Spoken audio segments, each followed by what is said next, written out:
Hi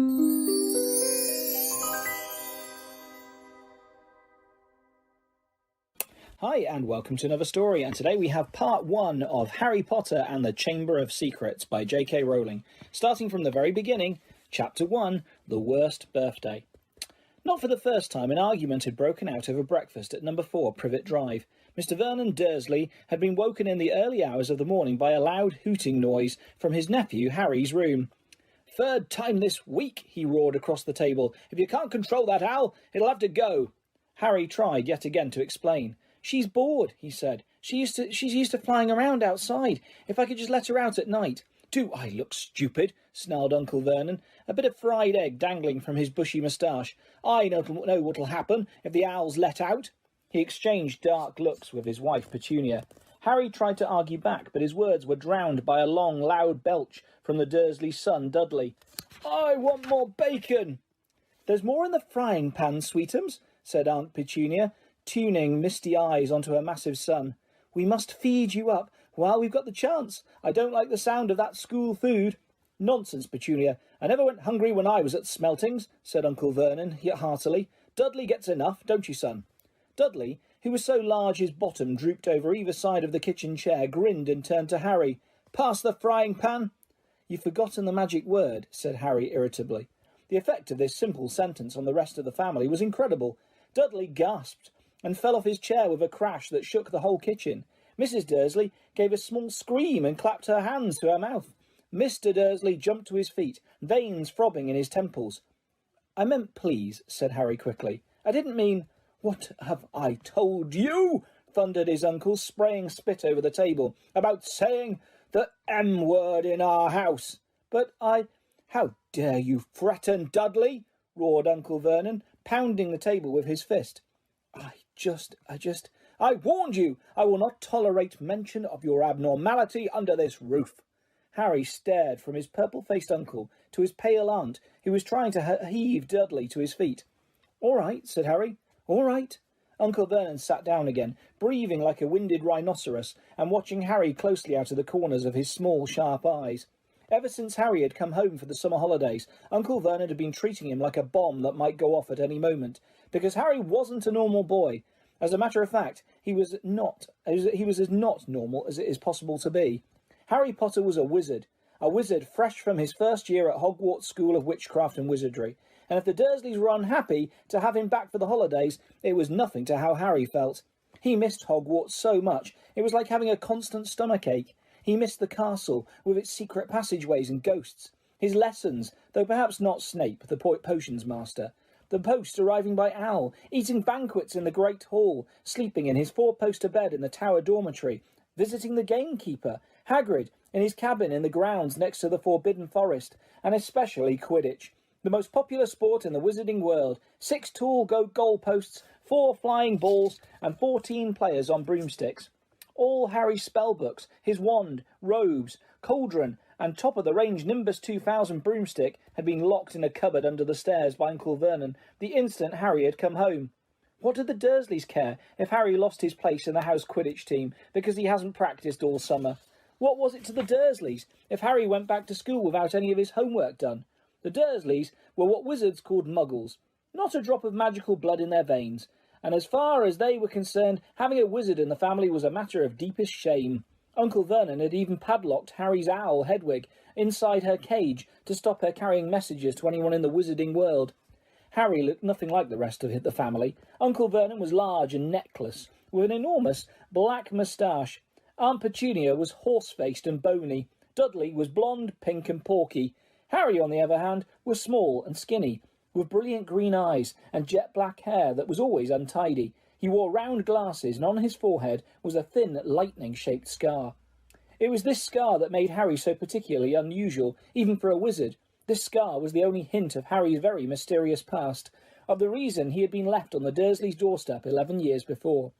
At the age of 1, Harry had somehow survived a curse from the greatest dark sorcerer of all time, Lord Voldemort, whose name most witches and wizards still feared to speak.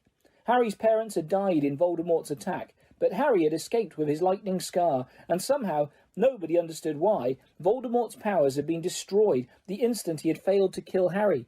So Harry had been brought up by his dead mother's sister and her husband. He had spent 10 years with the Dursleys, never understanding why he kept making odd things happen without meaning to, believing the Dursley story that he had got his scar in the car crash which had killed his parents. And then, exactly a year ago, Hogwarts had written to Harry, and the whole story had come out. Harry had taken up his place at Wizard School, where he and his scar were famous. But now the school year was over, and he was back with the Dursleys for the summer, back to being treated like a dog that had rolled in something smelly. The Dursleys hadn't even remembered that today happened to be Harry's 12th birthday. Of course, his hopes hadn't been high. They'd never given him a proper present, let alone a cake, but to ignore it completely? At that moment, Uncle Vernon cleared his throat importantly and said, "Now, as we all know, today is a very important day." Harry looked up, hardly daring to believe it. "This could well be the day I make the biggest deal of my career," said Uncle Vernon. Harry went back to his toast. Of course, he thought bitterly. Uncle Vernon was talking about the stupid dinner party. He'd been talking of nothing else for a fortnight. Some rich builder and his wife were coming to dinner, and Uncle Vernon was hoping to get a huge order from him. Uncle Vernon's company made drills. "I think we should run through the schedule one more time," said Uncle Vernon. "We should all be in a position at 8 o'clock. Petunia, you will be in the lounge," said Aunt Petunia promptly, "waiting to welcome them graciously to our home." "Good, good. And Dudley? I'll be waiting to open the door." Dudley put out a foul, simpering smile. May I take your coats, Mr. and Mrs. Mason?" "They'll love him," cried Aunt Petunia rapturously. "Excellent, Dudley," said Uncle Vernon. Then he rounded to Harry. "And you?" "I'll be in my bedroom, making no noise and pretending I'm not there," said Harry tonelessly. "Exactly," said Uncle Vernon nastily. "I will lead them into the lounge, introduce you, Petunia, and pour them drinks. At 8:15, I'll announce dinner," said Aunt Petunia. "And Dudley, you'll say, 'May I take you through to the dining room, Mrs. Mason?'" said Dudley, offering his fat arm to an invisible woman. "My perfect little gentleman," sniffled Aunt Petunia. "And you?" said Uncle Vernon viciously to Harry. "I'll be in my room, making no noise and pretending I'm not there," said Harry dully. "Precisely. Now, we should aim to get in a few good compliments at dinner. Petunia, any ideas?" "Vernon tells me you're a wonderful golfer, Mr. Mason. Do tell me where you bought your dress, Mrs. Mason." "Perfect. Dudley? How about, we had to write an essay about our hero at school, Mr. Mason, and I wrote about you." This was too much for both Aunt Petunia and Harry. Aunt Petunia burst into tears and hugged her son, while Harry ducked under the table so they wouldn't see him laughing. "And you, boy?" Harry fought to keep his face straight as he emerged. "I'll be in my room, making no noise and pretending I'm not there," he said. "Too right you will," said Uncle Vernon forcefully. "The Masons don't know anything about you, and it's going to stay that way. When dinner's over, you take Mrs. Mason back to the lounge for coffee, Petunia, and I'll bring the subject round to drills. With any luck, I'll have the deal signed and sealed before the news at 10. We'll be shopping for holiday homes in Mallorca this time tomorrow." Harry couldn't feel too excited about this. He didn't think the Dursleys would like him any better in Mallorca than they did in Privet Drive. "Right, I'm off into town to pick up the dinner jackets for Dudley and me. And you?" he snarled at Harry. "You stay out of your aunt's way while she's cleaning." Harry left through the back door. It was a brilliant, sunny day. He crossed the lawn, slumped down onto the garden bench and sang under his breath, "Happy birthday to me, happy birthday to me." No cards, no presents, and he would be spending the evening pretending not to exist. He gazed miserably into the hedge. He had never felt so lonely.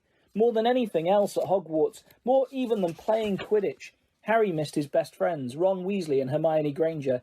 They, however, didn't seem to be missing him at all. Neither of them had written to him all summer, even though Ron had said he was going to ask Harry to come and stay. Countless times, Harry had been on the point of unlocking Hedwig's cage by magic and sending her to Ron and Hermione with a letter, but it wasn't worth the risk. Underage wizards weren't allowed to use magic outside school. Harry hadn't told the Dursleys this. He knew it was only their terror that he might turn them all into dung beetles that stopped them locking him in the cupboard under the stairs with his wand and broomstick. For the first couple of weeks back, Harry had enjoyed muttering nonsense words under his breath and watching Dudley tearing out of his room as fast as his fat legs would carry him. But the long silence from Ron and Hermione had made Harry feel so cut off from the magical world that even taunting Dudley had lost its appeal, and now Ron and Hermione had forgotten his birthday. What wouldn't he give now for a message from Hogwarts? From any witch or wizard? He'd almost be glad of a sight of his arch-enemy, Draco Malfoy, just to be sure it hadn't all been a dream. Not that his whole year at Hogwarts had been fun. At the very end of last term, Harry had come face to face with none other than Lord Voldemort himself. Voldemort might be a ruin of his former self, but he was still terrifying, still cunning, still determined to regain power. Harry had slipped through Voldemort's clutches for a second time, but it had been a narrow escape. And even now, weeks later, Harry kept waking in the night, drenched in cold sweat, wondering where Voldemort was now, remembering his livid face, his wide, mad eyes. Harry suddenly sat bolt upright on the garden bench. He'd been staring absent-mindedly into the hedge, and the hedge was staring back. Two enormous green eyes had appeared among the leaves. Harry jumped to his feet, and just as a jeering voice floated across the lawn, "I know what day it is," sang Dudley, waddling towards him. The huge eyes blinked and vanished. "What?" said Harry, not taking his eyes off the spot where they had been. "I know what day it is," Dudley repeated, coming right up to him. "Well done," said Harry. "So you finally learned the days of the week?" "Today's your birthday," sneered Dudley. "How come you haven't got any cards? Haven't you even got any friends at that freak place?" "Better not let your mum hear you talking about my school," said Harry coolly. Dudley hitched up his trousers, which were slipping down his fat bottom. "Why are you staring at the hedge?" he said suspiciously. "I'm trying to decide what would be the best spell to set it on fire," said Harry. Dudley stumbled backwards at once, a look of panic on his fat face. You can't. Dad told you're not to do magic. He said he'll chuck you out of the house and you haven't got anywhere else to go. You haven't got any friends to take you." "Jiggery pokery," said Harry in a fierce voice. "Hocus pocus. Squiggly wiggly." "Mum!" howled Dudley, tripping over his feet as he dashed back towards the house. "Mum! He's doing you-know-what!" Harry paid dearly for this moment of fun. As neither Dudley nor the hedge was in any way hurt, Aunt Petunia knew he hadn't really done magic, but he still had to duck as she aimed a heavy blow at his head with a soapy frying pan. Then she gave him work to do, with the promise he wouldn't eat again until he'd finished. While Dudley lolled around watching and eating ice creams, Harry cleaned the windows, washed the car, mowed the lawn, trimmed the flower beds, pruned and watered the roses, and repainted the garden bench. The sun blazed overhead, burning the back of his neck. Harry knew he shouldn't have risen to Dudley's bait, but Dudley had said the very thing Harry had been thinking himself. Maybe he didn't have any friends at Hogwarts. Wish they could see famous Harry Potter now, he thought savagely, as he spread manure on the flower beds, his back aching, sweat running down his face. It was 7:30 in the evening, when at last, exhausted, he heard Aunt Petunia calling him, "Get in here and walk on the newspaper." Harry moved gladly into the shade of the gleaming kitchen. On top of the fridge stood tonight's pudding, a huge mound of whipped cream and sugared violets. A joint of roast pork was sizzling in the oven. "Eat quickly, the Masons will be here soon," snapped Aunt Petunia, pointing to the 2 slices of bread and a lump of cheese on the kitchen table. She was already wearing a salmon-pink cocktail dress. Harry washed his hands and bolted down his pitiful supper. The moment he had finished, Aunt Petunia whisked away his plate. "Upstairs! Hurry!" As he passed the door to the living room, Harry caught a glimpse of Uncle Vernon and Dudley in bow ties and dinner jackets. He had only just reached the upstairs landing when the doorbell rang, and Uncle Vernon's furious face appeared at the foot of the stairs. "Remember, boy, one sound." Harry crossed to his bedroom on tiptoe, slipped inside, closed the door, and turned to collapse onto his bed. The trouble was, there was already someone sitting on it. Chapter 2. Dobby's Warning. Harry managed not to shout out, but it was a close thing. The little creature on the bed had large, bat-like ears and bulging green eyes the size of tennis balls. Harry knew instantly that this was what had been watching him out of the garden hedge that morning. As they stared at each other, Harry heard Dudley's voice from the hall. "May I take your coats, Mr. and Mrs. Mason?" The creature slipped off the bed and bowed so low that the end of its long, thin nose touched the carpet. Harry noticed that it was wearing what looked like an old pillowcase, with rips for arms and leg holes. Hello," said Harry nervously. "Harry Potter," said the creature in a high-pitched voice Harry was sure would carry down the stairs. "So long has Dobby wanted to meet you, sir. Such an honour it is." Thank you," said Harry, edging along the wall and sinking into his desk chair next to Hedwig, who was asleep in her large cage. He wanted to ask, "What are you?" but thought it would sound too rude, so instead he said, "Who are you?" "Dobby, sir, just Dobby. Dobby the house elf," said the creature. "Oh, really?" said Harry. I don't want to be rude or anything, but this isn't a great time for me to have a house elf in my bedroom." Aunt Petunia's high, false laugh sounded from the living room. The elf hung his head. "Not that I'm not pleased to meet you," said Harry quickly, "but, is there any particular reason you're here?" "Oh, yes, sir," said Dobby earnestly. "Dobby has come to tell you, sir. It is difficult, sir. Dobby wonders where to begin." "Sit down," said Harry politely, pointing at the bed. To his horror, the elf burst into tears, very noisy tears. Sit down," he wailed. Never, never, ever."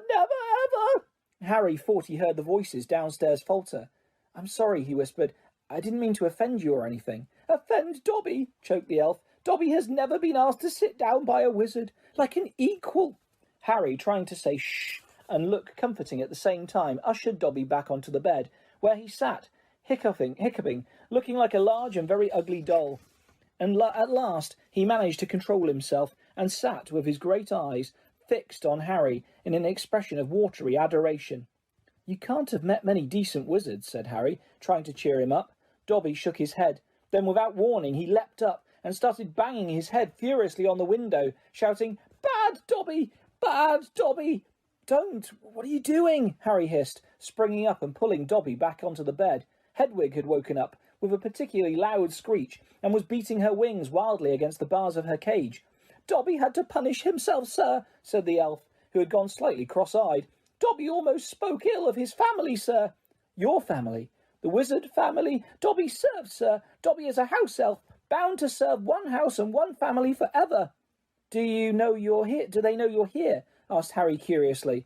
Dobby shuddered. "Oh, no, sir, no. Dobby will have to punish himself most grievously for coming to see you, sir. Dobby will have to shut his ears in the oven door for this. If they ever knew, sir." "But won't they notice if you shut your ears in the oven door?" "Dobby doubts it, sir. Dobby is always having to punish himself for something. They let Dobby get on with it, sir. Sometimes they remind me to do extra punishments." "But why don't you leave? Escape?" "A house elf must be set free, sir, and the family will never set Dobby free. Dobby will serve the family until he dies, sir."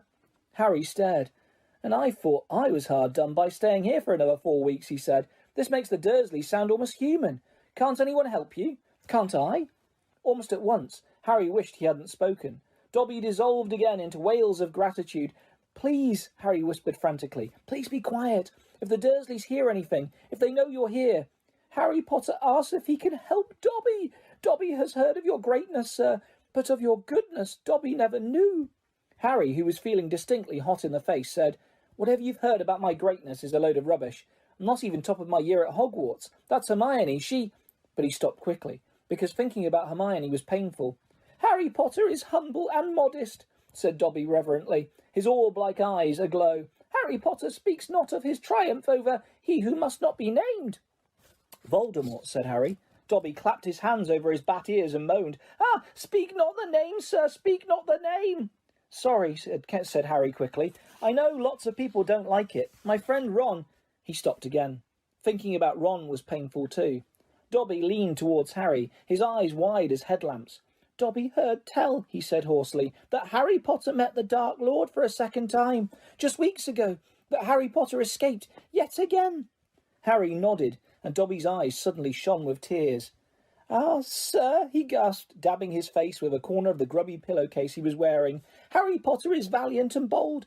He has braved so many dangers already, but Dobby has come to protect Harry Potter, to warn him. Even if he does have to shut his ears in the oven door later, Harry Potter must not go back to Hogwarts."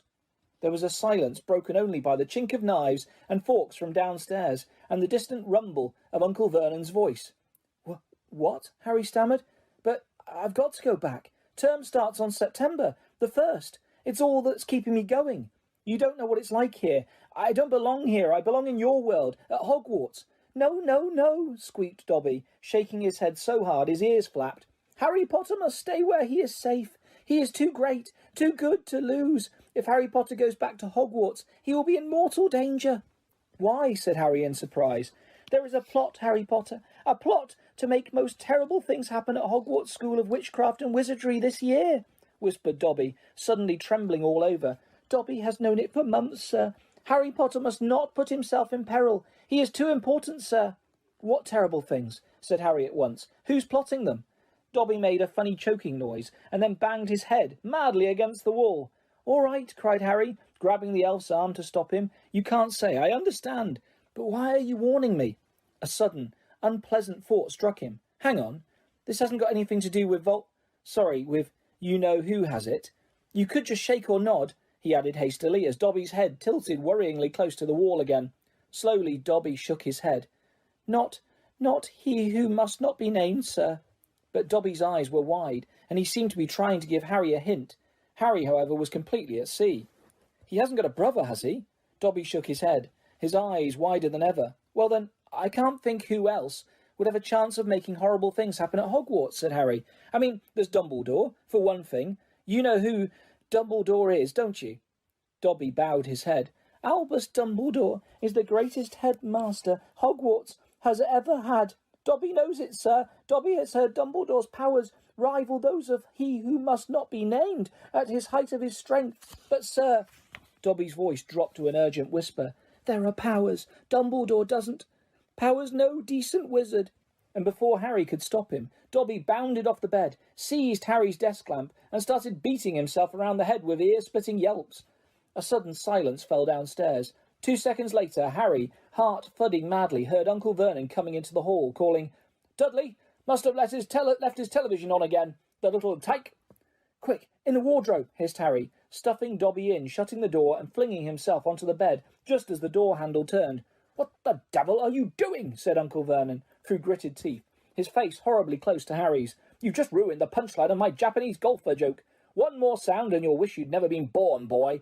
He stomped, flat-footed, from the room. Shaking, Harry let Dobby out of the wardrobe. See what it's like here, he said. See why I've got to go back to Hogwarts. It's the only place I've got, well, I think I've got friends.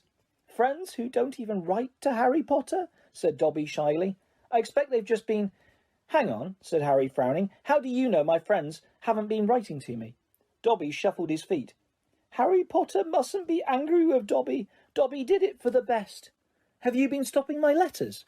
Dobby has them here, sir, said the elf. Stepping nimbly out of Harry's reach, he pulled a thick wad of envelopes from the inside of the pillowcase he was wearing. Harry could make out Hermione's neat writing, Ron's untidy scrawl, and even a scribble that looked as though it was from the Hogwarts gamekeeper, Hagrid.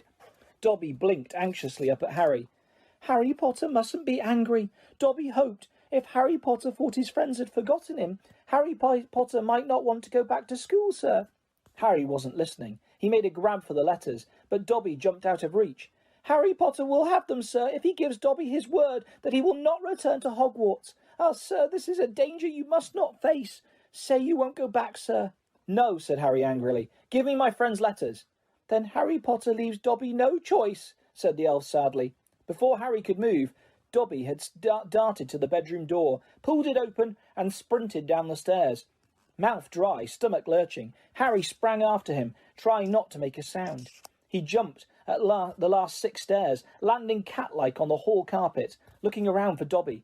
From the dining room he heard Uncle Vernon saying, Tell Petunia that very funny story about those American plumbers, Mr. Mason. She's been dying to hear. Harry ran up the hall into the kitchen and felt his stomach disappear. Aunt Petunia's masterpiece of a pudding, the mountain of cream and sugared violets, was floating up near the ceiling. On top of a cupboard, in the corner, crouched Dobby. No, croaked Harry. Please, they'll kill me. Harry Potter must say he's not going back to school. Dobby, please. Say it, sir. I can't. Dobby gave him a tragic look. Then Dobby must do it, sir, for Harry Potter's own good. The pudding fell to the floor with a heart-stopping crash. Cream splattered the windows and walls as the dish shattered with a crack like a whip. Dobby vanished. There were screams from the dining room, and Uncle Vernon burst into the kitchen to find Harry, rigid with shock, covered from head to foot in Aunt Petunia's pudding. At first it looked as though Uncle Vernon would manage to gloss the whole thing over. Just our nephew, very disturbed, meeting strangers upsets him, so we kept him upstairs. He shooed the shocked Masons back into the dining room, promised Harry he would flay him to within an inch of his life when the Masons had left, and handed him a mop. Aunt Petunia dug some ice cream out of the freezer, and Harry, still shaking, started scrubbing the kitchen clean. Uncle Vernon might still have been able to make his deal if it hadn't been for the owl. Aunt Petunia was just handing around a box of after-dinner mints when a huge barn owl swooped through the dining room window, dropped a letter on Mrs. Mason's head, and swooped out again. Mrs. Mason screamed like a banshee and ran from the house, shouting about lunatics. Mr. Mason stayed just long enough to tell the Dursleys that his wife was mortally afraid of birds of all shapes and sizes, and to ask whether this was their idea of a joke. Harry stood in the kitchen, clutching the mop for support as Uncle Vernon advanced on him, a demonic glint in his tiny eyes. "Read it!" he hissed evilly, brandishing the letter the owl had delivered. "Go on, read it!" Harry took it. It did not contain birthday greetings. "Dear Mr. Potter, we have received intelligence that a hover charm was used at your place of residence this evening at 12 minutes past 9.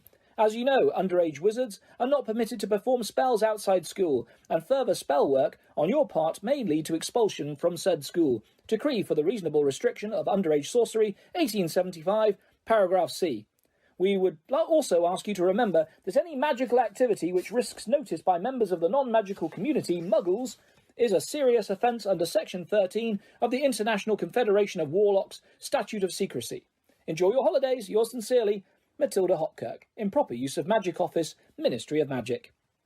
Harry looked up from the letter and gulped. "You didn't tell us you weren't allowed to use magic outside school," said Uncle Vernon, a mad gleam dancing in his eyes. "Forgot to mention it. Slipped your mind, I dare say." He was bearing down on Harry like a great bulldog, all his teeth bared. "Well, I've got news for you, boy. I'm locking you up. You're never going back to that school, never. And if you try and magic yourself out, they'll expel you." And laughing like a maniac, he dragged Harry back upstairs. Uncle Vernon was as bad as his word. The following morning, he paid a man to fit bars on Harry's window. He himself fitted the cat flap in the bedroom door so that small amounts of food could be pushed inside 3 times a day. They let Harry out to use the bathroom morning and evening. Otherwise, he was locked in his room around the clock. 3 days later, the Dursleys were showing no sign of relenting, and Harry couldn't see any way out of this situation. He lay on his bed, watching the sun sinking behind the bars on the window, and wondering miserably what was going to happen to him. What was the good of magicking himself out of his room if Hogwarts would expel him for doing it? Yet life at Privet Drive had reached an all-time low. Now the Dursleys knew they weren't going to wake up as fruit bats. He had lost his only weapon. Dobby might have saved Harry from horrible happenings at Hogwarts, but the way things were going, he'd probably starve to death anyway. The cat flap rattled, and Aunt Petunia's hand appeared, pushing a bowl of tinned soup into the room. Harry, whose insides were aching with hunger, jumped off his bed and seized it. The soup was stone cold, but he drank half of it in one gulp. Then he crossed the room to Hedwig's cage and tipped the soggy vegetables at the bottom of the bowl into her empty food tray. She ruffled her feathers and gave him a look of deep disgust. "It's no good turning your beak up at me. That's all we've got," said Harry grimly. He put the empty bowl back on the floor next to the cat flap and lay back down on the bed, somehow even hungrier than he had been before the soup. Supposing he was still alive in another 4 weeks, what would happen if he didn't turn up at Hogwarts? Would someone be sent to see why he didn't come back? Would they be able to make the Dursleys let him go? The room was growing dark. Exhausted, stomach rumbling, mind spinning over the same unanswerable questions, Harry fell into an uneasy sleep. He dreamed that he was on a show in a zoo, with a card reading, "Underage Wizard," attached to his cage. People goggled through the bars at him as he lay, starving and weak, on a bed of straw. He saw Dobby's face in the crowd and shouted, asking for help, but Dobby called, "Harry Potter is safe there, sir," and vanished. Then the Dursleys appeared, and Dudley rattled the bars of the cage, laughing at him. "Stop it," Harry muttered, as the rattling pounded on his sore head. "Leave me alone. Cut it out. I'm trying to sleep." He opened his eyes. Moonlight was shining through the bars on the window, and someone was goggling through the bars at him. A freckle-faced, red-haired, long-nosed someone. Ron Weasley was outside Harry's window. "Ron," breathed Harry, creeping to the window and pushing it up so they could talk through the bars. "Ron, how did you... what the..." Harry's mouth fell open as the full impact of what he was seeing hit him. Ron was leaning out of the back window of an old turquoise car, which was parked in mid-air. Grinning at Harry from the front seats were Fred and George, Ron's elder twin brothers. "All right, Harry." "What's been going on?" said Ron. "Why haven't you been answering my letters? I've asked you to stay about 12 times, and then Dad came home and said you'd got an official warning for using magic in front of Muggles. It wasn't me. And how did he know?" "He works for the Ministry," said Ron. "You know, we're not supposed to do spells outside school." "Bit rich coming from you," said Harry, staring at the floating car. "Oh, this doesn't count," said Ron. "We're only borrowing this. It's Dad's. We didn't enchant it." But doing magic in front of those muggles you live with... I told you I didn't. But it'll take too long to explain now. Look, can you explain to them at Hogwarts that the Dursleys have locked me up and won't let me come back? And obviously I can't magic myself out because the Ministry will think that's the second spell I've done in 3 days, so... Stop gibbering, said Ron. We've come to take you home with us. But you can't magic me out either. We don't need to, said Ron, jerking his head towards the front seats and grinning. You forgot who I've got with me. Tie that around the bars, said Fred, throwing the end of a rope to Harry. If the Dursleys wake up, I'm dead, said Harry, as he tied the rope tightly around a bar and Fred revved up the car. Don't worry, said Fred, and stand back. Harry moved back into the shadows next to Hedwig, who seemed to have realised how important this was and kept still and silent. The car revved louder and louder, and suddenly, with a crunching noise, the bars were pulled clean out of the window as Fred drove straight up in the air. Harry ran back to the window to see the bars dangling a few feet above the ground. Panting, Ron hoisted them up into the car. Harry listened anxiously, but there was no sound from the Dursleys' bedroom. When the bars were safely in the back seat with Ron, Fred reversed as close as possible to Harry's window. Get in, Ron said. But all my Hogwarts stuff, my wand, my broomstick. Where is it? Locked in the cupboard under the stairs, and I can't get out of this room. No problem, said George from the front passenger seat. Out of the way, Harry. Fred and George climbed carefully through the window into Harry's room. You had to hand it to them, thought Harry, as George took an ordinary hairpin from his pocket and started to pick the lock. A lot of wizards thinks it's a waste of time, knowing this sort of muggle trick, said Fred. But we feel their skills worth learning, even if they are a bit slow. There was a small click and the door swung open. So, we'll get your trunk. You grab anything you need from your room and hand it on to Ron, whispered George. Watch out for the bottom stair, it creaks, Harry whispered back, as the twins disappeared into the dark landing. Harry dashed around his room, collecting his things together and passing them out of the window to Ron. Then he went to help Fred and George heave his trunk up the stairs. Harry heard Uncle Vernon cough. At last, panting, they reached the landing, then carried the trunk through Harry's room to the open window. Fred climbed back into the car to pull with Ron, and Harry and George pushed from the bedroom side. Inch by inch, the trunk slid through the window. Uncle Vernon coughed again. A bit more, panted Fred, who was pulling from inside the car. One good push. Harry and George threw their shoulders against the trunk, and it slid out of the window into the back seat of the car. Okay, let's go, George whispered. But as Harry climbed into the windowsill, there came a sudden loud screech from behind him, followed immediately by the thunder of Uncle Vernon's voice. That ruddy owl! I've forgotten Hedwig. Harry tore back across the room as the landing light clicked on. He snatched up Hedwig's cage, dashed to the window, and passed it out to Ron. He was scrambling back onto the chest of drawers when Uncle Vernon hammered on the unlocked door, and it crashed open. For a split second, Uncle Vernon stood framed in the doorway. Then he let out a bellow like an angry bull and dived at Harry, grabbing him by the ankle. Ron, Fred and George seized Harry's arms and pulled him as hard as they could. Petunia! Roared Uncle Vernon. He's getting away! He's getting away! The Weasleys gave a gigantic tug, and Harry's legs slid out of Uncle Vernon's grasp. As soon as Harry was in the car and had slammed the door shut, Ron yelled, Put your foot down, Fred! And the car shot suddenly towards the moon. Harry couldn't believe it. He was free.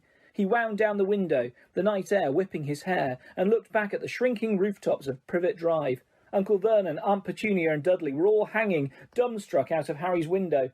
See you next summer, Harry yelled. The Weasleys roared with laughter, and Harry settled back in his seat, grinning from ear to ear. Let Hedwig out, he told Ron. She can fly behind us. She hasn't had a chance to stretch her wings for ages. George handed the hairpin to Ron, and a moment later Hedwig had soared joyfully out of the window to glide alongside them like a ghost. So, what's the story, Harry? Said Ron impatiently. What's been happening? Harry told them all about Dobby, the warning he'd given Harry, and the fiasco of the violet pudding. There was a long, shocked silence when he had finished. Very fishy, said Fred finally. Definitely dodgy, agreed George. So, he wouldn't even tell you who's supposed to be plotting all this stuff? I don't think he could, said Harry. I told you, every time he got close to letting something slip, he started banging his head against the wall. He saw Fred and George look at each other. What, you think he was lying to me, said Harry. Well, said Fred, put it this way. House elves have got powerful magic of their own, but they can't usually use it without their master's permission. I reckon old Dobby was sent to stop you coming back to Hogwarts. Someone's idea of a joke. Can you think of anyone at school with a grudge against you? Yes, said Harry and Ron together instantly. Draco Malfoy, Harry explained. He hates me. Draco Malfoy, said George, turning around. Not Lucius Malfoy's son. Must be. It's not a very common name, is it? Said Harry. Why? I've heard Dad talking about him, said George. He was a big supporter of a you-know-who. And when you-know-who disappeared, said Fred, craning around to look at Harry, Lucius Malfoy came back saying he'd never meant any of it. Load of dung. Dad reckons he was right in the you-know-who's inner circle. Harry had heard these rumours about Malfoy's family before, and they didn't surprise him at all. Draco Malfoy made Dudley Dursley look like a kind, thoughtful and sensitive boy. I don't know whether the Malfoys own a house elf, said Harry. Well, whoever owns him will be an old wizarding family, and they'll be rich, said Fred. Yeah, Mum's always wishing we had a house elf to do the ironing, said George, but all we've got is a lousy old ghoul in the attic, and gnomes all over the garden. House elves come with big old manors and castles and places like that. You wouldn't catch one in our house. Harry was silent. Judging by the fact that Draco Malfoy usually had the best of everything, his family was rolling in wizard gold, he could just see Malfoy strutting around a large manor house. Sending the family servant to stop Harry going back to Hogwarts also sounded exactly like the sort of thing Malfoy would do. Had Harry been stupid to take Dobby seriously? I'm glad we came to get you anyway, said Ron. I was getting really worried when you didn't answer any of my letters. I thought it was Errol's fault at first. Who's Errol? Our owl. He's ancient. It wouldn't be the first time he'd collapsed on a delivery. So, then I tried to borrow Hermes. Who? The owl Mum and Dad bought Percy when he was made a prefect, said Fred from the front. But Percy wouldn't lend him to me, said Ron. Said he needed him. Percy's been acting very oddly this summer, said George, frowning. And he has been sending a lot of letters and spending a lot of time shut up in his room. I mean, there's only so many times you can polish a prefect badge. You're driving too fast, too far west, Fred, he added, pointing at a compass on the dashboard. Fred twiddled the steering wheel. So, does your dad know you've got the car? Said Harry, guessing the answer. No, said Ron. He had to work tonight. Hopefully we'll be able to get it back in the garage without Mum noticing we flew it. What does your dad do at the Ministry of Magic, anyway? He works in the most boring department, said Ron. The Misuse of Muggle Artifacts Office. The what? It's all to do with bewitching things that are Muggle-made, you know, in case they end up back in a Muggle shop or house. Like last year, some old witch died and her tea set was sold to an antique shop. The Muggle woman bought it, took it home and tried to serve her friends tea in it, and it was a nightmare. Dad was working overtime for weeks. What happened? The teapot went berserk and squirted boiling tea all over the place, and one man ended up in hospital with the sugar tongs clamped to his nose. Dad was going frantic. It's only him and his old warlock called Perkins in the office, and they had to do memory charms and all sorts to cover it up. But your dad, this car? Fred laughed. Yeah, Dad's mad about everything to do with Muggles. Our shed's full of Muggle stuff. He takes it apart, puts spells on it and puts it back together again. If he raided our house, he'd have had to put himself straight under arrest. It drives Mum mad. That's the main road, said George, peering down through the windscreen. We'll be there in 10 minutes. Just as well. It's getting light. A faint pinkish glow was visible along the horizon to the east. Fred brought the car lower and Harry saw a dark patchwork of fields and clumps of trees. We're a little way outside the village, said George. Ottery St. Catchpole. Lower and lower went the flying car. The edge of a brilliant red sun was now gleaming through the trees. Touchdown, said Fred, as with a slight bump they hit the ground. They had landed next to a tumble-down garage in a small yard, and Harry looked out for the first time at Ron's house. It looked as though it had once been a large stony pigsty, but extra rooms had been added here and there until it was several stories high, and so crooked it looked as though it was helped up by magic. Which, Harry reminded himself, it probably was. 4 or 5 chimneys were perched on top of the red roof. A lopsided sign stuck in the ground near the entrance read, "The Burrow." Round the front door lay a jumble of Wellington boots and a very rusty cauldron. Several fat brown chickens were pecking their way around the yard. It's not much, said Ron. It's brilliant, said Harry happily, thinking of Privet Drive. They got out of the car. Now, we'll go upstairs really quietly, said Fred, and wait for Mum to call us for breakfast. Then, Ron, you can come bounding downstairs, going, Mum, look who turned up in the night. And she'll be all pleased to see Harry, and no one need ever know we flew the car. Right, said Ron. Come on, Harry, I sleep at the... Ron had gone a nasty greenish colour, his eyes fixed on the house. The other 3 wheeled around. Mrs. Weasley was marching across the yard, scattering chickens, and for a short, plump, kind-faced woman, it was remarkable how much she looked like a saber-toothed tiger. Ah, said Fred. Oh dear, said George. Mrs. Weasley came to a halt in front of them, her hands on her hips, staring from one guilty face to the next. She was wearing a flowered apron, with a wand sticking out of the pocket. "So," she said. "Morning, Mum," said George, in what he clearly thought was a jaunty, winning voice. "Have you any idea how worried I've been?" said Mrs. Weasley in a deadly whisper. "Sorry, Mum, but see, we had to—" All three of Mrs. Weasley's sons were taller than she was, but they cowered as her rage broke over them. "Bed's empty, no note, car gone, could have crashed, out of my mind with worry. Did you care? Never as long as I've lived. You wait until your father gets home. We never had trouble like this from Bill or Charlie or Percy." "Perfect Percy," muttered Fred. "You could do with taking a leaf out of Percy's book," yelled Mrs. Weasley, prodding a finger in Fred's chest. "You could have died. You could have been seen. You could have lost your father his job." It seemed to go on for hours. Mrs. Weasley had shouted herself hoarse before she turned on Harry, who backed away. "I'm very pleased to see you, Harry dear," she said. "Come in and have some breakfast." She turned and walked back into the house, and Harry, after a nervous glance at Ron, who nodded encouragingly, followed her. The kitchen was small and rather cramped. There was a scrubbed wooden table and chairs in the middle, and Harry sat down on the edge of his seat, looking around. He had never been in a wizard house before. The clock on the wall opposite him had only one hand and no numbers at all. Written around the edge were things like "Time to make tea," "Time to feed the chickens," and "You're late."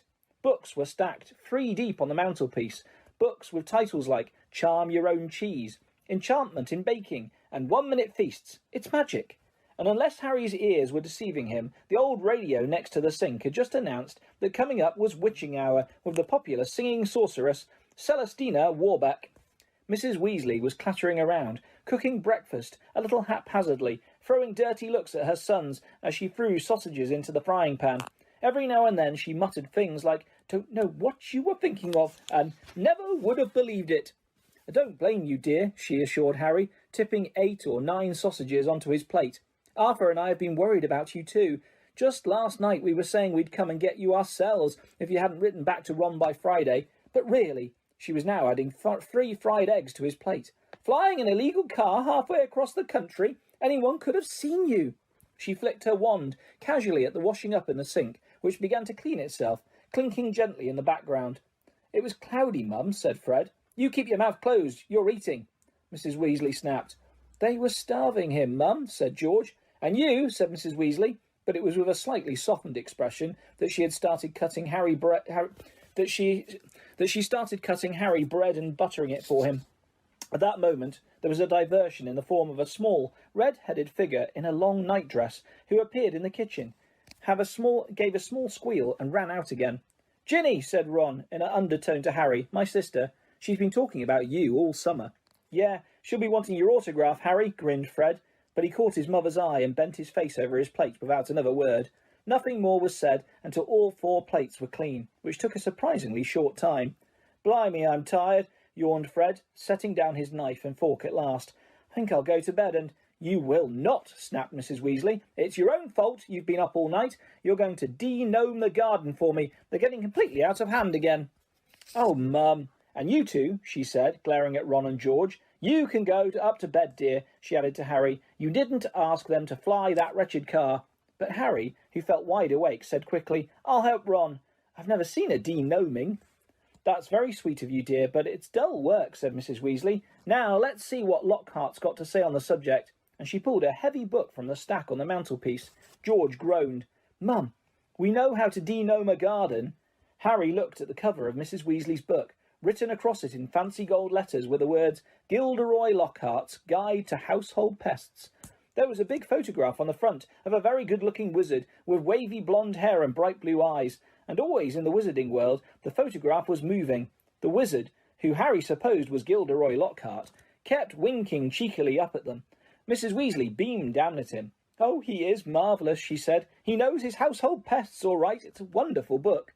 "Mum fancies him," said Fred, in a very audible whisper. "Don't be so ridiculous, Fred," said Mrs. Weasley, her cheeks rather pink. "All right, if you think you know better than Lockhart, you can go and get on with it. And woe betide you if there's a single gnome in the garden when I come out to inspect it." Yawning and grumbling, the Weasleys slouched outside with Harry behind them. The garden was large, and in Harry's eyes exactly what a garden should be. The Dursleys wouldn't have liked it. There were plenty of weeds and the grass needed cutting, but there were gnarled trees all around the walls, plants Harry had never seen spilling from every flower bed, and a big green pond full of frogs. "Muggles have garden gnomes too, you know," Harry told Ron as they crossed the lawn. "Yeah, I've seen those things they think are gnomes, said Ron, bent double with his head in a peony bush. Like fat little Father Christmases with fishing rods. There was a violent scuffling noise. The peony bush shuddered, and Ron straightened up. This is a gnome, he said grimly. Get off me, get off me, squealed the gnome. It was certainly nothing like Father Christmas. It was small and leathery looking, with a large, knobbly, bald head, exactly like a potato. Ron held it at arm's length, as it kicked out at him with its horny little feet. He grasped it round the ankles, and turned it upside down. This is what you have to do, he said. He raised the gnome above his head. Get off me! And started to swing it in great circles like a lasso. Seeing the shocked look on Harry's face, Ron added, It doesn't hurt him. You've just got to make them really dizzy, so they can't find their way back to the gnome holes. He let go of the gnome's ankles. It flew 20 feet into the air and landed with a thud in the field over the hedge. Pitiful, said Fred. I bet I can get mine beyond that stump. Harry learned quickly not to feel too sorry for the gnomes. He decided just to drop the first one he caught over the hedge, but the gnome, sensing weakness, sank its razor-sharp teeth into Harry's finger, and he had a hard job shaking it off until... Wow, Harry, that must have been 50 feet! The air was soon thick with flying gnomes. See, they're not too bright, said George, seizing 5 or 6 gnomes at once. The moment they know the de-gnoming's going on, they storm up to have a look. You'd think they'd had learned by now just to stay put. Soon the crowd of gnomes in the field started walking away in a straggling line, their little shoulders hunched. They'll be back, said Ron, as they watched the gnomes disappear into the hedge on the other side of the field. They love it here. Dad's too soft with them. He thinks they're funny. Just then the front door slammed. He's back, said George. Dad's home. They hurried through the garden and back into the house. Mr. Weasley was slumped in a kitchen chair with his glasses off and his eyes closed. He was a thin man, going bald, but the little hair he had was as red as any of his children's. He was wearing long green robes, which were dusty and travel-worn. What a night, he mumbled, groping for the teapot as they all sat down around him. 9 raids, 9. An old Mundungus Fletcher tried to put a hex on me when I had my back turned. Mr. Weasley took a long gulp of tea and sighed. Find anything, Dad? Said Fred eagerly. All I got were a few shrinking door keys and biting kettles, yawned Mr. Weasley. There was some pretty nasty stuff that wasn't my department, though. Mort Lake was taken away for questioning about some extremely old ferrets, but that's the Committee on Experimental Charms, thank goodness. Why would anyone bother making door keys shrink, said George. Just muggle baiting, sighed Mr. Weasley. Sell them a key that keeps shrinking to nothing so they can never find it when they need it. Of course, it's very hard to convict anyone because no muggle would admit their keys keep shrinking. They'll insist they just keep losing it. Bless them. They'll go to any lengths to ignore magic, even if it's staring them in the face. But the things our lot have taken to enchanting, you wouldn't believe. Like cars, for instance. Mrs. Weasley had appeared, holding a long poker like a sword. Mr. Weasley's eyes jerked open. He stared guiltily at his wife. Cars, Molly dear? Yes, Arthur, cars, said Mrs. Weasley, her eyes flashing. Imagine a wizard buying a rusty old car and telling his wife all he wanted to do with it was take it apart to see how it worked, while really he was enchanting it to make it fly. Mr. Weasley blinked. Well, dear, I think you'll find that he would be quite within the law to do that, even if he maybe would have done better to tell his wife the truth. There's a loophole in the law, you'll find. As long as he wasn't intending to fly the car, the fact that the car could fly wouldn't... Arthur Weasley, you made sure there was a loophole when you wrote that law, shouted Mrs. Weasley, just so you could carry on tinkering with all that muggle rubbish in your shed. And for your information, Harry arrived this morning in the car you weren't intending to fly. Harry, said Mr. Weasley blankly. Harry who? He looked around, saw Harry and jumped. Good Lord, is it Harry Potter? Very pleased to meet you. Ron's told us so much about. Your sons flew that car to Harry's house and back last night, shouted Mrs. Weasley. What have you got to say about it? Eh? Did you really? Said Mr. Weasley eagerly. Did it all go right? I mean, he faltered as sparks flew from Mrs. Weasley's eyes. That was very wrong, boys. Very wrong indeed. Let's leave them to it, Ron muttered to Harry, as Mrs. Weasley swelled like a bullfrog. Come on, I'll show you my bedroom. They slipped out of the kitchen and down a narrow passageway to an uneven staircase, which zigzagged its way up through the house. On the third landing, a door stood ajar. Harry just caught sight of a pair of bright brown eyes staring at him before it closed with a snap. Ginny, said Ron, you don't know how weird it is for her to be this shy. She never shuts up normally.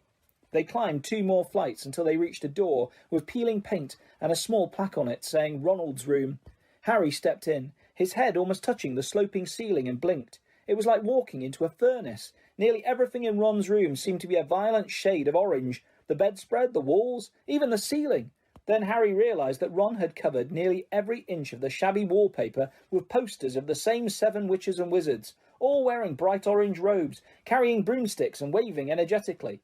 "Your Quidditch team," said Harry. "The Chudley Cannons," said Ron, pointing at the orange bedspread, which was emblazoned with 2 giant black C's on a speeding cannonball. 9th in the league. Ron's school spellbooks were stacked untidily in a corner next to a pile of comics, which all seemed to feature the adventures of Martin Miggs, the Mad Muggle. Ron's magic wand was lying on top of a fish tank full of frog spawn on the windowsill, next to his fat grey rat Scabbers, who was snoozing in a patch of sun. Harry stepped out over a pack of self-shuffling playing cards on the floor and looked out of the tiny window. In the field far below, he could see a gang of gnomes sneaking one by one back through the Weasleys' hedge. Then he turned to look at Ron, who was watching him almost nervously, as though waiting for his opinion. "It's a bit small," said Ron quickly. "Not like that room you had with the Muggles. And I'm right underneath the ghoul in the attic. He's always banging on the pipes and groaning." But Harry, grinning widely, said, "This is the best house I've ever been in." Ron's ears went pink. Life at the Burrow was as different as possible from life in Privet Drive. The Dursleys liked everything neat and ordered. The Weasleys' house burst with the strange and unexpected. Harry got a shock the first time he looked in the mirror over the kitchen mantelpiece, and it shouted, "Tuck your shirt in, Scruffy!"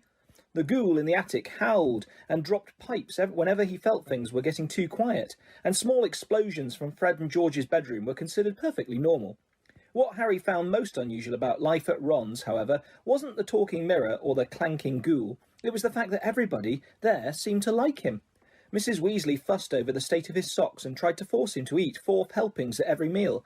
Mr. Weasley liked Harry to sit next to him at the dinner table so that he could bombard him with questions about life with Muggles, asking him to explain how things like plugs and the postal service worked.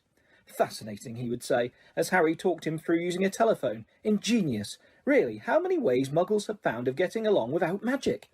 Harry heard from Hogwarts one sunny morning, about a week after he had arrived at the Burrow. He and Ron went down to breakfast to find Mr. and Mrs. Weasley and Ginny already sitting at the kitchen table. The moment she saw Harry, Ginny accidentally knocked her porridge bowl to the floor with a loud clatter. Ginny seemed very prone to knocking things over when Harry entered a room. She dived under the table to retrieve the bowl and emerged with her face glowing like the setting sun. Pretending he hadn't noticed this, Harry sat down and took the toast Mrs. Weasley offered him. "Letters from school," said Mr. Weasley, passing Harry and Ron identical envelopes of yellowish parchment, addressed in green ink. "Dumbledore already knows you're here, Harry. Doesn't miss a trick, that man. You 2 have got them too," he added as Fred and George ambled in, still in their pyjamas. For a few minutes there was silence as they all read their letters. Harry's told him to catch the Hogwarts Express, as usual, from King's Cross Station on September the 1st. There was also the list of the new books he'd need for the coming year. Second-year students will require The Standard Book of Spells, Grade 2 by Miranda Goshawk, Break with a Banshee by Gilderoy Lockhart, Gadding with Ghouls by Gilderoy Lockhart, Holidays with Hags by Gilderoy Lockhart, Travels with Trolls by Gilderoy Lockhart, Voyages with Vampires by Gilderoy Lockhart, Wanderings and Werewolves by Gilderoy Lockhart, Tear with the Tetty by Gilderoy Lockhart. Fred, who had finished his own list, peered over at Harry's. "You've been told to get all Lockhart's books too," he said. "The new Defence Against the Dark Arts teacher must be a fan. Bet it's a witch." At this point, Fred caught his mother's eye and quickly busied himself with the marmalade. "That lot won't come cheap," said George, with a quick look at his parents. "Lockhart's books are really expensive." "Well, we'll manage," said Mrs. Weasley, but she looked worried. "I expect we'll be able to pick up a lot of Ginny's things second-hand." "Oh, are you starting at Hogwarts this year?" Harry asked Ginny. She nodded, blushing to the roots of her flaming hair, and put her elbow in the butter dish. Fortunately, no one saw this except Harry, because just then Ron's elder brother Percy walked in. He was already dressed, his Hogwarts prefect badge pinned to his knitted tank top. "Morning all," said Percy briskly. "Lovely day." He sat down in the only remaining chair, but leapt up again almost immediately, pulling from underneath him a molting grey feather duster. At least that was what Harry thought it was, until he saw that it was breathing. "Errol," said Ron, taking the limp owl from Percy and extracting a letter from under its wing. "Finally! He's got Hermione's answer. I wrote to her saying we were going to try and rescue you from the Dursleys." He carried Errol to a perch just beside the back door and tried to stand him on it, but Errol flopped straight off again, so Ron laid him on the draining board instead, muttering, "Pathetic." Then he ripped open Hermione's letter and read it out loud. "Dear Ron, and Harry if you're there, I hope everything went all right and that Harry is okay, and that you didn't do anything illegal to get him out, Ron, because that would get Harry into trouble too. I've been really worried, and if Harry is all right, will you please let me know at once? But perhaps it would be better if you used a different owl, because I think another delivery night might finish your one off. I'm very busy with schoolwork, of course." "How can she be?" said Ron in horror. "We're on holiday. And we're going to London next Wednesday to buy my new books. Why don't we meet in Diagon Alley? Let me know what's happening as soon as you can. Love from Hermione." "Well, that fits in nicely. We can go and get all the things then too," said Mrs. Weasley, starting to clear the table. "What are you all up to today?" Harry, Ron, Fred and George were planning to go up to the hill, to a small paddock the Weasleys owned. It was surrounded by trees that blocked it from the view of the village below, meaning that they could practice Quidditch there, as long as they didn't fly too high. They couldn't use real Quidditch balls, which would have been hard to explain if they'd escaped and flown away over the village. Instead, they threw apples for each other to catch. They took it in turns to ride Harry's Nimbus 2000, which was easily the best broom. Ron's old shooting star was often outstripped by passing butterflies. 5 minutes later, they were marching up the hill, broomsticks over their shoulders. They had asked Percy if he wanted to join them, but he had said he was busy. Harry had only seen Percy at mealtimes so far. He stayed shut in his room the rest of the time. "Wish I knew what he was up to," said Fred, frowning. "He's not himself. His exam results came the day before you did. 12 owls, and he hardly gloated at all." "Ordinary wizarding levels," George explained, seeing Harry's puzzled look. "Bill got 12 too. If you're not careful, we'll have another head boy in the family. I don't think I could stand the shame." Bill was the oldest Weasley brother. He and the next brother, Charlie, had already left Hogwarts. Harry had never met either of them, but knew that Charlie was in Romania studying dragons, and Bill in Egypt, working for the Wizards' Bank, Gringotts. "Don't know how Mum and Dad are going to afford all your school stuff this year," said George after a while. 5 sets of Lockhart books, and Ginny needs robes and a wand and everything." Harry said nothing. He felt a bit awkward. Stored in an underground vault at Gringotts in London was a small fortune that his parents had left him. Of course, it was only in the wizarding world that he had money. You couldn't use galleons, sickles and nuts in muggle shops. He had never mentioned his Gringotts bank account to the Dursleys. He didn't think their horror of anything connected with magic would stretch to a large pile of gold. Mrs. Weasley woke them all early the following Wednesday. After a quick 6 bacon sandwiches each, they pulled on their coats and Mrs. Weasley took a flower pot off the kitchen mantelpiece and peered inside. "We're running low, Arthur," she sighed. "We'll have to get by some more today. Ah, well, guess first. After you, Harry dear." And she offered him the flower pot. Harry stared at them all, watching him. "What am I supposed to do?" he stammered. "He's never travelled by Floo powder," said Ron suddenly. "Sorry, Harry, I forgot." "Never," said Mr. Weasley. "But how did you get into Diagon Alley to buy your school things last year?" "I went on the underground." "Really?" said Mr. Weasley eagerly. "Were there escapators? How exactly?" "Not now, Arthur," said Mrs. Weasley. "Floo powder's a lot quicker, dear, but goodness me, if you've never used it before." "He'll be all right, Mum," said Fred. "Harry, watch us first." He took a pinch of glittering powder out of the flower pot, stepped up to the fire, and threw the powder into the flames. With a roar, the fire turned emerald green and rose higher than Fred, who stepped right into it, shouted, "Diagon Alley!" and vanished. "You must speak clearly, dear," Mrs. Weasley told Harry, as George dipped his hand into the flower pot. "And mind you get out at the right grate." "The right what?" said Harry nervously, as the fire roared and whipped George out of sight too. "Well, there are an awful lot of wizard fires to choose from, you know, but as long as you've spoken clearly—" "He'll be fine, Molly, don't fuss," said Mr. Weasley, helping himself to Floo powder too. "But dear, if he got lost, how would we ever explain this to his aunt and uncle?" "They wouldn't mind," Harry reassured her. "Dudley would think it was a brilliant joke if I got lost up a chimney. Don't worry about that." "Well, all right, you go after Arthur," said Mr. Weasley. "Now, when you get into the fire, say where you're going. And keep your elbows tucked in," Ron advised. "And your eyes shut," said Mrs. Weasley. "The soot—" "Don't fidget," said Ron, "or you might, well, fall out of the wrong fireplace. But don't panic and get out too early. Wait until you see Fred and George." Trying hard to bear all this in mind, Harry took a pinch of Floo powder and walked to the edge of the fire. He took a deep breath, scattered the powder into the flames, and stepped forward. The fire felt like a warm breeze. He opened his mouth and immediately swallowed a lot of hot ash. Diagonally, he coughed. It felt as though he was being sucked down a giant plug hole. He seemed to be spinning very fast. The roaring in his ears was deafening. He tried to keep his eyes open, but the whirl of green flames made him feel sick. Something hard knocked his elbow, and he tucked it in tightly. Still spinning and spinning. Now it felt as though cold hands were slapping his face. Squinting through his glasses, he saw a blurred stream of fireplaces and snatched glimpses of the rooms beyond. His bacon sandwiches were churning inside him. He closed his eyes again, wishing it would stop, and then he fell face forward onto cold stone and felt his glasses shatter. Dizzy and bruised, covered in soot, he got gingerly to his feet, holding his broken glasses up to his eyes. He was quite alone, but where he was he had no idea. All he could tell was that he was standing in the stone fireplace of what looked like a large, dimly lit wizard's shop, but nothing in there was likely to be on a Hogwarts school list. A glass case nearby held a withered hand on a cushion, a blood-stained pack of cards, and a staring glass eye. Evil-looking masks leered down from the walls, an assortment of human bones lay upon the counter, and rusty spiked instruments hung from the ceiling. Even worse, the dark, narrow street Harry could see through the dusty shop window was definitely not Diagon Alley. The sooner he got out of here, the better. Nose still stinging where it hit the earth, Harry made his way swiftly and silently towards the door. But before he got halfway towards it, two people appeared on the other side of the glass, and one of them was the very last person Harry wanted to meet when he was lost.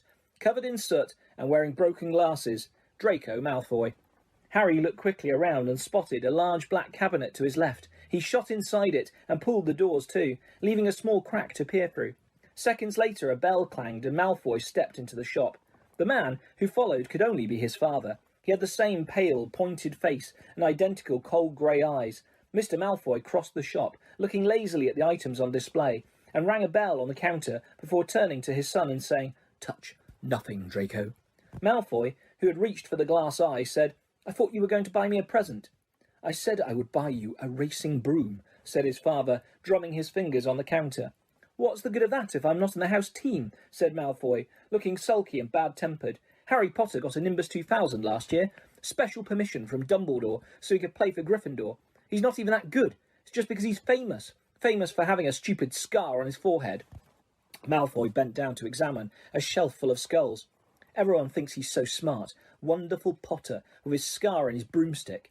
"You have told me this at least a dozen times already," said Mr. Malfoy, and with a quelling look at his son. "And I would remind you that it is not prudent to appear less than fond of Harry Potter, not when most of our kind regard him as the hero who made the Dark Lord disappear. Ah, Mr. Borgin."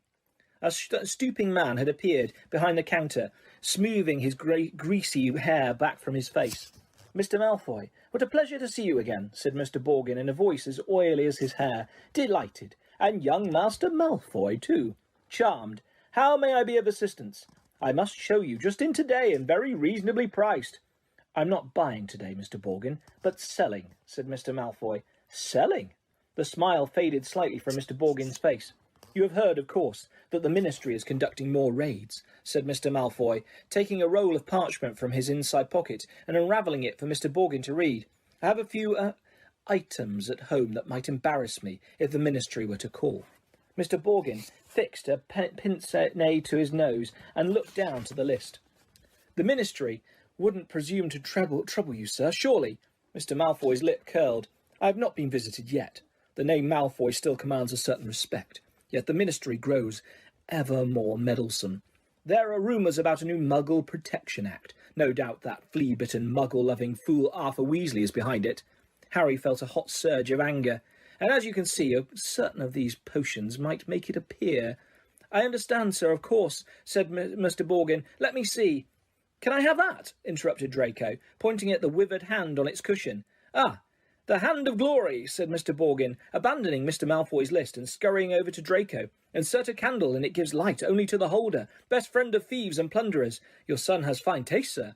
"I hope my son will amount to more than a thief or a plunderer, Borgin," said Mr. Malfoy coldly, and Mr. Borgin said quickly, "No offence, sir. No offence meant." "Though if his school marks don't pick up," said Mr. Malfoy, more coldly still, "that may indeed be all he is fit for." "It's not my fault," retorted Draco. "The teachers all have favourites. That Hermione Granger."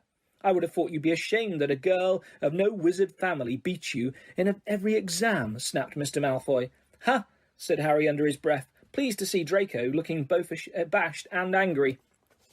It's the same all over, said Mr. Borgin in his only voice. Wizard blood is counting for less everywhere. Not with me, said Mr. Malfoy, his long nostrils flaring. No, sir, nor with me, sir, said Mr. Borgin with a deep bow. In that case, perhaps we can return to my list, said Mr. Malfoy shortly. I am in something of a hurry, Borgin. I have important business elsewhere today. They started to haggle. Harry watched nervously as Draco drew nearer and nearer to his hiding place, examining the objects for sale.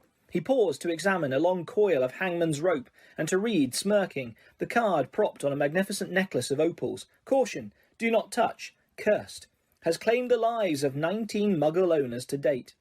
Draco turned away and saw the cabinet right in front of him. He walked forward. He stretched out his hand for the handle. Done, said Mr. Malfoy at the counter. Come, Draco. Harry wiped his forehead on his sleeve as Draco turned away. Good day to you, Mr. Borgin. I'll expect you at the manor tomorrow to pick up the goods. The moment the door had closed, Mr. Borgin dropped his only manner. Good day yourself, Mr. Malfoy, and if the stories are true, you haven't sold me half of what's hidden in your manor. Muttering darkly, Mr. Borgin disappeared into a back room. Harry waited for a minute in case he came back, then, quietly as he could, slipped out of the cabinet, past the glass cases, and out of the shop door. Clutching his broken glasses to his face, he stared around. He had emerged into a dingy alleyway that seemed to be made up entirely of shops devoted to the dark arts. The one he just left, Borgin and Burke's, looked like the largest, but opposite was a nasty window display of shrunken heads, and 2 doors down, a large cage was alive with gigantic black spiders. 2 shabby-looking wizards were watching him from the shadow of a doorway, muttering to each other. Feeling jumpy, Harry set off, trying to hold his glasses on straight, and hoping against hope he'd be able to find a way out of there. An old wooden street sign hanging over a shop selling poisonous candles told him he was in Nocturne Alley. This didn't help, as Harry had never heard of such a place. He supposed he hadn't spoken clearly enough through his mouthful of ashes back in the Weasleys' fire. Trying to stay calm, he wondered what to do. Not lost, are you, my dear? Said a voice in his ear, making him jump. An aged witch stood in front of him, holding a tray of what looked horribly like whole human fingernails. She leered at him, showing mossy teeth. Harry backed away. I'm fine, thanks, he said. I'm just... Harry! What do you think you're doing down here? Harry's heart leapt. So did the witch. A load of fingernails cascaded down over her feet, and she cursed as the massive form of Hagrid, the Hogwarts gamekeeper, came striding towards them, beetle-black eyes flashing over his great bristling beard. Hagrid! Harry croaked in relief. I was lost. Flue powder! Hagrid seized Harry by the scruff of the neck and pulled him away from the witch, knocking the tray right out of her hands. Her shrieks followed them all the way along the twisting alleyway, out into the bright sunlight. Harry saw a familiar snow-white marble building in the distance, Gringotts Bank. Hagrid had steered him right into Diagon Alley. You're a mess, said Hagrid gruffly, brushing soot off Harry so forcefully he nearly knocked him into a barrel of dragon dung outside on an apothecary's. Skulking around Nocturne Alley. I dunno, dodgy place, Harry. Don't want no one to see you down there. I realised that, said Harry, ducking as Hagrid made to brush him off again. I told you, I was lost. What were you doing down there anyway? I was looking for a flesh-eating slug repellent, growled Hagrid. They're ruining the school cabbages. You know, you're not on your own. I'm staying with the Weasleys, but we got separated, Harry explained. I've got to go and find them. They set off together down the street. How come you never wrote back to me? Said Hagrid, as Harry jogged alongside him. He had to take 3 steps to every stride of Hagrid's enormous boots. Harry explained all about Dobby and the Dursleys. Ruddy muggles, growled Hagrid. If I'd have known... Harry, over here! Harry looked up and saw Hermione Granger standing at the top of the white flight of steps to the Gringotts. She ran down to meet him, her bushy brown hair flying behind her. What happened to your glasses? Hello, Hagrid. Oh, it's wonderful to see you 2 again. Are you coming into Gringotts, Harry? As soon as I've found the Weasleys, said Harry. Yeah, you won't have long to wait, grinned Hagrid. Harry and Hermione looked around. Sprinting up the crowded street were Ron, Fred, George, Percy, and Mr. Weasley. Harry, Mr. Weasley panted. We hoped you'd only gone 1 grade too far. He mopped his glistening bowl patch. Molly's frantic. She's coming now. Where did you come out? Ron asked. Nocturne Alley, said Hagrid grimly. Brilliant, said Fred and George together. We've never been allowed in, said Ron enviously. "I should really well think not," growled Hagrid. Mrs. Weasley now came galloping into view, her handbag swinging wildly in one hand, Ginny just clinging on to the other. "Oh, Harry, oh, my dear, you could have been anywhere." Gasping for breath, she pulled a large clothes brush out of her bag and began sweeping off the soot Hagrid hadn't managed to beat away. Mr. Weasley took Harry's glasses, gave them a tap of his wand and returned them, good as new.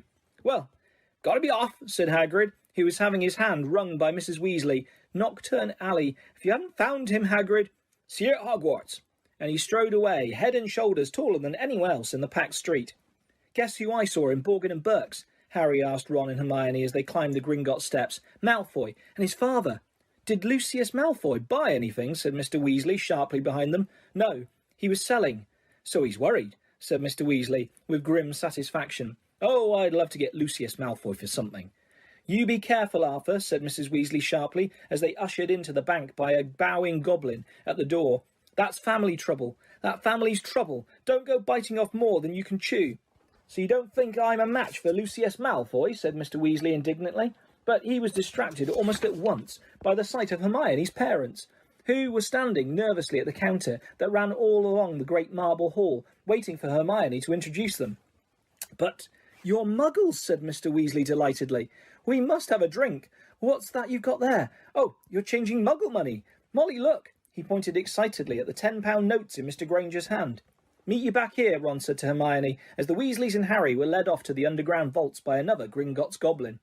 The vaults were reached by means of small goblin-driven carts that sped along miniature train tracks through the bank's underground tunnels. Harry enjoyed the breakneck journey down to the Weasleys' vault, but felt dreadful, far worse than he had in Knockturn Alley when it was opened. There was a very small pile of silver sickles inside, and just one gold galleon. Mrs. Weasley felt right into the corners before sweeping the whole lot into her bag. Harry felt even worse when they reached his vault. He tried to block the contents from view as he hastily shoved handfuls of coins into a leather bag. Back outside in the marble steps, they all separated. Percy muttered vaguely about needing a new quill. Fred and George had spotted their friend from Hogwarts, Lee Jordan. Mrs. Weasley and Ginny were going to a second-hand robe shop, and Mr. Weasley was insisting on taking the Grangers off to the Leaky Cauldron for a drink. "We'll all meet at Flourish and Blotts in an hour to buy your school books," said Mrs. Weasley, setting off with Ginny. "And not one step down Knockturn Alley," she shouted at the twins' retreating backs. Harry, Ron and Hermione strolled off along the winding cobbled street. The bag of gold, silver and bronze, jangling cheerfully in Harry's pocket, was clamouring to be spent, so he bought 3 large strawberry and peanut butter ice creams, which they slurped happily as they wandered up the alley, examining the fascinating shop windows. Ron gazed longingly at a full set of Chudley cannon robes in the windows of Quality Quidditch Supplies, until Hermione dragged them off to buy ink and parchment next door. In Gamble and Jape's Wizarding Joke Shop, they met Fred, George and Lee Jordan, who was stocking up on Dr. Filbuster's fabulous wet start, no heat fireworks. And in a tiny junk shop full of broken wands, wonky brass scales, and old cloaks covered in potion stains, they found Percy, deeply immersed in a small and deeply boring book called Prefects Who Gained Power. A study of Hogwarts prefects and their late careers, Ron read aloud off the back cover. "That sounds fascinating." "Go away," Percy snapped. Course, he's very ambitious, Percy. He's got it all planned out. He wants to be Minister of Magic," Ron told Harry and Hermione in an undertone, as they left Percy to it. An hour later, they headed for Flourish and Blotts. They were by no means the only ones making their way to the bookshop. As they approached it, they saw to their surprise a large crowd jostling outside the doors, trying to get in. The reason for this was proclaimed by a large banner stretched across the upper windows. "Gilderoy Lockhart will be signing copies of his autobiography, Magical Me, today, 12:30 till 4:30 p.m. "We can actually meet him," Hermione squealed. "I mean, he's written almost the whole book list." The crowd seemed to be made mostly of witches, round Mrs. Weasley's age. A harassed-looking wizard stood at the door, crying, "Calmly, please, ladies, don't push there. Mind the books now." Harry, Ron and Hermione squeezed inside. A long queue wound right to the back of the shop, where Gilderoy Lockhart was signing his books. They each grabbed a copy of Break with a Banshee and sneaked up the line to where the rest of the Weasleys were standing with Mr. and Mrs. Granger. "Oh, there you are, good," said Mrs. Weasley. She sounded breathless and kept patting her hair. "We'll be able to see him in a minute." Gilderoy Lockhart came slowly into view, seated at a table surrounded by large pictures of his own face. all winking and flashing dazzlingly white teeth at the crowd. The real Lockhart was wearing robes of forget-me-not blue, which exactly matched his eyes. His pointed wizard's hat was set at a jaunty angle on his wavy hair. A short, irritable-looking man was dancing around taking photographs with a large black camera that emitted puffs of purple smoke with every blinding flash. "Out of the way there," he snarled at Ron, moving back to get a better shot. "This is for the Daily Prophet." "Big deal," said Ron, rubbing his foot where the photographer has stepped on it. Gilderoy Lockhart heard him. He looked up. He saw Ron. And then he saw Harry. He stared. Then he leapt to his feet and positively shouted, "It can't be Harry Potter!" The crowd parted, whispering excitedly. Lockhart dived forward, seized Harry's arm, and pulled him to the front. The crowd burst into applause. Harry's face burned as Lockhart shook his hand for the photographer, who was clicking away madly, wafting thick smoke over the Weasleys. "Nice big smile, Harry," said Lockhart, through his own gleaming teeth. "Together, you and I are worth the front page." When he finally let go of Harry's hand, Harry could hardly feel his fingers. He tried to sidle back over to the Weasleys, but Lockhart threw an arm around his shoulders and clamped him tightly to his side. "Ladies and gentlemen," he said loudly, waving for quiet. "What an extraordinary moment this is. The perfect moment for me to make a little announcement I've been sitting on for some time. When young Harry here stepped into Flourish and Blots today, he only wanted to buy my autobiography, which I shall be happy to present him now free of charge." The crowd applauded again. "He had no idea," Lockhart continued, giving Harry a little shake that made his glasses slip to the end of his nose, "that he would shortly be getting much, much more than my book. Magical me! He and his school fellows will, in fact, be getting the real Magical Me. Yes, ladies and gentlemen, I have great pleasure and pride in announcing that this September I will be taking up the post of Defence Against the Dark Arts teacher at Hogwarts School of Witchcraft and Wizardry." The crowd cheered and clapped, and Harry found himself being presented with the entire works of Gilderoy Lockhart. Staggering slightly under their weight, he managed to make his way out of the limelight to the edge of the room, where Ginny was standing next to her new cauldron. You have these, Harry, mumbled to her, tipping the books into the cauldron. "I'll buy my own." "Bet you loved that, didn't you, Potter?" said a voice Harry had no trouble recognising. He straightened up and found himself face to face with Draco Malfoy, who was wearing his usual sneer. "Famous Harry Potter," said Malfoy. "Can't even go into a bookshop without making the front page." "Leave him alone. He didn't want all that," said Ginny. It was the first time she'd spoken in front of Harry. She was glaring at Malfoy. "Potter, you've got yourself a girlfriend," drawled Malfoy. Ginny went scarlet as Ron and Hermione fought their way over, both clutching stacks of Lockhart's books.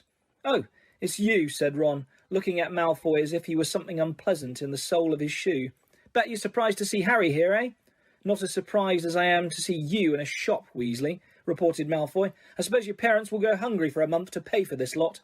Ron went as red as Ginny. He dropped his books into the cauldron too and started towards Malfoy.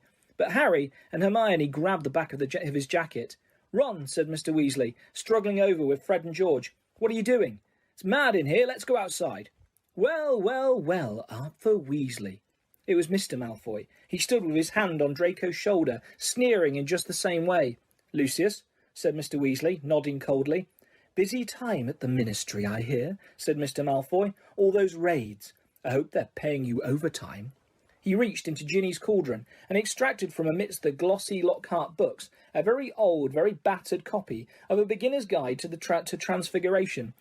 "Obviously not," he said. "Dear me, what's the use of being a disgrace to the name of wizard if they don't even pay you well for it?" Mr. Weasley flushed darkly than either Ron or Ginny. "We have a very different idea of what disgraces the name of wizard, Malfoy," he said. "Clearly," said Mr. Malfoy, his pale eyes straying to Mr. and Mrs. Granger, who were watching apprehensively. "The company you keep, Weasley, and I thought your family could sink no lower." There was a thud of metal as Ginny's cauldron went flying.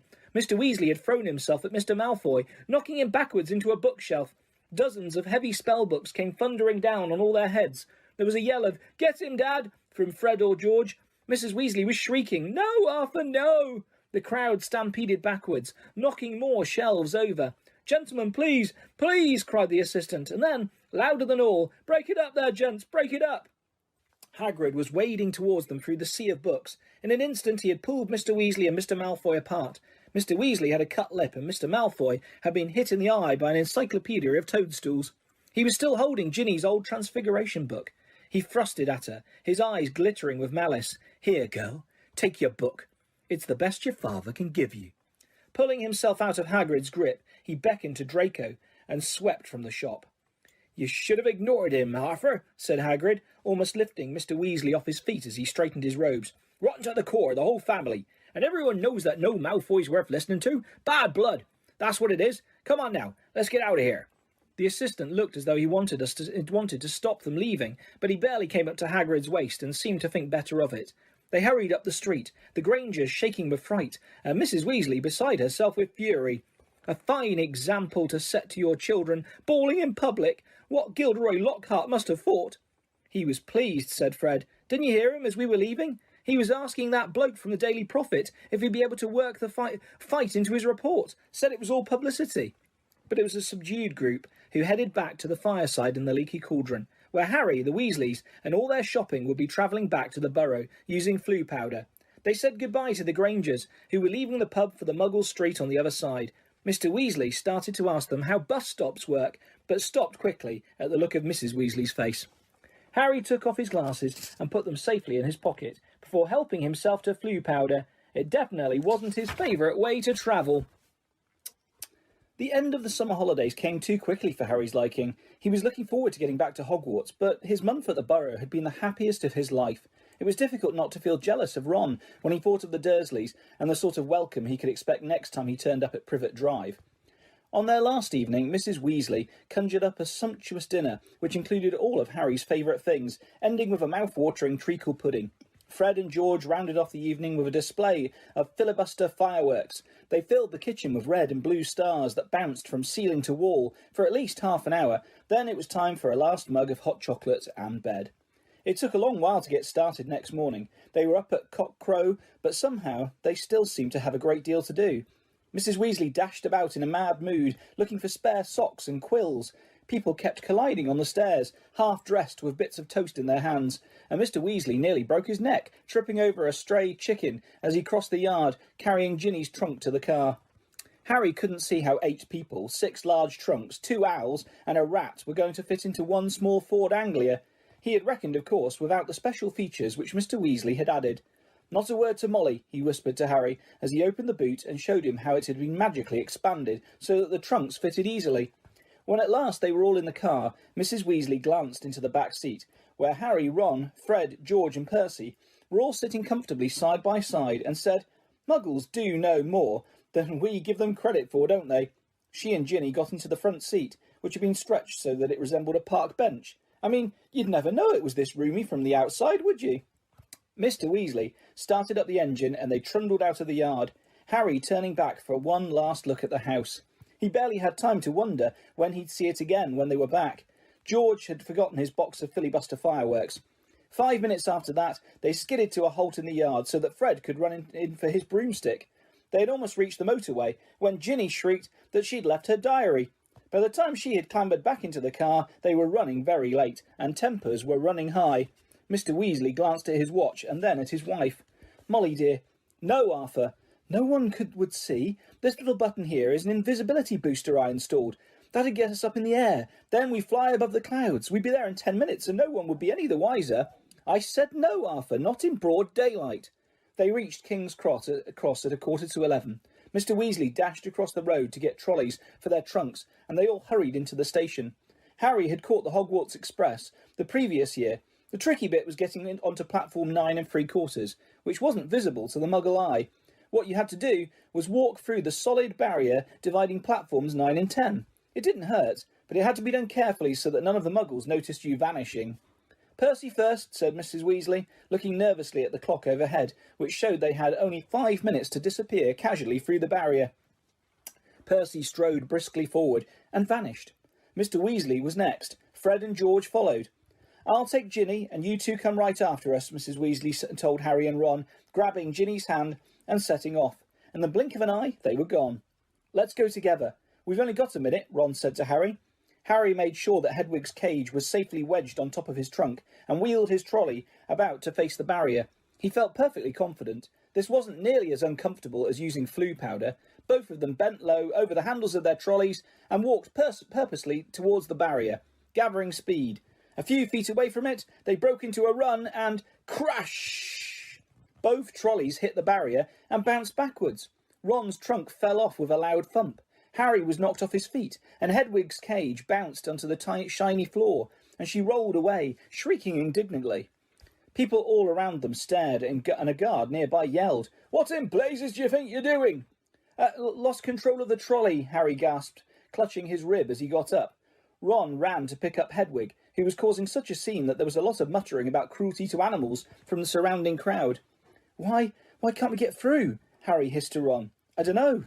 Ron looked wildly around. A dozen curious people were still watching them. "We're going to miss the train," Ron whispered.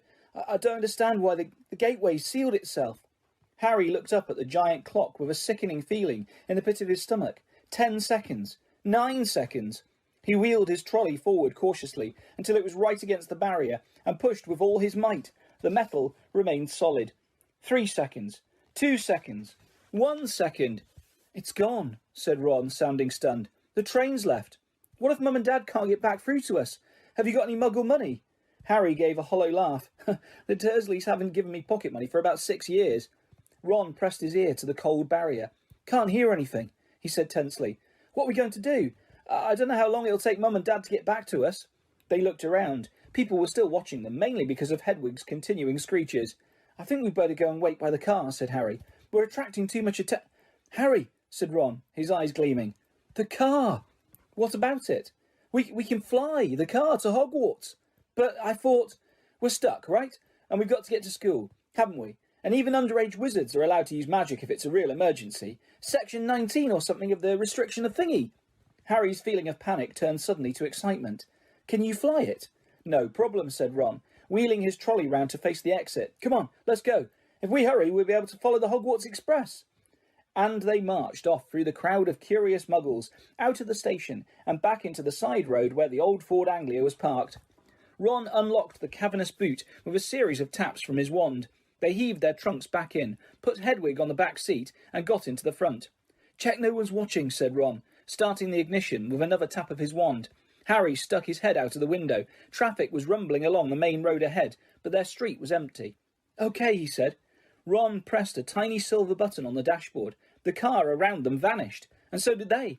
Harry could feel the seat vibrating beneath him, hear the engine, feel his hands on his knees and his glasses on his nose. But for all he could see, he had become a pair of eyeballs floating a few feet above the ground in a dingy street full of parked cars. "Let's go," said Ron's voice from his right. The ground and the dirty buildings on either side fell away, dropping out of sight as the car rose. In seconds, the whole of London lay smoky and glittering below them. Then there was a popping noise, and the car, Harry and Ron reappeared. "Uh-oh," said Ron, jabbing at the invisibility booster. "It's faulty." Both of them pummeled it. The car vanished. Then it flickered back again. "Hold on," Ron yelled, and he slammed his foot on the accelerator. They shot straight into a low, woolly cloud, and everything turned dull and foggy. "Now what?" said Harry, blinking at the solid mass of cloud pressing in on them from all sides. "We need to see the train to know what direction to go in," said Ron. "Dip back down again, quickly." They dropped back beneath the clouds and twisted around in their seats, squinting at the ground. "I can see it," Harry yelled. "Right ahead, there." The Hogwarts Express was streaking along below them like a scarlet snake. "Due north," said Ron, checking the compass on the dashboard. "OK, we'll just have to check it on every half hour or so. Hold on." And they shot up through the clouds. A minute later, they burst out into a blaze of sunlight. It was a different world. The wheels of the car skimmed the sea of a fluffy cloud, the sky a bright, endless blue under the blinding white sun.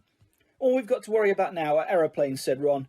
They looked at each other and started to laugh. For a long time, they couldn't stop. It was as though they had plunged into a fabulous dream. This, thought Harry, was surely the only way to travel, past swirls and turrets of snowy cloud, in a car full of hot, bright sunlight, with a fat pack of toffees in the glove compartment, and the prospect of seeing Fred and George's jealous faces when they landed smoothly and spectacularly on the sweeping lawn in front of Hogwarts Castle. They made regular checks on the train as they flew further and further north, each dip beneath the clouds showing them a different view. London was soon far behind them, replaced by neat green fields which gave way in turn to wide purplish moors, villages with tiny toy churches, and a great city alive with cars like multicoloured ants. Several uneventful hours later, however, Harry had to admit that some of the fun was wearing off. The toffees had made them extremely thirsty, and they had nothing to drink. He and Ron had pulled off their jumpers, but Harry's t-shirt was sticking to the back of his seat, and his glasses kept sliding down to the end of his sweaty nose. He had stopped noticing the fantastic cloud shapes now, and was thinking longingly of the train miles below, where you could buy ice cold pumpkin juice from a trolley pushed by a plump witch. Why hadn't they been able to get onto platform 9 3/4? "Can't be much further, can it?" croaked Ron, hours later, as the sun started to sink into the floor of a cloud, staining it a deep pink. "Ready for another check on the train?" It was still right below them, winding its way past a snow-capped mountain. It was much darker beneath the canopy of clouds. Ron put his foot on the accelerator and drove them upwards again, but as he did so, the engine began to whine. Harry and Ron exchanged nervous glances. "It's probably just tired," said Ron. It's never been this far before." And they both pretended not to notice the whining growing louder and louder as the sky became steadily darker. Stars were blossoming in the blackness. Harry pulled his jumper back on, trying to ignore the way the windscreen wipers were now waving feebly, as though in protest. "Not far," said Ron, more to the car than to Harry. "Not far now." And he patted the dashboard nervously. When they flew back beneath the clouds a little while later, they had to squint through the darkness for a landmark they knew. "There!" Harry shouted, making Ron and Hedwig jump. "Straight ahead!" Silhouetted on the dark horizon, high on the cliff over the lake, stood the many turrets and towers of Hogwarts Castle. But the car had begun to shudder and was losing speed. "Come on," Ron said cajolingly, giving the steering wheel a little shake. "Nearly there. Come on." The engine groaned. Narrow jets of steam were issuing from under the bonnet. Harry found himself gripping the edge of his seat very hard as they flew towards the lake. The car gave a nasty wobble. Glancing out of his window, Harry saw the smooth, black, glassy surface of the water. A mile below, Ron's knuckles were white on the steering wheel. The car wobbled again. "Come on," Ron muttered. They were over the lake. The castle was right ahead. Ron put his foot down. There was a loud clunk, a splutter, and the engine died completely. "Uh-oh," said Ron into the silence. The nose of the car dropped. They were falling, gathering speed, heading straight for the solid castle wall. "No!" Ron yelled, swinging the steering wheel around.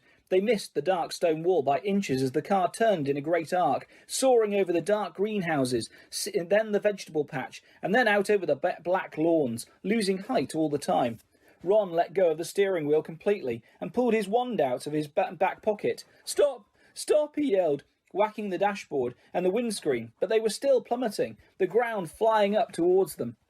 "Mind that tree!" Harry bellowed, lunging for the steering wheel, but too late. Crunch!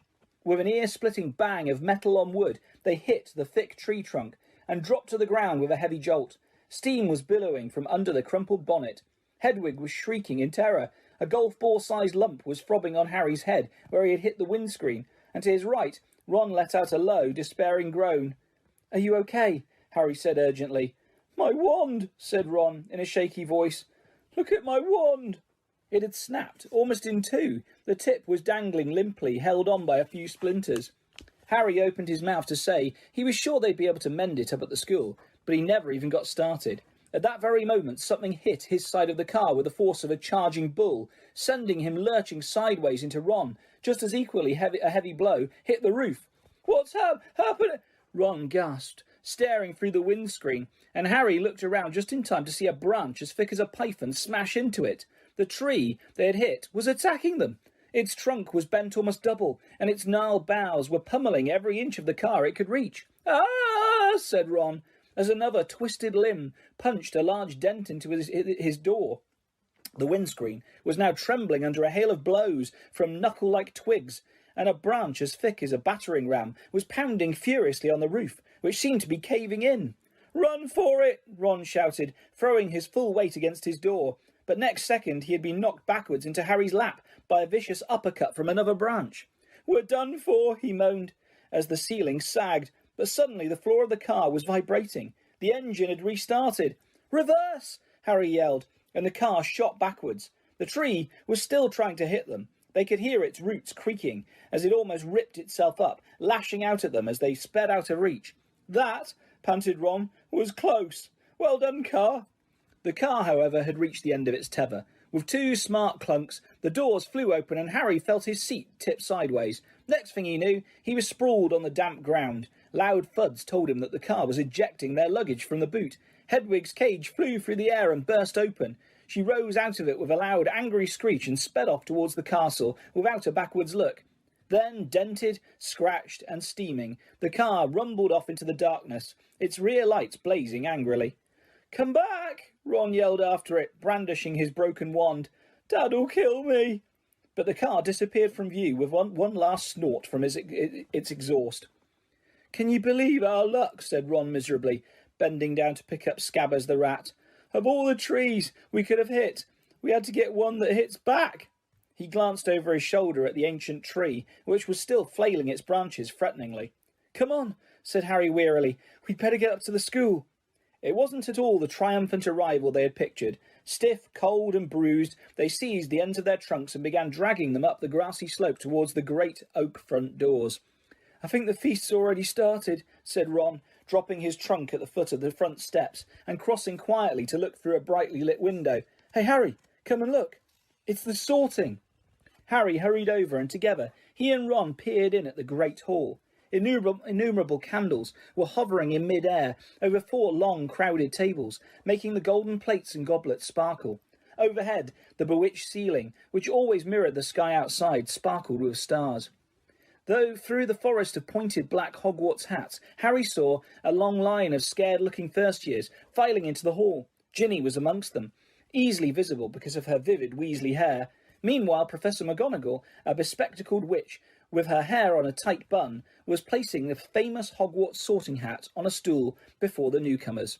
Every year this aged-old hat, patched, frayed and dirty, sorted new students into the 4 Hogwarts houses: Gryffindor, Hufflepuff, Ravenclaw and Slytherin. Harry well remembered putting it on, exactly 1 year ago, and waiting petrified for its decision as it muttered aloud in his ear. For a few horrible seconds he had feared that he was going to be put into Slytherin, the house which had turned out more dark witches and wizards than any other, but he had ended up in Gryffindor, along with Ron, Hermione and the rest of the Weasleys. Last term, Harry and Ron had helped Gryffindor win the house championship, beating Slytherin for the first time in 7 years. A very small, mousy-haired boy had been called forward to place the hat on his head. Harry's eyes wandered past him to where Professor Dumbledore, the headmaster, sat watching the sorting from the staff table, his long silver beard and half-moon glasses shining brightly in the candlelight. Several seats along, Harry saw Gilderoy Lockhart, dressed in robes of aquamarine, and there at the end was Hagrid, huge and hairy, drinking deeply from his goblet. "Hang on," Harry muttered on Ron. "There's an empty chair at the staff table. Where's Snape?" Professor Severus Snape was Harry's least favourite teacher. Harry also happened to be Snape's least favourite student, cruel, sarcastic, and disliked by everybody except the students from his own house, Slytherin. Snape taught potions. "Maybe he's ill," said Ron hopefully. "Maybe he's left," said Harry, "because he missed out on the defence against the dark arts job again. Or he might have been sacked," said Ron enthusiastically. "I mean, everyone hates him. Or maybe," said a very cold voice right behind them, "he's waiting to hear why you two didn't arrive on the school train." Harry spun around. There, his black robes rippling in a cold breeze, stood Severus Snape. He was a thin man with a sallow skin, a hooked nose, and greasy, shoulder-length black hair, and at this moment he was smiling in a way that told Harry he and Ron were in very deep trouble. "Follow me," said Snape. Not daring even to look at each other, Harry and Ron followed Snape up the steps into the vast, echoing entrance hall, which was lit with flaming torches. A delicious smell of food was wafting from the great hall, but Snape led them away from the warmth and light down a narrow stone staircase that led into the dungeons. "In," he said, opening a door halfway down the cold passageway and pointing. They entered Snape's office, shivering. The shadowy walls were lined with shelves of large glass jars, in which floated all manner of revolting things Harry didn't really want to know the name of at that moment. The fireplace was dark and empty. Snape closed the door and turned to look at them. "So," he said softly, "the train isn't good enough for the famous Harry Potter and his faithful sidekick Weasley. wanted to arrive with a bang, did we, boys? No, sir. It was the barrier at King's Cross. Silence, said Snape coldly. What have you done with the car? Ron gulped. This wasn't the first time Snape had given Harry the impression of being able to read minds, but a moment later he understood, as Snape unrolled today's issue of the Evening Prophet. You were seen, he hissed, showing them the headline, Flying Ford Anglia Mystifies Muggles. He began to read aloud, 2 muggles in London convinced they saw an old car flying over the post office tower. At noon in Norfolk, Mrs. Betty Bayliss, while hanging out her washing, Mr. Angus Fleet of Peebles reported to police 6 or 7 muggles in all. I believe your father works in the misuse of muggle artefacts office, he said, looking up at Ron and smiling still more nastily. Dear, his own son. Harry felt as though he'd just been walloped in the stomach by one of the mad tree's larger branches. If anyone found out Mr. Weasley had bewitched the car, he hadn't thought of that. I noticed, in my search of the park, that considerable damage seems to have been done to a very valuable whomping willow, Snape went on. That tree did more damage to us than we, Ron blurted out. Silence, snapped Snape again. Most importantly, you are not in my house, and the decision to expel you does not rest with me. I shall go and fetch the people who do have that happy power. You will wait here. Harry and Ron stared at each other, white-faced. Harry didn't feel hungry anymore. He now felt extremely sick. He tried not to look at a large, slimy something suspended in green liquid on a shelf behind Snape's desk. If Snape had gone to fetch Professor McGonagall, head of Gryffindor House, they were hardly any better off. She might be fairer than Snape, but she was still extremely strict. 10 minutes later, Snape returned, and sure enough, it was Professor McGonagall who accompanied him. Harry had seen Professor McGonagall angry on several occasions, but either he had forgotten just how thin her mouth could go, or he had never seen her this angry before. She raised her wand the moment she entered. Harry and Ron both flinched, but she merely pointed it at an empty fireplace where flames suddenly erupted.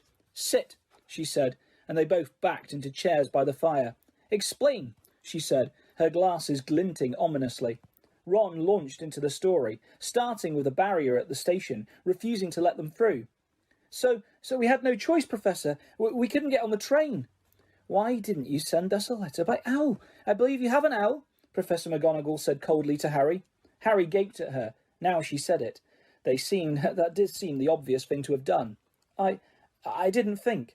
That, said Professor McGonagall, is obvious. There was a knock on the office door, and Snape, now looking happier than ever, opened it. There stood the headmaster, Professor Dumbledore. Harry's whole body went numb. Dumbledore was looking unusually grave. He stared down his very crooked nose at them, and Harry suddenly found himself wishing he and Ron were still being beaten up by the whomping willow. There was a long silence, and then Dumbledore said, Please explain why you did this. It would have been better if he had shouted. Harry hated the disappointment in his voice. For some reason he was unable to look Dumbledore in the eyes, and spoke instead to his knees. He told Dumbledore everything, except that Mr. Weasley owned the bewitched car, making it sound as though he and Ron had happened to find a flying car parked outside the station. He knew Dumbledore would see through this at once, but Dumbledore asked no questions about the car. When Harry had finished, he merely continued to peer at them through his spectacles. We'll go and get our stuff, said Ron in a hopeless sort of voice. What are you talking about, Weasley? Barked Professor McGonagall. Well, you're expelling us, aren't you? Said Ron. Harry looked quickly at Dumbledore. Not today, Mr. Weasley, said Dumbledore, but I must impress upon both of you the seriousness of what you have done. I will be writing to both your families tonight. I must also warn you that if you do anything like this again, I will have no choice but to expel you. Snape looked as though Christmas had been cancelled.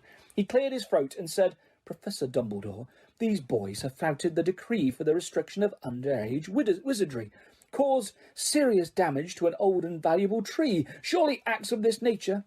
It will be for Professor McGonagall to decide on these boys' punishment, Severus, said Dumbledore calmly. They are in her house, and therefore her responsibility. He turned to Professor McGonagall. I must go back to the feast, Minerva. I've got to give out a few notices. Come, Severus. There's a delicious-looking custard tart I want to sample. Snape shot a look of pure venom at Harry and Ron as he allowed himself to be swept out of his office, leaving them alone with Professor McGonagall, who was still eyeing them with a wrathful eagle. You'd Better get along to the hospital wing, Weasley. You're bleeding. Not much, said Ron, hastily wiping the cut over his eye with his sleeve. Professor, I wanted to watch my sister being sorted. The sorting ceremony is over, said Professor McGonagall. Your sister is also in Gryffindor. Oh, good, said Ron. And speaking of Gryffindor, Professor McGonagall said sharply, but Harry cut in. Professor, when we took the car, term hadn't started, so Gryffindor shouldn't really have points taken from it, should it? He finished, watching her anxiously.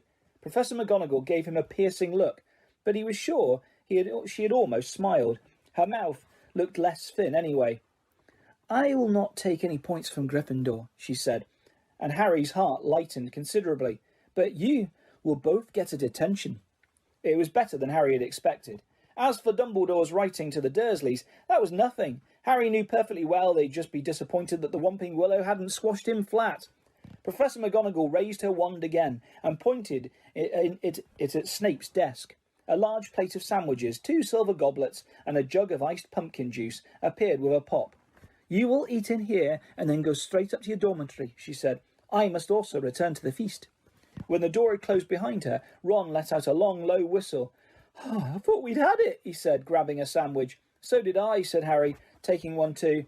Can you believe our luck, though? Said Ron thickly through a mouthful of chicken and ham. Fred and George must have flown that car 5 or 6 times, and no muggle ever saw them. He swallowed and took another huge bite. Why couldn't we get through the barrier? Harry shrugged. We'll have to watch our step from now on, though, he said, taking a grateful swig of pumpkin juice. Wish we'd have gone up for the feast. She didn't want us showing off, said Ron sagely. Doesn't want people to think it's clever, arriving by flying car. When they had eaten as many sandwiches as they could, the plate kept refilling itself. They rose and left the office, treading the familiar path to Gryffindor Tower. The castle was quiet. It seemed that the feast was over. They walked past muttering portraits and creaking suits of armour, and climbed narrow flights of stone stairs, until at last they reached the passage where the secret entrance to Gryffindor Tower was hidden, behind an oil painting of a very fat woman in a pink silk dress. Password, she said, as they approached. Said Harry. They didn't know the New Year's password, not having met a Gryffindor prefect yet, but help came almost immediately. They heard hurrying feet behind them and turned to see Hermione dashing towards them. There you are. Where have you been? The most ridiculous rumours. Someone said you'd been expelled for crashing a flying car. Well, we haven't been expelled, Harry assured her. You're not telling me you did fly here, said Hermione, sounding almost as severe as Professor McGonagall. Skip the lecture, said Ron impatiently. Tell us the new password. It's Wattlebird, said Hermione impatiently, but that's not the point. Her words were cut short, however, as the portrait of the fat lady swung open and there was a sudden storm of clapping. It looked as though the whole of Gryffindor House was still awake, packed into the circular common room, standing on the lopsided tables and squashy armchairs, waiting for them to arrive. Arms reached through the portrait hole to pull Harry and Ron inside, leaving Hermione to scramble in after them. Brilliant, yelled Lee Jordan. Inspired. What an entrance. Flying a car right into the Whomping Willow. People will be talking about that for years. Good on you, said a 5th year Harry had never spoken to. Someone was patting him on the back as though he'd just won a marathon. Fred and George pushed their way to the front of the crowd and said together, Why couldn't you have called us back, eh? Ron was scarlet in the face, grinning embarrassedly. But Harry could see one person who didn't look happy at all. Percy was visible over the heads of some excited first years, and he seemed to be trying to get near enough to start telling them off. Harry nudged Ron in the ribs and nodded in Percy's direction. Ron got the point at once. Got to get upstairs. Bit tired, he said, and the two of them started pushing their way towards the door on the other side of the room, which led to a spiral staircase in the dormitories. Night, Harry called back to Hermione, who was wearing a scowl just like Percy's. They managed to get to the other side of the common room, still having their backs slapped, and gained the piece of the staircase. They hurried up it, right to the top, and at last reached the door of their old dormitory, which now had a sign on it saying second years. They entered the familiar circular room, with its 5 four-posters hung with red velvet, and its high, narrow windows. Their trunks had been brought up for them, and placed at the ends of their beds. Ron grinned guiltily at Harry. I know I shouldn't have enjoyed that or anything, but... The dormitory door flew open, and in came the other second-year Gryffindor boys, Seamus Finnegan, Dean Thomas and Neville Longbottom. Unbelievable, beamed Seamus. Cool, said Dean. Amazing, said Neville, awestruck. Harry couldn't help it. He grinned too. The next day, however, Harry barely grinned once. Things started to go downhill from breakfast in the great hall. The 4 long house tables were laden with tureens of porridge, plates of kippers, mountains of toast and dishes of eggs and bacon. Beneath the enchanted ceiling, today a dull, cloudy grey. Harry and Ron sat down to the Gryffindor table next to Hermione, who had her copy of Voyages with Vampires propped open against a milk jug. There was a slight stiffness in the way she said "morning," which told Harry that she was still disapproving of the way they had arrived. Neville Longbottom, on the other hand, greeted them cheerfully. Neville was a round-faced and accident-prone boy with the worst memory of anyone Harry had ever met. "Post you any minute. I think Gran's sending on a few things I forgot." Harry had only just started his porridge when, sure enough, there was a rushing sound overhead, and 100 or so owls streamed in, circling the hall and dropping letters and packages into the chattering crowd. A big, lumpy parcel bounced off Neville's head, and a second later something large and grey fell into Hermione's jug, spraying them all with milk and feathers. "Errol," said Ron, pulling the bedraggled owl out by the feet. Errol slumped unconscious onto the table, his legs in the air and a damp red envelope in his beak. "Oh no," Ron gasped.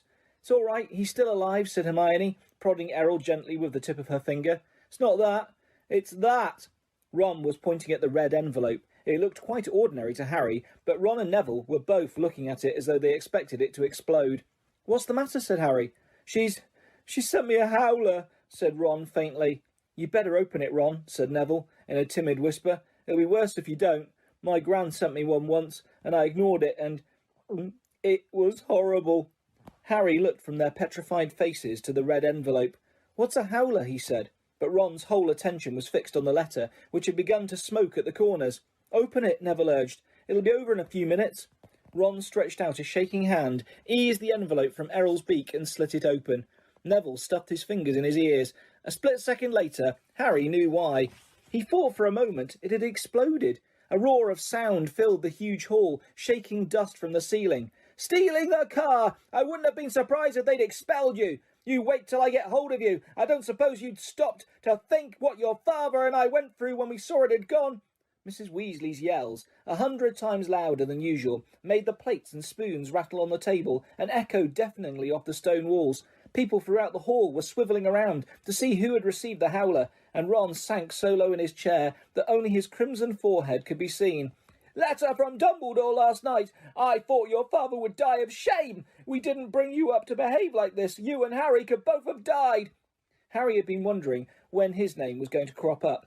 He tried very hard to look as though he couldn't hear the voice that was making his eardrums throb. "Absolutely disgusted. Your father's facing an inquiry at work. It's entirely your fault, and if you put another toe out of line, we'll bring you straight back home." A ringing silence fell. The red envelope, which had dropped from Ron's hand, burst into flames and curled into ashes. Harry and Ron sat stunned, as though a tidal wave had just passed over them.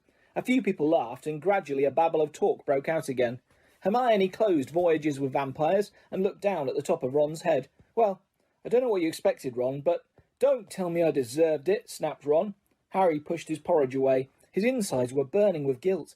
Mr. Weasley was facing an inquiry at work. After all Mr. and Mrs. Weasley had done for him over the summer. But he had no time to dwell on this. Professor McGonagall was moving along the Gryffindor table, handing out timetables. Harry took his and saw that they had double herbology, with the Hufflepuffs first. Harry, Ron and Hermione left the castle together, crossed the vegetable patch and made for the greenhouses, where the magical plants were kept. At least the howler had done one good thing. Hermione seemed to think they had now been punished enough, and was being perfectly friendly again. As they neared the greenhouses, they saw the rest of the class standing outside, waiting for Professor Sprout. Harry, Ron and Hermione had only just joined them when she came striding into view across the lawn, accompanied by Gilderoy Lockhart. Professor Sprout's arms were full of bandages, and with another twinge of guilt, Harry spotted the whomping willow in the distance, several of its branches now in slings. Professor Sprout was a squat little witch who wore a patched hat over her flyaway hair. There was usually a large amount of earth on her clothes, and her fingernails would have made Aunt Petunia faint. Gilderoy Lockhart, however, was immaculate in sweeping robes of turquoise, his golden hair shining under a perfectly positioned turquoise hat with gold trimming. "Oh, hello there," Lockhart called, beaming around at the assembled students. "Just been showing Professor Sprout the right way to doctor a whomping willow. But I don't want you running away with the idea that I'm better at herbology than she is. I just happen to have met several of these exotic plants on my travels." "Greenhouse 3 today, chaps," said Professor Sprout, who was looking distinctly disgruntled, not at all her usual cheerful self. There was a murmur of interest. They had only ever worked in Greenhouse 1 before. Greenhouse 3 housed far more interesting and dangerous plants. Professor Sprout took a large key from her belt and unlocked the door. Harry caught a whiff of damp earth and fertiliser, mingling with the heavy perfume of some giant umbrella-sized flowers dangling from the ceiling. He was about to follow Ron and Hermione inside when Lockhart's hand shot out. "Harry, I've been wanting a word. You don't mind if he's a couple of minutes late, do you, Professor Sprout?" Judging by Professor Sprout's scowl, she did mind, but Lockhart said, "That's the ticket," and closed the greenhouse door in her face. "Harry," said Lockhart, his large white teeth gleaming in the sunlight as he shook his head. "Harry, Harry, Harry." Completely nonplussed, Harry said nothing. "When I heard, well, of course, it was all my fault. Could have kicked myself." Harry had no idea what he was talking about. He was about to say so when Lockhart went on. "Don't know when I've been more shocked. Flying a car to Hogwarts. Well, of course, I knew at once why you'd done it. Stood out a mile. Harry, Harry, Harry." It was remarkable how he could show every one of these brilliant teeth, even when he wasn't talking. "Gave you a taste of publicity, didn't I?" said Lockhart. "Gave you the bug. You got into the front page of the paper with me, and you couldn't wait to do it again." "Oh, no, Professor, see." "Harry, Harry, Harry," said Lockhart, reaching out and grasping his shoulder. "I understand. Natural to want a bit more once you've had the first taste. And I blame myself for giving you that, because it was bound to go to your head. But see here, young man, you can't start flying cars to try and get yourself noticed. Just calm down, all right? Plenty of time for all that when you're older. Yes, I know what you're thinking. It's all right for him. He's an internationally famous wizard already. But when I was 12, I was just as much a nobody as you are now. In fact, I'd say I was even more of a nobody. I mean, a few people have heard of you, haven't they? All that business with he who must not be named." He glanced at the lightning scar on Harry's forehead. I know. It's not quite as good as winning Witch Weekly's Most Charming Smile Award 5 times in a row, as I have. But it's a start, Harry. It's a start." He gave Harry a hearty wink and strode off. Harry stood stunned for a few seconds. Then, remembering he was supposed to be in the greenhouse, he opened the door and slid inside. Professor Sprout was standing behind a trestle bench in the centre of the greenhouse. About 20 pairs of different coloured earmuffs were lying on the bench. When Harry had taken his place between Ron and Hermione, he said, "We'll be repotting mandrakes today." She said, "We'll be repotting mandrakes today. Now, who can tell me the properties of the mandrake?" To nobody's surprise, Hermione's hand was first into the air. "Mandrake, or mandragora, is a powerful restorative," said Hermione, sounding as usual, as though she had swallowed the textbook. "It is used to return people who have been transfigured or cursed to their original state." "Excellent. 10 points to Gryffindor," said Professor Sprout. "The mandrake forms an essential part of most antidotes. It is also, however, very dangerous. Who can tell me why?" Hermione's hand narrowly missed Harry's glasses as it shot up again. "The cry of the mandrake is fatal to anyone who hears it," she said promptly. "Precisely. Take another 10 points," said Professor Sprout. "Now, the mandrakes we have here are still very young." She pointed to a row of deep trays as she spoke, and everyone shuffled forward for a better look. 100 or so tufty little plants, purplish-green in colour, were growing there in rows. They looked quite unremarkable to Harry, who didn't have the slightest idea what Hermione meant by the cry of the mandrake. "Everyone take a pair of earmuffs," said Professor Sprout. There was a scramble as everyone tried to seize a pair that wasn't pink and fluffy. "When I tell you to put them on, make sure your ears are completely covered," said Professor Sprout. "When it is safe to remove them, I will give you the thumbs up. Right, earmuffs on." Harry snapped the earmuffs over his ears. They shut out sound completely. Professor Sprout put a pink fluffy pair over her ears, rolled up the sleeves of her robes, grasped one of the tufty plants firmly, and pulled hard. Harry let out a gasp of surprise that no one could hear. Instead of roots, a small, muddy and extremely ugly baby popped out of the earth. The leaves were growing right out of his head. He had pale green, mottled skin, and was clearly bawling at the top of his lungs. Professor Sprout took a large plant pot from under the table and plunged the mandrake into it, burying him in dark, damp compost until only the tufted leaves were visible. Professor Sprout dusted off her hands, gave them all a thumbs up, and removed her own earmuffs. "As our mandrakes are only seedlings, their cries won't kill yet," she said calmly, as though she'd just done nothing more exciting than water a begonia. "However, they will knock you out for several hours, And as I'm sure none of you want to miss your first day back, make sure your earmuffs are securely in place while you work. I will attract your attention when it is time to pack up. 4 to a tray. There is a large supply of pots here. Compost in the sacks over there, and be careful of the venomous tentacula. It's teething. She gave a sharp slap to a spiky dark red plant as she spoke, making it draw in the long feelers that had been inching sneakily over her shoulder. Harry, Ron and Hermione were joined at their tray by a curly-haired Hufflepuff boy Harry knew by sight, but had never spoken to. Justin Finch Fletchley, he said brightly, shaking Harry by the hand. Know who you are, of course, the famous Harry Potter, and you're Hermione Granger, always topping everything. Hermione beamed as she had her hand shaken. And Ron Weasley, wasn't that your flying car? Ron didn't smile. The howler was obviously still on his mind. That Lockhart's something, isn't he? Said Justin happily, as they began filling their plant pots with dragon dung compost. Awfully brave chap. Have you read his books? I'd have died of fear if I'd been cornered in a telephone box by a werewolf, but he stayed cool and, zap, just fantastic. My name was down for Eton, you know. I can't tell you how glad I am here instead. Of course, Mother was slightly disappointed, but since I made her read Lockhart's books, I think she's begun to see how useful it'll be to have a fully trained wizard in the family. After that, they didn't have much chance to talk. Their earmuffs were back on, and they needed to concentrate on the mandrakes. Professor Sprout had made it look extremely easy, but it wasn't. The mandrakes didn't like coming out of the earth, but didn't seem to want to go back into it either. They squirmed, kicked, flailed their sharp little fists and gnashed their teeth. Harry spent 10 whole minutes trying to squash a particularly fat one into a pot. By the end of the class, Harry, like everyone else, was sweaty, aching, and covered in earth. They traipsed back to the castle for a quick wash, and then the Gryffindors hurried off to Transfiguration. Professor McGonagall's classes were always hard work, but today was especially difficult. Everything Harry had learned last year seemed to have leaked out of his head during the summer. He was supposed to be turning a beetle into a button, but all he managed to do was give his beetle a lot of exercise, and it scuttled over the desk, avoiding his wand.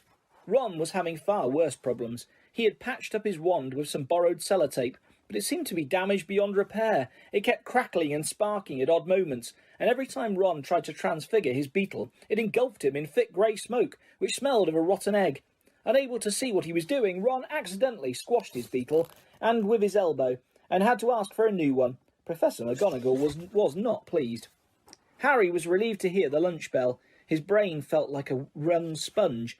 Everyone filed out of the classroom except him and Ron, who was whacking his wand furiously on the desk. Stupid, useless thing. Right time for another one, Harry suggested, as the wand let off a volley of bangs like a firecracker. Oh, yeah, and get another howler back, said Ron, stuffing the now hissing wand into his bag. It's your own fault your wand got snapped. They went down to lunch, where Ron's mood was not improved by Hermione showing them the handful of perfect coat buttons she had produced in Transfiguration. What have we got this afternoon, said Harry, hastily changing the subject. Defence against the dark arts, said Hermione at once. Why? Demanded Ron, seizing her timetable. Have you outlined all Lockhart's lessons in Little Hearts? Hermione snatched the timetable back, flushing furiously. They finished lunch and went outside into the overcast courtyard. Hermione sat down on a stone step and buried her nose in Voyages with Vampires again. Harry and Ron stood talking about Quidditch for several minutes before Harry became aware that he was being closely watched. Looking up, he saw the very small, mousy-haired boy he'd seen trying on the Sorting Hat last night, staring at Harry as though transfixed. He was clutching what looked like an ordinary Muggle camera, and the moment Harry looked at him, he went bright red. All right, Harry, I'm Colin Creevey, he said breathlessly, taking a tentative step forward. I'm in Gryffindor too. Do you think, would it be all right if... Can I have a picture, he said, raising the camera hopefully. A picture, Harry repeated blankly. So I can prove I've met you, said Colin Creevey eagerly, edging further forwards. I know all about you. Everyone's told me about how you survived when you-know-who tried to kill you, and how he disappeared, and everything, and how you've still got a lightning scar on your forehead. His eyes raked Harry's hairline. And a boy in my dormitory said if I develop the film in the right potion, the pictures will move. Colin drew a great shuddering breath of excitement and said, It's brilliant here, isn't it? I never knew all the old stuff I could do was magic till I got the letter from Hogwarts. My dad's a milkman. He couldn't believe it either. So I'm taking loads of pictures to send home to him. And it'd be really good if I had one of you. He looked imploringly at Harry. "Maybe your friend could take it and I could stand next to you. And then, could you sign it?" "Signed photos? You're giving out signed photos, Potter?" Loud and scathing, Draco Malfoy's voice echoed around the courtyard. He had stopped right behind Colin, flanked as he always was at Hogwarts, by his large and thuggish cronies Crabbe and Goyle. "Everyone queue up," Malfoy roared to the crowd. "Harry Potter's giving out signed photos." "No, I'm not," said Harry angrily, his fist clenching. "Shut up, Malfoy." "You're just jealous," piped up Colin, whose entire body was about as thick as Crabbe's neck. "Jealous?" said Malfoy, who didn't need to shout any more. Half the courtyard was listening in. "Of what? I don't want a foul scar right across my head, thanks. I don't think getting your head cut open makes you that special myself." Crabbe and Goyle were sniggering stupidly. "Eat slugs, Malfoy," said Ron angrily. Crabbe stopped laughing and started rubbing his conker-like knuckles in a menacing way. "Be careful, Weasley," sneered Malfoy. "You don't want to start any trouble, or your mummy will have to come and take you away from school." He put on a shrill, piercing voice. "If you put another toe out of line—" A knot of Slytherin fifth years nearby laughed loudly at this. "Weasley would like a signed photo, Potter," smirked Malfoy. "It'd be worth more than his family's whole house." Ron whipped out his sellotaped wand, but Hermione shut Voyages with Vampires with a snap and whispered, "Look out!" "What's all this? What's all this?" Gilderoy Lockhart was striding towards them, his turquoise robes swirling behind him. "Who's giving out signed photos?"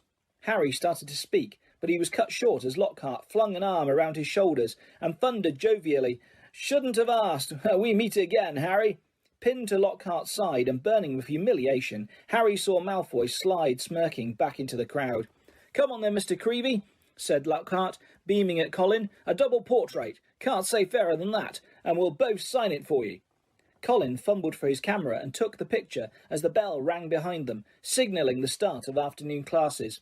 "Off you go.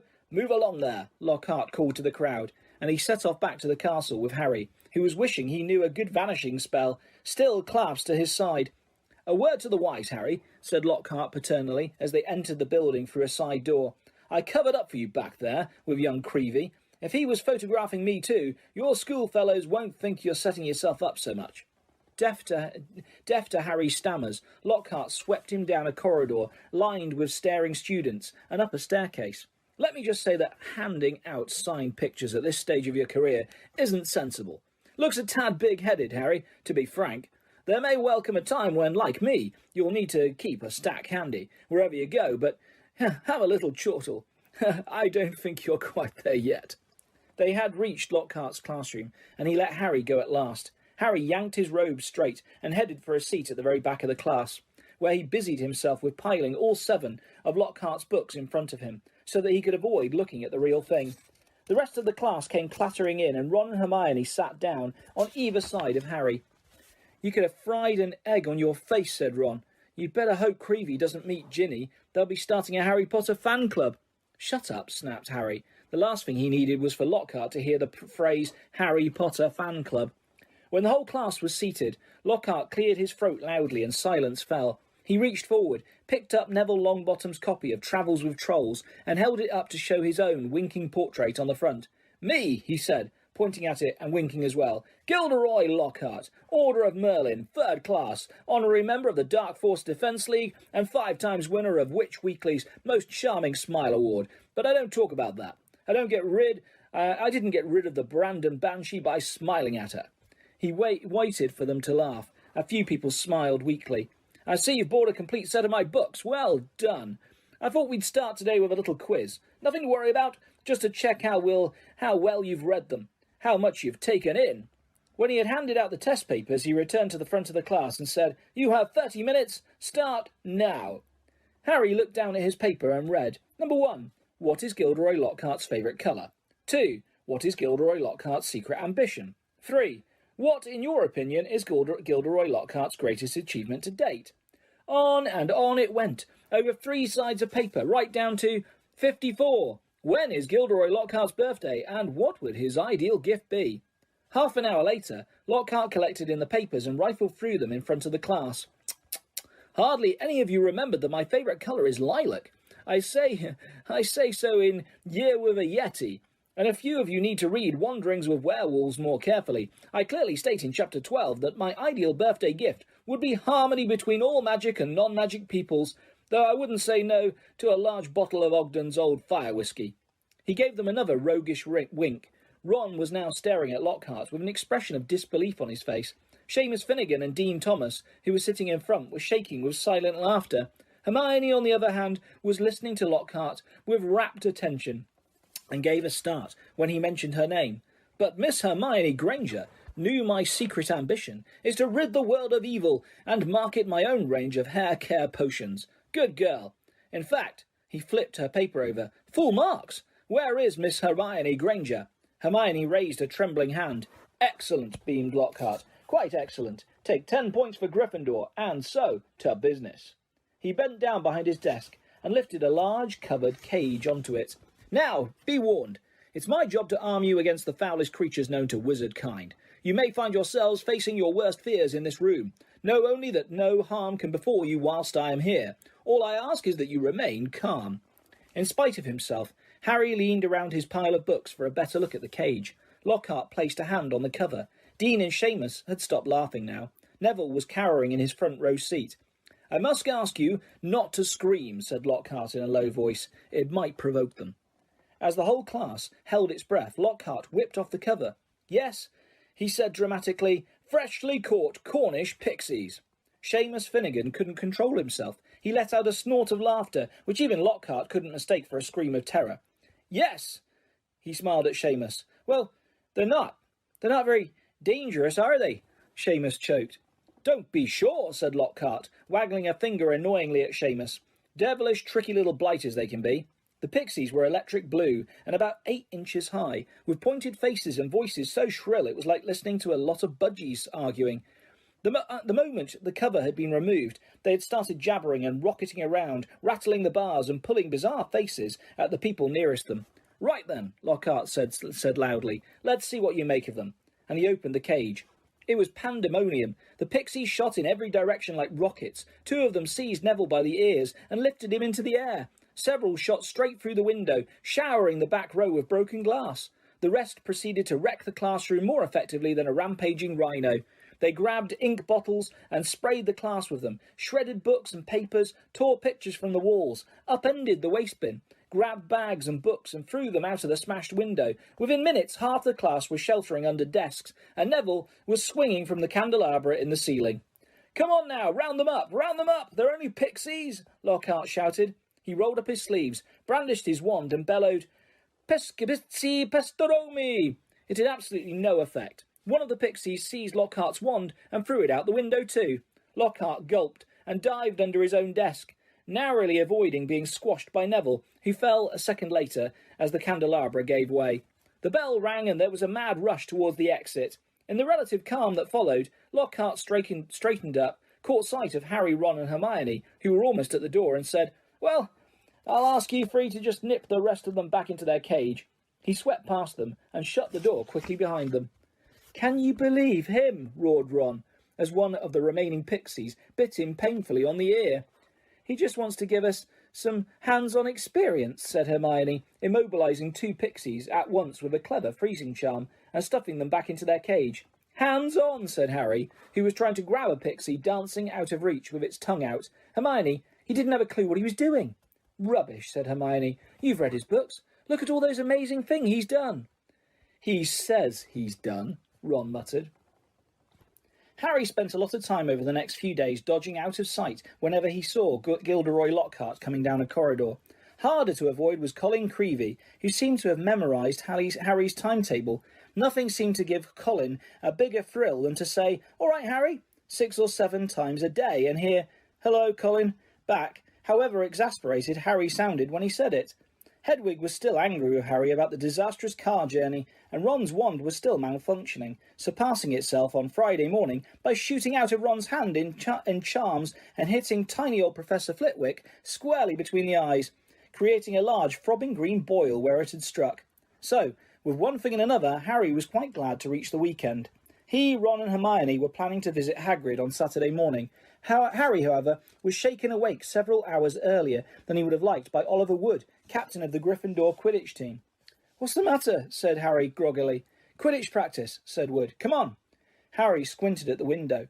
There was a thin mist hanging across the pink and gold sky. Now he was awake. He couldn't understand how he could have slept through the racket the birds were making. "Oliver," Harry croaked, "it's the crack of dawn." "Exactly," said Wood. He was tall and burly, 6th year, and at that moment his eyes were gleaming with a mad enthusiasm. "It's part of the new training programme. Come on, grab your broom and let's go," said Wood heartily. "None of the other teams have started training yet. We're going to be first off the mark this year." Yawning and shivering slightly, Harry climbed out of bed and tried to find his Quidditch robes.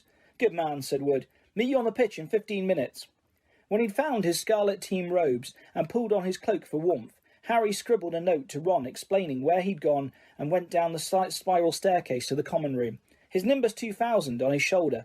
He had just reached the portrait hole when there was a clatter behind him and Colin Creevey came dashing down the spiral staircase, his camera swinging madly around his neck and something clutched in his hand. "I heard someone saying your name on the stairs, Harry. Look what I've got here. I've had it developed. I wanted to show you." Harry looked bemusedly at the photograph Colin was brandishing under his nose. A moving black and white Lockhart was tugging hard on an arm Harry recognised as his own. He was pleased to see that his photographic self was putting up a good fight and refusing to be dragged into view. As Harry watched, Lockhart gave up and slumped, panting against the white edge of the picture. "Will you sign it?" said Colin eagerly. "No," said Harry flatly, glancing around to check that the room was really deserted. "Sorry, Colin. I'm in a hurry. Quidditch practice." He climbed through the portrait hole. "Oh, wow! Wait for me! I've never watched a Quidditch game before." Colin scrambled through the hole after him. "It'll be really boring," Harry said quickly, but Colin ignored him, his face shining with excitement. "You were the youngest house player in 100 years, weren't you, Harry? Weren't you?" said Colin, trotting alongside him. "You must be brilliant. I've never flown. Is it easy? Is that your own broom? Is that the best one there is?" Harry didn't know how to get rid of him. It was like having an extremely talkative shadow. "I don't really understand Quidditch," said Colin breathlessly. "Is it true there are 4 balls, and 2 of them fly around, trying to knock people off their brooms?" "Yes," said Harry heavily, resigned to explaining the complicated rules of Quidditch. "They're called bludgers. There are 2 beaters on each team, who carry clubs to beat the bludgers away from their side. Fred and George Weasley are the Gryffindor beaters." "And what are the other balls for?" Colin asked, tipping down a couple of steps before he was gazing open-mouthed at Harry. "Well, the quaffle, that's the biggest red one, is the one that scores goals. 3 chasers on each team throw the quaffle to each other and try and get it through the goalposts at the end of the pitch. They're 3 long poles with hoops on the end. And the 4th ball is the golden snitch," said Harry, "and it's very small, very fast, and difficult to catch. But that's what the Seeker's got to do, because a game of Quidditch doesn't end until the snitch has been caught. And whichever team's Seeker gets the snitch earns his team an extra 150 points. "And you're Gryffindor Seeker, aren't you?" said Colin in awe. "Yes," said Harry, as they left the castle and started across the dew-drenched grass. "And there's the keeper, too. He guards the goalposts. That's it, really." But Colin didn't stop questioning Harry all the way down the sloping lawns to the Quidditch pitch, and Harry only shook him off when he reached the changing rooms. Colin called after him in a piping voice, "I'll go and get a good seat, Harry," and hurried off to the stands. The rest of the Gryffindor team were already in the changing room. Wood was the only person who looked truly awake. Fred and George Weasley were sitting, puffy-eyed and tousle-haired, next to a 4th year named Alicia Spinnet, who seemed to be nodding off against the wall behind her. Her fellow chasers, Katie Bell and Angelina Johnson, were yawning, side by side opposite them. "There you are, Harry. Who kept you?" said Wood briskly. "Now, I want a quick talk with you all before we actually get onto the pitch, because I spent the summer devising a whole new training programme, which I really think will make all the difference." Wood was holding up a large diagram of a Quidditch pitch, on which were drawn many lines, arrows and crosses in different coloured links. He took out his wand, tapped the board, and the arrows began to wiggle over the diagram like caterpillars. As Wood launched into a speech about his new tactics, Fred Weasley's head drooped right into Alicia Spinnet's shoulder, and he began to snore. The first board took nearly 20 minutes to explain, but there was another board under that, and a third under that one. Harry sank into a stupor as Wood droned on and on. "So," said Wood, at long last, jerking Harry from a wistful fantasy about what he could be eating for breakfast at this very moment up at the castle. "Is that clear? Any questions?" "I've got a question, Oliver," said George, who had woken with a start. "Why couldn't you have told us all this yesterday, when we were awake?" Wood wasn't pleased. "Now, listen here, you lot," he said, glowering at them all. "We should have won the Quidditch Cup last year. We're easily the best team, but unfortunately, owing to circumstances beyond our control..." Harry shifted guiltily in his seat. He had been unconscious in the hospital wing for the final match of the previous year, meaning that Gryffindor had been a player short and had suffered their worst defeat in 300 years. Wood took a moment to regain control of himself. Their last defeat was clearly still torturing him. "So, this year, we train harder than ever before, okay? Let's go and put our new theories into practice," Wood shouted, seizing his broomstick and leading the way out of the changing rooms. Stiff-legged and still yawning, his team followed. They had been in the changing room so long that the sun was up properly now, although remnants of mist hung over the grass in the stadium. As Harry walked onto the pitch, he saw Ron and Hermione sitting in the stands. "Aren't you finished yet?" called Ron incredulously. "Haven't even started," said Harry, looking jealously at the toast and marmalade Ron and Hermione had brought out of the Great Hall. "Wood's been teaching us new moves." He mounted his broomstick and kicked at the ground, soaring up into the air. The cool morning air whipped his face, waking him far more effectively than Wood's long talk. It felt wonderful to be back on the Quidditch pitch. He soared right around the stadium at full speed, racing Fred and George. "What's that funny clicking noise?" called Fred, as they hurtled round the corner. Harry looked into the stands. Colin was sitting in one of the highest seats, his camera raised, taking picture after picture, the sound strangely magnified in the deserted stadium. "Look this way, Harry! This way!" he cried shrilly. "Who's that?" said Fred. "No idea," Harry lied, putting on a spurt of speed that took him away as far as possible from Colin. "What's going on?" said Wood, frowning, as he skimmed through the air towards them. "What's that first year taking pictures? I don't like it. He could be a Slytherin spy trying to find out about our new training programme." "He's in Gryffindor," said Harry quickly. "And the Slytherins don't need a spy, Oliver," said George. "What makes you say that?" said Wood testily. "Because they're here in person," said George, pointing. Several people in green robes were walking onto the pitch, broomsticks in their hands. "I don't believe it," Wood hissed in outrage. "I booked the pitch for today. We'll see about this." Wood shot towards the ground, landing rather harder than he meant to in his anger, staggering slightly as he dismounted. Harry, Fred and George followed. "Flint," Wood bellowed at the Slytherin captain. "This is our practice time. We got up specially. You can clear off now." Marcus Flint was even larger than Wood. He had a lot of trollish cunning on his face as he replied, "Plenty of room for all of us, Wood." Angelina, Alicia and Katie had come over too. There were no girls in the Slytherin team, who stood shoulder to shoulder facing the Gryffindors, leering to a man. "But I booked the pitch," said Wood, positively spitting with rage. "I booked it." "Ah," said Flint, "but I've got a specially signed note here from Professor Snape. I, Professor S. Snape, give the Slytherin team permission to practice today on the Quidditch pitch, owing to the need to train their new seeker." "You've got a new seeker?" said Wood, distracted. "Where?" And from behind the 6 large figures before them came a 7th, smaller boy, smirking all over his pale, pointed face. It was Draco Malfoy. "Aren't you Lucius Malfoy's son?" said Fred, looking at Malfoy with dislike. "Funny you should mention Draco's father," said Flint, as the whole Slytherin team smiled still more broadly. "Let me show you the generous gift he's made to the Slytherin team."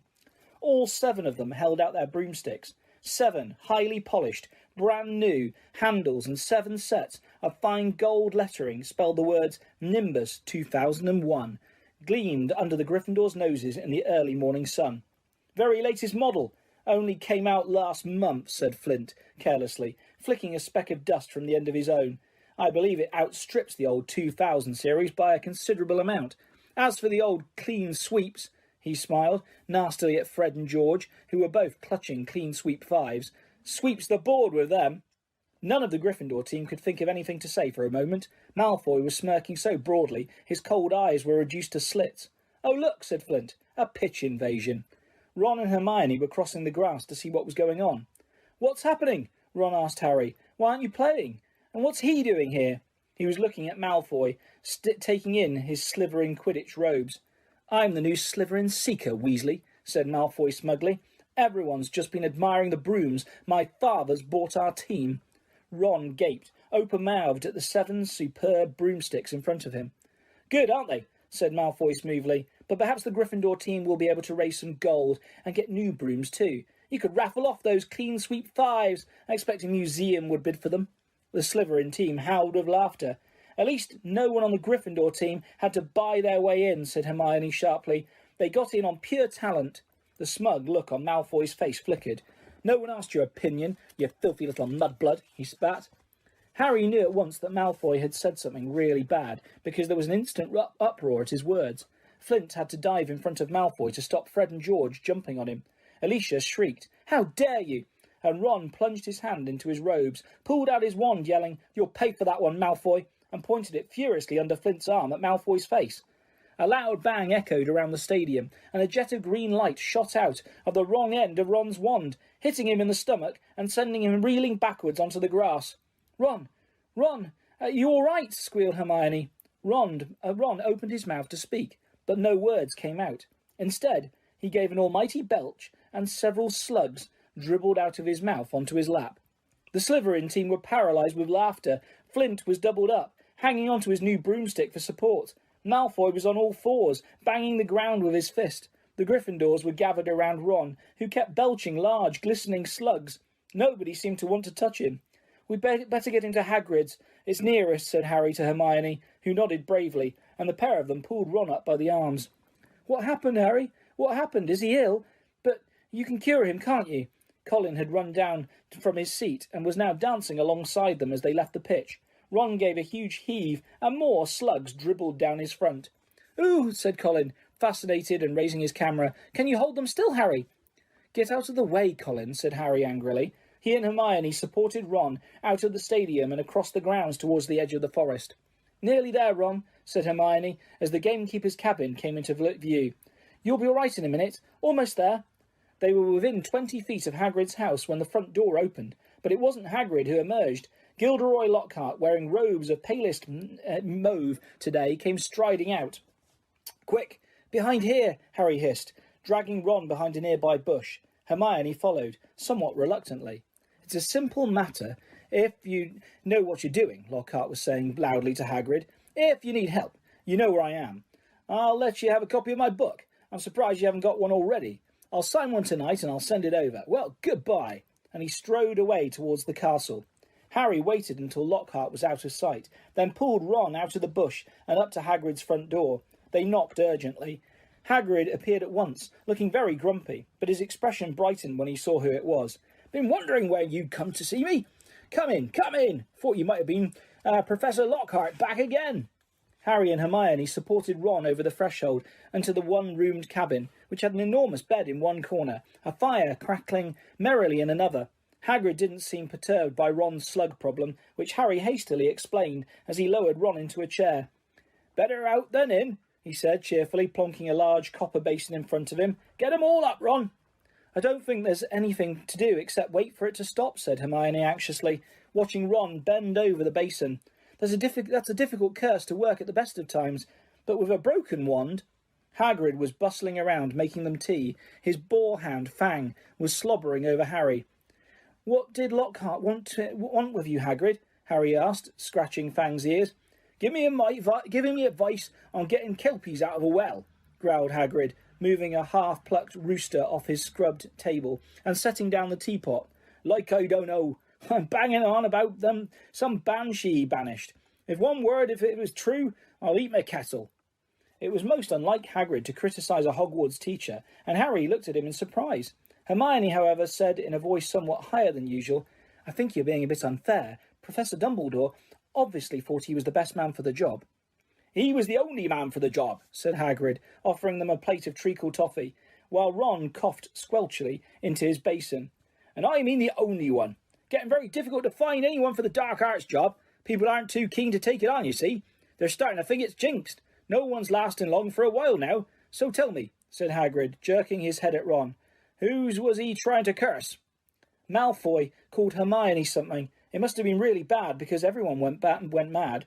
"It was bad," said Ron hoarsely, emerging over the tabletop, looking pale and sweaty. "Malfoy called her mudblood, Hagrid." Ron dived out of sight again as a fresh wave of slugs made their appearance. Hagrid looked outraged.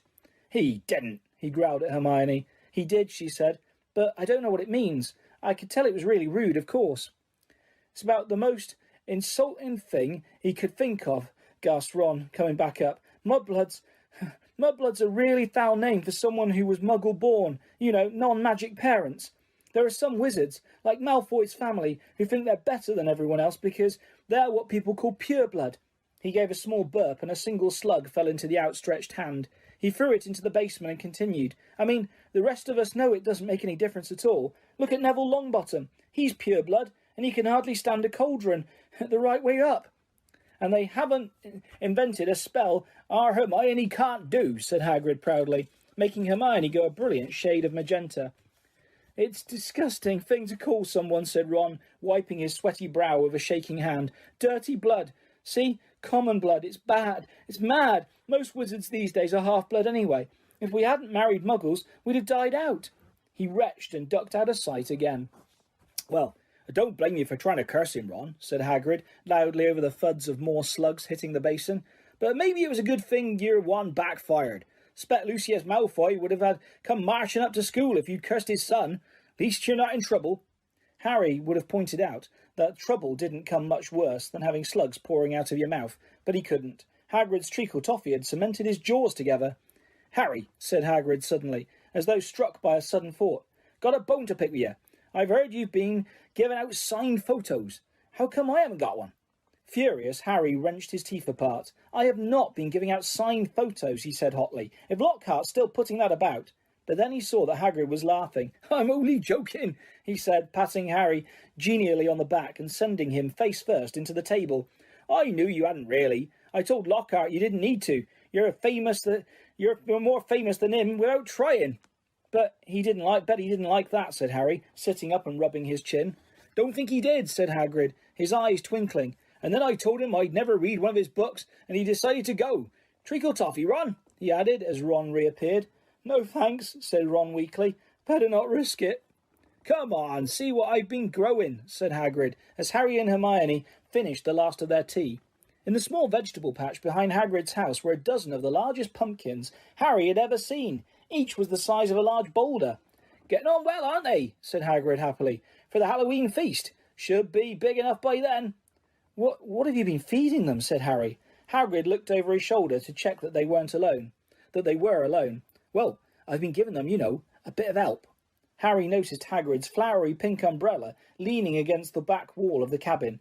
Harry had had reason to believe before now that this umbrella was not all it looked. In fact, he had the strong impression that Hagrid's old school wand was concealed inside it. Hagrid wasn't supposed to use magic. He had been expelled from Hogwarts in his 3rd year, but Harry had never found out why. Any mention of the matter, and Hagrid would clear his throat loudly and become mysteriously deaf until the subject was changed. "An engorgement charm, I suppose," said Hermione, halfway between disapproval and amusement. "You've done a good job on them."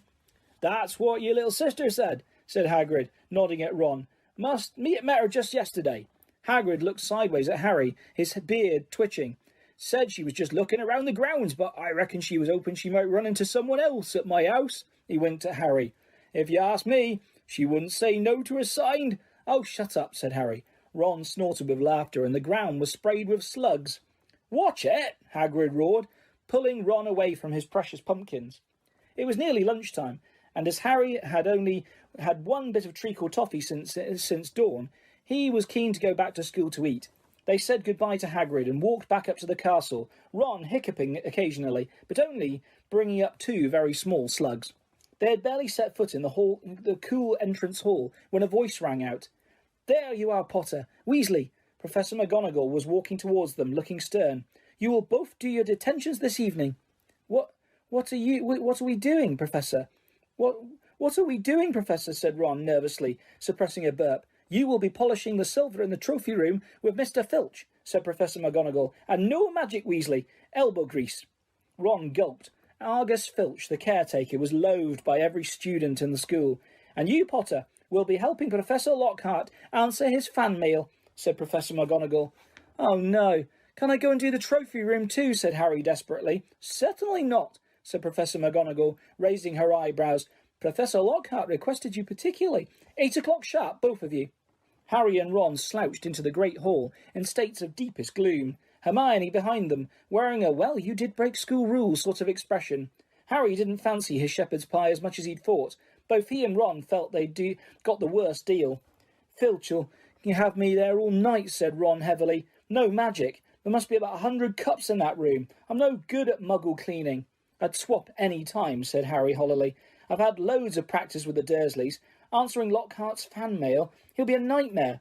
Saturday afternoon seemed to melt away, and in what seemed like no time, it was 5 minutes to 8, and Harry was dragging his feet along the second-floor corridor to Lockhart's office. He gritted his teeth and knocked. The door flew open at once. Lockhart beamed down at him. "Ah, here's the scallywag," he said. "Come in, Harry, come in." Shining brightly on the walls by the light of many candles were countless framed photographs of Lockhart. He had even signed a few of them. Another large pile lay on his desk.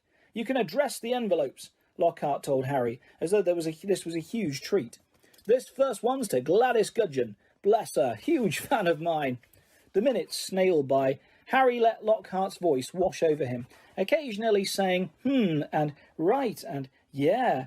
Now and then he caught a phrase like, "Fame's a fickle friend, Harry," or "Celebrity is as celebrity does, remember that." The candles burned lower and lower, making the light dance over the many moving faces of Lockhart watching him.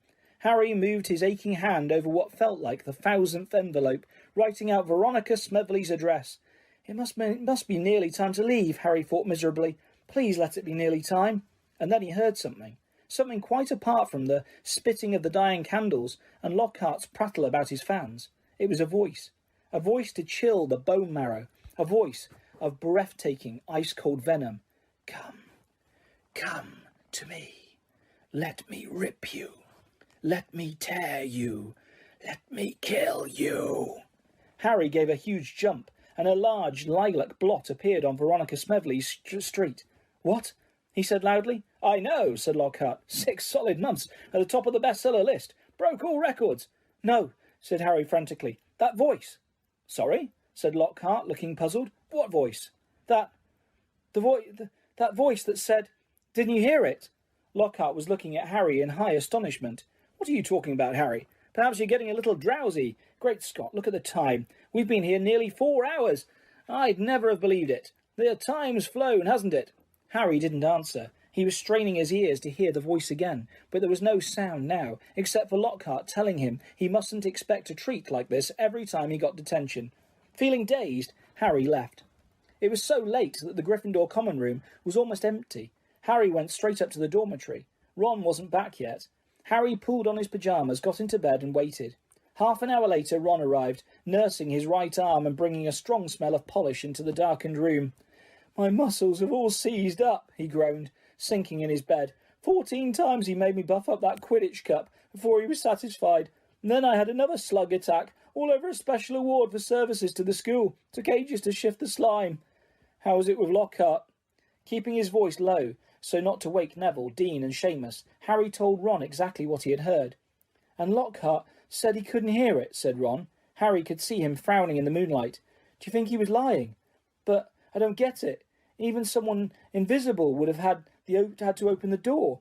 "I know," said Harry, lying back in his four-poster and staring at the canopy above him. I don't get it either." October arrived, spreading a damp chill over the grounds and into the castle. Madame Pumphrey, the matron, was kept busy by a sudden spate of colds among the staff and students. Her pepper-up potion worked instantly, though it left the drinker smoking at the ears for several hours afterwards. Ginny Weasley, who had been looking peaky, was bullied into taking some by Percy.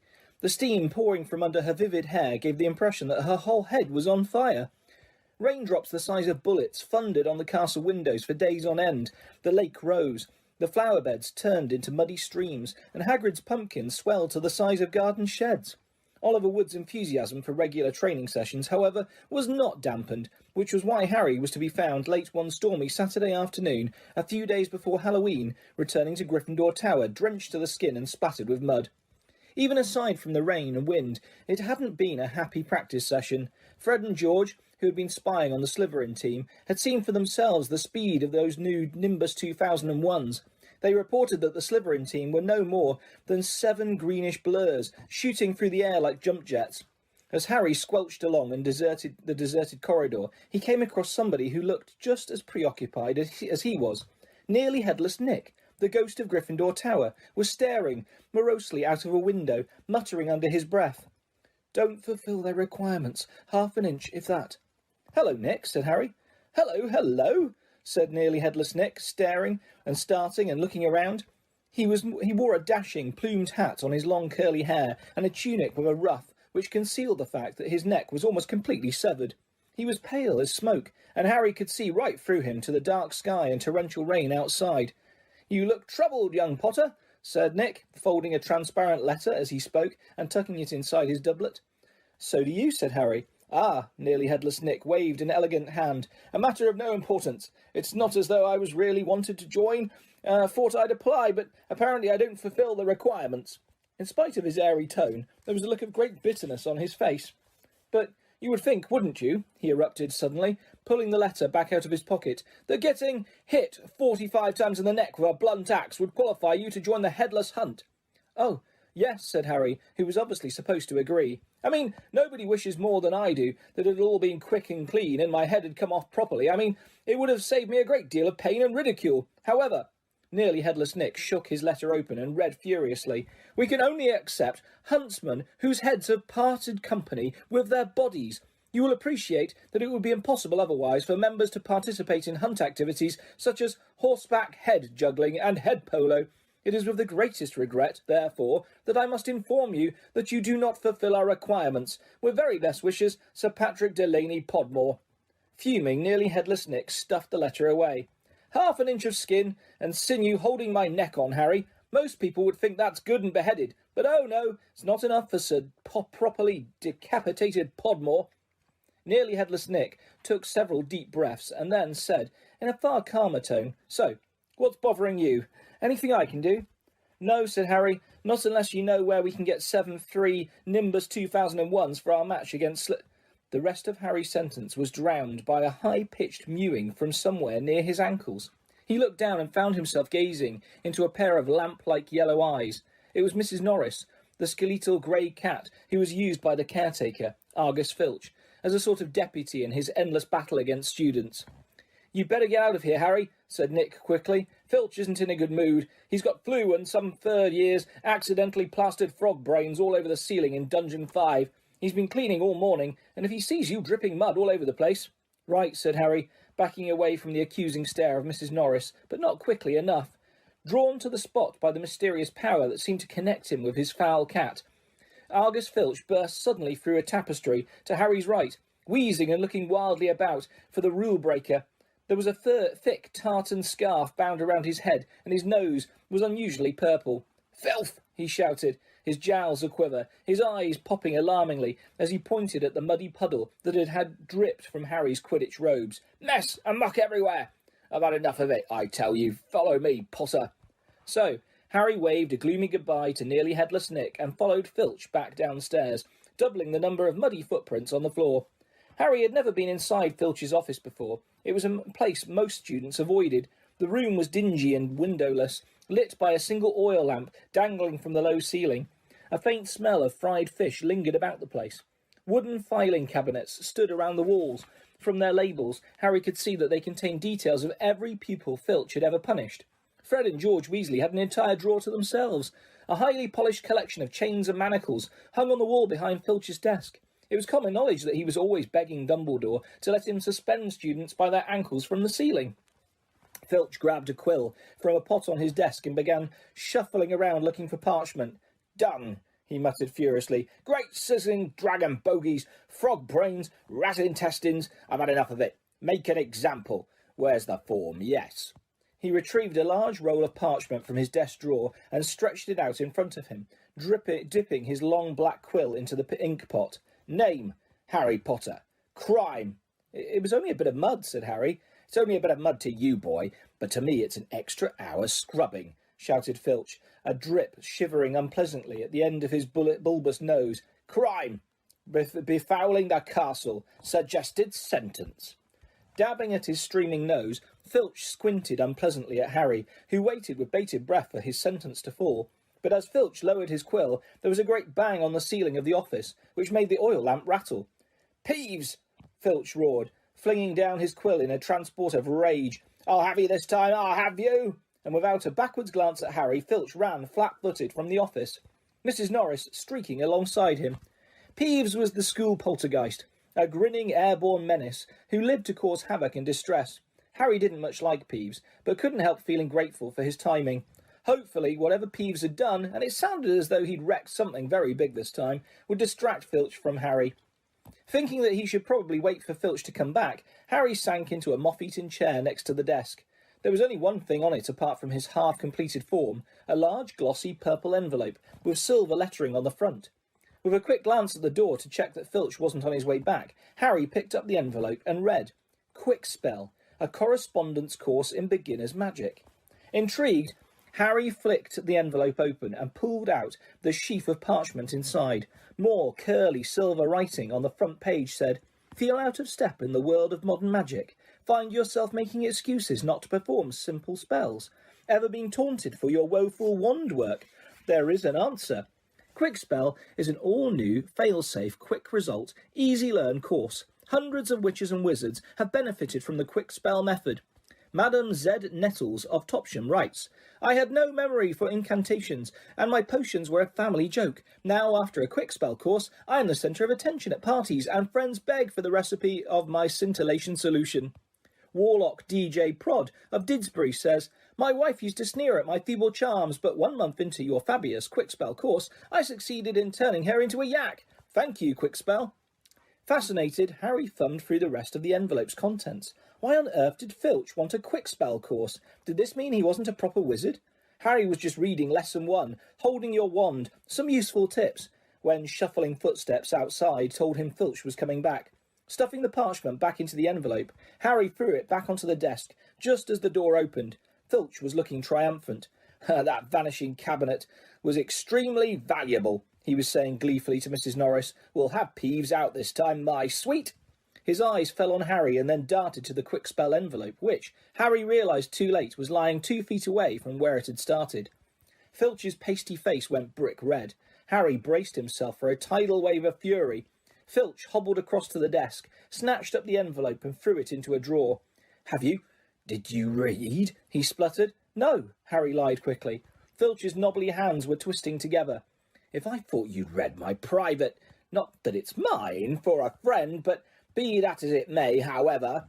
Harry was staring at him, alarmed. Filch had never looked madder. His eyes were popping. A tic was going on in one of his pouchy cheeks, and the tartan scarf didn't help. Very well, go, and don't breathe a word. And not that. However, if you didn't read... go now. I have to write up Peeves' report. Go! Amazed at his luck, Harry sped out of the office, up the corridor and back upstairs. To escape from Filch's office without punishment was probably some kind of school record. Harry, did it work? Nearly headless Nick came gliding out of a classroom behind him. Harry could see the wreckage of a large black and gold cabinet which appeared to have been dropped from a great height. I persuaded Peeves to crash it right over Filch's office, said Nick eagerly. Thought it might distract him. Was that you? Said Harry gratefully. Yeah, it worked. I didn't even get detention. Thanks, Nick. They set off up the corridor together. Nearly headless Nick, Harry noticed, was still holding Sir Patrick's rejection letter.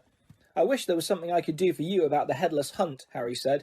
Nearly headless Nick stopped in his tracks, and Harry walked right through him. He wished he hadn't. It was like stepping through an icy shower. But there is something you could do for me, said Nick excitedly. Harry, would I be asking too much? But no, you wouldn't want...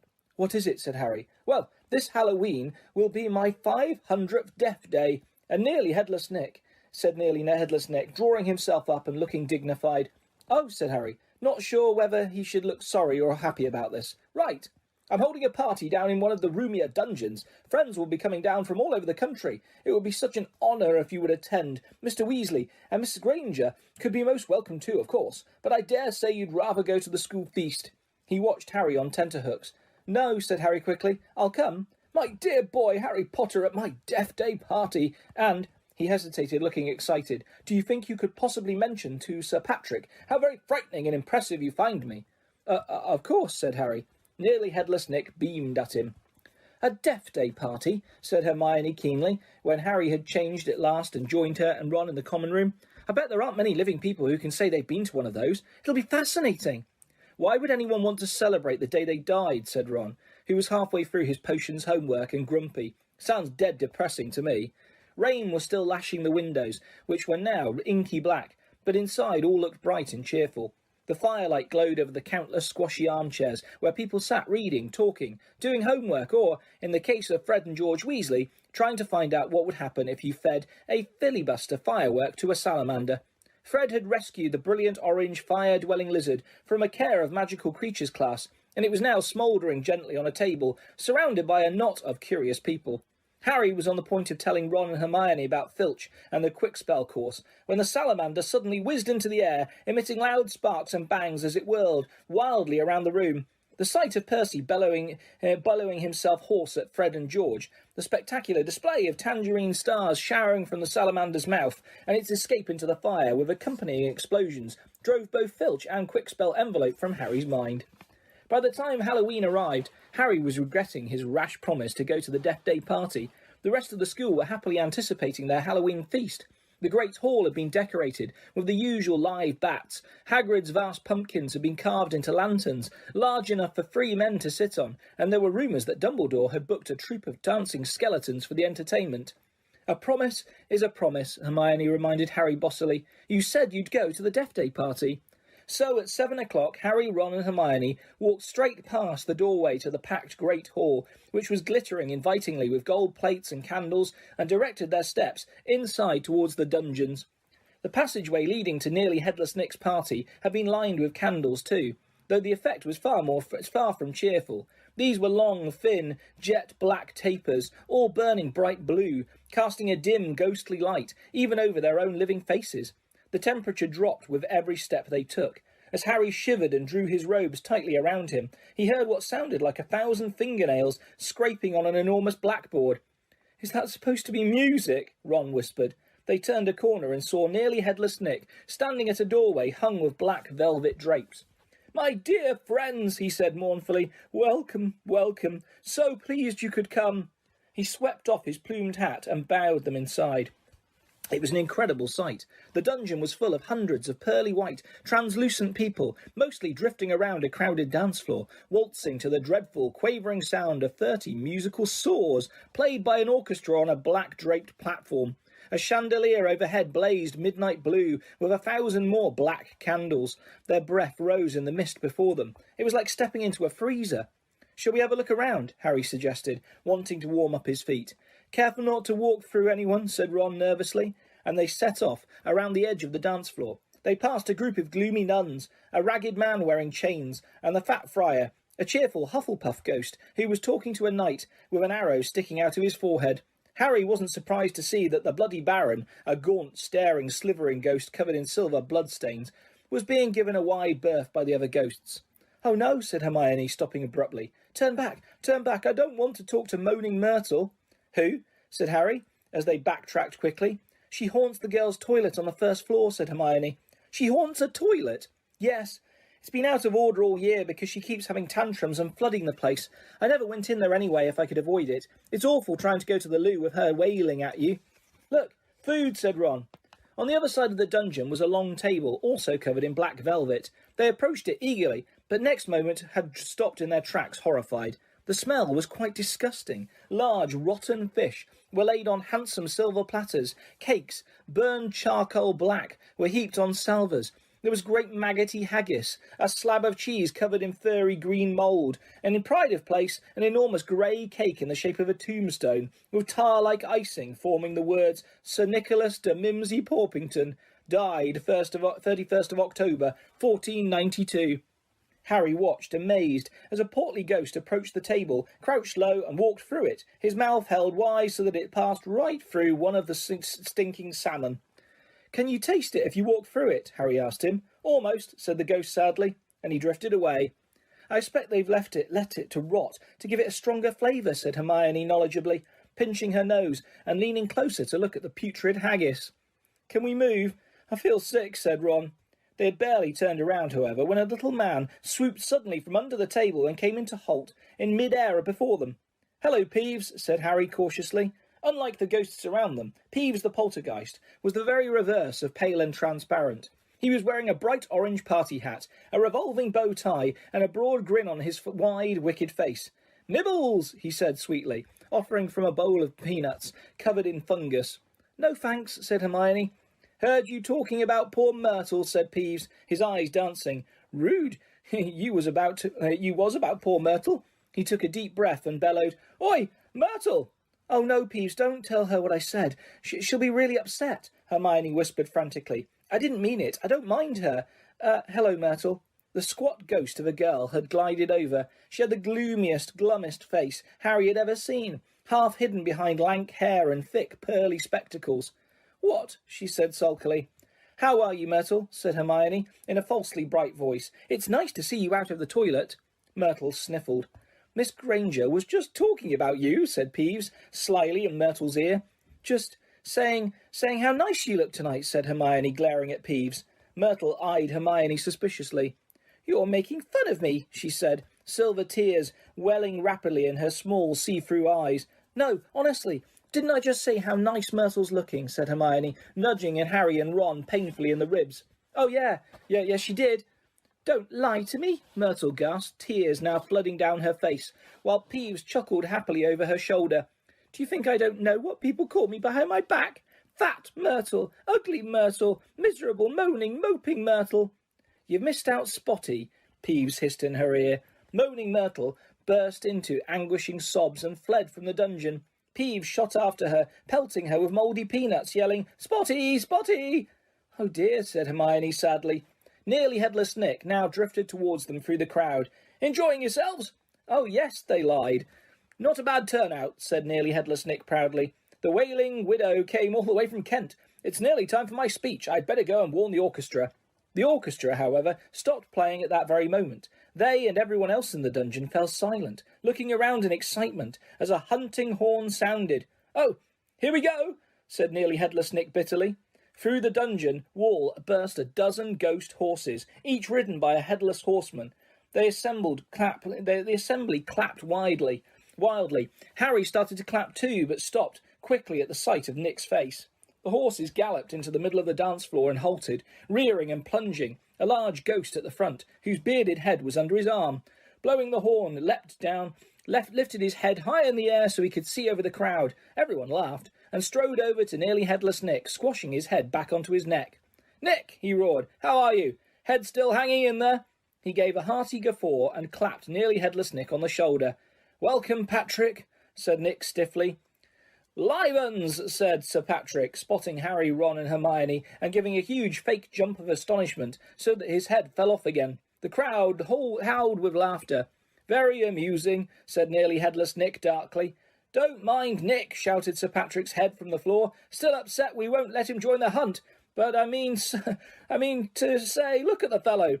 "I think," said Harry hurriedly, at a meaningful look from Nick, "Nick's very frightening and, Ha!" yelled Sir Patrick's head. "But he asked you to say that." "If I can have everyone's attention, it's time for my speech," said Nearly Headless Nick loudly, striding towards the podium and climbing into an icy blue spotlight.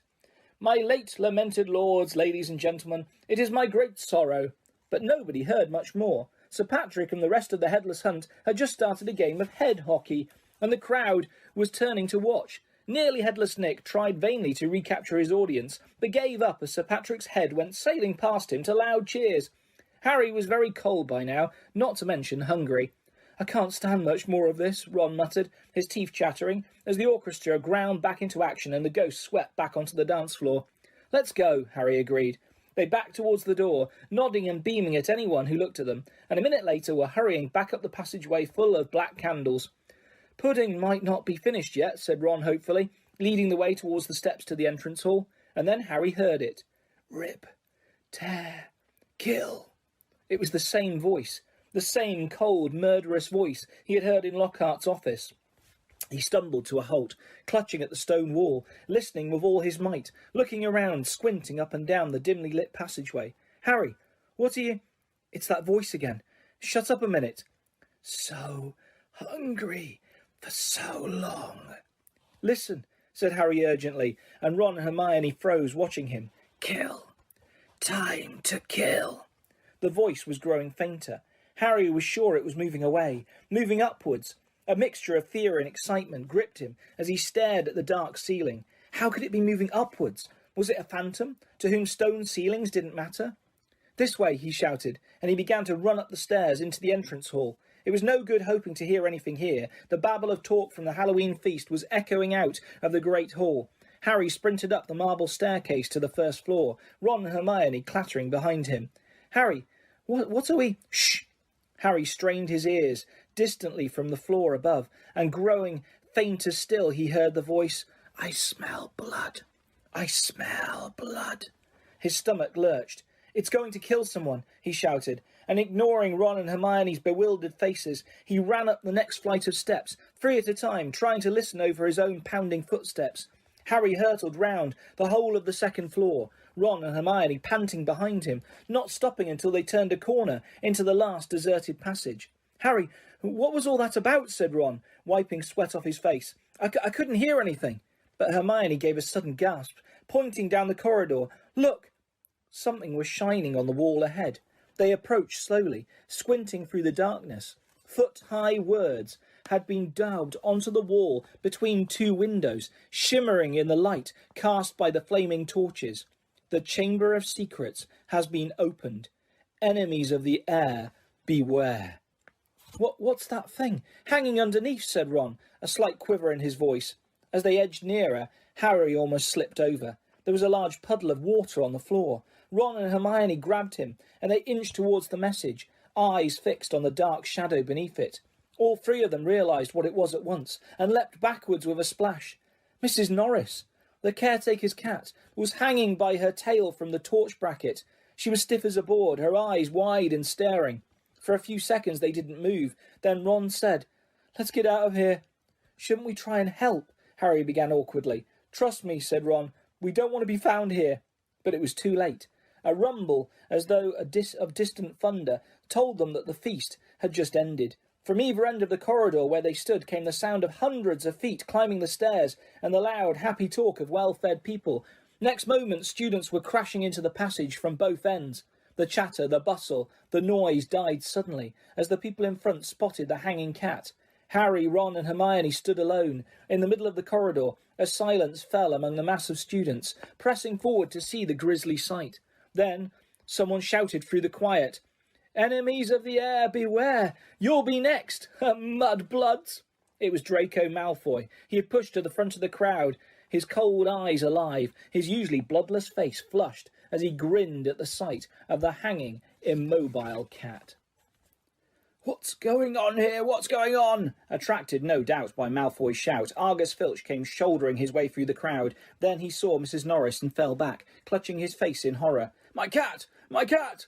What's happened to Mrs. Norris? He shrieked, and his popping eyes fell on Harry. You! He screeched. You! You've murdered my cat. You've killed her. I'll kill you. Argus! Dumbledore had arrived on the scene, followed by a number of other teachers. In seconds he had swept past Harry, Ron and Hermione and detached Mrs. Norris from the torch bracket. Come with me, Argus, he said to Filch. You too, Mr. Potter, Mr. Weasley, Miss Granger. Lockhart stepped forward eagerly. My office is nearest, Headmaster, just upstairs. Please feel free. Thank you, Gilderoy, said Dumbledore. The silent crowd parted to let them pass. Lockhart, looking excited and important, hurried after Dumbledore. So did Professors McGonagall and Snape. As they entered Lockhart's darkened office, there was a flurry of movement across the walls. Harry saw several of the Lockharts in the pictures, dodging out of sight, their hair in rollers. The real Lockhart lit the candles on his desk and stood back. Dumbledore laid Mrs. Norris on the polished surface and began to examine her. Harry, Ron and Hermione exchanged tense looks and sank into chairs outside the pool of candlelight, watching. The tip of Dumbledore's long, crooked nose was barely an inch from Mrs. Norris's fur. He was looking at her closely through his half-moon spectacles, his long fingers gently prodding and poking. Professor McGonagall was bent almost as close. Her eyes narrowed. Snape loomed behind them, half in shadow, wearing a most peculiar expression. It was as though he was trying hard not to smile. And Lockhart was hovering around all of them, making suggestions. It was definitely a curse that killed her, probably the transmogrifian torture. I've seen it used many times. So unlucky I wasn't there. I know the very counter-curse that would have saved her. Lockhart's comments were punctuated by Filch's dry, racking sobs. He was slumped in a chair by the desk, unable to look at Mrs. Norris, his face in his hands. Much as he detested Filch, Harry couldn't help feeling a bit sorry for him, though not nearly as sorry as he felt for himself. If Dumbledore believed Filch, he would be expelled for sure. Dumbledore was now muttering strange words under his breath and tapping Mrs. Norris with his wand, but nothing happened. She continued to look as though she had been recently stuffed. I remember something very similar happening in Agudugu, said Lockhart. A series of attacks. The full story's in my autobiography. I was able to provide the townsfolk with various amulets, which cleared the matter up at once. Photographs of Lockhart on the walls were all nodding in agreement as he talked. One of them had forgotten to remove his hairnet. At last Dumbledore straightened up. "She's not dead, Argus," he said softly. Lockhart stopped abruptly, in the middle of counting the number of murders he had prevented. "Not dead?" choked Filch, looking through his fingers at Mrs. Norris. "But why is she all stiff and frozen?" "She has been petrified," said Dumbledore. "Ah, I thought so," said Lockhart. "But how? I cannot say." "Ask him!" shrieked Filch, turning his blotched and tear-stained face to Harry. "No second year could have done this," said Dumbledore firmly. "It would take dark magic of the most advanced." "He did it! He did it!" Filch spat, his pouchy face purpling. "You saw what he wrote on the wall. He found in my office. He knows I'm a... Filch's face worked horribly. "He knows I'm a squib," he finished. "I never touched Mrs. Norris," Harry said loudly, uncomfortably aware of everyone looking at him, including all the Lockharts on the walls. "And I don't even know what a squib is." "Rubbish," snarled Filch. "He saw my quick-spell letter." "If I might speak, Headmaster," said Snape from the shadows, and Harry's sense of foreboding increased. He was sure nothing Snape had to say was going to do him any good. "Potter and his friends may have simply been in the wrong place at the wrong time," he said, a slight sneer curling his mouth, as though he doubted it. "But we do have a set of suspicious circumstances here. Why were they in the upstairs corridor at all? Why weren't they at the Halloween feast?" Harry, Ron and Hermione all launched into an explanation about the Death Day party. There were hundreds of ghosts. "They'll tell you we were there." "But why not join the feast afterwards?" said Snape, his black eyes glittering in the candlelight. "Why go up to that corridor?" Ron and Hermione looked at Harry. Because, Harry said, his heart thumping very fast. Something told him it would sound very far-fetched if he told them he had been led there by a bodiless voice no one but he could hear. "Because we were tired and wanted to go to bed," he said. "Without any supper?" said Snape, a triumphant smile flickering across his gaunt face. "I don't think ghosts provided food fit for living people at their parties." "We weren't hungry," said Ron loudly, as his stomach gave a huge rumble. Snape's nasty smile widened. "I suggest, Headmaster, that Potter is not being entirely truthful," he said. "It might be a good idea if he were deprived of certain privileges until he is ready to tell us the whole story. I personally feel he should be taken off the Gryffindor Quidditch team until he is ready to be honest." "Really, Severus," said Professor McGonagall sharply, "I see no reason to stop the boy playing Quidditch. This cat wasn't hit over the head with a broomstick. There is no evidence at all that Potter has done anything wrong." Dumbledore was giving Harry a searching look. His twinkling light blue gaze made Harry feel as though he was being x-rayed. "Innocent until proven guilty, Severus," he said firmly. Snape looked furious. So did Filch. "My cat has been petrified," he shrieked, his eyes popping. "I want to see some punishment." "We will be able to cure her, Argus," said Dumbledore patiently. "Professor Sprout recently managed to procure some mandrakes. As soon as they have reached their full size, I will have a potion made which will revive Mrs. Norris." "I'll make it," Lockhart butted in. "I must have done it 100 times. I could whip up a mandrake restorative draught in my sleep." "Excuse me," said Snape icily, "but I believe I am the potions master at this school." There was a very awkward pause. "You may go," Dumbledore said to Harry, Ron and Hermione. They went as quickly as they could without actually running. When they were a floor up from Lockhart's office, they turned into an empty classroom and closed the door quietly behind them. Harry squinted at his friends' darkened faces. "Do you think I should have told them about the voice I heard?" "No," said Ron without hesitation. "Hearing voices no one else can hear isn't a good sign, even in the wizarding world." Something in Ron's voice made Harry ask, You do believe me, don't you?" "Of course I do," said Ron quickly, "but you must admit it's weird." "I know it's weird," said Harry. "The whole thing's weird. What was that writing on the wall about? The chamber has been opened. What's that supposed to mean?" "You know, it sort of rings a sort of bell," said Ron slowly. "I think someone told me a story about a secret chamber at Hogwarts once. Might have been Bill." "And what on earth's a squib?" said Harry. To his surprise, Ron stifled a snigger. "Well, it's not funny really, but as it's Filch," he said. "A squib is someone who's been born into a wizarding family but hasn't got any magic powers.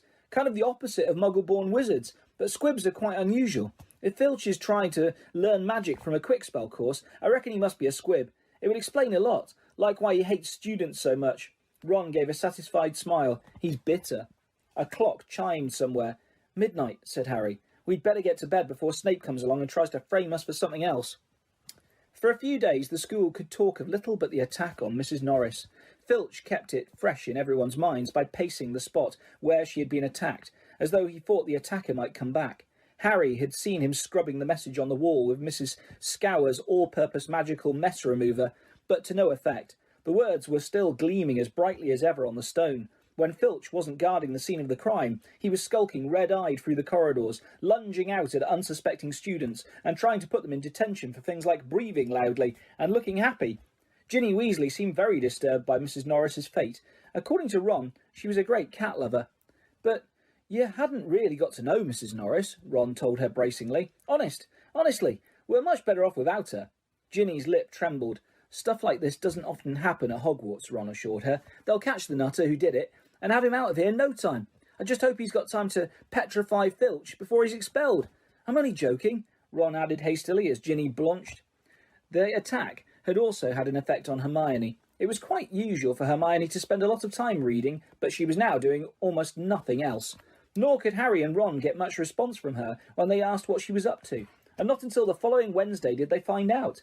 Harry had been back in potions, where Snape had made him stay behind to scrape tube worms off the desks. After a hurried lunch, he went upstairs to meet Ron in the library and saw Justin Finch Fletchley, the Hufflepuff boy from Herbology, coming towards him. Harry had just opened his mouth to say hello when Justin caught sight of him, turned abruptly and sped off in the opposite direction. Harry found Ron at the back of the library, measuring his history of magic homework. Professor Binns had asked for a 3-foot-long composition on the medieval assembly of European wizards. "I don't believe it. I'm still 8 inches short," said Ron furiously, letting go of his parchment, which sprang back into a roll. "And Hermione's done 4 feet 7 inches, and her writing's tiny." "Where is she?" asked Harry, grabbing the tape measure and unrolling his own homework. "Somewhere over there," said Ron, pointing along the shelves, looking for another book. "I think she's trying to read the whole library before Christmas." Harry told Ron about Justin Finch Fletchley running away from him. "Don't know why you care. I thought he was a bit of an idiot," said Ron, scribbling away, making his writing as large as possible. "All that rubbish about Lockhart being so great." Hermione emerged from between the bookshelves. She looked irritable, and at last they seemed ready to talk to them. "All the copies of Hogwarts history have been taken out," she said, sitting down next to Harry and Ron. "And there's a 2-week waiting list. I wish I hadn't left my copy at home, but I couldn't fit it in my trunk with all the Lockhart books." "Why do you want it?" said Harry. "The same reason everyone else wants it," said Hermione, "to read up on the legend of the Chamber of Secrets." "What's that?" said Harry quickly. "That's just it. I can't remember," said Hermione, biting her lip, "and I can't find the story anywhere else." "Hermione, let me read your composition," said Ron desperately, checking his watch. "No, I won't," said Hermione, suddenly severe. "You've had 10 days to finish it. I only need another 2 inches. Go on." The bell rang. Ron and Hermione led the way to History of Magic, bickering. History of Magic was the dullest subject on their timetable. Professor Binns, who taught it, was their only ghost teacher, and the most exciting thing that ever happened in his classes was his entering the room through the blackboard. Ancient and shrivelled, many people said he hadn't noticed he was dead. He had simply got up to teach one day and left his body behind him in an armchair in front of the staff room fire. His routine had not varied in the slightest since. Today was as boring as ever. Professor Binns opened his notes and began to read in a flat drone, like an old vacuum cleaner, until nearly everyone in the class was in a deep stupor, occasionally coming around long enough to copy down a name or date, and then falling asleep again. He had been speaking for half an hour when something happened that had never happened before. Hermione put up her hand. Professor Binns, glancing up in the middle of a deadly dull lecture on the International Warlock Convention of 1289, looked amazed. "Miss, Granger, Professor, I was wondering if you could tell us anything about the Chamber of Secrets," said Hermione in a clear voice. Dean Thomas, who had been sitting with his mouth hanging open, gazed out of the window, jerked out of his trance. Lavender Brown's head came off her arms, and Neville's elbow slipped off his desk. Professor Binns blinked. My subject is history of magic," he said in his dry, wheezy voice. "I deal with facts, Miss Granger, not myths and legends." He cleared his throat with a small noise, like chalk snapping, and continued.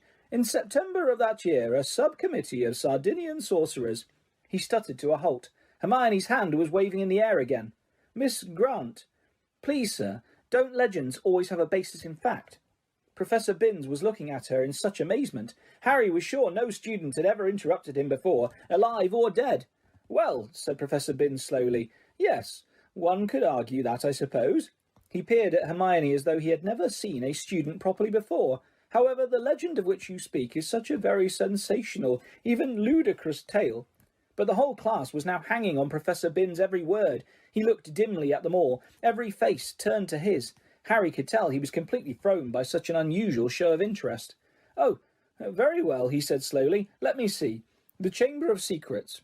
You all know, of course, that Hogwarts was founded over 1,000 years ago. The precise date is uncertain. By the 4 greatest witches and wizards of the age. The 4 schoolhouses are named after them. Godric Gryffindor, Helga Hufflepuff, Rowena Ravenclaw, and Salazar Slytherin. They built this castle together, far from prying muggle eyes, for it was an age when magic was feared by common people, and witches and wizards suffered much persecution." He paused, gazed blearily around the room, and continued. "For a few years the founders worked in harmony together, seeking out youngsters who showed signs of magic and bringing them to the castle to be educated. But then disagreements sprang up between them. A rift began to grow between Slytherin and the others. Slytherin wished to be more selective about the students admitted to Hogwarts. He believed that magical learning should be kept within all magic families. He disliked taking students of muggle parentage, believing them to be untrustworthy. After a while, there was a serious argument on the subject between Slytherin and Gryffindor, and Slytherin left the school."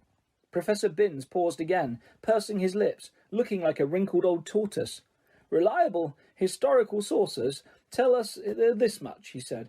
"But these honest facts have been obscured by the fanciful legend of the Chamber of Secrets. The story goes that Slytherin had built a hidden chamber in the castle, of which the other founders knew nothing.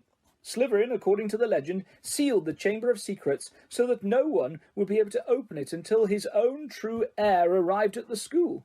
The heir alone would be able to unseal the Chamber of Secrets, unleash the horror within, and use it to purge the school of all who were unworthy to study magic." There was silence as he finished telling the story, but it wasn't the usual sleepy silence that filled Professor Binns' classes. There was unease in the air as everyone continued to watch him, hoping for more. Professor Binns looked faintly annoyed. The whole thing is arrant nonsense, of course," he said. "Naturally, the school has been searched for evidence of such a chamber many times by the most learned witches and wizards. It does not exist. A tale told to frighten the gullible." Hermione's hand was back in the air. "Sir, what exactly do you mean by the horror within the chamber?" "That is believed to be some sort of monster, which the heir of Slytherin alone can control," said Professor Binns, in his dry, reedy voice. The class exchanged nervous looks. "I tell you, the thing does not exist," said Professor Binns, shuffling his notes. "There is no chamber, and no monster." "But, sir," said Seamus Finnegan, "if the chamber can only be opened by Slytherin's true heir, no one else would be able to find it, would they?" "Nonsense, O'Flaherty," said Professor Binns in an aggravated tone. "If a long succession of Hogwarts headmasters and headmistresses haven't found the thing—" "But, Professor," piped up Parvati Patil, "you'd probably have to use dark magic to reopen it." "Just because a wizard doesn't use dark magic doesn't mean he can't, Miss Pennyfeather," snapped Professor Binns. "I repeat, if the likes of Dumbledore—" "But maybe you've got to be related to Slytherin, so Dumbledore couldn't," began Dean Thomas, but Professor Binns had had enough. "That will do," he said sharply. "It is a myth. It does not exist. There is not a shred of evidence that Slytherin ever built so much as a secret broom cupboard. I regret telling you such a foolish story. We will return, if you please, to history. So solid, believable, verifiable fact." And within 5 minutes the class had sunk back into its usual torpor. "I always knew Salazar Slytherin was a twisted old loony," Ron told Harry and Hermione as they fought their way through the teeming corridors at the end of the lesson to drop off their bags before dinner. "But I never knew he started all this pure blood stuff. I wouldn't be in this house if you paid me. Honestly, if the Sorting Hat had tried to put me in Slytherin, I'd have got the train back home." Hermione nodded fervently, but Harry didn't say anything. His stomach had just dropped unpleasantly. Harry had never told Ron and Hermione that the Sorting Hat had seriously considered putting him in Slytherin. He could remember, as though it was yesterday, the small voice that had spoken in his ear when he'd placed the hat on his head a year ago. "You could be great, you know. It's all here in your head, and Slytherin would help you on the way to greatness. No doubt about that."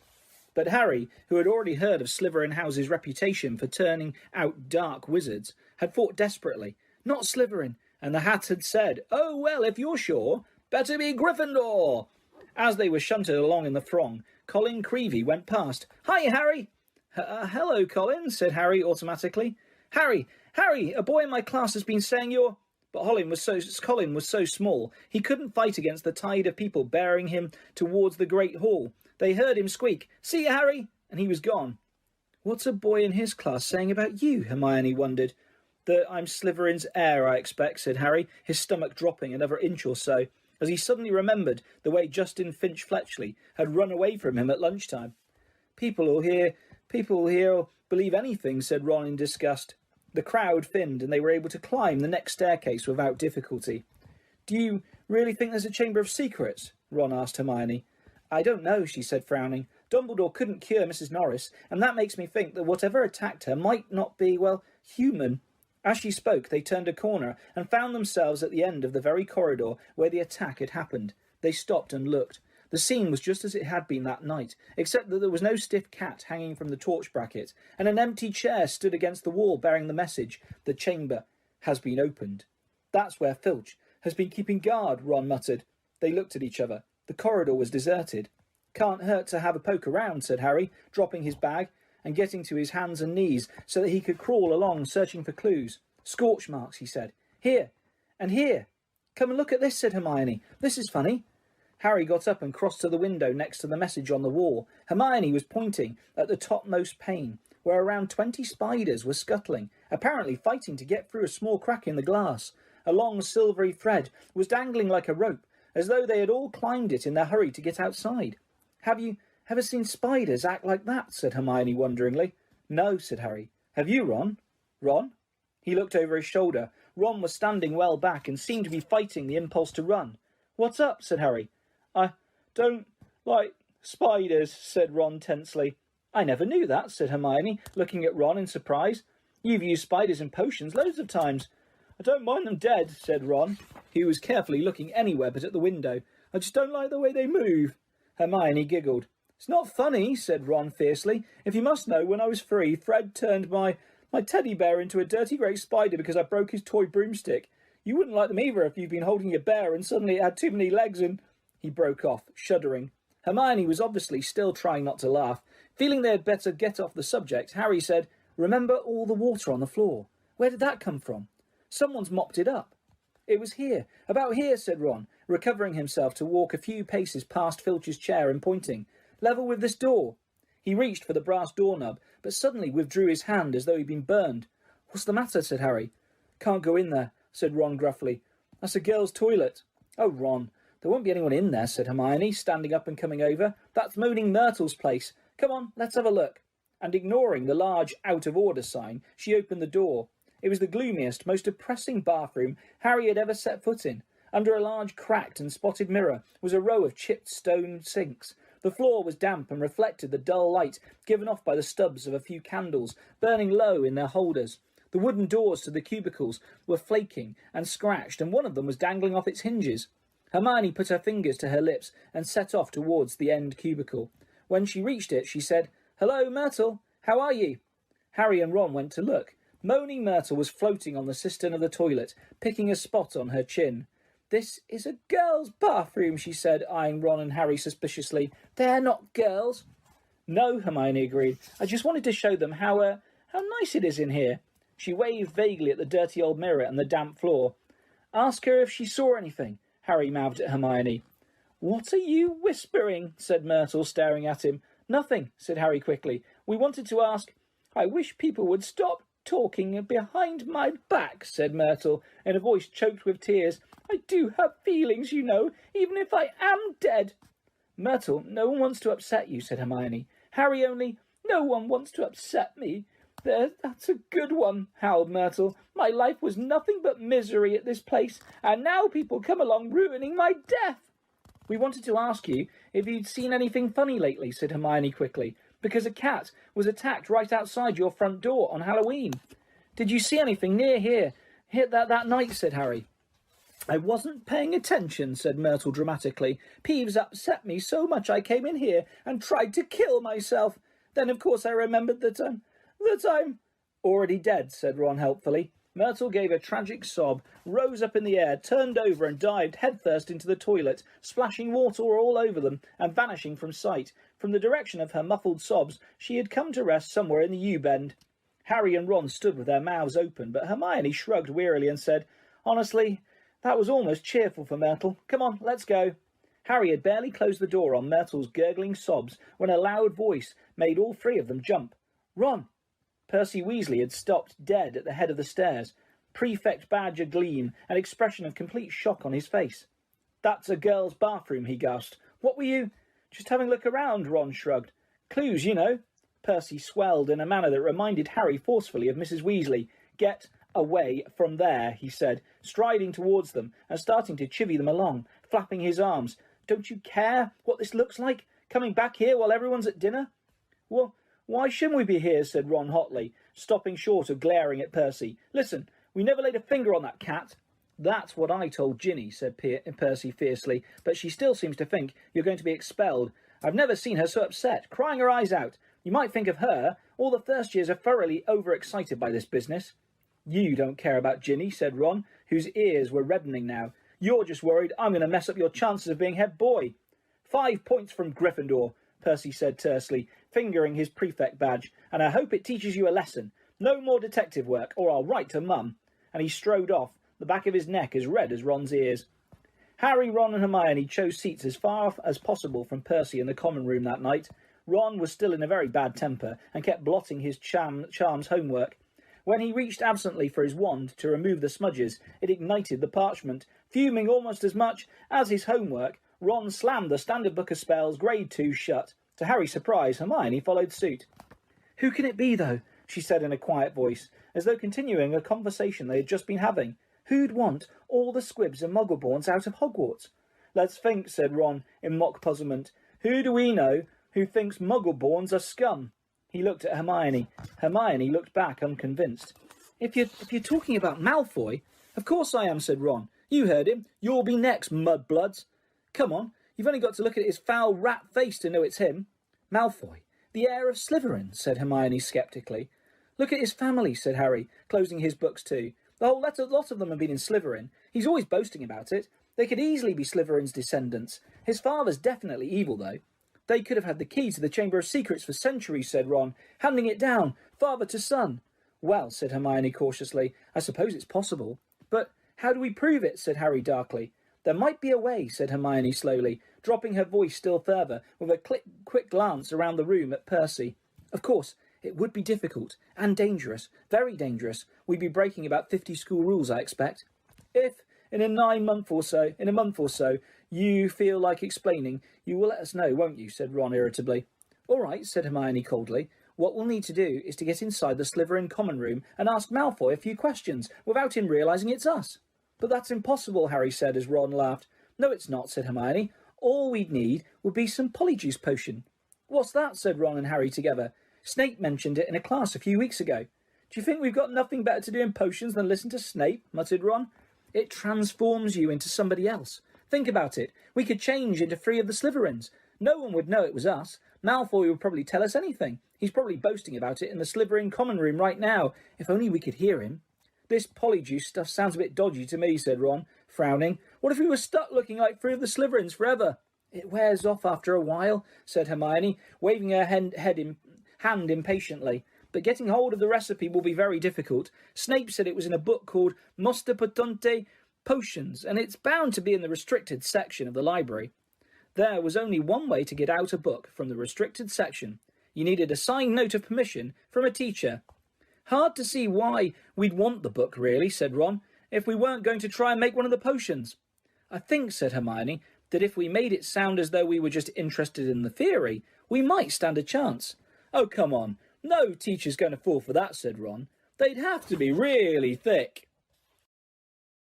Since the disastrous episode of the Pixies, Professor Lockhart had not brought live creatures to class. Instead, he read passages from his books to them, and sometimes reenacted some of the more dramatic bits. He usually picked Harry to help him with these reconstructions. So far, Harry had been forced to play a simple Transylvanian villager whom Lockhart had cured of a babbling curse, a yeti with a head cold, and a vampire who had been unable to eat anything except lettuce since Lockhart had dealt with him. Harry was hauled to the front of the class during their very next defence against the dark arts lesson, this time acting a werewolf. If he hadn't had a very good reason for keeping Lockhart in a good mood, he would have refused to do it. Nice loud howl, Harry, exactly, and then, if you'll believe it, I pounced like this, slammed him to the floor, thus with one hand. I managed to hold him down with my other. I put my wand to his throat. I then screwed up my remaining strength and performed the immensely complex Hormophus charm. He let out a piteous moan. Go on, Harry, higher than that. Good. The fur vanished, the fangs shrank, and he turned back into a man. Simple yet effective, and another village will remember me forever as the hero who delivered them from the monthly terror of werewolf attacks.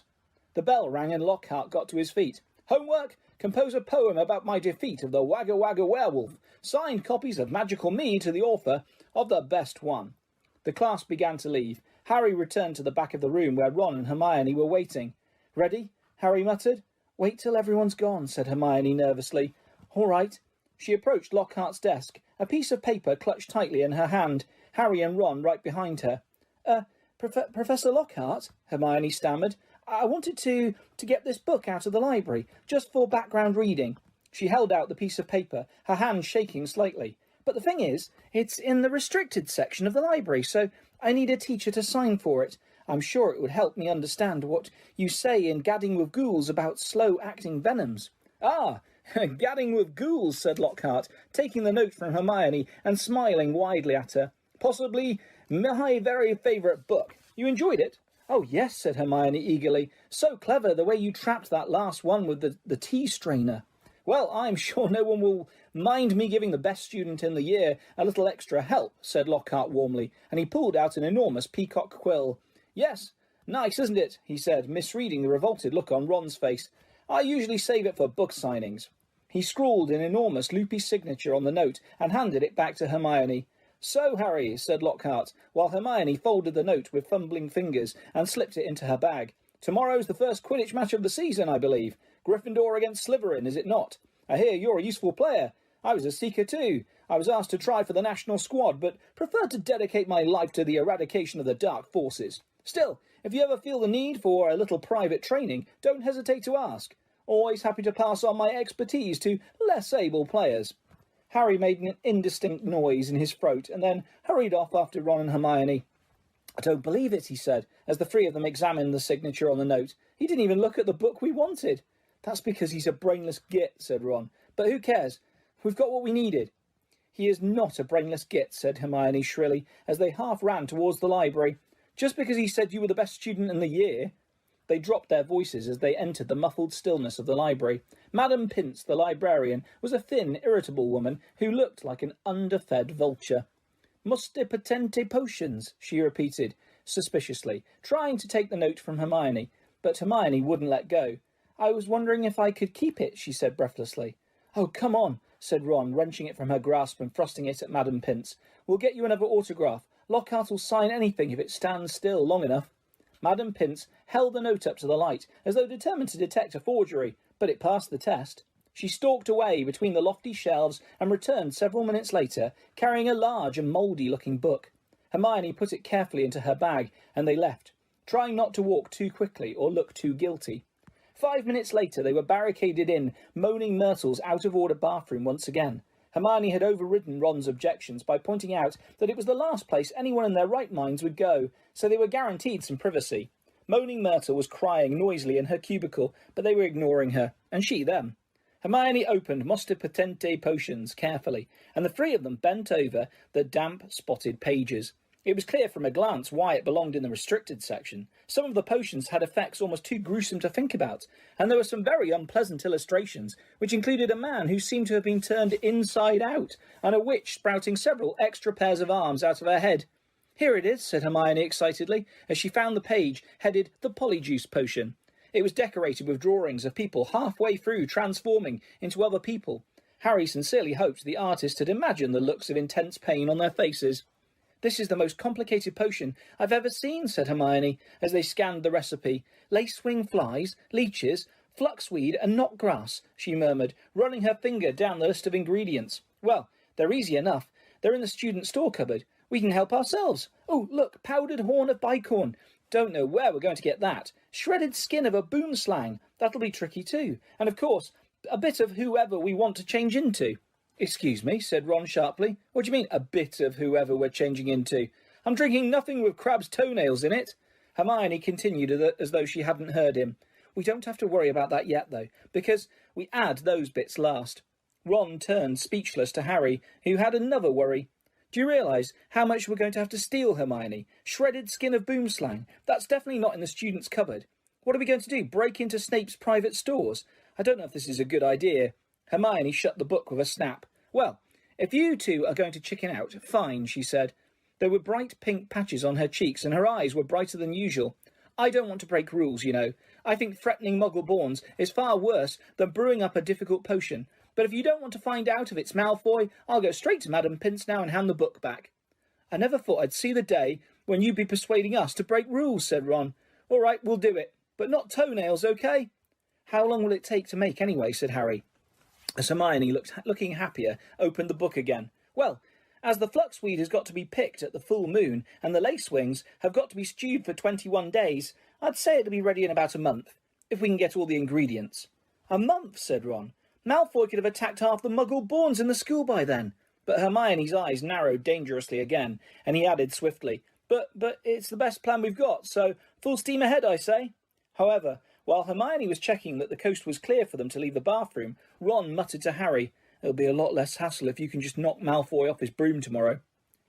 Harry woke early on Saturday morning and lay for a while thinking about the coming Quidditch match. He was nervous, mainly at the thought of what Wood would say if Gryffindor lost, but also at the idea of facing a team mounted on the fastest racing brooms gold could buy. He had never wanted to beat Slytherin so badly. After half an hour of lying there with his insides churning, he got up, dressed, and went down to breakfast early, where he found the rest of the Gryffindor team huddled at the long, empty table, all looking uptight and not speaking much. As 11 o'clock approached, the whole school started to make its way down to the Quidditch stadium. It was a muggy sort of day, with a hint of thunder in the air. Ron and Hermione came hurrying over to wish Harry good luck as he entered the changing rooms. The team pulled on their scarlet Gryffindor robes and then sat down to listen to Wood's usual pre-match pep talk. Slytherin have better brooms than us, he began. No point denying it, but we've got better people on our brooms. We're trained harder than they have. We've been flying in all weathers. Too true, muttered George Weasley. I haven't been properly dry since August. And we're going to make them rue the day that they let that little bit of sly Malfoy buy his way onto their team. Chest heaving with emotion, Wood turned to Harry. It'll be down to you, Harry, to show them that a seeker has to have something more than a rich father. Get to that snitch before Malfoy or die trying, Harry, because we've got to win today. We've got to. So no pressure, Harry, said Fred, winking at him. As they walked out onto the pitch, a roar of noise greeted them, mainly cheers, because Ravenclaw and Hufflepuff were anxious to see Slytherin beaten. But the Slytherins in the crowd made their boos and hisses heard too. Madam Hooch, the Quidditch teacher, asked Flint and Wood to shake hands, which they did, giving each other threatening stares and gripping rather harder than was necessary. On my whistle, said Madam Hooch. 3, 2, 1. With a roar from the crowd to speed them upwards, the 14 players rose towards the leaden sky. Harry flew higher than any of them, squinting around for the snitch. All right there, Scarhead, yelled Malfoy, shooting underneath him as though to show off the speed of his broom. Harry had no time to reply. At that very moment, a heavy black bludger came pelting towards him. He avoided it so narrowly that he felt it ruffle his hair as it passed. Close one, Harry, said George, streaking past him with his club in his hand, ready to knock the bludger back towards the Slytherin. Harry saw George give the bludger a powerful whack in the direction of Adrian Pusey, but the bludger changed direction in mid-air and shot straight for Harry again. Harry dropped quickly to avoid it, and George managed to hit it hard towards Malfoy. Once again, the bludger swerved like a boomerang and shot at Harry's head. Harry put on a burst of speed and zoomed towards the other end of the pitch. He could hear the bludger whistling along behind him. What was going on? Bludgers never concentrated on one player like this. It was their job to try and unseat as many people as possible. Fred Weasley was waiting for the bludger at the other end. Harry ducked as Fred swung at the bludger with all his might. The bludger was knocked off course. "That's done it," Fred yelled happily, but he was wrong. As though it was magnetically attracted towards Harry, the bludger pelted after him once more, and Harry was forced to fly off at full speed. It had started to rain. Harry felt heavy drops fall onto his face, splattering onto his glasses. He didn't have a clue what was going on in the rest of the game until he heard Lee Jordan, who was commentating, say, "Slytherin lead, 60 points to 0. The Slytherin's superior brooms were clearly doing their job, and meanwhile the mad bludger was doing all it could to knock Harry out of the air. Fred and George were now flying so close to him on either side that Harry could see nothing at all except their flailing arms, and had no chance to look for the snitch, let alone catch it. "Someone's tampered with this bludger," Fred grunted, swinging his bat with all his might as it launched a new attack on Harry. "We need time out," said George, trying to signal to Wood and stop the bludger breaking Harry's nose at the same time. Wood had obviously got the message. Madam Hooch's whistle rang out and Harry, Fred and George dived for the ground, still trying to avoid the mad bludger. "What's going on?" said Wood, as the Gryffindor team huddled together, while Slytherins in the crowd jeered. "We're being flattened. Fred, George, where were you when that bludger stopped Angelina scoring?" "We were 20 feet above her, stopping the other bludger murdering Harry, Oliver," said George angrily. "Someone's fixed it. It won't leave Harry alone. It hasn't gone for anyone else all game. The Slytherins must have done something to it." "But the bludgers have been locked in Madam Hooch's office since our last practice, and there was nothing wrong with them then," said Wood anxiously. Madam Hooch was walking towards them. Over her shoulder, Harry could see the Slytherin team jeering and pointing in his direction. "Listen," said Harry, as she came nearer and nearer. "With you two flying around me all the time, the only way I'm going to catch the snitch is if it flies up my sleeve. Go back to the rest of the team, and let me deal with the rogue one." "Don't be thick," said Fred. "It'll take your head off." Wood was looking from Harry to the Weasleys. "Oliver, this is mad," said Alicia Spinnet angrily. "You can't let Harry deal with that thing on his own. Let's ask for an inquiry." "If we stop now, we'll have to forfeit the match," said Harry. "We're not losing to Slytherin just because of a mad bludger. Come on, Oliver. Tell them to leave me alone." "This is all your fault," George said angrily to Wood. "Get the snitch or die trying. What a stupid thing to tell him." Madam Hooch had joined them. "Ready to resume play?" she asked Wood. Wood looked at the determined look on Harry's face. "All right," he said. "Fred, George, you heard Harry. Leave him alone and let him deal with the bludger on his own." The rain was falling more heavily now. On Madam Hooch's whistle, Harry kicked hard into the air and heard the telltale whoosh of the bludger behind him. Higher and higher Harry climbed. He looped and swooped, spiralled and zigzagged and rolled. Slightly dizzy, he nevertheless kept his eyes wide open. Rain was speckling his glasses and ran up his nostrils as he hung upside down, avoiding another fierce dive from the bludger. He could hear laughter from the crowd. He knew he must look very stupid, but the rogue bludger was heavy and couldn't change direction as quickly as he could. He began a kind of roller coaster ride around the edges of the stadium, squinting through the silver sheets of rain to the Gryffindor goalposts, where Adrian Pusey was trying to get past Wood. A whistling in Harry's ear told him the bludger had just missed him again. He turned right over and sped in the opposite direction. "Training for the ballet, Potter!" yelled Malfoy, as Harry was forced to do a stupid kind of twirl in mid-air to dodge the bludger. Off Harry fled, the bludger trailing a few feet behind him, and then, glaring back at Malfoy in hatred, he saw it. The golden snitch. It was hovering inches above Malfoy's left ear, and Malfoy, busy laughing at Harry, hadn't seen it.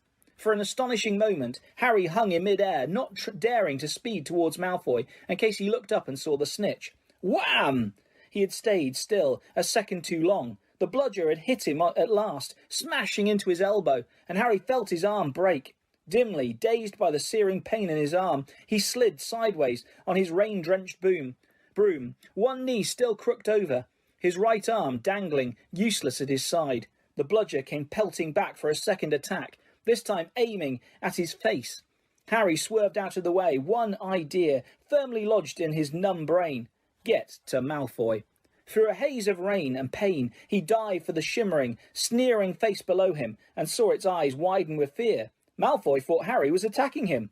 "What the?" he gasped, careering out of Harry's way. Harry took his remaining hand off his broom and made a wild snatch. He felt his fingers close on the gold snitch, but was now only gripping the broom with his legs, and there was a yell from the crowd below as he headed straight for the ground, trying hard not to pass out. With a splattering thud, he hit the mud and rolled off his broom. His arm was hanging at a very strange angle. Riddled with pain, he heard, as though from a distance, a good deal of whistling and shouting. He focused on the snitch clutched in his good hand. "Aha," he said vaguely. "We've won!" And he fainted. He came around, rain falling on his face, still lying on the pitch, with someone leaning over him. He saw a glitter of teeth. "Oh no, not you," he moaned. "Doesn't know what he's saying," said Lockhart loudly, to the anxious crowd of Gryffindors pressing around them. "Not to worry, Harry, I'm about to fix your arm." "No," said Harry, "I'll keep it like this, thanks." He tried to sit up, but the pain was terrible. He heard a familiar clicking noise nearby. "I don't want a photo of this, Colin," he said loudly. "Lie back, Harry," said Lockhart soothingly. "It's a simple charm I've used countless times." Why can't I just go to the hospital wing?" said Harry, through clenched teeth. "He should really, Professor," said a muddy Wood, who couldn't help grinning even though his seeker was injured. "Great capture, Harry. Really spectacular. Your best yet, I'd say." Through the thicket of legs around him, Harry spotted Fred and George Weasley wrestling the rogue bludger into a box. It was still putting up a terrific fight. "Stand back," said Lockhart, who was rolling up his jade-green sleeves. "No, don't," said Harry weakly. But Lockhart was twirling his wand, and a second later had directed it straight at Harry's arm. A strange, an unpleasant sensation started at Harry's shoulder and spread all the way down to his fingertips. It felt as though his arm was being deflated. He didn't dare look at what was happening. He had shut his eyes, his face turned away from his arm, but his worst fears were realised as the people above him gasped and Colin Creevey began clicking away madly. His arm didn't hurt any more, but nor did it feel remotely like an arm. "Ah," said Lockhart. "Yes, well, that can sometimes happen. But the point is, the bones are no longer broken. That's the thing to bear in mind. So, Harry, just toddle up to the hospital wing. Mr. Weasley, Miss Granger, could you escort him? And Madame Pomfrey will be able to tidy you up a bit." As Harry got to his feet, he felt strangely lopsided. Taking a deep breath, he looked down at his right side. What he saw nearly made him pass out again. Poking out of the end of his robes was what looked like a thick, flesh-coloured rubber glove. He tried to move his fingers. Nothing happened. Lockhart hadn't mended Harry's bones. He had removed them. Madame Pomfrey wasn't at all pleased. "You should have been straight to me," she raged, holding up the sad, limp remainder of what half an hour before had been a working arm. "I can mend bones in a second, but growing them back—" "You will be able to, though, won't you?" said Harry desperately. "I'll be able to, certainly. But it will be painful," said Madame Pomfrey, grimly, throwing Harry a pair of pyjamas. "You'll have to stay the night." Hermione waited outside the curtain drawn around Harry's bed, while Ron helped him into his pyjamas. It took a while to stuff the rubbery, boneless arm into a sleeve. "How can you stick up for Lockhart now, Hermione, eh?" Ron called through the curtain, as he pulled Harry's limp fingers through the cuff. If Harry had wanted deboning, he would have asked. "Anyone can make a mistake," said Hermione, "and it doesn't hurt any more, does it, Harry?" "No," said Harry, "but it doesn't do anything else either." As he swung himself into bed, his arm flapped pointlessly. Hermione and Madame Pomfrey came around the curtain. Madame Pomfrey was holding a large bottle of something labelled Skellygrow. "You're in for a rough night," she said, pouring out a steaming beakerful and handing it to him. "Regrowing bones is a nasty business." So was taking the Skellygrow. It burned Harry's mouth and throat as it went down, making him cough and splutter. Still tut-tutting about dangerous sports and inept teachers, Madame Pomfrey retreated, leaving Ron and Hermione to help Harry gulp down some water. "We won, though," said Ron, a grin breaking across his face. "That was some catch you made. Malfoy's face. He looked ready to kill." "I want to know how he fixed that bludger," said Hermione darkly. "We can add that to the list of questions we can ask him when we've taken the polyjuice potion," said Harry, sinking back into his pillows. "I hope it tastes better than this stuff." "If it's got bits of Slytherins in it, you got to be joking," said Ron. The door of the hospital wing burst open at that moment. Filthy and soaking wet, the rest of the Gryffindor team had arrived to see Harry. "Unbelievable flying, Harry," said George. "I've just seen Marcus Flint yelling at Malfoy. Something about having the snitch on top of his head and not noticing. Malfoy didn't seem too happy." They had brought cakes, sweets and bottles of pumpkin juice. They gathered around Harry's bed and were just getting started on what promised to be a good party when Madame Pomfrey came storming over, shouting, "This boy needs rest. He's got 33 bones to regrow. Out! Out!" And Harry was left alone, with nothing to distract him from the stabbing pains in his limp arm. Hours and hours later, Harry woke quite suddenly in the pitch blackness and gave a small yelp of pain. His arm now felt full of large splinters. For a second he thought it was that which had woken him. Then, with a thrill of horror, he realised that someone was sponging his forehead in the dark. "Get off!" he said loudly, and then, "Dobby!" The house elf's goggling tennis ball eyes were peering at Harry through the darkness. A single tear was running down his long, pointed nose. "Harry Potter came back to school," he whispered miserably. "Dobby warned and warned Harry Potter. Ah, sir, why didn't you heed Dobby? Why didn't Harry Potter go back home when he missed the train?" Harry heaved himself up with his pillows and pushed Dobby's sponge away. "What are you doing here?" he said. "And how did you know I missed the train?" Dobby's lip trembled, and Harry was seized by a sudden suspicion. "It was you," he said slowly. "You stopped the barrier, letting us through." "Indeed, yes, sir," said Dobby, nodding his head vigorously, ears flapping. "Dobby hid and watched for Harry Potter and sealed the gateway, and Dobby had to iron his hands afterwards." He showed Harry 10 long, bandaged fingers, but Dobby didn't care. Dobby didn't care, sir, for he thought Harry Potter was safe, and never did Dobby dream that Harry Potter would get to school another way.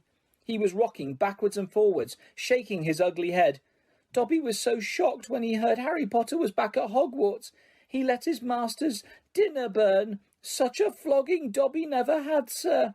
Harry slumped back into his pillows. You nearly got Ron and me expelled," he said fiercely. "You'd better clear off before my bones come back, Dobby, or I might strangle you." Dobby smiled weakly. "Dobby is used to death threats, sir. Dobby gets them 5 times a day at home." He blew his nose on a corner of the filthy pillowcase he wore, looking so pathetic that Harry felt his anger ebb away in spite of himself. "Why do you wear that thing, Dobby?" he asked curiously. "This, sir," said Dobby, plucking at the pillowcase.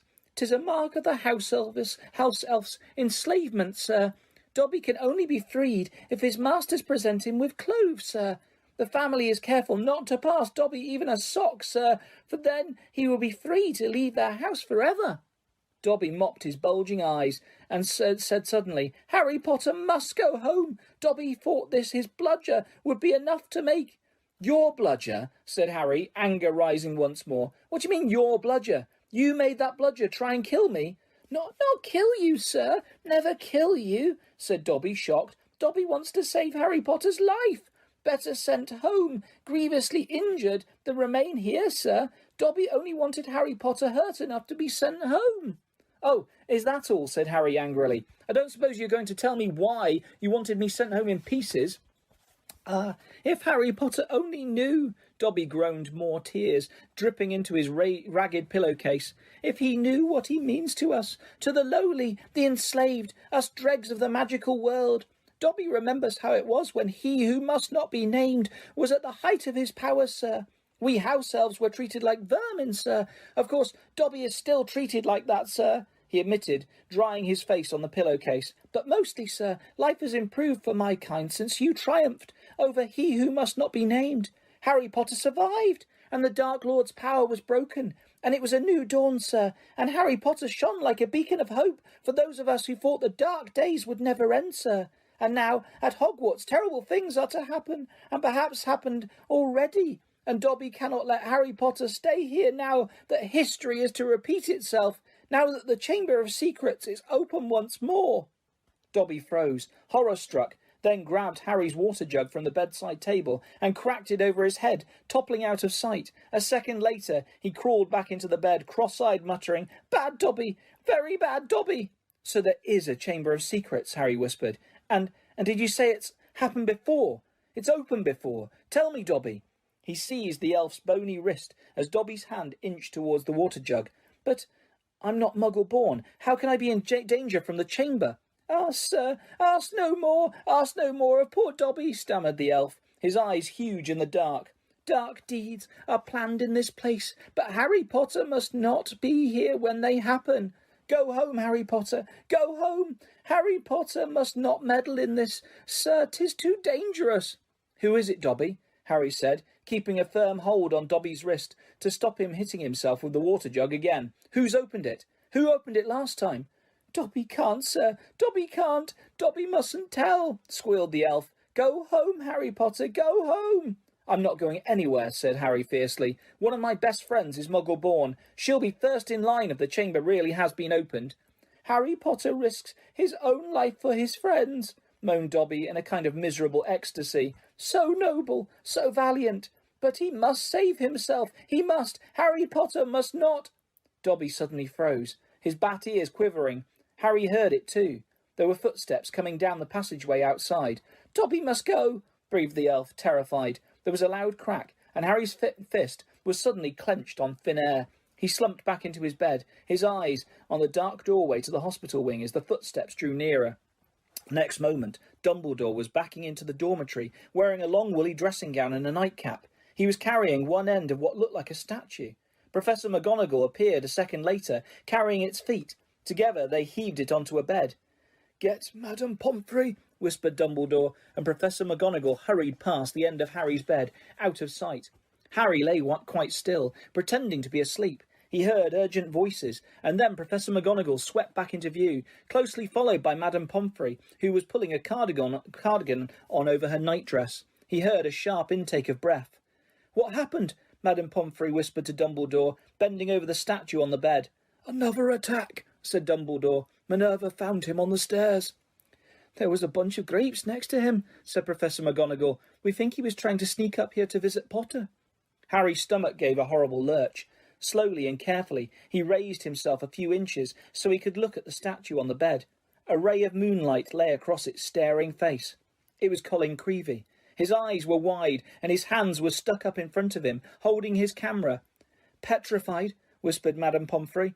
"Yes," said Professor McGonagall, "but I shudder to think. If Albus hadn't been on the way downstairs for hot chocolate, who knows what might have—" The three of them stared down at Colin. Then Dumbledore leaned forward and prized the camera out of Colin's rigid grip. "You don't think he managed to get a picture of his attacker?" said Professor McGonagall eagerly. Dumbledore didn't answer. He prized open the back of the camera. "Good gracious," said Madame Pomfrey. A jet of steam had hissed out of the camera. Harry, 3 beds away, caught the acrid smell of burnt plastic. "Melted," said Madame Pomfrey, wondering. "All melted." "What does this mean, Albus?" Professor McGonagall asked urgently. "It means," said Dumbledore, "that the Chamber of Secrets is indeed open again." Madame Pomfrey clapped a hand to her mouth. Professor McGonagall stared at Dumbledore. "But Albus, surely, who?" "The question is not who," said Dumbledore, his eyes on Colin. "The question is how." And from what Harry could see of Professor McGonagall's shadowy face, she didn't understand this any better than he did. Harry woke up on Sunday morning to find the dormitory blazing with winter sunlight and his arm reboned but very stiff. He sat up quickly and looked over at Colin's bed, but it had been blocked from view by the high curtains Carrie had changed behind yesterday. Seeing that he was awake, Madame Pomfrey came bustling over with a breakfast tray and then began bending and stretching his arm and fingers. "All in order," she said, as he clumsily fed himself porridge left-handed. "When you've finished eating, you may leave." Harry dressed as quickly as he could and hurried off to Gryffindor Tower, desperate to tell Ron and Hermione about Colin and Dobby, but they weren't there. Harry left to look for them, wondering where they could have got to, and feeling slightly hurt that they weren't interested in whether he had his bones back or not. As Harry passed the library, Percy Weasley strolled out of it, looking in far better spirits than last time they'd met. "Oh, hello, Harry," he said. "Excellent flying yesterday, really excellent. Gryffindor have just taken the lead for the House Cup. You earned 50 points. "You haven't seen Ron or Hermione, have you?" said Harry. "No, I haven't," said Percy, his smile fading. "I hope Ron's not in another girl's toilet." Harry, forced to laugh, watched Percy out of sight and then headed straight for Moaning Myrtle's bathroom. He couldn't see why Ron and Hermione would be in there again, but after making sure that neither Filch nor any prefects were around, he opened the door and heard their voices coming from a locked cubicle. "It's me," he said, closing the door behind him. There was a clunk, a splash, and a gasp from within the cubicle, and he saw Hermione's eye peering through the keyhole. "Harry," she said, "you gave us such a fright. Come in. How's your arm?" "Fine," said Harry, squeezing into the cubicle. An old cauldron was perched on the toilet, and a crackling from under the rim told Harry they had lit a fire beneath it. Conjuring up portable, waterproof fires was a speciality of Hermione's. "We'd come to meet you, but we decided to get started on the polyjuice potion," Ron explained, as Harry, with difficulty, locked the cubicle again. "We've decided this is the safest place to hide it." Harry started to tell them about Colin, but Hermione interrupted. "We already know. We heard Professor McGonagall telling Professor Flitwick this morning. That's why we decided we'd better get going." The sooner we get a confession out of Malfoy, the better, snarled Ron. Do you know what I think? He was in such a foul temper after the Quidditch match, he took it out on Colin. There's something else, said Harry, watching Hermione tearing bundles of knotgrass and throwing them into the potion. Dobby came to visit me in the middle of the night. Ron and Hermione looked up, amazed. Harry told them everything Dobby had told them, or hadn't told him. Ron and Hermione listened with their mouths open. The Chamber of Secrets has been opened before, said Hermione. This settles it, said Ron in a triumphant voice. Lucius Malfoy must have opened the chamber when he was at school here, and now he's told dear old Draco how to do it. It's obvious. Wish Dobby had told you what kind of monster's in there, though. I want to know how come nobody's noticed it sneaking around the school. Maybe it can make itself invisible, said Hermione, prodding leeches into the bottom of the cauldron. Or maybe it can disguise itself, pretend to be a suit of armour or something. I've read about chameleon ghouls. You read too much, Hermione, said Ron, pouring dead lacewings on top of the leeches. He crumpled up the empty lacewing bag and looked around at Harry. So, Dobby stopped us getting on the train and broke your arm? He shook his head. You know what, Harry? If he doesn't stop trying to save your life, he's going to kill you. The news that Colin Creevey had been attacked and was now lying as though dead in the hospital wing had spread through the entire school by Monday morning. The air was suddenly thick with rumour and suspicion. The first years were now moving around the castle in tight-knit groups, as though scared they would be attacked if they ventured forth alone. Ginny Weasley, who sat next to Colin Creevey in charms, was distraught, but Harry felt that Fred and George were going the wrong way about cheering her up. They were taking it in turns to cover themselves with fur or boils and jump out of her at her from behind statues. They only stopped when Percy, apologetic with rage, told them he was going to write to Mrs. Weasley and tell her Ginny was having nightmares. Meanwhile, hidden from the teachers, a roaring trade in talismans, amulets, and other protective devices were sweeping the school. Neville Longbottom bought a large, evil-smelling green onion, a pointed purple crystal, and a rotting newt tail before the other Gryffindor boys pointed out that he was in no danger. He was a pureblood, and therefore unlikely to be attacked. They went for Filch first, Neville said, his round face fearful, and everyone knows I'm almost a squib. In the second week of December, Professor McGonagall came around as usual, collecting names of those who would be staying in school for Christmas. Harry, Ron and Hermione signed her list. They had heard that Malfoy was staying, which struck them as very suspicious. The holidays would be the perfect time to use the Polyjuice potion and try to worm a confession out of him. Unfortunately, the potion was only half finished. They still needed the bicorn horn and the boomslang skin, and the only place they were going to get them was from Snape's private stores. Harry privately felt he'd rather face Slytherin's legendary monster than have Snape catch him robbing his office. What we need, said Hermione briskly, as Thursday afternoon's double potions lesson loomed nearer, is a diversion. Then one of us can sneak into Snape's office and take what we need. Harry and Ron looked at her nervously. I think I'd better do the actual stealing, Hermione continued in a matter-of-fact tone. You all two will be expelled if you get into any more trouble, and I've got a clean record. So all you need to do is cause enough mayhem to keep Snape busy for 5 minutes or so. Harry smiled feebly. Deliberately causing mayhem in Snape's potions class was about as safe as being a sleeping dragon, safe as poking a sleeping dragon in the eye. Potions lessons took place in one of the large dungeons. Thursday afternoon's lesson proceeded in the usual way. 20 cauldrons stood steaming between the wooden desks, on which stood brass scales and jars of ingredients. Snape prowled through the fumes, making waspish remarks about the Gryffindor's work, while the Slytherins sniggered appreciatively. Draco Malfoy, who was Snape's favourite student, kept flicking pufferfish eyes at Ron and Harry, who knew that if they retaliated, they would get detention faster than you could say unfair. Harry's swelling solution was far too runny, but he had his mind on more important things. He was waiting for Hermione's signal, and he hardly listened as Snape paused to sneer at his watery potion. When Snape turned and walked off to bully Neville, Hermione caught Harry's eye and nodded. Harry ducked swiftly down behind his cauldron, pulled out one of Fred's filibuster fireworks out of his pocket, and gave it a quick prod with his wand. The firework began to fizz and sputter. Knowing he had only seconds, Harry straightened up, took aim, and lobbed it into the air. It landed right on target in Goyle's cauldron. Goyle's potion exploded, showering the whole class. People shrieked as splashes of the swelling solution hit them. Malfoy got a faceful, and his nose began to swell like a balloon. Goyle blundered around, his hands over his eyes, which had expanded to the size of dinner plates, while Snape was trying to restore calm and find out what had happened. Through the confusion, Harry saw Hermione slip quietly out of the door. "Silence! "Silence!" Snape roared. "Anyone who has been splashed, come here for a deflating draught when I find out who did this." Harry tried not to laugh as he watched Malfoy hurry forward, his head drooping with the weight of a nose like a small melon. As half the class lumbered up to Snape's desk, some weighed down with arms like clubs, others unable to talk through gigantic puffed-up lips, Harry saw Hermione slide back into the dungeon, the front of her robes bulging. When everyone had taken a swig of antidote and the various swellings had subsided, Snape swept over to Goyle's cauldron and scooped out the twisted black remains of the firework. There was a sudden hush. "If I ever find out who threw this," Snape whispered, "I shall make sure that person is expelled."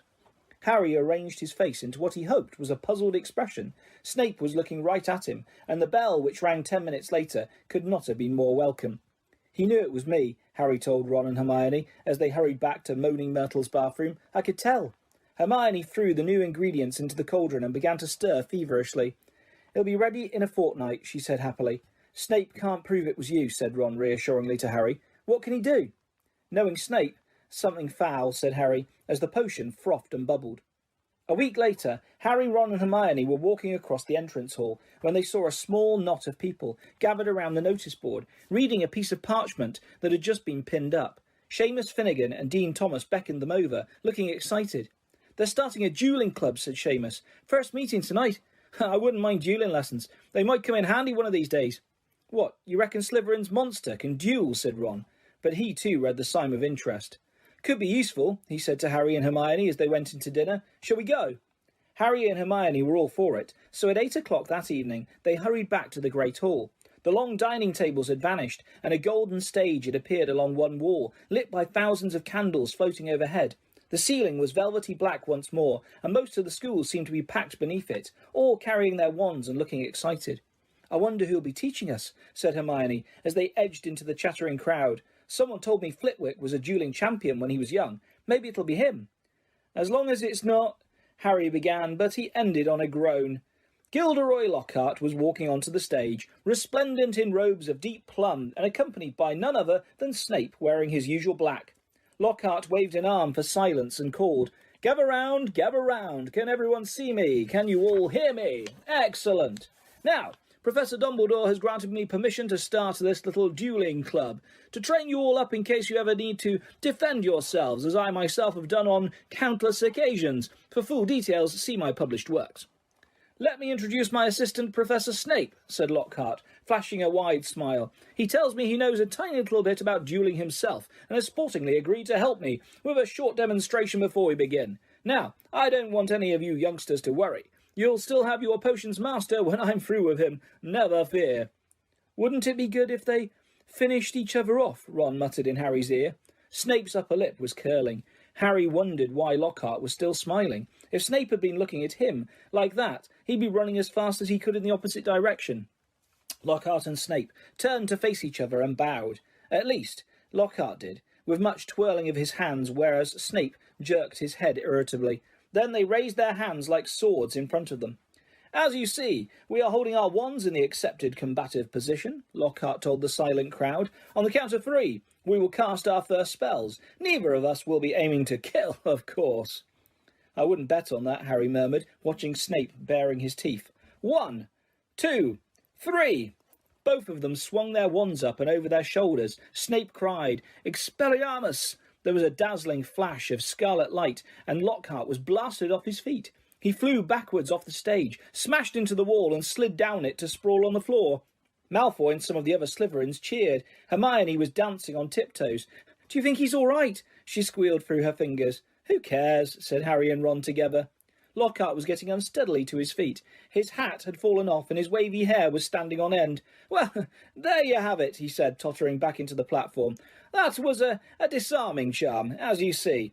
I have lost my wand. Thank you, Miss Brown. Yes, an excellent idea to show them that, Professor Snape, but if you don't mind my saying so, it was very obvious what you were about to do. If I had wanted to stop you, it would have been only too easy. However, I felt it would be instructive to let them see." Snape was looking murderous. Possibly Lockhart had noticed, because he said, "Enough demonstrating. I'm going to come amongst you now and put you all into pairs. Professor Snape, if you'd like to help me." They moved through the crowd, matching up partners. Lockhart teamed Neville with Justin Finch Fletchley, but Snape reached Harry and Ron first. "Time to split up the dream team, I think," he sneered. "Weasley, you can partner Finnegan. Potter." Harry moved automatically towards Hermione. "I don't think so," said Snape, smiling coldly. "Mr. Malfoy, come over here. Let's see what you make of the famous Potter. And you, Miss Granger, you can partner Miss Bulstrode." Malfoy strutted over, smirking. Behind him walked a Slytherin girl who reminded Harry of a picture he'd seen in Holidays with Hags. She was large and square, and her heavy jaw jutted aggressively. Hermione gave her a weak smile, which she did not return. "Face your partners," called Lockhart, back on the platform, "and bow." Harry and Malfoy barely inclined their heads, not taking their eyes off each other. "Wands at the ready," shouted Lockhart. "When I count to 3, cast your charms to disarm your opponent. Only to disarm them. We don't want any accidents. 1, 2, 3. Harry swung his wand over his shoulder, but Malfoy had already started on 2. His spell hit Harry so hard he felt as though he'd been hit over the head with a saucepan. He stumbled, but everything still seemed to be working, and wasting no more time, Harry pointed his wand straight at Malfoy and shouted, "Ricta Sempra!" A jet of silver light hit Malfoy in the stomach, and he doubled up, wheezing. "I said disarm only!" Lockhart shouted in alarm over the hands of the battling crowd. As Malfoy sank to his knees, Harry had hit him with a tickling charm, and he could barely move for laughing. Harry hung back, with a vague feeling it would be unsporting to bewitch Malfoy while he was on the floor, but this was a mistake. Gasping for breath, Malfoy pointed his wand at Harry's knees and choked, "Tarantula Gregra!" And next second, Harry's legs had begun to jerk around out of his control in a kind of quick step. "Stop! Stop!" screamed Lockhart, but Snape took charge. "Finite incantatem!" he shouted. Harry's feet stopped dancing. Malfoy stopped laughing, and they were able to look up. A haze of greenish smoke was covering over the scene. Both Neville and Justin were lying on the floor, panting. Ron was holding up an ashen-faced Seamus, apologising for whatever his broken wand had done. But Hermione and Millicent Bulstrode were still moving. Millicent had Hermione in a headlock, and Hermione was whimpering in pain. Both their wands lay forgotten on the floor. Harry leapt forward and pulled Millicent off. It was difficult. She was a lot bigger than he was.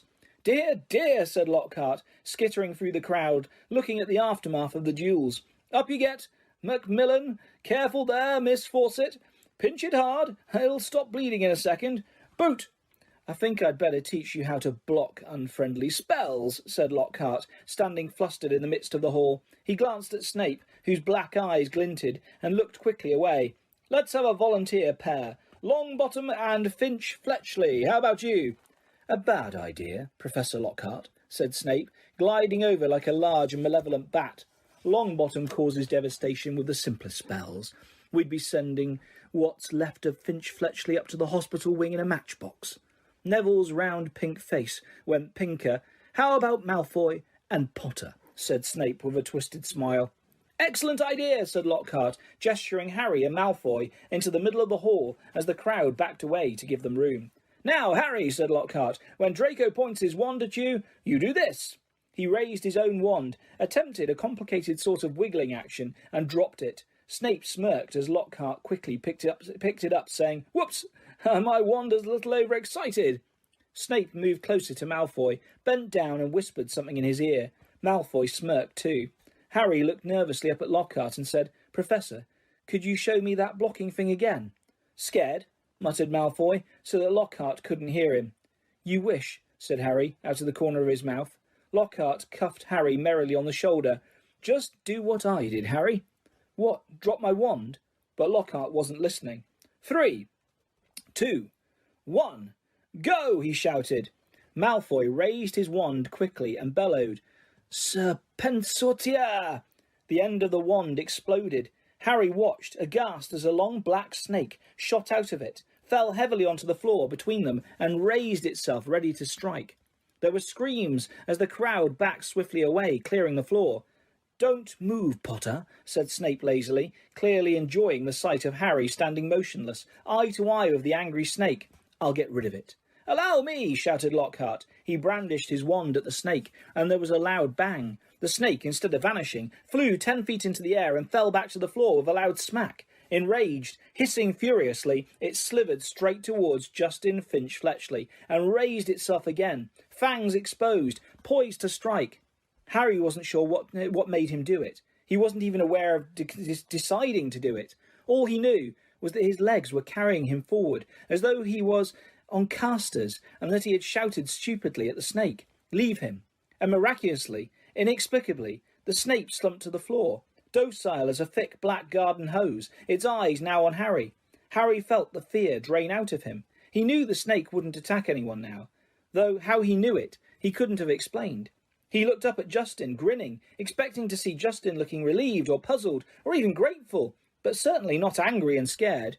"What do you think you're playing at?" he shouted, and before Harry could say anything, Justin had turned and stormed out of the hall. Snape stepped forward, waved his wand, and the snake vanished in a small puff of black smoke. Snape, too, was looking at Harry in an unexpected way. It was a shrewd and calculating look, and Harry didn't like it. He was also dimly aware of an ominous muttering all around the walls. Then he felt a tugging on the back of his robes. "Come on," said Ron's voice in his ear. "Move, come on." Ron steered him out of the hall, Hermione hurrying alongside him. As they went through the doors, the people on either side drew away, as though they were frightened of catching something. Harry didn't have a clue what was going on, and neither Ron nor Hermione explained anything until they had dragged him all the way up to the empty Gryffindor common room. Then Ron pushed Harry into an armchair and said, "You're a Parselmouth. Why didn't you tell us?" "I'm a what?" said Harry. "A Parselmouth," said Ron. "You can talk to snakes." "I know," said Harry. "I mean, that's only the second time I've ever done it. I accidentally set a boa constrictor on my cousin Dudley at the zoo once. Long story, but it was telling me it had never seen Brazil, and I sort of set it free without meaning to. That was before I knew I was a wizard." "A boa constrictor told you it had never seen Brazil?" Ron repeated faintly. "So?" said Harry. "I bet loads of people here can do it." "Oh, no, they can't," said Ron. "It's not a very common gift. Harry, this is bad." "What's bad?" said Harry, starting to feel quite angry. "What's wrong with everyone? Listen, if I hadn't told that snake not to attack Justin..." "Oh, that's what you said to it." "What do you mean? You were there. You heard me." "I heard you speaking parcel tongue," said Ron. "Snake language. You could have been saying anything. No wonder Justin panicked. You sounded like you were egging the snake on or something. It was creepy, you know." Harry gaped at him. "I spoke a different language. But I didn't realise. How can I speak a language without knowing I can speak it?" Ron shook his head. Both he and Hermione were looking as though someone had died. Harry couldn't see what was so terrible. Do you want to tell me what's wrong with stopping a dirty great snake biting Justin's head off?" he said. "What does it matter how I did it as long as Justin doesn't have to join the headless hunt?" "It matters," said Hermione, speaking at last in a hushed voice, "because being able to talk to snakes was what Salazar Slytherin was famous for. That's why the symbol of Slytherin house is a serpent." Harry's mouth fell open. "Exactly," said Ron. "And now the whole school's going to think you're his great-great-great-great-grandson or something." "But I'm not," said Harry, with a panic he couldn't quite explain. "You'll find that hard to prove," said Hermione. "He lived about 1,000 years ago. For all we know, you could be." Harry lay awake for hours that night. Through a gap in the hangings around his four-poster, he watched now snow starting to drift past the tower window and wondered, could he be the descendant of Salazar Slytherin? He didn't know anything about his father's family, after all. The Dursleys had always forbidden questions about his wizarding relatives. Quietly, Harry tried to say something in Parseltongue. The words wouldn't come. It seemed he had to be face to face with a snake to do it. "But I'm in Gryffindor," Harry thought. "The Sorting Hat wouldn't have put me in here if I had Slytherin blood." "Ah," said a nasty little voice in his brain, "but the Sorting Hat wanted to put you in Slytherin. Don't you remember?" Harry turned over. He'd seen Justin next day in herbology, and he'd explained that he'd been calling the snake off, not egging it on, which, he thought angrily, pummelling his pillow, any fool should have realised. By next morning, however, the snow that had begun in the night had turned into a blizzard, so thick that the last herbology lesson of term was cancelled. Professor Sprout wanted to fit socks and scarves on the mandrakes, a tricky operation she would entrust to no one else, now that it was so important for the mandrakes to grow quickly and revive Mrs. Norris and Colin Creevey. Harry fretted about this next to the fire in the Gryffindor common room, while Ron and Hermione used their lesson off to play a game of wizard chess. "For heaven's sake, Harry," said Hermione, exasperated, as one of Ron's bishops wrestled her knight off his horse and dragged him off the board. "Go and find Justin if it's so important to you." So Harry got up and left through the portrait hole, wondering where Justin might be. The castle was darker than it usually was in daytime, because of the thick, swirling grey snow at every window. Shivering, Harry walked past classrooms where lessons were taking place, catching snatches of what was happening within. Professor McGonagall was shouting at someone who, by the sound of it, had turned his friend into a badger. Resisting the urge to take a look, Harry walked on by, thinking that Justin might be using his free lesson to catch up on some work, and deciding to check the library first. A group of the Hufflepuffs, who should have been in herbology, were indeed sitting at the back of the library, but they didn't seem to be working. Between the long lines of high bookshelves, Harry could see that their heads were close together, and they were having what looked like an absorbing conversation. He couldn't see whether Justin was among them. He was walking towards them when something of what they were saying met his ears, and he paused to listen, hidden in the invisibility section.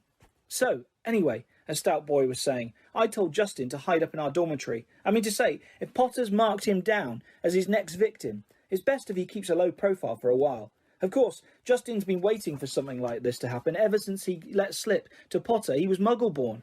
Justin actually told him he'd be down for Eton. That's not the kind of thing you bandy about with Slytherin's heir on the loose, is it? You definitely think it's Potter then, Ernie? Said a girl with blonde pigtails anxiously. Hannah, said the stout boy solemnly. He's a Parselmouth. Everyone knows that's the mark of a dark wizard. Have you ever heard of a decent one who could talk to snakes? They called Slytherin himself Serpent Tongue.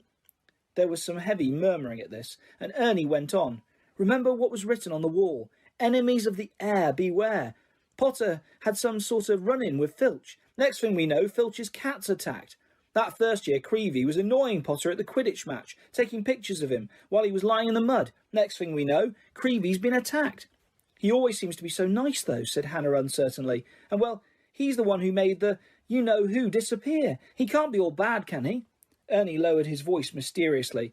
The Hufflepuffs bent closer, and Harry edged nearer so he could catch Ernie's words. No one knows how he survived that attack by you-know-who. I mean to say, he was only a baby when it happened. He should have been blasted into smithereens. Only a really powerful dark wizard could have survived a curse like that. He dropped his voice until it was barely more than a whisper and said, That's probably why you-know-who wanted to kill him in the first place. Didn't want another dark wizard, a dark lord, competing with him. I wonder what other powers Potter's been hiding. Harry couldn't take any more. Clearing his throat loudly, he stepped out from behind the bookshelves. If he hadn't been feeling so angry, he would have found the sight that greeted him funny. Every one of the Hufflepuffs looked as though they had been petrified by the sight of him, and the colour was draining out of Ernie's face. Hello, said Harry. I'm looking for Justin Finch-Fletchley. The Hufflepuffs' worst fears had clearly been confirmed. They all looked fearfully at Ernie. What do you want with him? Said Ernie in a quivering voice. I wanted to tell him what really happened with that snake at the duelling club, said Harry. Ernie bit his white lips and then, taking a deep breath, said, Well, we were all there. We saw what happened. Then you noticed that after I spoke to it, the snake backed off, said Harry. All I saw, said Ernie stubbornly, though he was trembling as he spoke, was you speaking Parseltongue and chasing the snake towards Justin. I didn't chase it at him, Harry said, his voice shaking with anger. It didn't even touch him. It was a very near miss, said Ernie, and in case you're getting any ideas, he added hastily, I might tell you that you can trace my family back through 9 generations of witches and warlocks, and my blood's as pure as anyone's, so... I don't care what sort of blood you've got, said Harry fiercely. Why would I want to attack Muggleborns? I've heard you hate those Muggles you live with, said Ernie swiftly. It's not possible to live with the Dursleys and not hate them, said Harry. I'd like to see you try it. He turned on his heel and stormed out of the library, earning himself a reproving glare from Madame Pince, who was polishing the gilded cover of a large spell book. Harry blundered up the corridor, barely noticing where he was going. He was in such a fury. The result was that he walked into something very large and solid, which knocked him backwards onto the floor. Oh, hello, Hagrid, Harry said, looking up. Hagrid's face was entirely hidden by a woolly, snow-covered balaclava, but it couldn't possibly be anyone else, as he filled most of the corridor in his moleskin overcoat. A dead rooster was hanging from one of his massive gloved hands. You all right, Harry? He said, pulling up the balaclava so he could speak. Why aren't you in class? Cancelled, said Harry, getting up. What are you doing here? Hagrid held up the limp rooster. Second one killed this term, he explained. It's either a fox is or a blood-sucking bugbear, and I need the headmaster's permission to put a charm around the hen coop. He peered more closely at Harry from under his thick, snow-flecked eyebrows.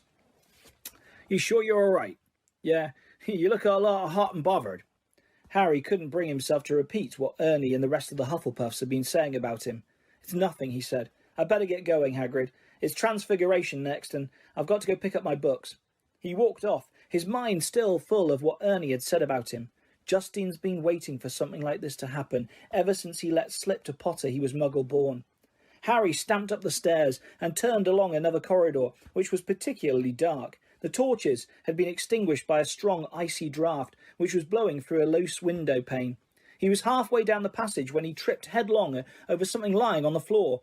He turned to squint at what he'd fallen over, and felt as though his stomach had dissolved. Justin Finch Fletchley was lying on the floor, rigid and cold, a look of shock frozen on his face, his eyes staring blankly at the ceiling. And that wasn't all. Next to him was another figure, the strangest sight Harry had ever seen. It was nearly headless Nick, no longer pearly white and transparent, but black and smoky, floating immobile and horizontal, 6 inches off the floor. His head was half off, and his face wore an expression of shock identical to Justin's. Harry got to his feet, his breathing fast and shallow, his heart doing a kind of drum roll against his ribs. He looked wildly up and down the deserted corridor and saw a line of spiders scuttling as fast as they could away from the bodies. The only sounds were the muffled voices of teachers from the classes on either side. He could run, and no one would ever know he had been there. But he couldn't just leave them lying here. He had to get help. Would anyone believe he hadn't anything to do with this? As he stood there, panicking, a door right next to him opened with a bang. Peeves, the poltergeist, came shooting out. "Why, it's Potty Wee Potter!" cackled Peeves, knocking Harry's glasses askew as he bounced past him. "What's Potter up to? Why's Potter lurking?" Peeves stopped, halfway through a mid-air somersault. Upside down, he spotted Justin and nearly headless Nick. He flipped the right way up, filled his lungs, and before Harry could stop him, screamed, "Attack! Attack! Another attack! No mortal or ghost is safe! Run for your lives! Attack!" Crash, crash, crash! Door after door flew open along the corridor and people flooded out. For several long minutes there was a scene of such confusion that Justin was in danger of being squashed and people kept standing in nearly headless Nick. Harry found himself pinned against the wall as the teachers shouted for quiet. Professor McGonagall came running, followed by her own class. One of them still had black and white striped hair. She used her wand to set off a loud bang, which restored silence and ordered everyone back into their classes. No sooner had the scene cleared somewhat than Ernie, the Hufflepuff, arrived, panting on the scene. "Caught in the act!" Ernie yelled, his face stark white, pointing his finger dramatically at Harry. "That will do, Macmillan," said Professor McGonagall sharply. Peeves was bobbing overhead, now grinning wickedly, surveying the scene. Peeves always loved chaos. As the teachers bent over Justin and nearly headless Nick, examining them, Peeves broke into song. "Oh, Potter, you rotter, what have you done? You're killing off students, you think it's good fun." "That's enough, Peeves," barked Professor McGonagall, and Peeves zoomed away backwards with his tongue out at Harry. Justin was carried up to the hospital wing by Professor Flitwick and Professor Sinistra of the astronomy department, but nobody seemed to know what to do for nearly headless Nick. In the end, Professor McGonagall conjured a large fan out of thin air, which she gave to Ernie with instructions to waft nearly headless Nick up the stairs. This Ernie did, fanning Nick along like a silent black hovercraft. This left Harry and Professor McGonagall alone together. "This way, Potter," she said. "Professor," said Harry at once. I swear I didn't." "This is out of my hands, Potter," said Professor McGonagall curtly. They marched in silence around a corner, and she stopped before a large and extremely ugly stone gargoyle. "Sherbet lemon," she said. This was evidently a password, because the gargoyle sprang suddenly to life and hopped aside as the wall behind him split in two. Even full of dread for what was coming, Harry couldn't fail to be amazed. Behind the wall was a spiral staircase, which was moving smoothly upwards like an escalator. As he and Professor McGonagall stepped onto it, Harry heard the wall thud closed behind them. They rose upwards in circles, higher and higher, until at last, slightly dizzy, Harry could see a gleaming oak door ahead with a brass knocker in the shape of a griffin. He knew where he was being taken. This must be where Dumbledore lived. They stepped off the stone staircase at the top, and Professor McGonagall rapped on the door. It opened silently, and they entered. Professor McGonagall told Harry to wait and left him there, alone. Harry looked around. One thing was certain. Of all the teachers' offices Harry had visited so far this year, Dumbledore's was by far the most interesting. If he hadn't been scared out of his wits that he was about to be thrown out of the school, he would have been very pleased to have a chance to look around it. It was a large and beautiful circular room, full of funny little noises. A number of curious silver instruments stood on spindle-legged tables, whirring and emitting little puffs of smoke. The walls were covered with portraits of old headmasters and headmistresses, all of whom were snoozing gently in their frames. There was also an enormous, claw-footed desk, and sitting on a shelf behind it a shabby, tattered wizard's hat. The sorting hat. Harry hesitated. He cast a wary eye around the sleeping witches and wizards on the walls. Surely it couldn't hurt if he took the hat down and tried it on again, just to see, just to make sure it had put him in the right house. He walked quietly around the desk, lifted the hat from its shelf, and lowered it slowly onto his head. It was much too large and slipped down over his eyes, just as it had done the last time he'd put it on. Harry stared at the black inside of the hat, waiting. Then a small voice said in his ear, "Be in your bonnet, Harry Potter?" Yes, Harry muttered. Sorry to bother you. I wanted to ask." "You've been wondering whether I put you in the right house," said the hat smartly. "Yes, you were particularly difficult to place. But I stand by what I said before." Harry's heart leapt. "You would have done well in Slytherin." Harry's stomach plummeted. He grabbed the point of the hat and pulled it off. It hung limply on his hand, grubby and faded. Harry pushed it back onto its shelf, feeling sick. "You're wrong," he said aloud to the still and silent hat. It didn't move. Harry backed away, watching it. Then a strange gagging noise behind him made him wheel around. He wasn't alone after all. Standing on a golden perch behind the door was a decrepit-looking bird, which resembled a half-plucked turkey.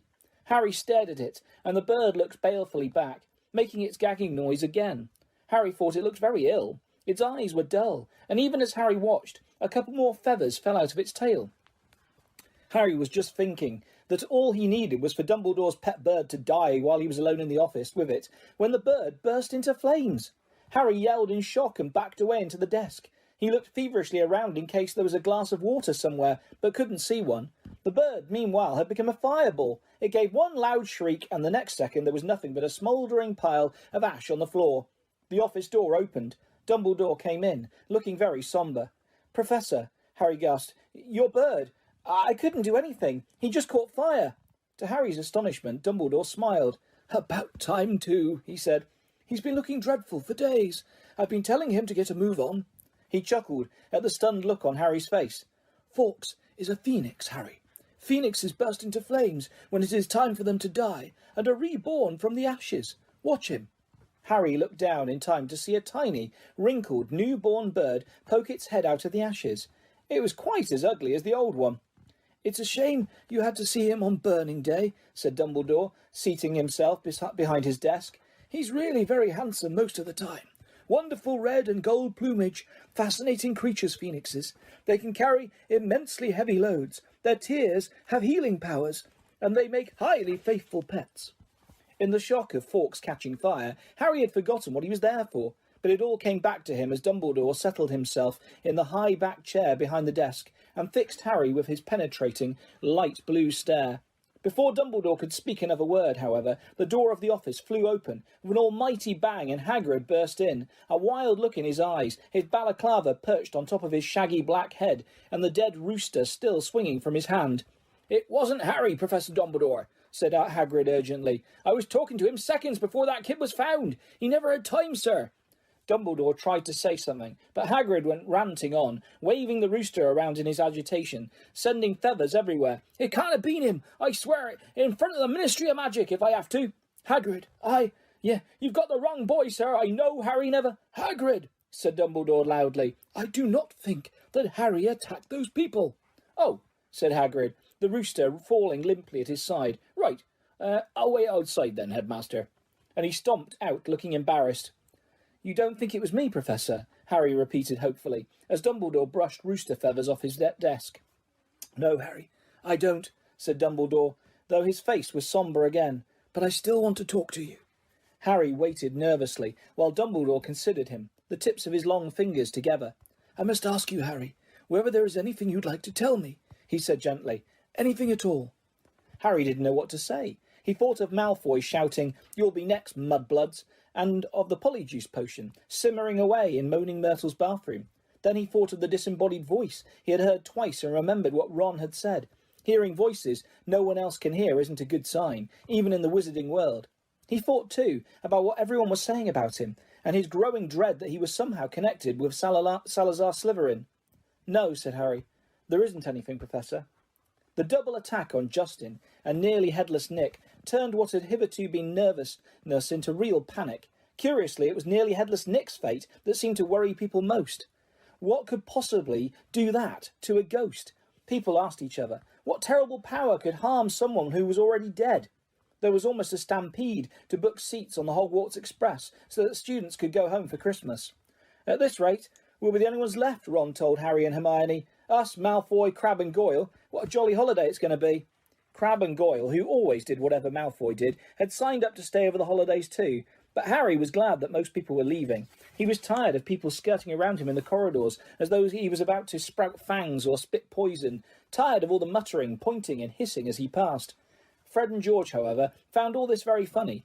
They went out their way to march ahead of Harry down the corridors, shouting, "Make way for the heir of Slytherin! Seriously evil wizard coming through!" Percy was deeply disapproving of this behaviour. "It is not a laughing matter," he said coldly. "Oh, get out of the way, Percy," said Fred. "Harry's in a hurry." "Yeah, he's nipping off to the Chamber of Secrets for a cup of tea with his fanged servant," said George, chortling. Ginny didn't find it amusing either. "Oh, don't," she wailed, every time Fred asked Harry loudly who he was planning to attack next, or George pretended to ward Harry off with a large clove of garlic when they met.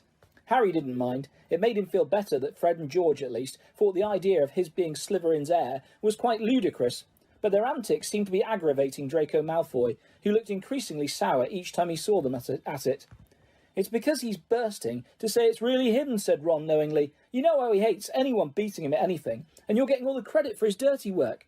"Not for long," said Hermione in a satisfied tone. "The polyjuice potion's nearly ready. We'll be getting the truth out of him any day now." At last the term ended, and a silence deep as the snow on the grounds descended on the castle.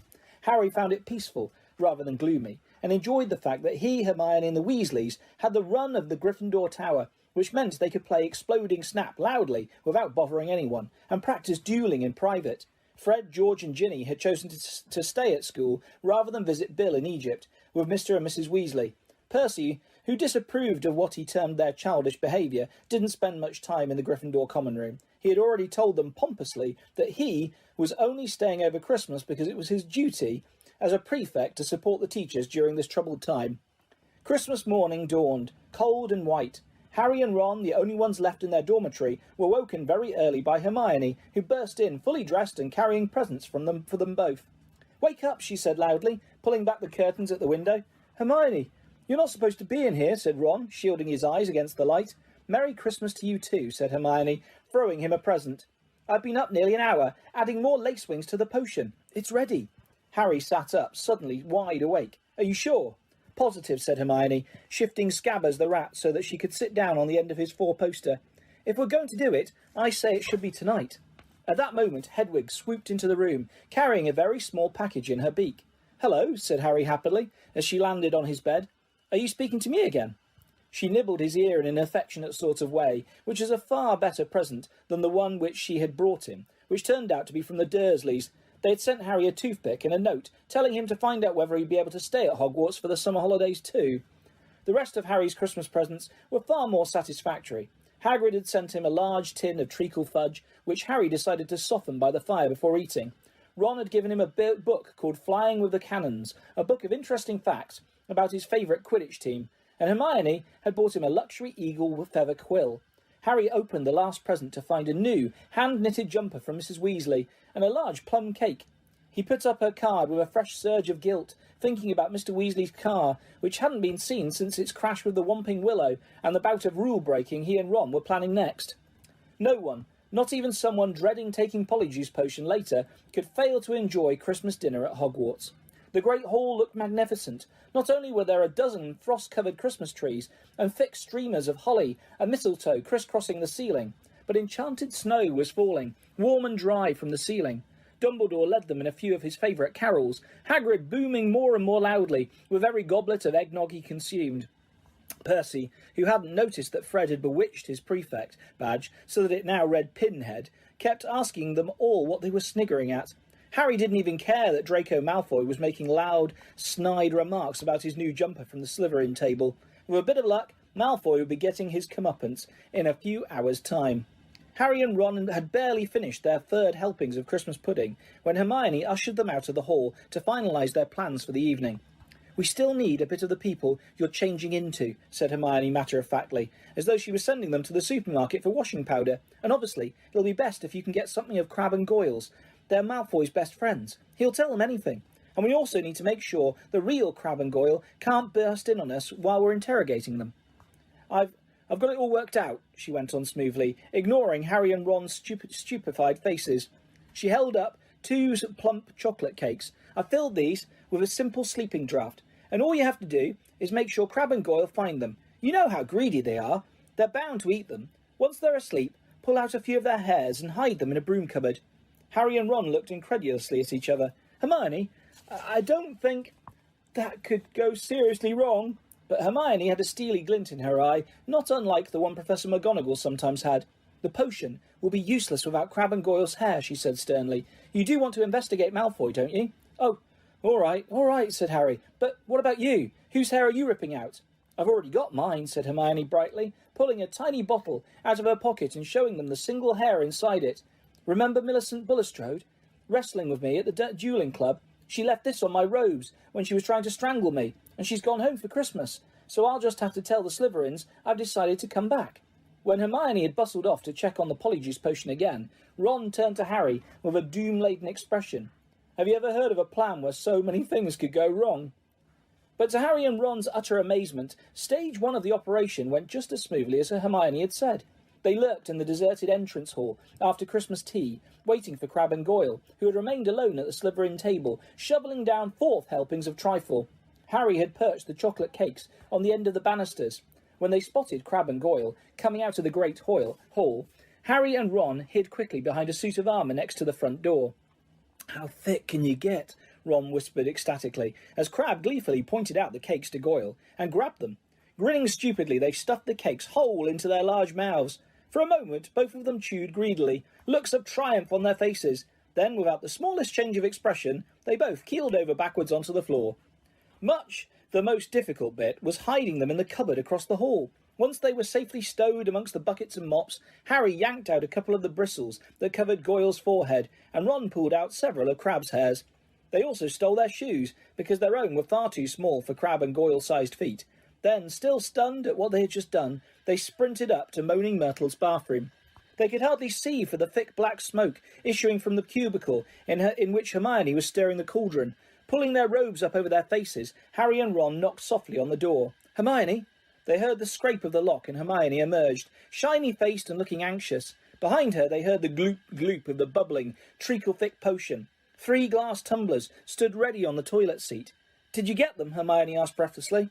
Harry showed her Goyle's hair. "Good. And I sneaked those spare robes out of the laundry," Hermione said, holding up a small sack. "You need bigger sizes once you're Crabbe and Goyle." The 3 of them stared into the cauldron. Close up, the potion looked like a thick, dark mud, bubbling sluggishly. "I'm sure I've done everything right," said Hermione, nervously rereading the splotched page of Moste Potente Potions. "It looks like the book says it should. Once we've drunk it, we have exactly an hour before we change back into ourselves." "Now what?" Ron whispered. "We separate it into 3 glasses and add the hairs." Hermione ladled large dollops of the potion into each of the glasses. Then, her hand trembling, she shook Millicent Bulstrode's hair out of its bottle into the first glass. The potion hissed loudly like a boiling kettle and frothed madly. A second later it had turned a sick sort of yellow. "Ugh, essence of Millicent Bulstrode," said Ron, eyeing it with loathing. "Bet it tastes disgusting." "And add yours then," said Hermione. Harry dropped Goyle's hair into the middle glass, and Ron put Crabbe's into the last one. Both glasses hissed and frothed. Goyle's turned the khaki colour of a bogey, Crabbe's a dark murky brown. "Hang on," said Harry, as Ron and Hermione reached for their glasses.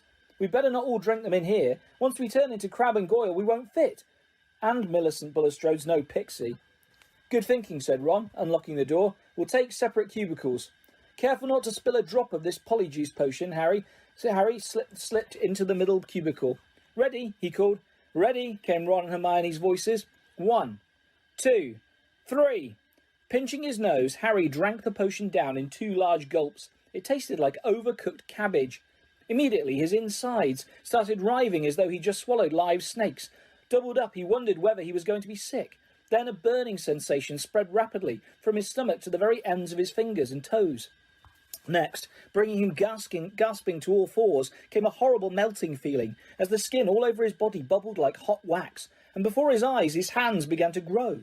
The fingers thickened, the nails broadened, and the knuckles were bulging like bolts. His shoulders stretched painfully, and a prickling on his forehead told him that hair was creeping down towards his eyebrows. His robes ripped as his chest expanded like a barrel bursting its hoops. His feet were in agony in shoes 4 sizes too small. As suddenly as it had started, everything stopped. Harry lay face down on the cold stone floor, listening to Myrtle gurgling morosely in the end toilet. With difficulty, he kicked off his shoes and stood up. So this was what it felt like being Goyle. His large hands trembling, he pulled off his old robes, which were hanging a foot above his ankles, pulled on the spare ones and laced up Goyle's boat-like shoes. He reached up to brush his hair out of his eyes and met only the short growth of wiry bristles low on his forehead. Then he realised that his glasses were clouding his eyes because Goyle obviously didn't need them. He took them off and called, "Are you two okay?" Goyle's low rasp of voice issued from his mouth. "Yeah," came the deep grunt of Crabbe from his right. Harry unlocked the door and stepped in front of the cracked mirror. Goyle stared back at him out of dull, deep-set eyes. Harry scratched his ear. So did Goyle. Ron's door opened. They stared at each other, except that he looked pale and shocked. Ron was indistinguishable from Crabbe, from the pudding basin haircut to the long gorilla arms. "This is unbelievable," said Ron, approaching the mirror and prodding Crabbe's flat nose. "Unbelievable." "We'd better get going," said Harry, loosening the watch that was cutting into Goyle's thick wrist. "We've still got to find out where the Slytherin common room is. I only hope we can find someone to follow." Ron, who had been gazing at Harry, said, "You don't know how bizarre it is to see Goyle thinking." He banged on Hermione's door. "Come on, we need to go." A high-pitched voice answered him. I don't think I'm going to come after all. You go on without me." "Hermione, we know Millicent Bulstrode's ugly. No one's going to know it's you." "No, really, I don't think I'll come. You two hurry up. You're wasting time." Harry looked at Ron, bewildered. "That looks more like Goyle," said Ron. "That's how he looks every time a teacher asks him a question." "Hermione, are you okay?" said Harry through the door. "Fine, I'm fine. Go on." Harry looked at his watch. 5 of their precious 60 minutes had already passed. "We'll meet you back here, all right?" he said. Harry and Ron opened the door of the bathroom carefully, checked that the coast was clear, and set off. "Don't swing your arms like that," Harry muttered to Ron. "Hey, Crabbe holds them sort of stiff. How's this? Yeah, that's better." They went down the marble staircase. All they needed now was a Slytherin whom they could follow to the Slytherin common room. But there was nobody around. "Any ideas?" muttered Harry. "The Slytherins always came up to breakfast. From over there," said Ron, nodding at the entrance to the dungeons. The words had barely left his mouth when a girl with long curly hair emerged from the entrance. "Excuse me," said Ron, hurrying up to her. "We've forgotten the way to our common room." "I beg your pardon," said the girl stiffly. "Our common room? I'm a Ravenclaw." She walked away, looking suspiciously back at them. Harry and Ron hurried down the stone steps into the darkness, their footsteps echoing particularly loudly as Crabbe and Goyle's huge feet hit the floor, feeling that this wasn't going to be as easy as they had hoped. The labyrinth passages were deserted. They walked deeper and deeper under the school, constantly checking their watches to see how much time they had left. After a quarter of an hour, just when they were getting desperate, they heard a sudden movement ahead. "Ha!" said Ron excitedly. "There's one of them now." The figure was emerging from a side room. As they hurried nearer, however, their hearts sank. It wasn't a Slytherin. It was Percy. "What are you doing down here?" said Ron in surprise. Percy looked affronted. "That," he said stiffly, "is none of your business. It's Crabbe, isn't it?" Yeah, said Ron. "Well, get off to your dormitories," said Percy sternly. "It's not safe to go wandering around dark corridors these days." "You are," Ron pointed out. "I," said Percy, drawing himself up, "am a prefect. Nothing's about to attack me." A voice suddenly echoed behind Harry and Ron. Draco Malfoy was strolling towards them, and for the first time in his life, Harry was pleased to see him. "There you are," he drawled, looking at them. "Have you two been pigging out in the Great Hall all this time? I've been looking for you. I want to show you something really funny." Malfoy glanced witheringly at Percy. "And what are you doing down here, Weasley?" he sneered. Percy looked outraged. "You want to show a bit more respect to a school prefect," he said. "I don't like your attitude." Malfoy sneered and motioned Harry and Ron to follow him. Harry almost said something apologetic to Percy, but caught himself just in time. He and Ron hurried after Malfoy, who said as they turned into the next passage, "That Peter Weasley." "Percy," Ron corrected him automatically. "Whatever," said Malfoy. "I've noticed him sneaking around a lot lately, and I bet I know what he's up to. He thinks he's going to catch Slytherin's heir single-handedly." He gave a short, derisive laugh. Harry and Ron exchanged excited looks. Malfoy paused by a stretch of bare, damp stone wall. "What's the new password again?" he said to Harry. Said Harry. "Oh, yeah, pureblood," said Malfoy, not listening, and a stone door concealed in the wall slid open. Malfoy marched through it, and Harry and Ron followed him. The Slytherin common room was a long, low, underground room with rough stone walls and ceiling, from which round, greenish lamps were hanging on chains. A fire was crackling under an elaborately carved mantelpiece ahead of them, and several Slytherins were silhouetted around it in carved chairs. "Wait here," said Malfoy to Harry and Ron, motioning them to a pair of empty chairs set back from the fire. "I'll go and get it. My father's just sent it to me." Wondering what Malfoy was going to show them, Harry and Ron sat down, doing their best to look at home. Malfoy came back a minute later, holding what looked like a newspaper cutting. He thrust it under Ron's nose. "That'll give you a laugh," he said. Harry saw Ron's eyes widen in shock. He read the cutting quickly, gave a very forced laugh, and handed it to Harry. It had been clipped out of the Daily Prophet, and it said, "Inquiry at the Ministry of Magic. Arthur Weasley, head of the Misuse of Muggle Artifacts Office, was today fined 50 galleons for bewitching a Muggle car. Mr. Lucius Malfoy, a governor of Hogwarts School of Witchcraft and Wizardry, where the enchanted car crashed earlier this year, called today for Mr. Weasley's resignation." "Weasley has brought the ministry into disrepute," Mr. Malfoy told our reporter. "He is clearly unfit to draw up our laws, and his ridiculous Muggle Protection Act should be scrapped immediately." Mr. Weasley was unavailable for comment, although his wife told reporters to clear off as she'd set the family ghoul on them. "Well," said Malfoy impatiently, as Harry handed the cutting back to him, "don't you think it's funny?" "Ha ha ha," said Harry bleakly. "Arthur Weasley loves Muggles so much, he should snap his wand in half and go and join them," said Malfoy scornfully. "You'd never know the Weasleys were purebloods the way they behave." Ron's, or rather Crabbe's, face was contorted with fury. "What's up with you, Crabbe?" snapped Malfoy. "Stomachache," Ron grunted. "Well, go up to the hospital wing and give all those mudbloods a kick from me," said Malfoy, snickering. "You know, I'm surprised the Daily Prophet hasn't reported all these attacks yet," he went on thoughtfully. "I suppose Dumbledore's trying to hush it all up. He'll be sacked if it doesn't stop soon. Father's always said Dumbledore's the worst thing that's ever happened to this place. He loves Muggle-borns. A decent headmaster would never have let slime like that Creevy in." Malfoy started taking pictures with an imaginary camera and did a cruel but accurate impression of Colin. "Potter, can I have your picture, Potter? Can I have your autograph? Can I lick your shoes, please, Potter?" He dropped his hands and looked at Harry and Ron. "What's the matter with you two?" Far too late, Harry and Ron forced themselves to laugh, but Malfoy seemed satisfied. Perhaps Crabbe and Goyle were always slow on the uptake. "Saint Potter, the mudblood's friend," said Malfoy slowly. "He's another one with no proper wizard feeling, or he wouldn't go around with that jumped-up Granger mudblood. And people think he's Slytherin's heir." Harry and Ron waited with bated breath. Malfoy was surely seconds away from telling them it was him. But then, "I wish I knew who it was," said Malfoy petulantly. "I could help them." Ron's jaw dropped, so that Crabbe's face looked even more gormless than usual. Fortunately, Malfoy didn't notice, and Harry, thinking fast, said, "You must have some idea who's behind it all."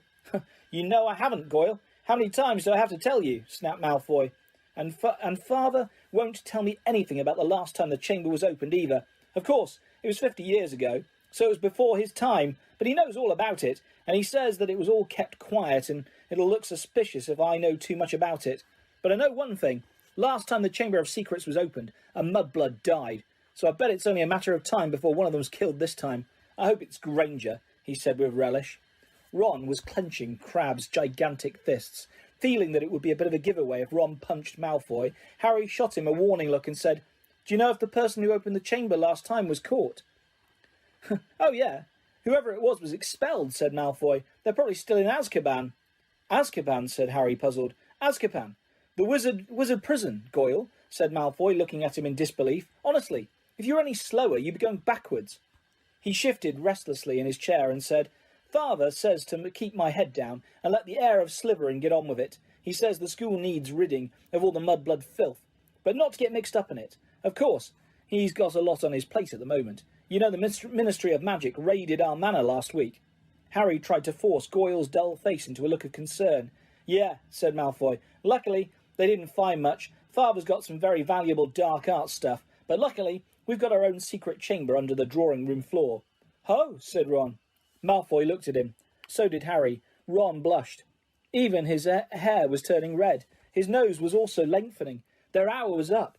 Ron was turning back into himself, and from the look of horror he was suddenly giving Harry, he must be too. They both jumped to their feet.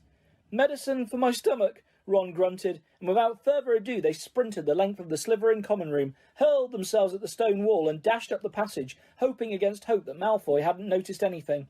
Harry could feel his feet slipping around in Goyle's huge shoes and had to hoist up his robes as he shrank. They crashed up the steps into the dark entrance hall, which was full of muffled pounding coming from the cupboard where they'd locked Crabbe and Goyle.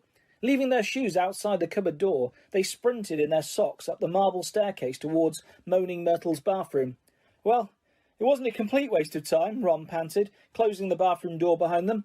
"I know we still haven't found out who's doing the attacks, but I'm going to write to Dad tomorrow and tell him to check under the Malfoy's drawing room." Harry checked his face in the cracked mirror. He was back to normal. He put his glasses on as Ron hammered on the door of Hermione's cubicle. "Hermione, come out! We've got loads to tell you." "Go away," Hermione squeaked. Harry and Ron looked at each other. "What's the matter?" said Ron. "You must be back to normal by now. We are." But Moaning Myrtle glided suddenly through the cubicle door. Harry had never seen her looking so happy. "Ooh, wait till you see," she said. "It's awful." They heard the lock slide back, and Hermione emerged, sobbing, her robes pulled up over her head. "What's up?" said Ron uncertainly. "Have you still got Millicent's nose or something?" Hermione let her robes fall, and Ron backed into the sink. Her face was covered in black fur, her eyes had gone yellow, and there were long pointed ears poking through her hair. "It was a cat hair," she howled. "Millicent Bulstrode must have a cat, and the potion isn't supposed to be used for animal transformations." "Uh-oh," said Ron. "You'll be teased something dreadful," said Myrtle happily. "It's okay, Hermione," said Harry quickly. "We'll take you up to the hospital wing. Madame Pomfrey never asks too many questions." It took a long time to persuade Hermione to leave the bathroom. Moaning Myrtle sped them on their way with a hearty guffaw. "Wait till everyone finds out you've got a tail." Hermione remained in the hospital wing for several weeks. There was a flurry of rumour about her disappearance when the rest of the school arrived back from their Christmas holidays, because, of course, everyone thought that she had been attacked. So many students filed past the hospital wing trying to catch a glimpse of her that Madame Pomfrey took out her curtains again and placed them around Hermione's bed to spare her the shame of being seen with a furry face. Harry and Ron went to visit her every evening. When the new term started, they brought her each day's homework. "If I'd sprouted whiskers, I'd take a break from work," said Ron, tipping a stack of books onto Hermione's bedside table one evening. "Don't be silly, Ron. I've got to keep up," said Hermione briskly. Her spirits were greatly improved by the fact that all the hair had gone from her face and her eyes were turning slowly back to brown. "I don't suppose you've got any new leads," she added in a whisper, so that Madame Pomfrey couldn't hear her. "Nothing," said Harry gloomily. "I was so sure it was Malfoy," said Ron, for about the 100th time. "What's that?" asked Harry, pointing to something gold sticking out from under Hermione's pillow. "Just a get well card," said Hermione hastily, trying to poke it out of sight. But Ron was too quick for her. He pulled it out, flicked it open and read aloud. "To Miss Granger, wishing you a speedy recovery from your concerned teacher, Professor Gilderoy Lockhart, Order of Merlin, 3rd class, honorary member of the Dark Force Defence League, and 5 times winner of Witch Weekly's Most Charming Smile Award." Ron looked at Hermione, disgusted. "You sleep with this under your pillow?" But Hermione was spared answering by Madame Pomfrey sweeping over with her evening dose of medicine. "Is Lockhart the smarmiest bloke you've ever met, or what?" Ron said to Harry as they left the dormitory and started up the stairs towards Gryffindor Tower. Snape had given so much homework, Harry thought he was likely to be in the 6th year before he finished it. Ron was just saying he wished he had asked Hermione how many rat tails he was supposed to add to a hair-raising potion, when an angry outburst from the floor above reached their ears. That's Filch, Harry muttered, as they hurried up the stairs and paused, out of sight, listening hard. You don't think someone else has been attacked? Said Ron tensely. They stood still, their heads inclined towards Filch's voice, which sounded quite hysterical. Even more work for me, mopping up all night, like I haven't got enough to do. No, this is the final straw. I'm going to Dumbledore. His footsteps receded, and they heard a distant door slam. They poked their heads around the corner. Filch had clearly been manning his usual lookout post. They were once again on the spot where Mrs. Norris had been attacked. They saw at a glance what Filch had been shouting about. A great flood of water stretched over half the corridor, and it looked as though it was still seeping from under the door of Moaning Myrtle's bathroom. Now Filch had stopped shouting. They could hear Myrtle's wails echoing off the bathroom walls. Now what's up with her? Said Ron. Let's go and see, said Harry, and holding their robes over their ankles, they stepped through the great wash of water to the door bearing its out of order sign, ignored it as always, and entered. Moaning Myrtle was crying, if possible louder and louder than ever before. She seemed to be hiding down her usual toilet. It was dark in the bathroom, because the candles had been extinguished in the great rush of water that had left both walls and floor soaking wet. What's up, Myrtle? Said Harry. Who's that? Glugged Myrtle miserably. Come to throw something else at me? Harry waded across to her cubicle and said, Why would I throw something at you? Don't ask me, Myrtle shouted, emerging with a wave of yet more water, which splashed onto the already sopping floor. Here I am, minding my own business, and someone thinks it's funny to throw a book at me. But it can't hurt you if someone throws something at you, said Harry reasonably. I mean, it'd just go right through you, wouldn't it? He had said the wrong thing. Myrtle puffed herself up and shrieked, Let's all throw books at Myrtle, because she can't feel it. 10 points if you can get it through her stomach. 50 points if it goes through her head. Well, ha ha ha, what a lovely game, I don't think. Who threw it at you anyway? Asked Harry. I don't know. I was just sitting in the U-bend, thinking about death, and it fell right through the top of my head, said Myrtle, glaring at them. It's over there. It got washed out. Harry and Ron looked under the sink, where Myrtle was pointing. A small, thin book lay there. It had a shabby black cover, and was as wet as everything else in the bathroom. Harry stepped forward to pick it up, but Ron suddenly flung out an arm to hold him back. What? Said Harry. Are you mad? Said Ron. It could be dangerous. Dangerous? Said Harry, laughing. Come off it. How could it be dangerous? You'd be surprised, said Ron, who was looking apprehensively at the book. Some of the books the ministry's confiscated, Dad's told me. There was one that burned your eyes out, and everyone who read Sonnets of a Sorcerer spoke in limericks for the rest of their lives. And some old witch in Bath had a book that you could never stop reading. You just had to wander around with your nose in it, trying to do everything one-handed, and... All right, I've got the point, said Harry. The little book lay on the floor, nondescript and soggy.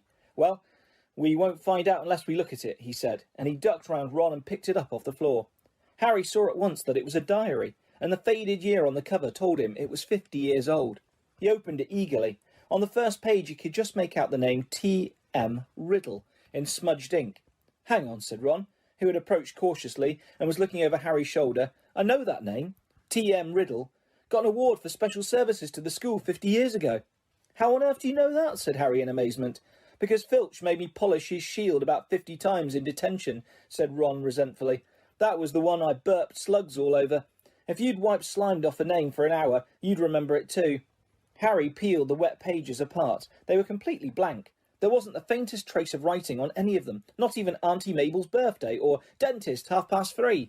He never wrote in it, said Harry, disappointed. I wonder why someone would want to flush it away, said Ron curiously. Harry turned to the back cover of the book and saw the printed name of a newsagent's in Vauxhall Road, London. He must have been Muggle-born, said Harry thoughtfully, to have bought a diary from Vauxhall Road. Well, it's not much use to you, said Ron. He dropped his voice. 50 points if you can get it through Myrtle's nose.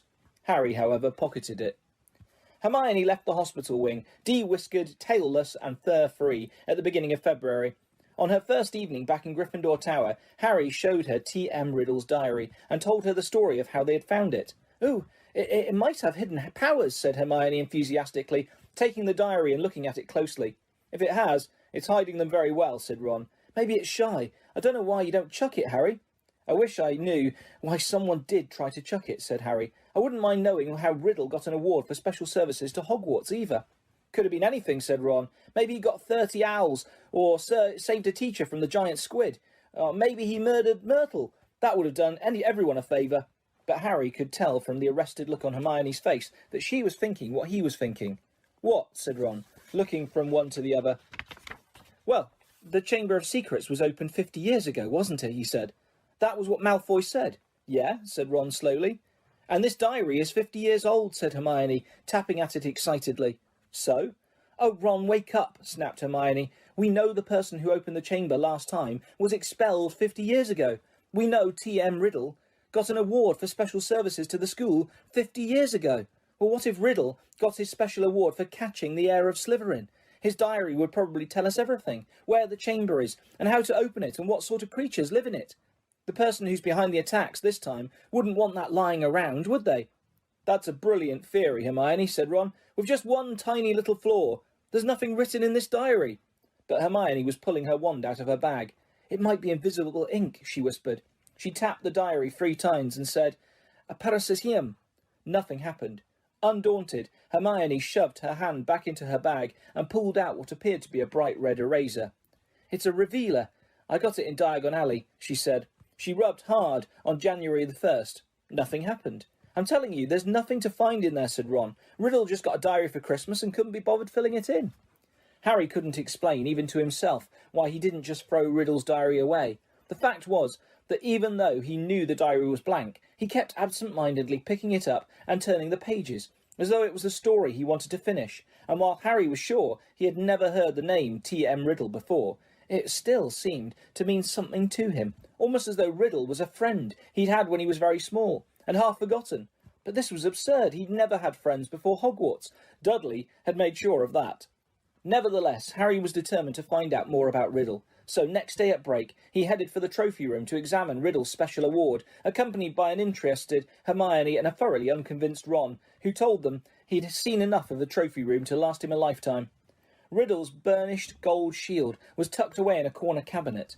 It didn't carry details of why it had been given to him. Good thing too, or it had been even bigger, and I'd still be polishing it, said Ron. However, they did find Riddle's name on an old medal for magical merit, and on a list of old head boys.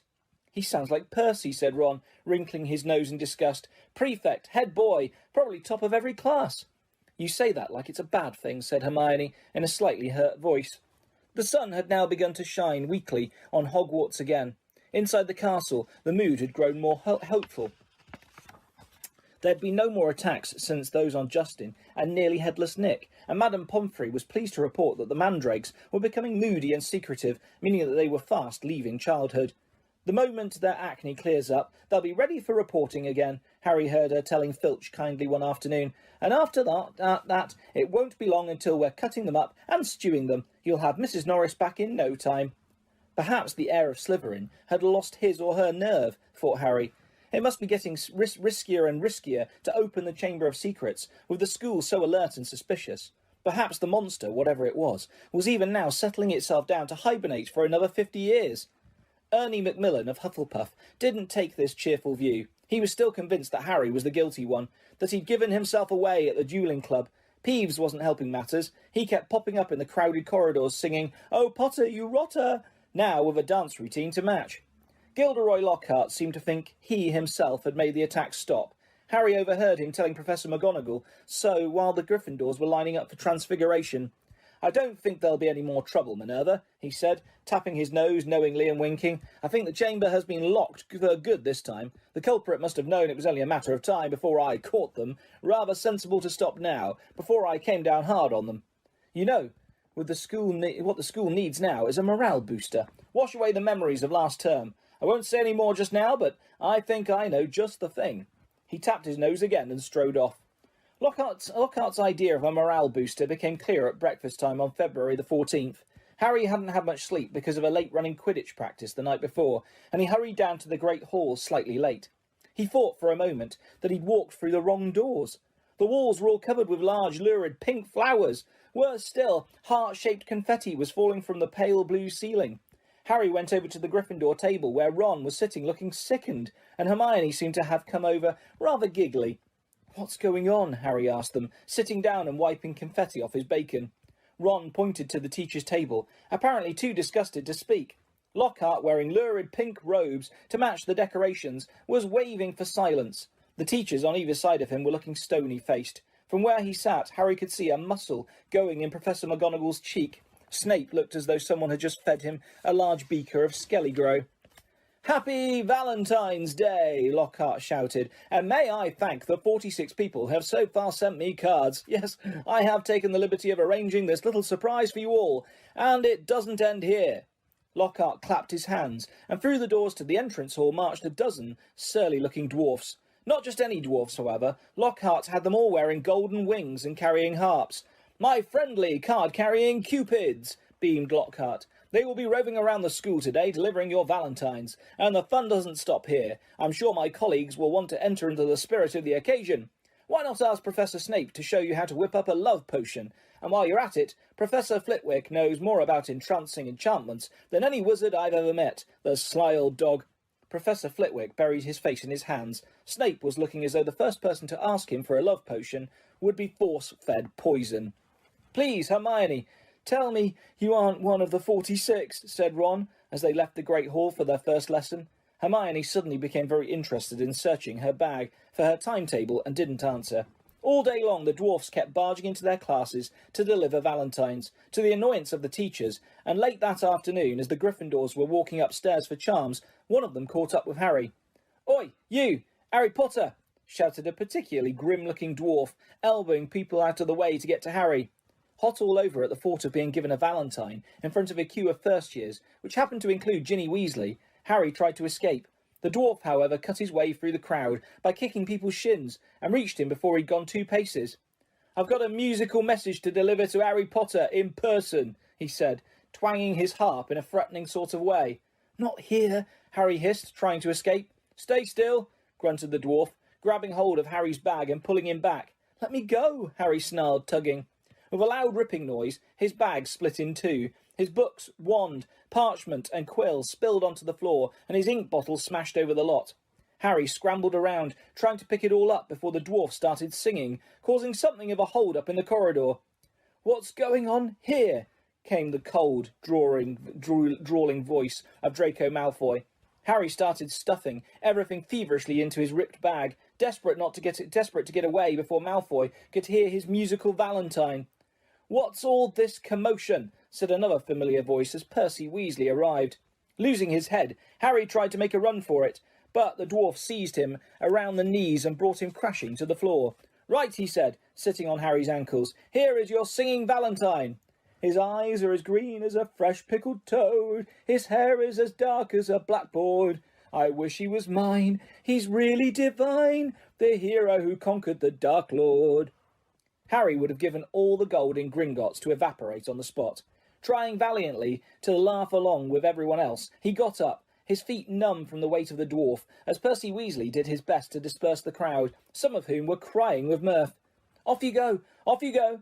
The bell rang 5 minutes ago. Off to class now," he said, shooing some of the younger students away. "And you, Malfoy." Harry, glancing over, saw Malfoy stoop and snatch up something. Leering, he showed it to Crabbe and Goyle, and Harry realised that he'd got Riddle's diary. "Give that back," said Harry quietly. "Wonder what Potter's written in this," said Malfoy, who obviously hadn't noticed the year on the cover and thought he had Harry's own diary. A hush fell over the onlookers. Ginny was staring from the diary to Harry, looking terrified. "Hand it over, Malfoy," said Percy sternly. "When I've had a look," said Malfoy, waving the diary tauntingly at Harry. Percy said, "As a school prefect," but Harry had lost his temper. He pulled out his wand and shouted, "Expelliarmus!" And just as Snape had disarmed Lockhart, so Malfoy found the diary shooting out of his hand into the air. Ron, grinning broadly, caught it. "Harry," said Percy loudly, "no magic in the corridors. I'll have to report this, you know." But Harry didn't care. He'd got a one over on Malfoy, and that was worth 5 points from Gryffindor any day. Malfoy was looking furious, and as Ginny passed him to enter the classroom, he yelled spitefully after her, "I don't think Potter liked your Valentine much." Ginny covered her face with her hands and ran into class. Snarling, Ron pulled out his wand too, but Harry pulled him away. Ron didn't need to spend the whole of charms belching slugs. It wasn't until they had reached Professor Flitwick's class that Harry noticed something rather odd about Riddle's diary.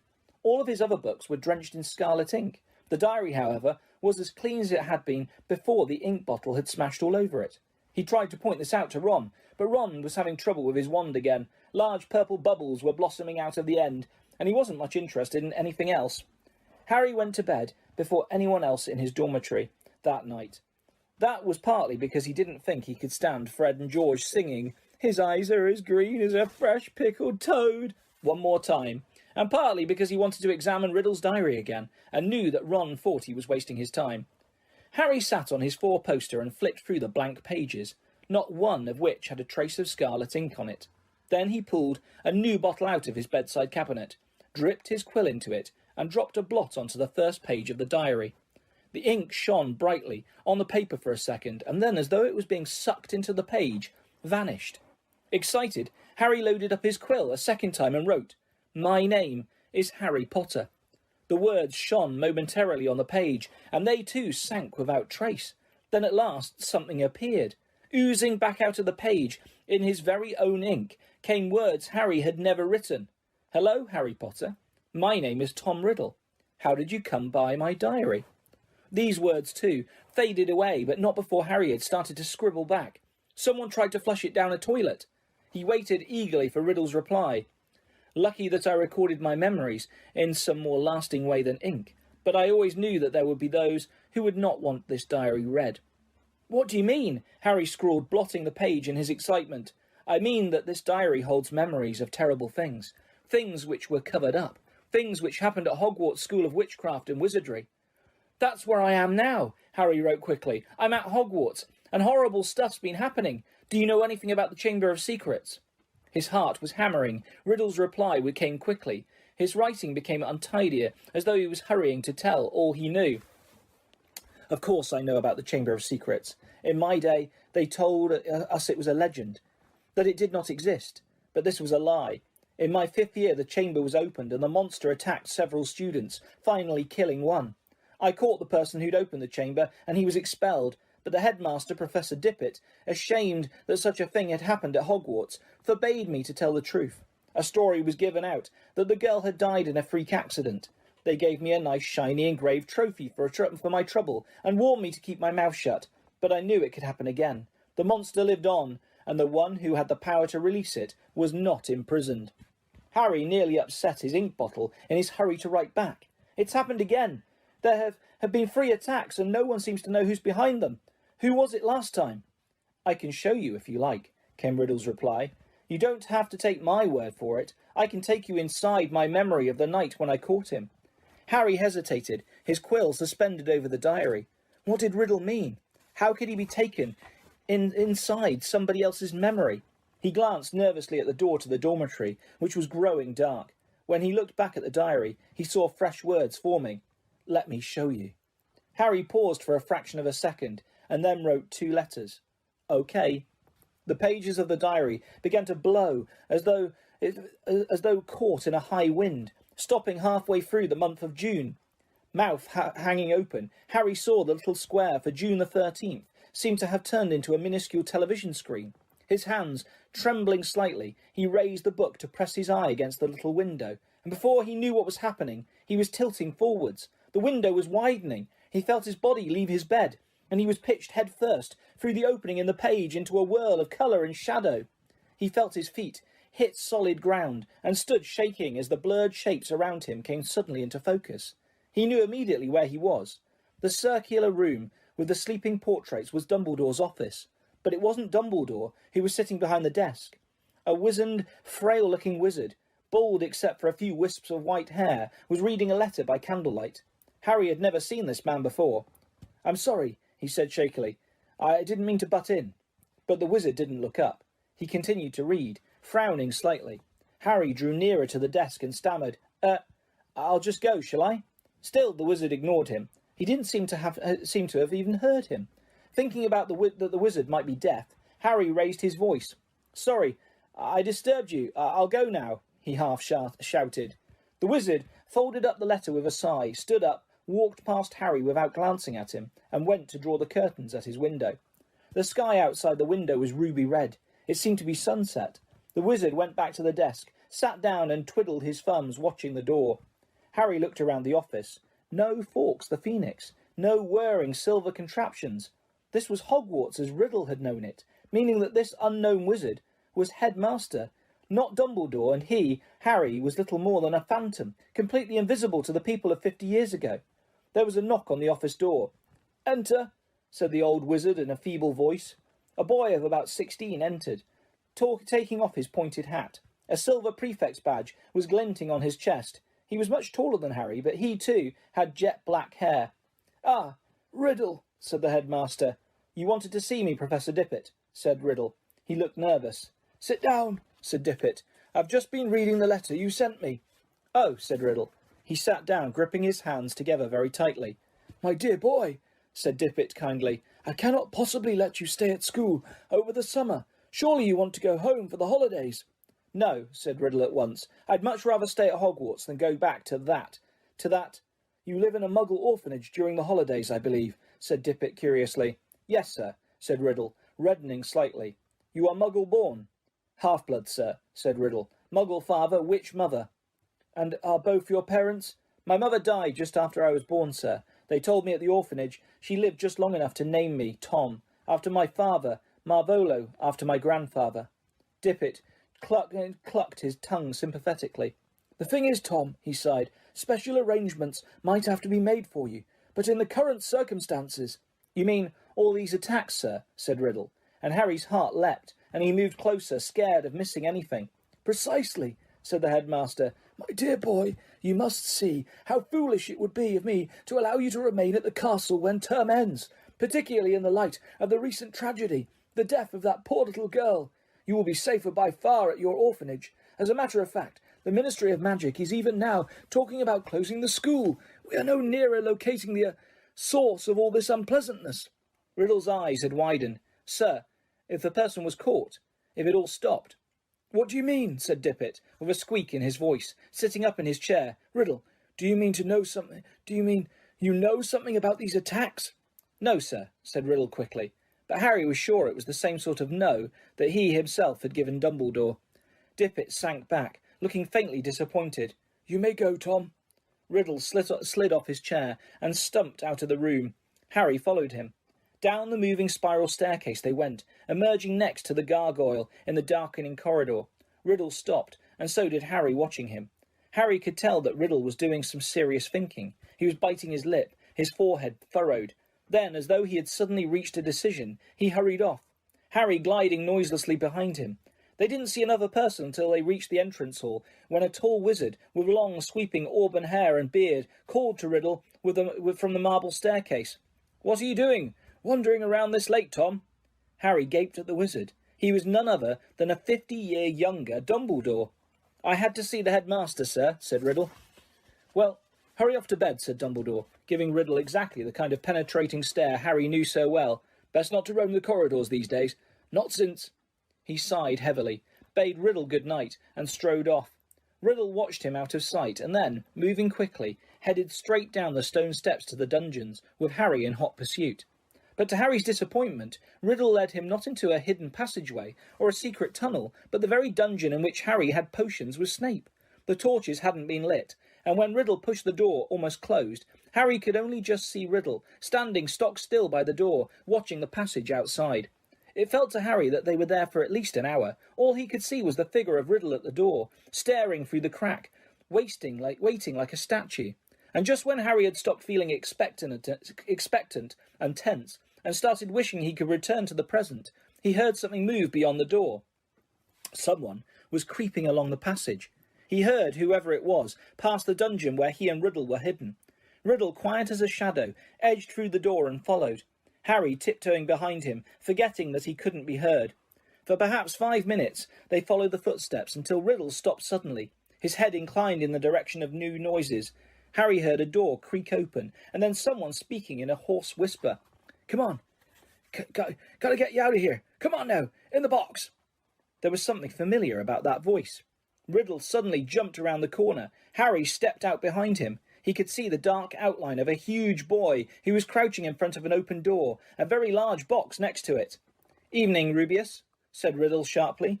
The boy slammed the door shut and stood up. "What are you doing here, Tom?" Riddle stepped closer. "It's all over," he said. "I'm going to have to turn you in, Rubeus. They're talking about closing Hogwarts if the attacks don't stop. What do you... I don't think you meant to kill anyone. But monsters don't make good pets. I suppose you just let it out for exercise and... It never killed no one, said the large boy, backing against the closed door from behind him. Harry could hear a funny rustling and clicking. Come on, Rubeus, said Riddle, moving yet closer. The dead girl's parents will be here tomorrow. The least Hogwarts can do is make sure that the thing that killed their daughter is slaughtered. It wasn't him, roared the boy, his voice echoing in the dark passage. He wouldn't. He never. Stand aside, said Riddle, drawing out his wand. His spell lit the corridor with a sudden flaming light. The door behind the large boy flew open with such force it knocked him into the wall opposite, and out of it came something that made Harry let out a long, piercing scream no one but he seemed to hear. A vast, low-slung, hairy body, and a tangle of black legs, a gleam of many eyes, and a pair of razor-sharp pincers. Riddle raised his wand again, but it was too late. The thing bowled him over as it scuttled away, tearing up the corridor and out of sight. Riddle scrambled to his feet. Looking after it, he raised his wand, but the huge boy leapt on him, seized his wand and threw him back down, yelling, "No!" The scene whirled. The darkness became complete. Harry felt himself falling, and with a crash he landed, spread-eagled on his four-poster in the Gryffindor dormitory, Riddle's diary lying open on his stomach. Before he had had time to regain his breath, the dormitory door opened and Ron came in. "There you are," he said. Harry sat up. He was sweating and shaking. "What's up?" said Ron, looking at him with concern. "It was Hagrid, Ron. Hagrid opened the Chamber of Secrets 50 years ago." Harry, Ron and Hermione had always known that Hagrid had an unfortunate liking for large and monstrous creatures. During their first year at Hogwarts, he had tried to raise a dragon in his little wooden house, and it would be a long time before they forgot the giant, three-headed dog he'd christened Fluffy.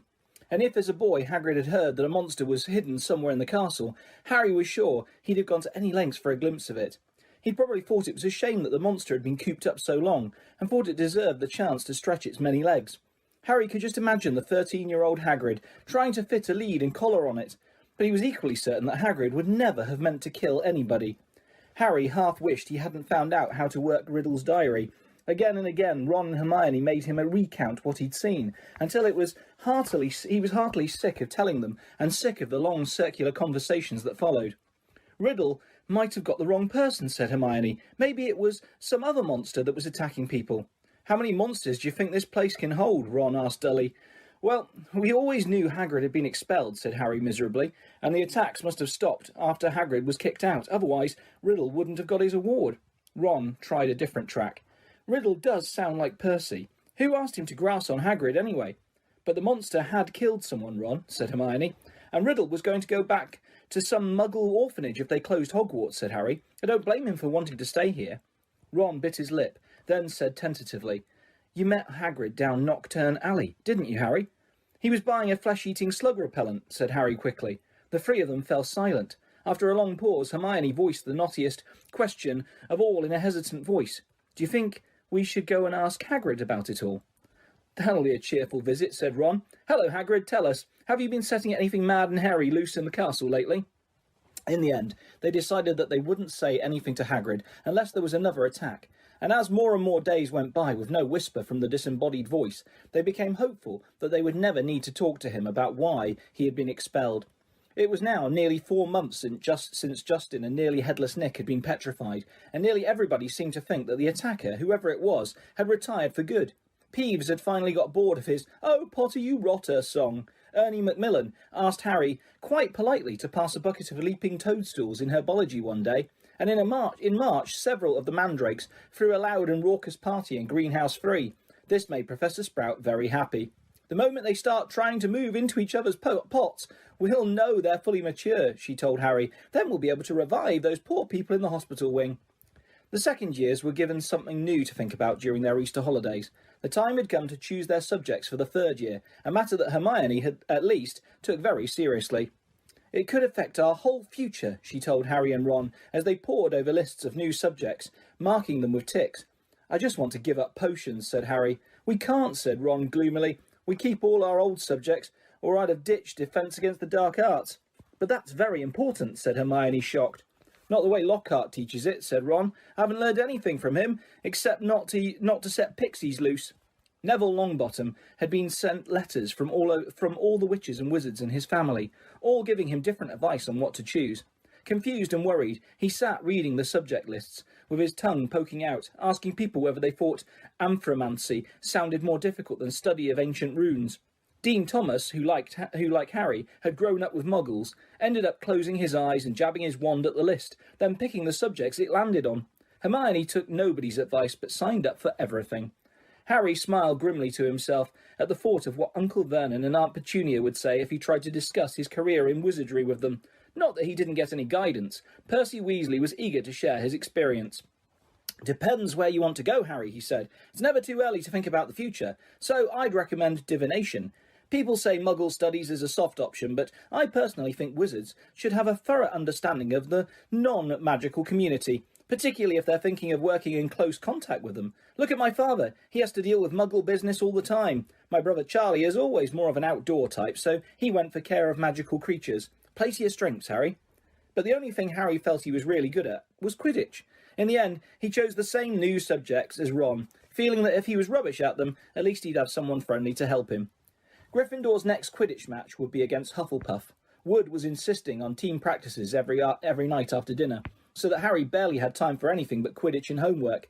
However, the training sessions were getting better, or at least drier, and the evening before Saturday's match, he went up to his dormitory to drop off his broomstick, feeling Gryffindor's chances for the Quidditch Cup had never been better.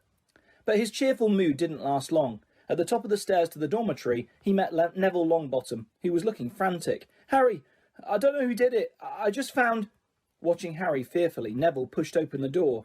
The contents of Harry's trunk had been thrown everywhere. His cloak lay ripped on the floor. The bedclothes had been pulled off his four-poster, and the drawer had been pulled out of his bedside cabinet, the contents strewn over the mattress. Harry walked over to the bed, open-mouthed, treading on a few loose pages of Travels with Trolls. As he and Neville pulled the blankets back into his bed, Ron, Dean and Seamus came in. Dean swore loudly. "What happened, Harry?" "No idea," said Harry, but Ron was examining Harry's robes. All the pockets were hanging out. "Someone's been looking for something," said Ron. "Is there anything missing?" Harry started to pick up all his things and throw them into his trunk. It was only as he threw in the last of the Lockhart books back into it that he realised what wasn't there. "Riddle's diary's gone," he said in an undertone to Ron. "What?" Harry jerked his head towards the dormitory door, and Ron followed him out. They hurried back down to the Gryffindor common room, which was half empty, and joined Hermione, who was sitting alone, reading a book called Ancient Runes Made Easy. Hermione looked aghast at the news. "But only a Gryffindor could have stolen. Nobody else knows our password." "Exactly," said Harry. They woke next day to brilliant sunshine and a light, refreshing breeze. "Perfect Quidditch conditions," said Wood enthusiastically at the Gryffindor table, loading the team's plates with scrambled eggs. "Harry, buck up there. You need a decent breakfast." Harry had been staring down the packed Gryffindor table, wondering if the new owner of Riddle's diary was right in front of his eyes. Hermione had been urging him to report the robbery, but Harry didn't like the idea. He'd have to tell a teacher all about the diary and how many people knew why Hagrid had been expelled 50 years ago. He didn't want to be the one who brought it all up again. As he left the Great Hall with Ron and Hermione to go and collect his Quidditch things, another very serious worry was added to Harry's growing list. He had just set foot on the marble staircase when he heard it yet again. "Kill this time. Let me rip. Tear." He shouted loudly, and Ron and Hermione both jumped away from him in alarm. "The voice," said Harry, looking over his shoulder. "I just heard it again. Didn't you?" Ron shook his head wide-eyed. Hermione, however, clapped a hand to her forehead. "Harry, I think I've just understood something. I've got to go to the library." And she sprinted away up the stairs. "What does she understand?" said Harry distractedly, still looking around, trying to tell where the voice had come from. "Loads more than I do," said Ron, shaking his head. "But why's she got to go to the library?" "Because that's what Hermione does," said Ron, shrugging. "When in doubt, go to the library." Harry stood, irresolute, trying to catch the voice again, but people were now emerging from the great hall behind him, talking loudly, exiting through the front doors on their way to the Quidditch pitch. "You'd better get moving," said Ron. "It's nearly 11. The match." Harry raced up to Gryffindor Tower, collected his Nimbus 2000, and joined the large crowd swarming across the grounds. But his mind was still in the castle, along with the bodiless voice, and as he pulled on his scarlet robes in the changing room, his only comfort was that everyone was now outside to watch the game. The teams walked onto the pitch to tumultuous applause. Oliver Wood took off for a warm-up flight around the goalposts. Madam Hooch released the balls. The Hufflepuffs, who played in a canary yellow, were standing in a huddle, having a last-minute discussion of tactics. Harry was just mounting his broom when Professor McGonagall came half marching, half running across the pitch, carrying an enormous purple megaphone. Harry's heart dropped like a stone. "This match has been cancelled," Professor McGonagall called through the megaphone, addressing the packed stadium. There were boos and shouts. Oliver Wood, looking devastated, landed and ran towards Professor McGonagall without getting off his broomstick. "But Professor," he shouted, "we've got to play! The cup! Gryffindor!" Professor McGonagall ignored him and continued to shout through her megaphone. "All students are to make their way back to the House Common Rooms with their heads of houses, and we'll give them further information. As quickly as you can, please." Then she lowered the megaphone and beckoned Harry over to her. "Potter, I think you'd better come with me." Wondering how she could possibly suspect him this time, Harry saw Ron detach himself from the complaining crowd. He came running up to them as they set off towards the castle. To Harry's surprise, Professor McGonagall didn't object. "Yes, perhaps you'd better come too, Weasley." Some of the students swarming around them were grumbling about the match being cancelled. Others looked worried. Harry and Ron followed Professor McGonagall back into the school and up the marble staircase, but they weren't taken to anybody's office this time. "This will be a bit of a shock," said Professor McGonagall in a surprisingly gentle voice as they approached the hospital wing. "There has been another attack. Another double attack." Harry's insides did a horrible somersault. Professor McGonagall pushed the door open and he and Ron entered. Madame Pomfrey was bending over a six-year girl with long curly hair. Harry recognised her as the Ravenclaw they'd accidentally asked for directions to the Slytherin common room, and on the bed next to her was... "Hermione!" Ron groaned. Hermione lay utterly still, her eyes open and glassy.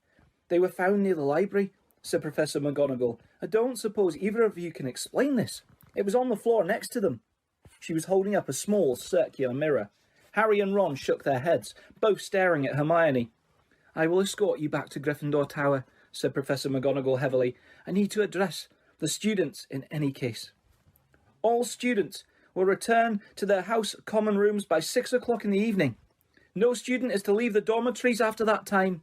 You will be escorted to each lesson by a teacher. No student is to use the bathroom unaccompanied by a teacher. All further Quidditch training and matches are to be postponed. There will be no more evening activities." The Gryffindors packed inside the common room, listening to Miss Professor McGonagall in silence. She rolled up the parchment from which she had been reading and said in a somewhat choked voice, "I need hardly add that I have rarely been so distressed. It is likely that the school will be closed unless the culprit behind these attacks is caught. I would urge anyone who thinks they might have known anything about them to come forward." She climbed somewhat awkwardly out of the portrait hole, and the Gryffindors began talking immediately.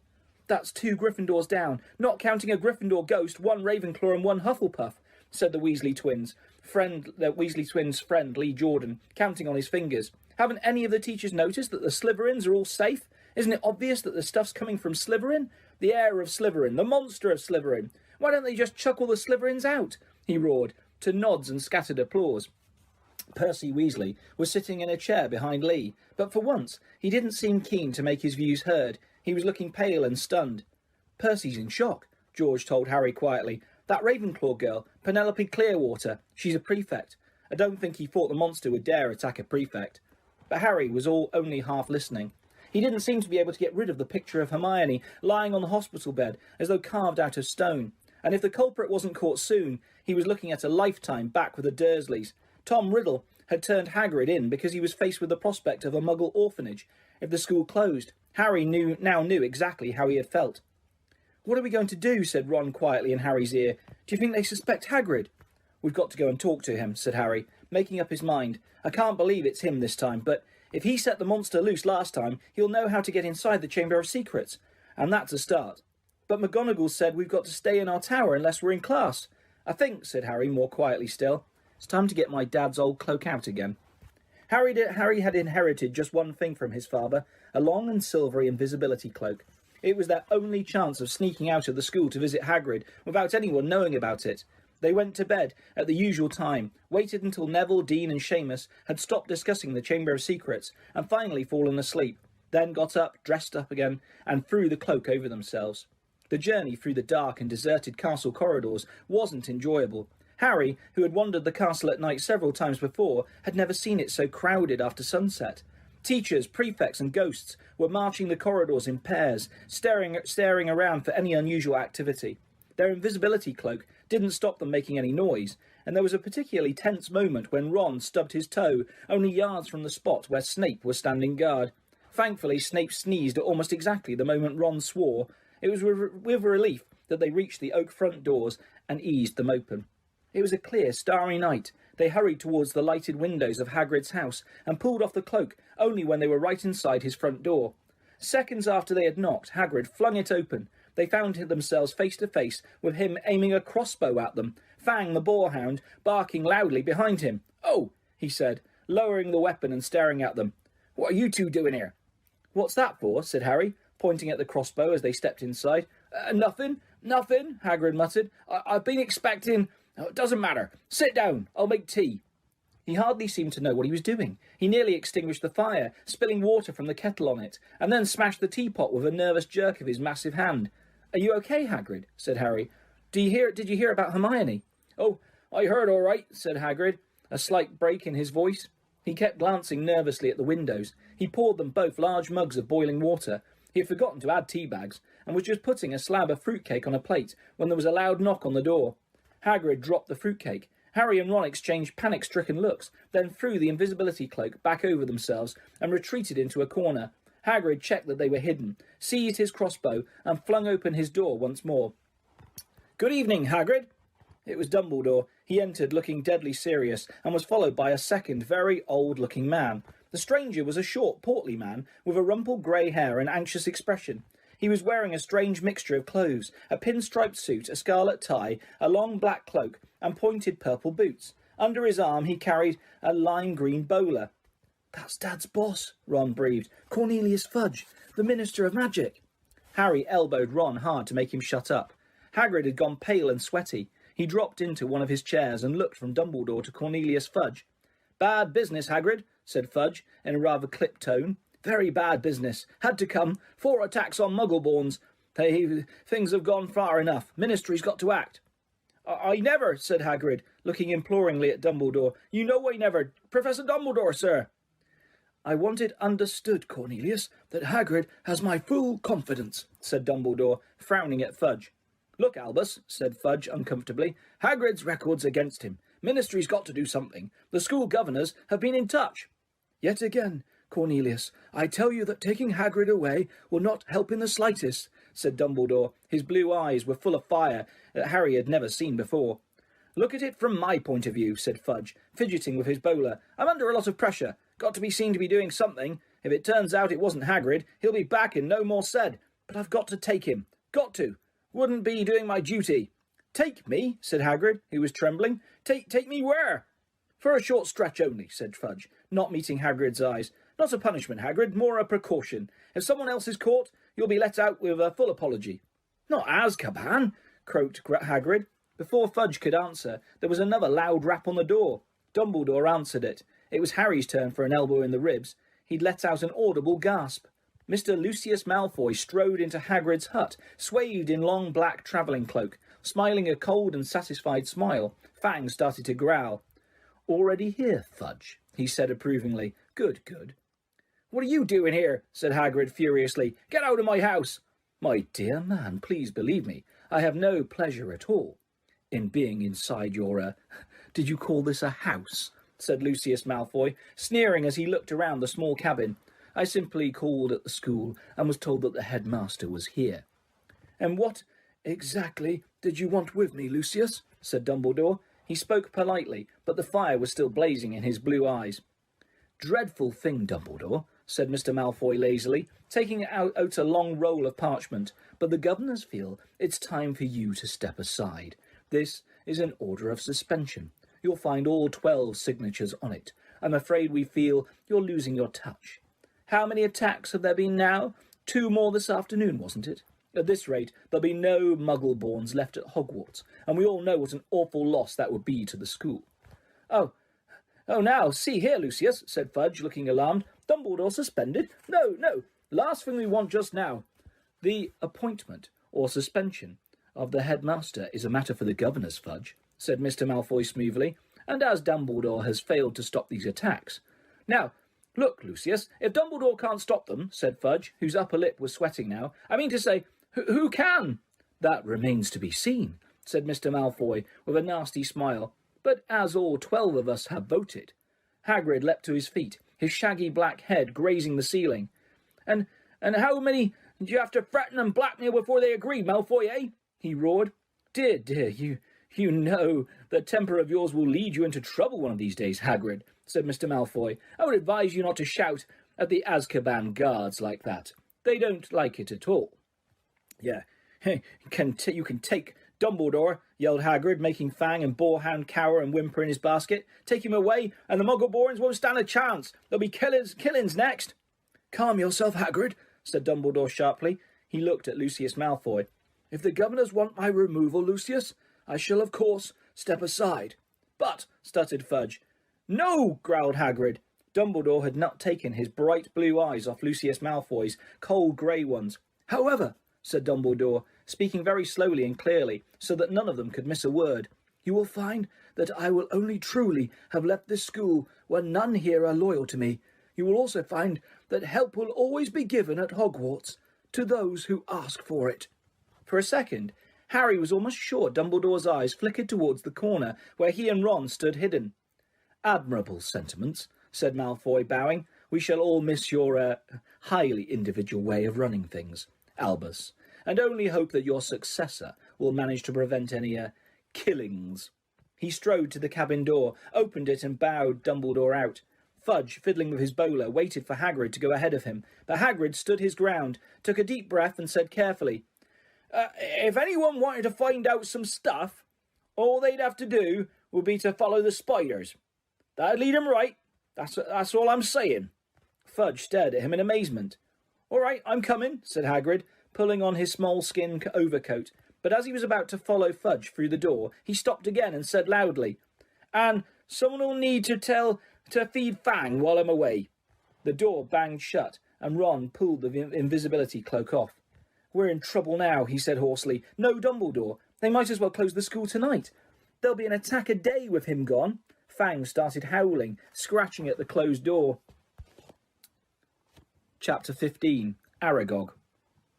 Summer was creeping over the grounds around the castle, sky and lake alike turning periwinkle blue, and flowers large as cabbages burst into bloom in the greenhouses. But with no Hagrid visible from the castle windows, striding the grounds with Fang at his heels, the scene didn't look right to Harry. No better, in fact, than the inside of the castle, where things were so horribly wrong. Harry and Ron had tried to visit Hermione, but visitors were now barred from the hospital wing. We're taking no more chances, Madame Pomfrey told them severely through a crack in the hospital door. No, I'm sorry. There's every chance the attacker might come back to finish these people off. With Dumbledore gone, fear had spread as never before, so that the sun warming the castle walls outside seemed to stop at the mullioned windows. There was barely a face to be seen in the school that didn't look worried and tense, and any laughter that rang through the corridors sounded shrill and unnatural, and was quickly stifled. Harry constantly repeated Dumbledore's final words to himself. I will only truly have left this school when none here are loyal to me. Help will always be given at Hogwarts to those who ask for it. But what good were these words? Who exactly were they supposed to ask for help when everyone was just as confused and scared as they were? Hagrid's hint about the spiders was far easier to understand. The trouble was, there didn't seem to be a single spider left in the castle to follow. Harry looked everywhere he went, helped, rather reluctantly, by Ron. They were hampered, of course, by the fact that they weren't allowed to wander off on their own, but had to move around the castle in a pack with the other Gryffindors. Most of their fellow students seemed glad that they were being shepherded from class to class by teachers, but Harry found it very irksome. One person, however, seemed to be thoroughly enjoying the atmosphere of terror and suspicion. Draco Malfoy was strutting around the school as though he had just been appointed head boy. Harry didn't realise what he was so pleased about until the potions lesson about a fortnight after Dumbledore and Hagrid had left, when, sitting right behind Malfoy, Harry overheard him gloating to Crabbe and Goyle. Always thought Father might be the one to get rid of Dumbledore, he said, not troubling to keep his voice down. I told you he thinks Dumbledore's the worst headmaster the school's ever had. Maybe we'll get a decent headmaster now. Someone who won't want the Chamber of Secrets closed. McGonagall won't last long. She's only filling in. Snape swept past Harry, making no comment about Hermione's empty seat and cauldron. Sir, said Malfoy loudly, sir, Why don't you apply for the headmaster's job?" Now, Malfoy," said Snape, though he couldn't suppress a thin-lipped smile.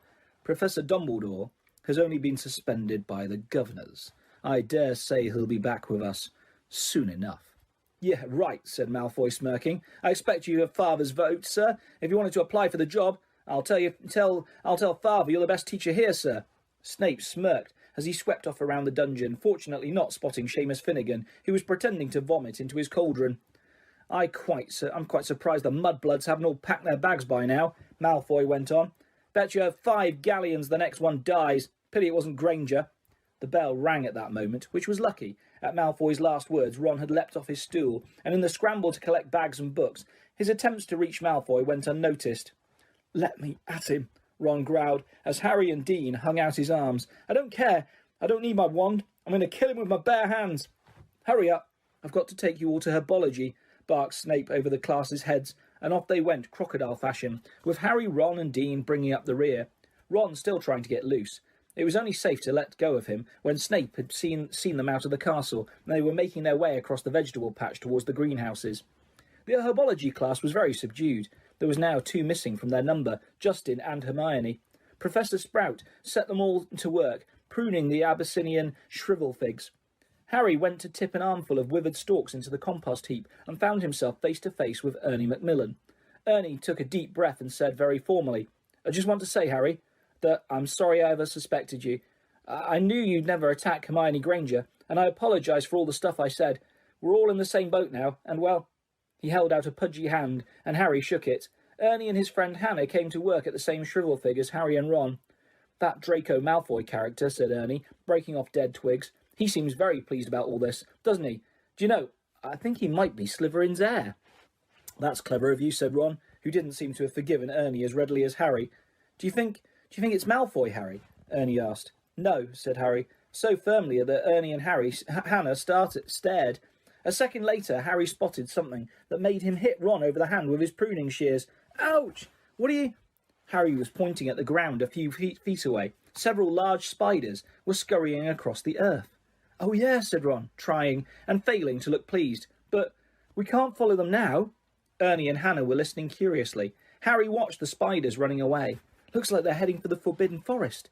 And Ron looked even unhappier about that. At the end of the lesson, Professor Sprout escorted the class to their defence against the dark arts lesson. Harry and Ron lagged behind the others so they could talk out of earshot. "We'll have to use the invisibility cloak again," Harry told Ron. "We can take Fang with us. He's used to going into the forest with Hagrid. He might be some help." "Right," said Ron, who was twirling his wand nervously in his fingers. Aren't there supposed to be werewolves in the forest?" he added, as they took their usual places at the back of Lockhart's classroom. Preferring not to answer that question, Harry said, "There are good things in there too. The centaurs are all right, and the unicorns."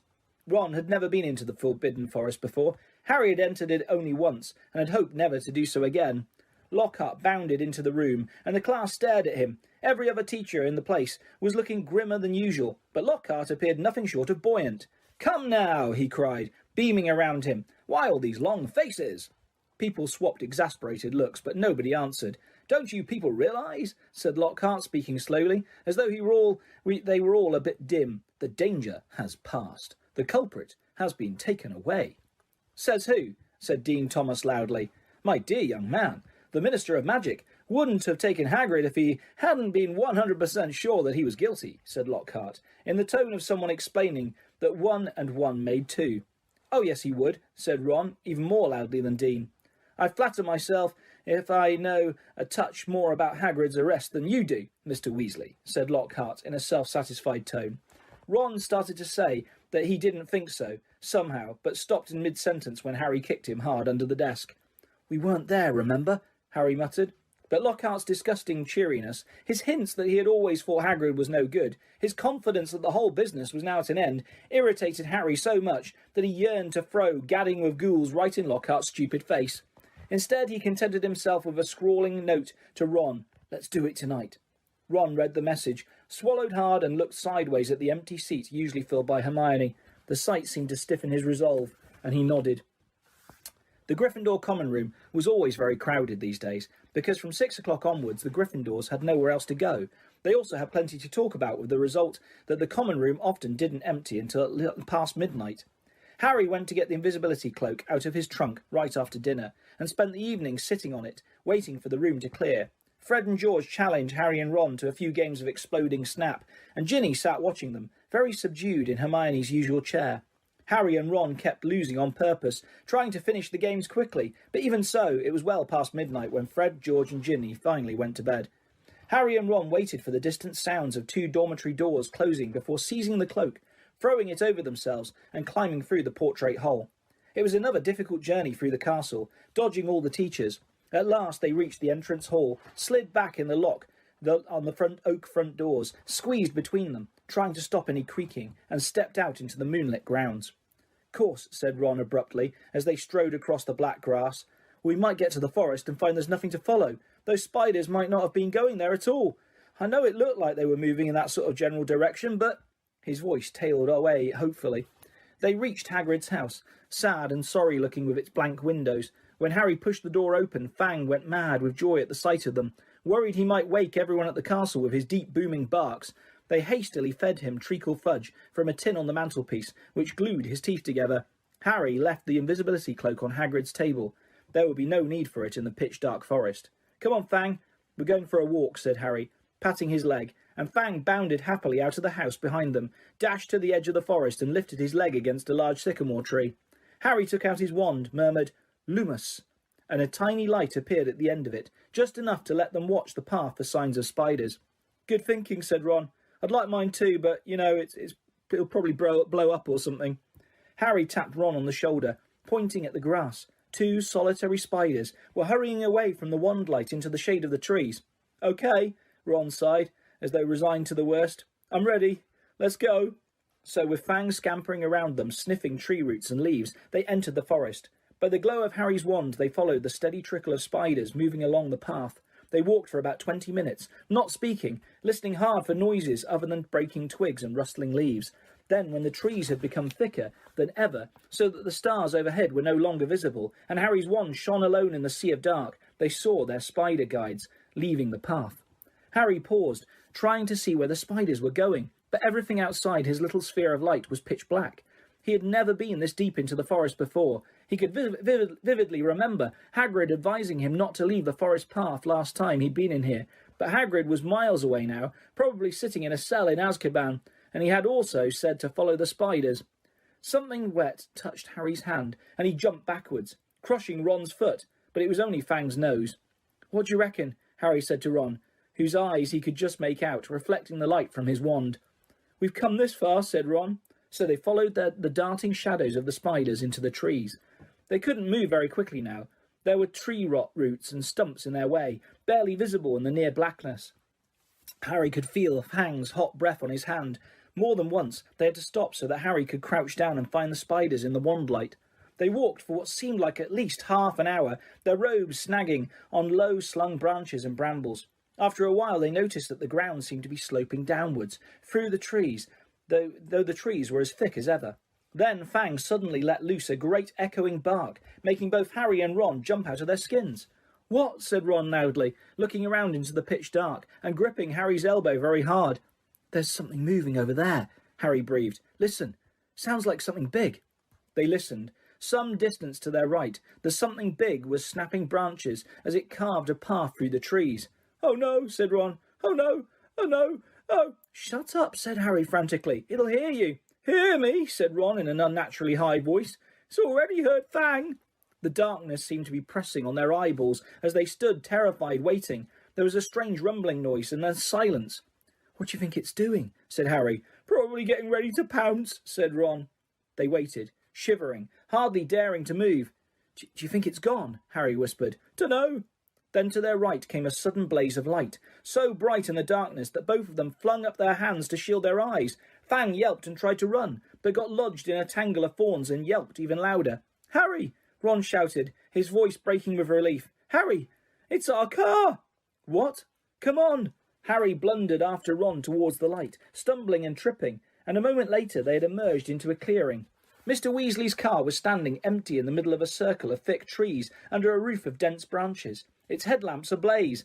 As Ron walked open-mouthed towards it, it moved slowly towards him, exactly like a large turquoise dog greeting its owner. "It's been here all the time," said Ron delightedly, walking around the car. "Look at it. The forest's turned it wild." The wings of the car were scratched and smeared with mud. Apparently it had taken to trundling around the forest on its own. Fang didn't seem at all keen on it. He kept close to Harry, who could feel him quivering, his breathing slowing down again. Harry stuffed his wand back into his robes. "And we thought it was going to attack us," said Ron, leaning against the car and patting it. "I wondered where it had gone." Harry squinted around on the floodlit ground for signs of more spiders, but they had all scuttled away from the glare of the headlights. "We've lost the trail," he said. "Come on, let's go and find them." Ron didn't speak. He didn't move. His eyes were fixed on a point some 10 feet above the forest floor, right behind Harry. His face was livid with terror. Harry didn't even have time to turn around. There was a loud clicking noise, and suddenly he felt something long and hairy seize him around the middle and lift him off the ground so that he was hanging face down, struggling and terrified. He heard more clicking and saw Ron's legs leave the ground too. Heard Fang whimpering and howling. Next moment he was being swept away into the dark trees. Head hanging, Harry saw what had hold of him was marching on 6 immensely long, hairy legs. The front 2 clutching him tightly below, a pair of shining black pincers. Behind him, he could hear another of the creatures, no doubt carrying Ron.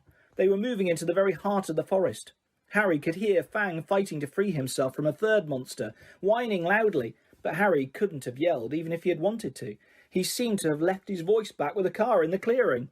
He never knew how long he was in the creature's clutches.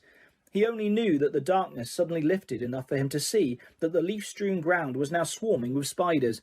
Craning his neck sideways, he realised that they had reached the rim of the vast hollow, a hollow which had been cleared of trees, so that the stars shone brightly into the worst scene he had ever clapped eyes upon. Spiders.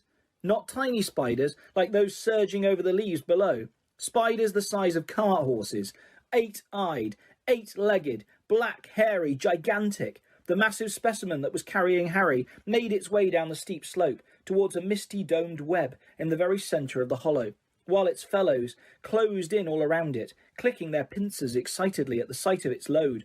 Harry fell to the ground on all fours as the spider released him. Ron and Fang thudded down next to him. Fang wasn't howling any more, but cowering silently on the spot. Ron looked exactly like Harry felt. His mouth was stretched wide in a kind of silent scream, and his eyes were popping. Harry suddenly realised that the spider which had dropped him was saying something. It had been hard to tell because he clicked his pincers every word he spoke. "Aragog," it called. "Aragog." And from the middle of the misty domed web, a spider the size of a small elephant emerged, very slowly. There was grey in the black of his body and legs, and each of the eyes on his ugly pincered head was a milky white. He was blind. "What is it?" he said, clicking his pincers rapidly. "Men," clicked the spider, who had caught Harry.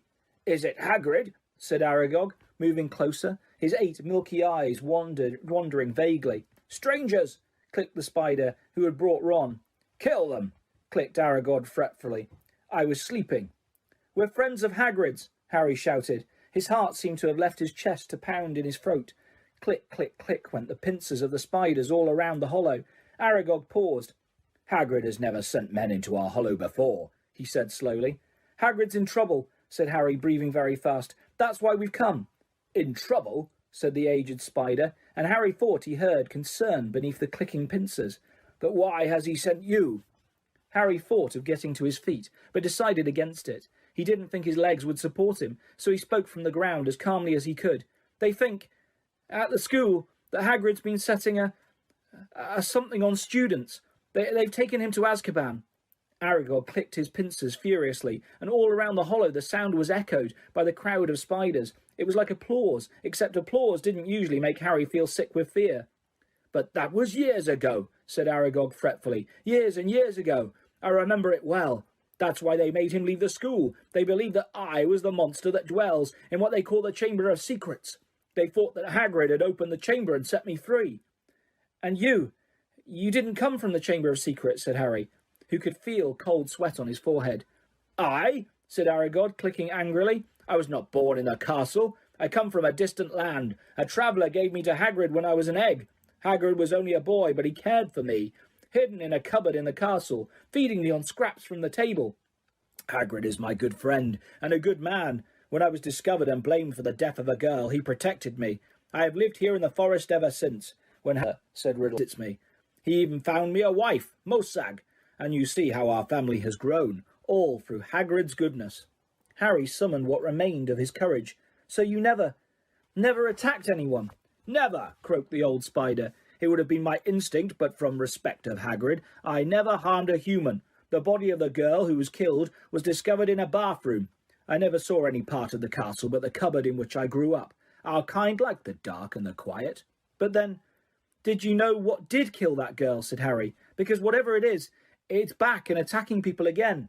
His words were drowned by a loud outbreak of clicking and the rustling of many long legs, shifting angrily. Large black shapes shifted all around him. The thing that lives in the castle, said Aragog, is an ancient creature we spiders fear above all others. Well, do I remember how I pleaded with Hagrid to let me go? Well, when I sensed the beast moving about the school... What is it? Said Harry urgently. More loud clicking, more rustling. The spiders seem to be closing in. We do not speak of it, said Aragog fiercely. We do not name it. I never even told Hagrid the name of that dreaded creature, though he asked me many times. Harry didn't want to press the subject, not with the spiders pressing closer on all sides. Aragog seemed to be tired of talking. He was backing slowly into his domed web, but his fellow spiders continued to inch slowly towards Harry and Ron. We'll just go then, Harry called desperately to Aragog, hearing leaves rustling behind him. Go? Said Aragog slowly. I think not. But, my sons and daughters do not harm Hagrid on my command, but I cannot deny them fresh meat when it wanders so willingly into our midst. Goodbye, friend of Hagrid. Harry spun around. Feet away, towering above him, was a solid wall of spiders, clicking, their many eyes gleaming in their ugly black heads. Even as he reached for his wand, Harry knew it was no good. There were too many of them.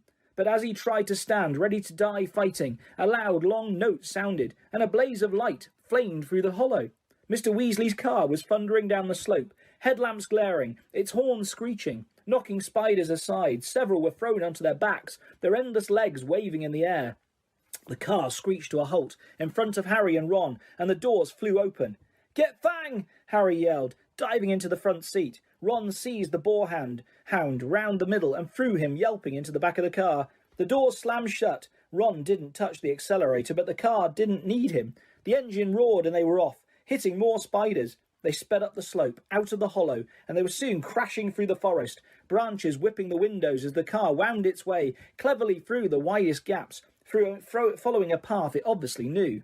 Harry looked sideways at Ron. His mouth was still open in the silent scream, but his eyes weren't popping anymore. Are you okay? Ron stared straight ahead, unable to speak. They smashed their way through the undergrowth, Fang howling loudly in the back seat, and Harry saw the wing mirror snap off as they squeezed past a large oak. After 10 noisy, rocky minutes, the trees thinned and Harry could see patches of sky. The car stopped so suddenly that they were nearly thrown into the windscreen.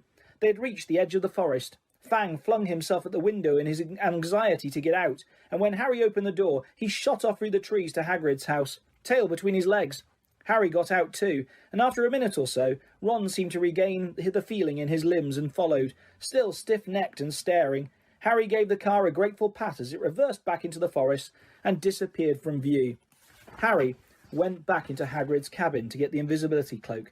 Fang was trembling under a blanket in his basket. When Harry got outside again, he found Ron being violently sick in the pumpkin patch. "Follow the spiders," said Ron weakly, wiping his mouth on his sleeve. "I'll never forgive Hagrid. We're lucky to be alive." "I bet he thought Aragog wouldn't hurt friends of his," said Harry. "That's exactly Hagrid's problem," said Ron, thumping the wall of the cabin. "He's always thinking monsters aren't as bad as they're made out. And look where it's got him, a cell in Azkaban." He was shivering uncontrollably now. What was the point of sending us in there? What have we found out? I'd like to know. "That Hagrid never opened the Chamber of Secrets," said Harry, throwing the cloak over Ron and prodding him in the arm to make him walk. "He was innocent." Ron gave a loud snort. Evidently, hatching Aragog out in a cupboard wasn't his idea of being innocent. As the castle loomed nearer, Harry twitched the cloak to make sure their feet were hidden, then pushed the creaking front doors ajar. They walked carefully back across the entrance hall and up the marble staircase, holding their breath as they passed corridors where watchful sentries were walking. At last they reached the safety of the Gryffindor common room, where the fire had burned itself into a glowing ash. They took off the cloak and climbed the winding staircase to the dormitory. Ron fell into his bed without bothering to get undressed. Harry, however, didn't feel very sleepy. He sat on the edge of his four-poster, thinking about everything Aragog had said. The creature that was lurking somewhere in the castle, he thought, sounded like a sort of monster Voldemort. Even other monsters didn't want to name it. But he and Ron were no closer to finding out what it was, or how it petrified its victims. Even Hagrid had never known what was in the Chamber of Secrets. Harry swung his legs up onto his bed and leaned back against his pillows, watching the moon glinting at him through the tower window. He couldn't see what else they could do. They had hit dead ends everywhere. Riddle had caught the wrong person. The heir of Slytherin had got off, and no one could tell whether it was the same person or a different one who had opened the chamber this time. There was nobody else to ask. Harry lay down, still thinking about what Aragog said. He was becoming drowsy when what seemed like their very last hope occurred to him, and he suddenly sat bolt upright. "Ron!" he hissed through the dark. "Ron!" Ron woke with a yelp like fangs, stared wildly around and saw Harry. "Ron, that girl who died. Aragog says she was found in a bathroom," said Harry, ignoring Neville's sniffling snores from the corner. "What if she never left the bathroom? What if she's still there?" Ron rubbed his eyes, frowning through the moonlight, and then he understood. "You don't think?" "Not Moaning Myrtle?" "All those times we were in that bathroom, and she was just 3 toilets away," said Ron bitterly at breakfast next day, "and we could have asked her, and now—" It had been hard enough trying to look for spiders. Escaping their teachers long enough to sneak into a girl's bathroom, the girl's bathroom, moreover, right next to the scene of the first attack, was going to be almost impossible. But something happened in their first lesson, Transfiguration, which drove the Chamber of Secrets out of their minds for the first time in weeks. 10 minutes into the class, Professor McGonagall told them that their exams would start on the 1st of June, 1 week from today. "Exams?" howled Seamus Finnegan. "We're still getting exams." There was a loud bang behind Harry as Neville Longbottom's wand slipped, vanishing one of the legs on his desk. Professor McGonagall restored it with a wave of her own wand and turned frowning to Seamus. "The whole point of keeping the school open at this time is for you to receive your education," she said sternly. "The exams will therefore take place as usual, and I trust you are all revising hard." Revising hard? It had never occurred to Harry that there would be exams with the castle in this state. There was a great deal of mutinous muttering around the room, which made Professor McGonagall scowl even more darkly. "Professor Dumbledore's instructions were to keep the school running as normally as possible," she said, "and that, I need hardly point out, means finding out how much you have learned this year." Harry looked down at the pair of white rabbits he was supposed to be turning into slippers. What he had learned so far this year, he couldn't seem to think of anything that would be useful in an exam. Ron looked as though he'd just been told he had to go and live in the Forbidden Forest. "Can you imagine me taking exams with this?" he asked Harry, holding up his wand, which had just started whistling loudly. 3 days before their first exam, Professor McGonagall made another announcement at breakfast. "I have good news," she said, and the great hall, instead of falling silent, erupted. "Dumbledore's coming back!" several people yelled joyfully. "You've caught the heir of Slytherin!" squealed a girl on the Ravenclaw table. "Quidditch matches are back on!" roared Wood excitedly. When the hubbub had subsided, Professor McGonagall said, "Professor Sprout has informed me that the mandrakes are ready for cutting at last. Tonight, as we will be able to revive those people who have been petrified, I need hardly remind you all that one of them may well be able to tell us who or what attacked them. I am hopeful that this dreadful year will end with our catching the culprit." There was an explosion of cheering. Harry looked over at the Slytherin table and wasn't at all surprised to see that Draco Malfoy hadn't joined in. Ron, however, was looking happier than he'd looked in days. "It won't matter that we never asked Myrtle then," he said to Harry. "Hermione will probably have all the answers when they wake her up. Mind you, she'll go mad when she finds out we've got exams in 3 days' time. She hasn't revised. It might be kinder to leave her where she is until it's over." Just then Ginny Weasley came over and sat down next to Ron. She looked tense and nervous, and Harry noticed that her hands were twisting in her lap. "What's up?" said Ron, helping himself to more porridge. Ginny didn't say anything, but glanced up and down the Gryffindor table with a scared look on her face that reminded Harry of someone, though he couldn't think who. "Spit it out," said Ron, watching her. Harry suddenly realised who Ginny looked like. She was rocking backwards and forwards, slightly in her chair, exactly like Dobby did when he was teetering on the edge of revealing forbidden information. I've got to tell you something," Ginny mumbled, carefully not looking at Harry. "What is it?" said Harry. Ginny looked as though she couldn't find the right words. "What?" said Ron. Ginny opened her mouth, but no sound came out. Harry leaned forward and spoke quietly, so that only Ginny and Ron could hear him. "Is it something about the Chamber of Secrets? Have you seen something? Someone acting oddly?" Ginny drew a deep breath, and at that precise moment Percy Weasley appeared, looking tired and wan. "If you've finished eating, I'll take that seat, Ginny. I'm starving. I've only just come off patrol duty." Ginny jumped up as though her chair had just been electrified, gave Percy a fleeting, frightened look and scarpered away. Percy sat down and grabbed a mug from the centre of the table. "Percy," said Ron angrily, "she was just about to tell us something important." Halfway through a gulp of tea, Percy choked. "What sort of thing?" he said, coughing. "I just asked her if she'd seen anything odd, and she started to say, 'Oh, that's nothing to do with the Chamber of Secrets,'" said Percy at once.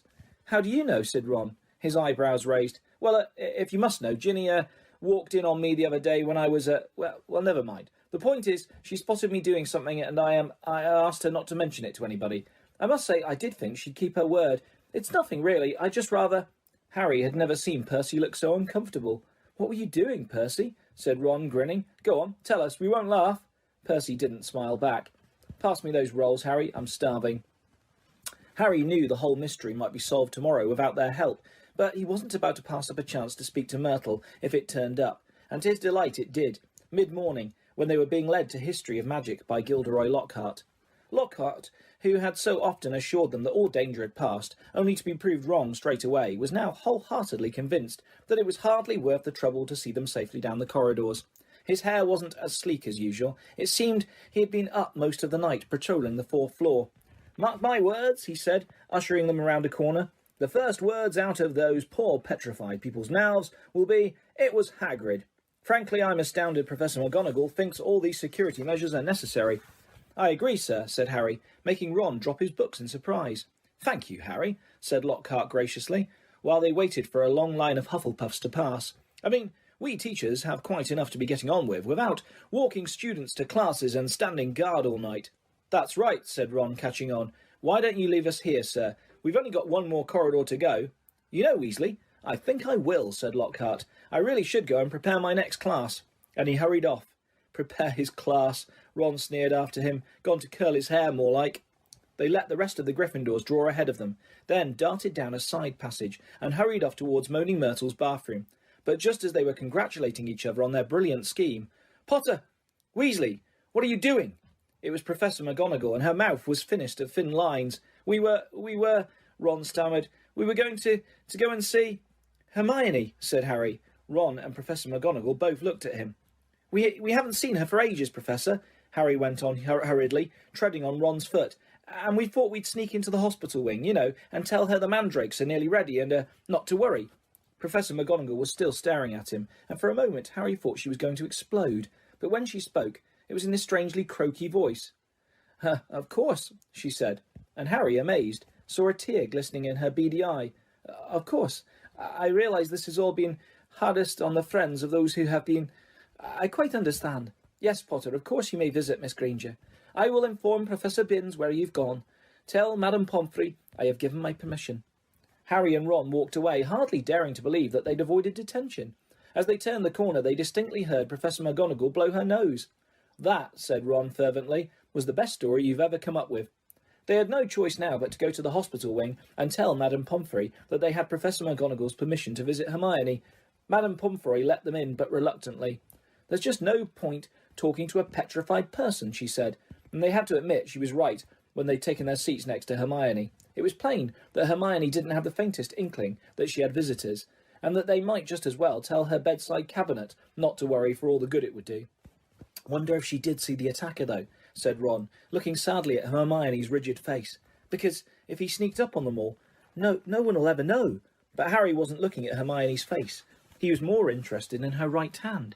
It lay clenched on top of her blankets, and bending closer, he saw that a piece of paper was scrunched inside her fist. Making sure that Madame Pomfrey was nowhere near, he pointed out this to Ron. "Try and get it out," Ron whispered, shifting his chair so that he blocked Harry from Madame Pomfrey's view. It was no easy task. Hermione's hand was clamped so tightly around the paper that Harry was sure he was going to tear it. While Ron kept watch, he tugged and twisted, and at last, after several tense minutes, the paper came free. It was a page torn from a very old library book. Harry smoothed it out eagerly, and Ron leaned close to read it too. Of the many fearsome beasts and monsters that roam our land, there is none more curious or more deadly than the basilisk, known also as the king of serpents. This snake, which may reach gigantic size and live many hundreds of years, is born from a chicken's egg, hatched beneath a toad. Its methods of killing are most wondrous, for aside from its deadly and venomous fangs, the basilisk has a murderous stare, and all who are fixed with the beam in its eye shall suffer instant death. Spiders flee before the basilisk, for it is their mortal enemy, and the basilisk flees only from the crowing of the rooster, which is fatal to it. And beneath this, a single word had been written, in a hand Harry recognised as Hermione's. Pipes. It was though somebody had just flicked a light on in his brain. "Ron," he breathed, "this is it. This is the answer. The monster in the chambers. A basilisk. A giant serpent. That's why I've been hearing that voice all over the place, and nobody else has heard it. It's because I understand Parseltongue." Harry looked up at the beds around him. The basilisk kills people by looking at them, but no one's died, because no one looked it straight in the eye. Colin saw it through his camera. The basilisk burned up all the film inside it, but Colin just got petrified. Justin must have seen the basilisk through nearly headless Nick. Nick got the full blast of it, but he couldn't die again. And Hermione and that Ravenclaw prefect were found with a mirror next to them. Hermione had just realised the monster was a basilisk. I bet you anything she warned the first person she met to look round corners with a mirror first. And that girl pulled out her mirror and... Ron's jaw had dropped. And Mrs. Norris?" he whispered eagerly. Harry thought hard, picturing the scene on the night of Halloween. "The water," he said slowly. "The flood from Moaning Myrtle's bathroom. I bet you Mrs. Norris only saw the reflection." He scanned the page in his hand eagerly. The more he looked at it, the more it made sense. "The basilisk flees only from the crowing of the rooster, which is fatal to it," he read aloud. "Hagrid's roosters were killed. The heir of Slytherin didn't want anyone near the castle once the chamber was opened. Spiders flee before the basilisk. It all fits." "But how's the basilisk been getting around the place?" said Ron. "A dirty grey snake. Someone would have seen." Harry, however, pointed at the word Hermione had scribbled at the foot of the page. "Pipes," he said. "Pipes, Ron. It's been using the plumbing. I've been hearing the voice inside the walls." Ron suddenly grabbed Harry's arm. "The entrance to the Chamber of Secrets," he said hoarsely. "What if it's a bathroom? What if it's in—" "Moaning Myrtle's bathroom," said Harry. They sat there, excitement coursing through them, hardly able to believe it. "This means," said Harry, "I can't be the only parcel mouth in the school. The heir of Slytherin's one too. That's how they've been controlling the basilisk." "What are we going to do?" said Ron, whose eyes were flashing. "Should we go straight to McGonagall?" "Let's go to the staff room," said Harry, jumping up. "She'll be in there in 10 minutes. It's nearly break." They ran downstairs, not wanting to be discovered hanging around in another corridor. They went straight into the deserted staff room. It was a large panelled room, full of dark wooden chairs. Harry and Ron paced around it, too excited to sit down. But the bell to signal break never came.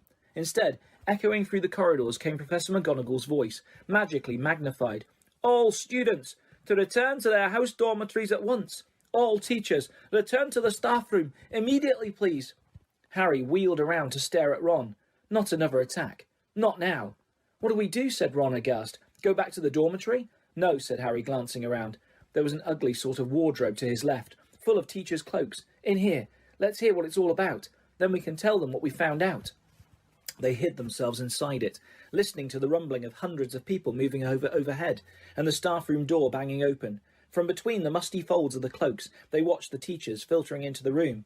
Some of them were looking puzzled, others downright scared. Then Professor McGonagall arrived.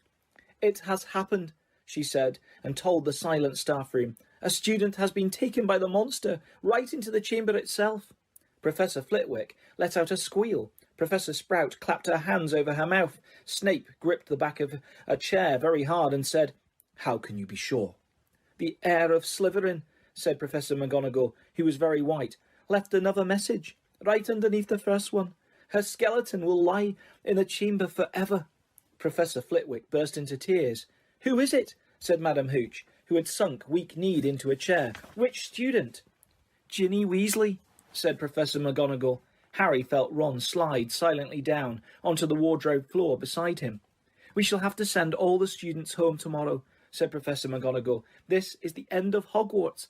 Dumbledore always said. The staff room door banged open again. For one wild moment, Harry was sure it would be Dumbledore, but it was Lockhart, and he was beaming. So sorry, dozed off. What have I missed? He didn't seem to notice that the other teachers were looking at him with something remarkably like hatred. Snape stepped forward. Just the man, he said. The very man. A girl has been snatched by the monster, Lockhart, taken into the Chamber of Secrets itself. Your moment has come at last. Lockhart blanched. That's right, Gilderoy, chipped in Professor Sprout. Weren't you saying just last night that you've known all along where the entrance to the Chamber of Secrets is?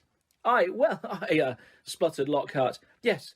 Didn't you tell me you were sure you knew what was inside it? Piped up Professor Flitwick. Did I? I don't recall.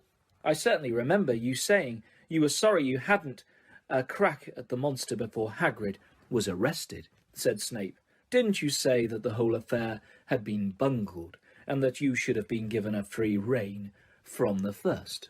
Lockhart stared around at his stony-faced colleagues. I really never... You may have misunderstood. We'll leave it to you then, Gilderoy, said Professor McGonagall. Tonight will be an excellent time to do it. We'll make sure everyone's out of the way. You'll be able to tackle the monster all by yourself. A free rein at last. Lockhart gazed desperately around him, but nobody came to the rescue. He didn't look remotely handsome any more. His lip was trembling, and the absence of his usually toothy grin, he looked weak-chinned and weedy. Very well, he said. I'll be in my office, getting ready. And he left the room. Right, said Professor McGonagall, whose nostrils were flared. That's got him out from under our feet. The heads of houses should go and inform their students what has happened. Tell them the Hogwarts Express will take them home first thing tomorrow. Will the rest of you please make sure no students have been left outside their dormitories? The teachers rose and left one by one. It was probably the worst day of Harry's entire life. He, Ron, Fred and George sat together in a corner of the Gryffindor common room, unable to say anything to each other. Percy wasn't there. He had gone to send an owl to Mr. and Mrs. Weasley, then shut himself up in his dormitory. No afternoon ever lasted as long as that one, nor had Gryffindor Tower ever been so crowded yet so quiet. Near sunset, Fred and George went up to bed, unable to sit there any longer. She knew something, Harry, said Ron, speaking for the first time since they'd entered the wardrobe in the staff room. That's why she was taken. It wasn't some stupid thing about Percy at all. She'd found out something about the Chamber of Secrets. That must have been why she was... Ron rubbed his eyes frantically. I mean, she was a pureblood. There can't be any other reason. Harry could see the sun sinking, blood red, below the skyline. This was the worst he had ever felt. If only there was something they could do, anything. Harry, said Ron, do you think there's any chance at all she's not, you know... Harry didn't know what to say. He couldn't see how Ginny could still be alive. Do you know what, said Ron. I think we should go and see Lockhart. Tell him what we know. He's going to try and get into the chamber. We can tell him where we think it is, and tell him it's a basilisk in there. Because Harry couldn't think of anything else to do, and because he wanted to do something, he agreed. The Gryffindors around them were so miserable and felt so sorry for the Weasleys that nobody tried to stop them as they got up, crossed the room and left through the portrait hole. Darkness was falling as they walked down to Lockhart's office. There seemed to be a lot of activity going on inside it. They could hear scraping, thumps and hurried footsteps. Harry knocked, and there was a sudden silence from inside. Then the door opened the tiniest crack, and they saw one of Lockhart's eyes peering through it. Oh, Mr. Potter, Mr. Weasley, he said, opening the door a mite wider. I'm rather busy at the moment, if you would be quick. Professor, we've got some information for you, said Harry. We think it'll help you. It's not terribly... The side of Lockhart's face that they could see looked very uncomfortable. All right. He opened the door and they entered. His office had been almost completely stripped. 2 large trunks stood up on the floor. Robes, jade green, lilac, midnight blue, had been hastily folded into one of them. Books were jumbled untidily into the other. The photographs that had covered the walls were now crammed into boxes on the desk. Are you going somewhere? Said Harry. Yes, said Lockhart, ripping a life-size poster of himself from the back of the door as he spoke, and starting to roll it up. Urgent call, unavoidable, got to go. What about my sister? Said Ron jerkily. Well, as to that, most unfortunate, said Lockhart, avoiding their eyes as he wrenched open a drawer and started emptying the contents into a bag. No one regrets more than I. You're the Defence Against the Dark Arts teacher, said Harry. You can't go now, not with all the dark stuff going on here. Well, I must say, when I took the job, Lockhart muttered, now piling socks on top of his robes. Nothing in the job description. Didn't expect...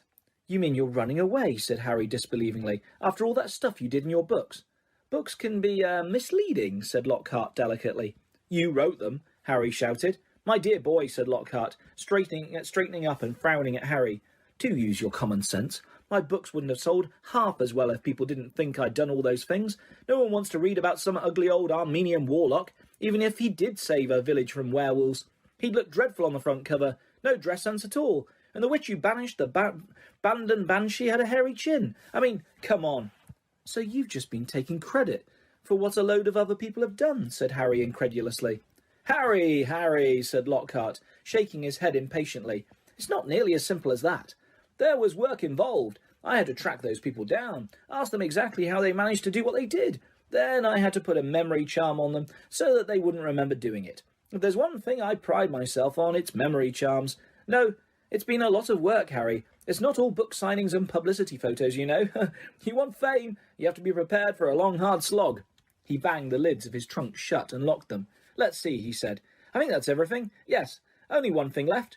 He pulled out his wand and turned to them. Awfully sorry, boys, but I'll have to put a memory charm on you now. Can't have you blabbing my secrets all over the place. I'd never sell another book.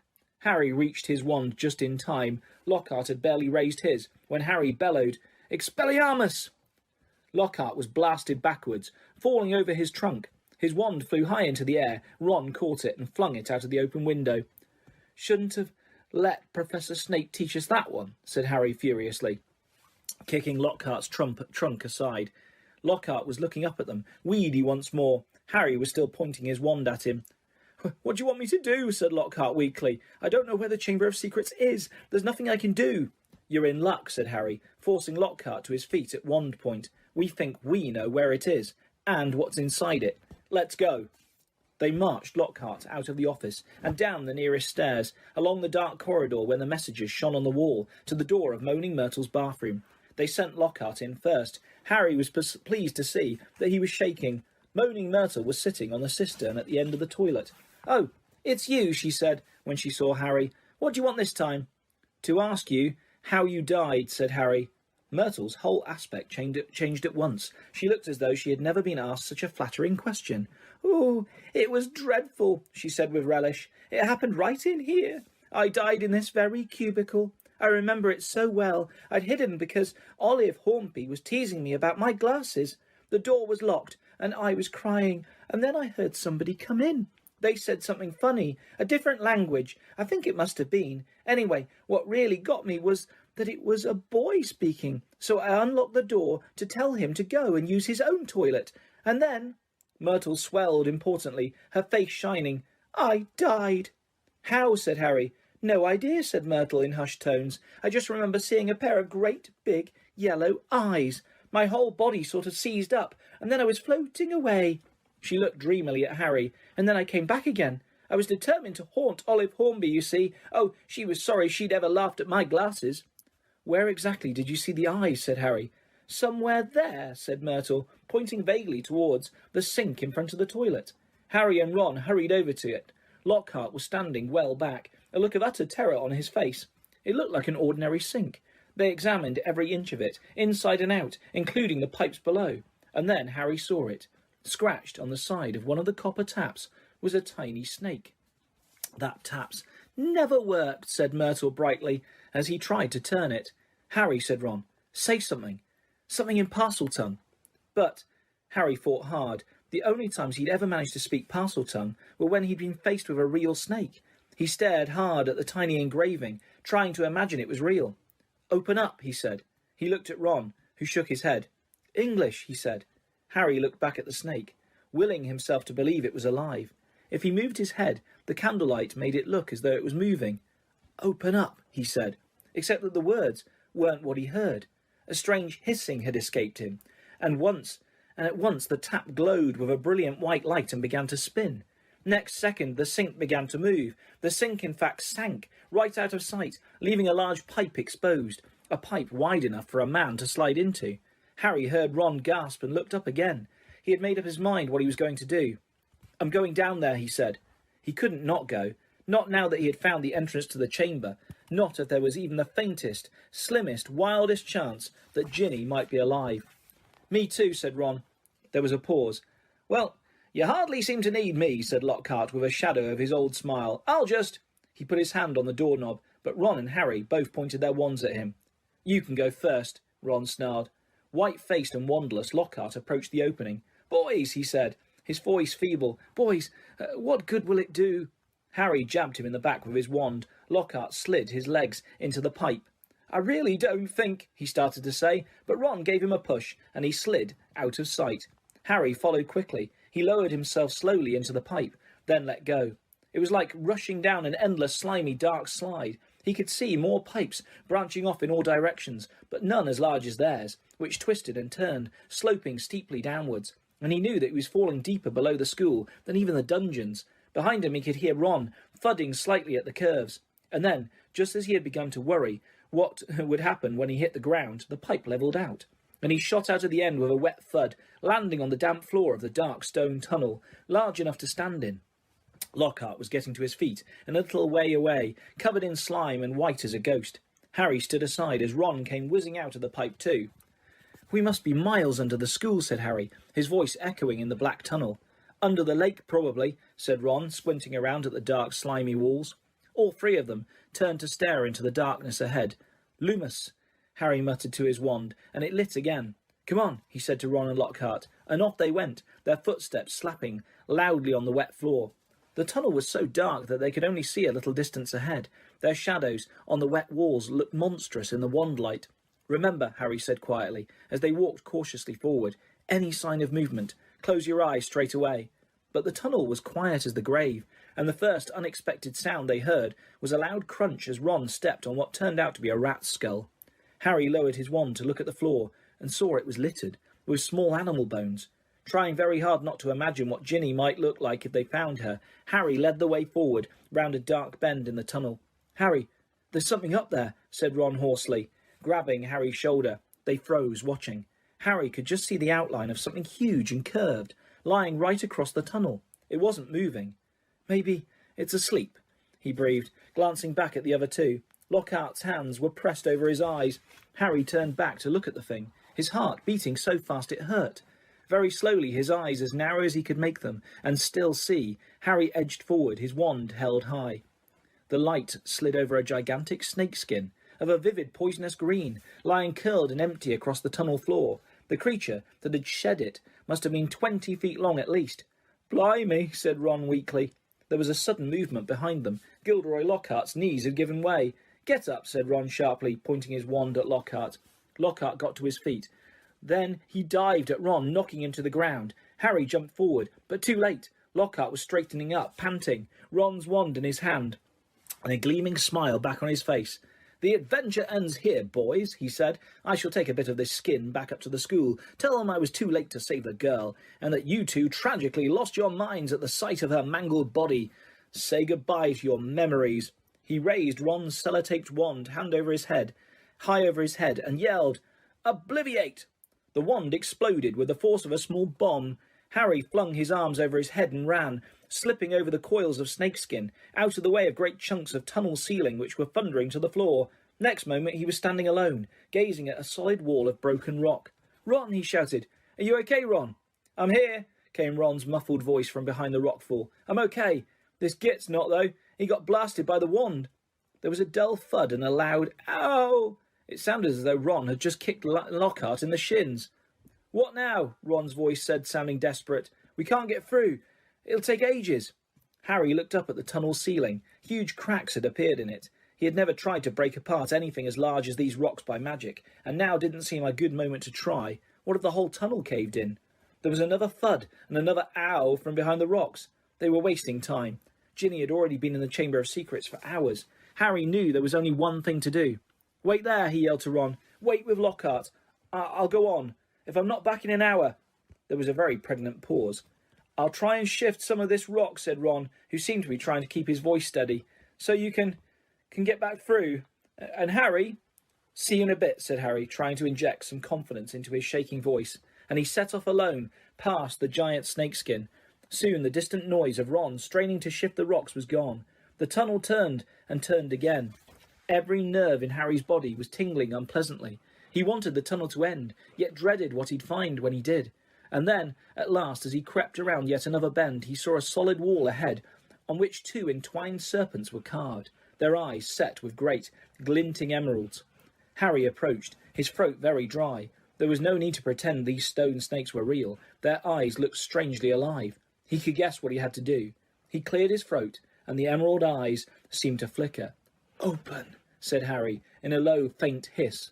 The serpents parted. As the wall cracked open, the halves slid smoothly out of sight, and Harry, shaking from head to foot, walked inside. He was standing at the end of a very long, dimly lit chamber. Towering stone pillars entwined with more carved serpents rose to support a ceiling lost in darkness, casting long black shadows through the odd, greenish gloom that filled the place. His heart beating very fast, Harry stood listening to the chill silence. Could the basilisk be lurking in a shadowy corner, behind a pillar, and where was Ginny? He pulled out his wand and moved forward between the serpentine columns. Every careful footstep echoed loudly off the shadowy walls. He kept his eyes narrowed, ready to clamp them shut at the smallest sign of movement. The hollow eye sockets of the stone snakes seemed to be following him. More than once, with a jolt of his stomach, he thought he saw one stir.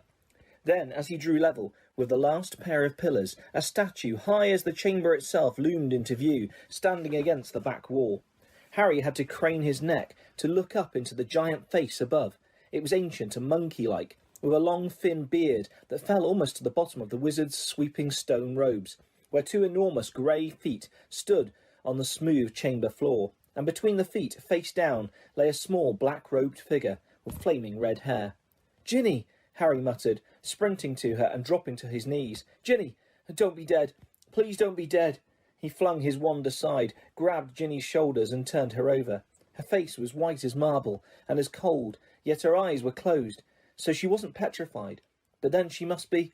"Ginny, please wake up," Harry muttered desperately, shaking her. Ginny's head lolled hopelessly from side to side. "She won't wake," said a soft voice. Harry jumped and spun around on his knees. A tall, black-haired boy was leaning against the nearest pillar, watching. He was strangely blurred around the edges, as though Harry was looking at him through a misted window, but there was no mistaking him. Tom Riddle." Riddle nodded, not taking his eyes off Harry's face. What do you mean she won't wake?" Harry said desperately. She's not... "She's still alive," said Riddle, "but only just." Harry stared at him. Tom Riddle had been at Hogwarts 50 years ago, yet here he stood, a weird, misty-like shining about him, not a day older than 16. "Are you a ghost?" Harry said uncertainly. "A memory," said Riddle quietly, "preserved in a diary for 50 years. He pointed towards the floor near the statue's giant toes. Lying open there was the little black diary Harry had found in Moaning Myrtle's bathroom. For a second, Harry wondered how it had got there, but there were more pressing matters to deal with.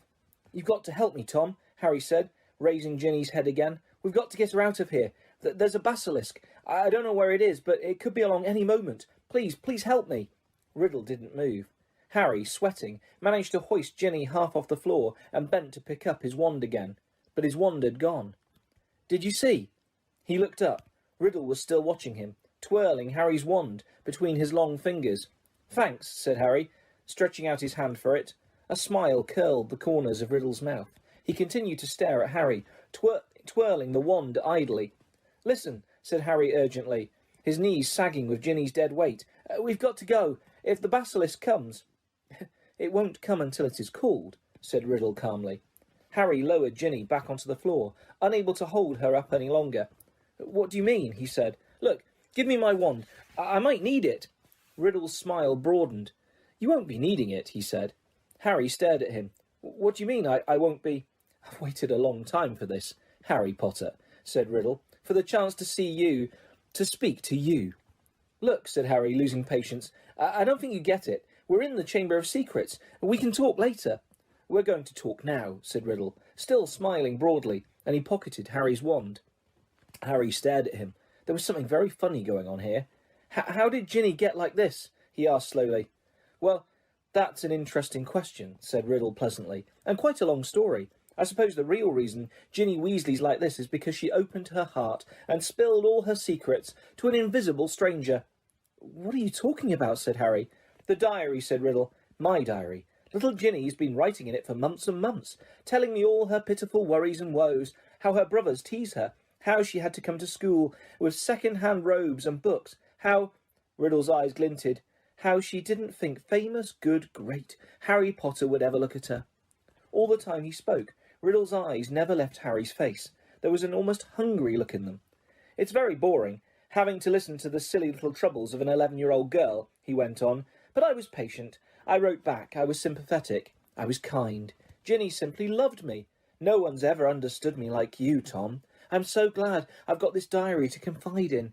It's like having a friend I can carry around in my pocket." Riddle laughed, a high, cold laugh that didn't suit him. It made the hairs stand up on the back of Harry's neck. "If I say it myself, Harry, I've always been able to charm the people I needed. So Ginny poured out her soul to me, and her soul happened to be exactly what I wanted. I grew stronger and stronger on a diet of her deepest fears, her darkest secrets.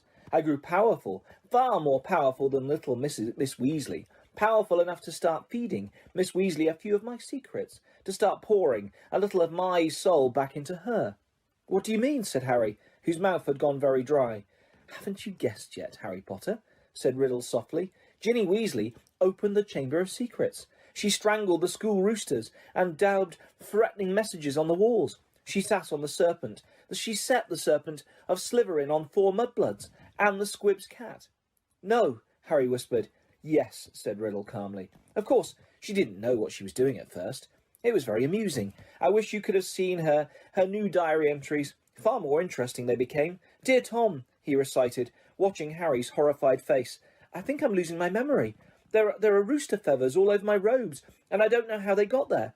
Dear Tom, I can't remember what I did on the night of Halloween, but a cat was attacked, and I've got paint all down my front. Dear Tom, Percy keeps telling me I'm pale, and I'm not myself. I think he suspects me.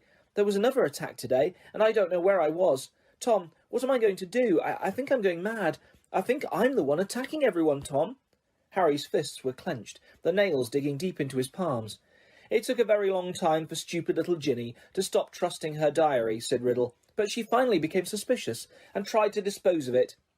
And that's where you came in, Harry. You found it, and I couldn't have been more delighted. Of all the people who could have picked it up, it was you, the very person I was most anxious to meet." And why did you want to meet me?" said Harry. Anger was coursing through him, and it was an effort to keep his voice steady. "Well, you see, Ginny told me all about you, Harry," said Riddle. "Your whole fascinating history." His eyes roved over the lightning scar on Harry's forehead, and his expression grew hungrier. "I knew I must find out more about you, talk to you, meet you if I could, so I decided to show you my famous capture of that great oaf, Hagrid, to gain your trust." "Hagrid's my friend," said Harry, his voice now shaking. "And you framed him, didn't you? I thought you made a mistake, but—" Riddle laughed his high laugh again. "It was my word against Hagrid's, Harry. Well, you can imagine how it looked to old Armando Dippet. On the one hand, Tom Riddle, poor but brilliant, parentless but so brave, school prefect, model student. On the other hand, big, blundering Hagrid, in trouble every week, trying to raise werewolf cubs under his bed, sneaking off to the Forbidden Forest to wrestle trolls. But I admit, even I was surprised how well the plan worked. I thought someone must realise that Hagrid couldn't possibly be the heir of Slytherin. It had taken me 5 whole years to find out everything I could about the Chamber of Secrets and discover the secret entrance, as though Hagrid had the brains or the power. Only the Transfiguration teacher, Dumbledore, seemed to think Hagrid was innocent. He persuaded Dippet to keep Hagrid and train him as a gamekeeper. Yes, I think Dumbledore might have guessed. Dumbledore never seemed to like me as much as the other teachers did." "I bet Dumbledore saw right through you," said Harry. His teeth gritted. "Well, he certainly kept an annoyingly close watch on me after Hagrid was expelled," said Riddle carelessly. "I knew it wouldn't be safe to open the chamber again while I was still at school, but I wasn't going to waste these long years I'd spent searching for it. I decided to leave behind a diary, preserving my 16-year-old self in its pages, so that one day, with luck, I would be able to lead another in my footsteps, to finish Salazar Slytherin's noble work. Well, You haven't finished it, said Harry triumphantly. No one's died this time, not even the cat. In a few hours the mandrake draft will be ready and everyone who was petrified will be all right again. Haven't I already told you, said Riddle quietly, that killing mudbloods doesn't matter to me any more? For many months now my new target has been you. Harry stared at him. Imagine how angry I was when the next time my diary was opened it was Ginny who was writing to me, not you. She saw you with the diary, you see, and panicked. What if you found out how to work it? And I repeated all her secrets to you. What if, even worse, I told you who'd been strangling roosters? So the foolish little brat waited until your dormitory was deserted and stole it back. But I knew what I must do. It was clear to me that you were on the trail of Slytherin's heir. From everything Ginny had told me about you, I knew you would go to any lengths to solve the mystery, particularly if one of your best friends was attacked. And Ginny had told me the whole school was buzzing because you could speak Parseltongue. So I made Ginny write her own farewell on the wall and came down here to wait. She struggled and cried and became very boring. But there isn't much life left in her. She put too much into the diary, into me, enough to let me leave its pages at last. I have been waiting for you to appear since we arrived here. I knew you'd come. I have many questions for you, Harry Potter. Like what? Harry spat, fist still clenched. Well, said Riddle, smiling pleasantly, how is it that a baby with no extraordinary magical talent managed to defeat the greatest wizard of all time? How did you escape with nothing but a scar, while Lord Voldemort's powers were destroyed? There was an odd red gleam in his hungry eyes now. Why do you care how I escaped? Said Harry slowly. Voldemort was after your time. Voldemort, said Riddle softly, is my past, present, and future, Harry Potter. He pulled Harry's wand from his pocket and began to trace it through the air, writing 3 shimmering words, Tom Marvolo Riddle. Then he waved the wand once, and the letters of his name rearranged themselves. I am Lord Voldemort. You see, he whispered, it was a name I was already using at Hogwarts. To my most intimate friends only, of course. You think I was going to use my filthy muggle father's name forever? I, in whose veins runs the blood of Salazar Slytherin himself, through my mother's side, I keep the name of a foul common muggle who abandoned me even before I was born, just because he found out his wife was a witch. No, Harry, I fashioned myself a new name, a name I knew wizards everywhere would one day fear to speak, when I had become the greatest sorcerer in the world. Harry's brain seemed to have jammed. He stared numbly at Riddle, at the orphan boy who had grown up to murder Harry's own parents, and to many others. At last he forced himself to speak. You're not, he said, his quiet voice full of hatred. Not what? Snapped Riddle. Not the greatest sorcerer in the world, said Harry, breathing fast. Sorry to disappoint you and all that, but the greatest wizard in the world is Albus Dumbledore. Everyone says so. Even when you were strong, you didn't dare try and take over at Hogwarts. Dumbledore saw through you when you were at school, and he still threatens you now, wherever you're hiding these days. The smile had gone from Riddle's face, to be replaced by a very ugly look. Dumbledore's been driven out of the castle by the mere memory of me, he hissed. He's not as gone as you might think, Harry retorted. He was speaking at random, wanting to scare Riddle, wishing rather than believing it to be true. Riddle opened his mouth, but froze. Music was coming from somewhere. Riddle whirled around to stare down the empty chamber. The music was growing louder. It was eerie, spine-tingling, unearthly. It lifted the hair on Harry's scalp and made his heart feel as though it was swelling to twice its normal size. Then, as the music reached such a pitch that Harry felt it vibrating inside his own ribs, flames erupted at the top of the nearest pillar. A crimson bird the size of a swan had appeared, piping its weird music to the vaulted ceiling. It had a glittering gold tail as long as a peacock's and gleaming golden talons, which were gripping a ragged bundle. A second later, the bird was flying straight at Harry. It dropped the ragged thing it was carrying at his feet, then landed heavily on his shoulder. As it folded its great wings, Harry looked up and saw it had a long, sharp golden beak and beady black eyes. The bird stopped singing. It sat still and warm next to Harry's cheek, gazing steadily at Riddle. "That's a phoenix," said Riddle, staring shrewdly back at it.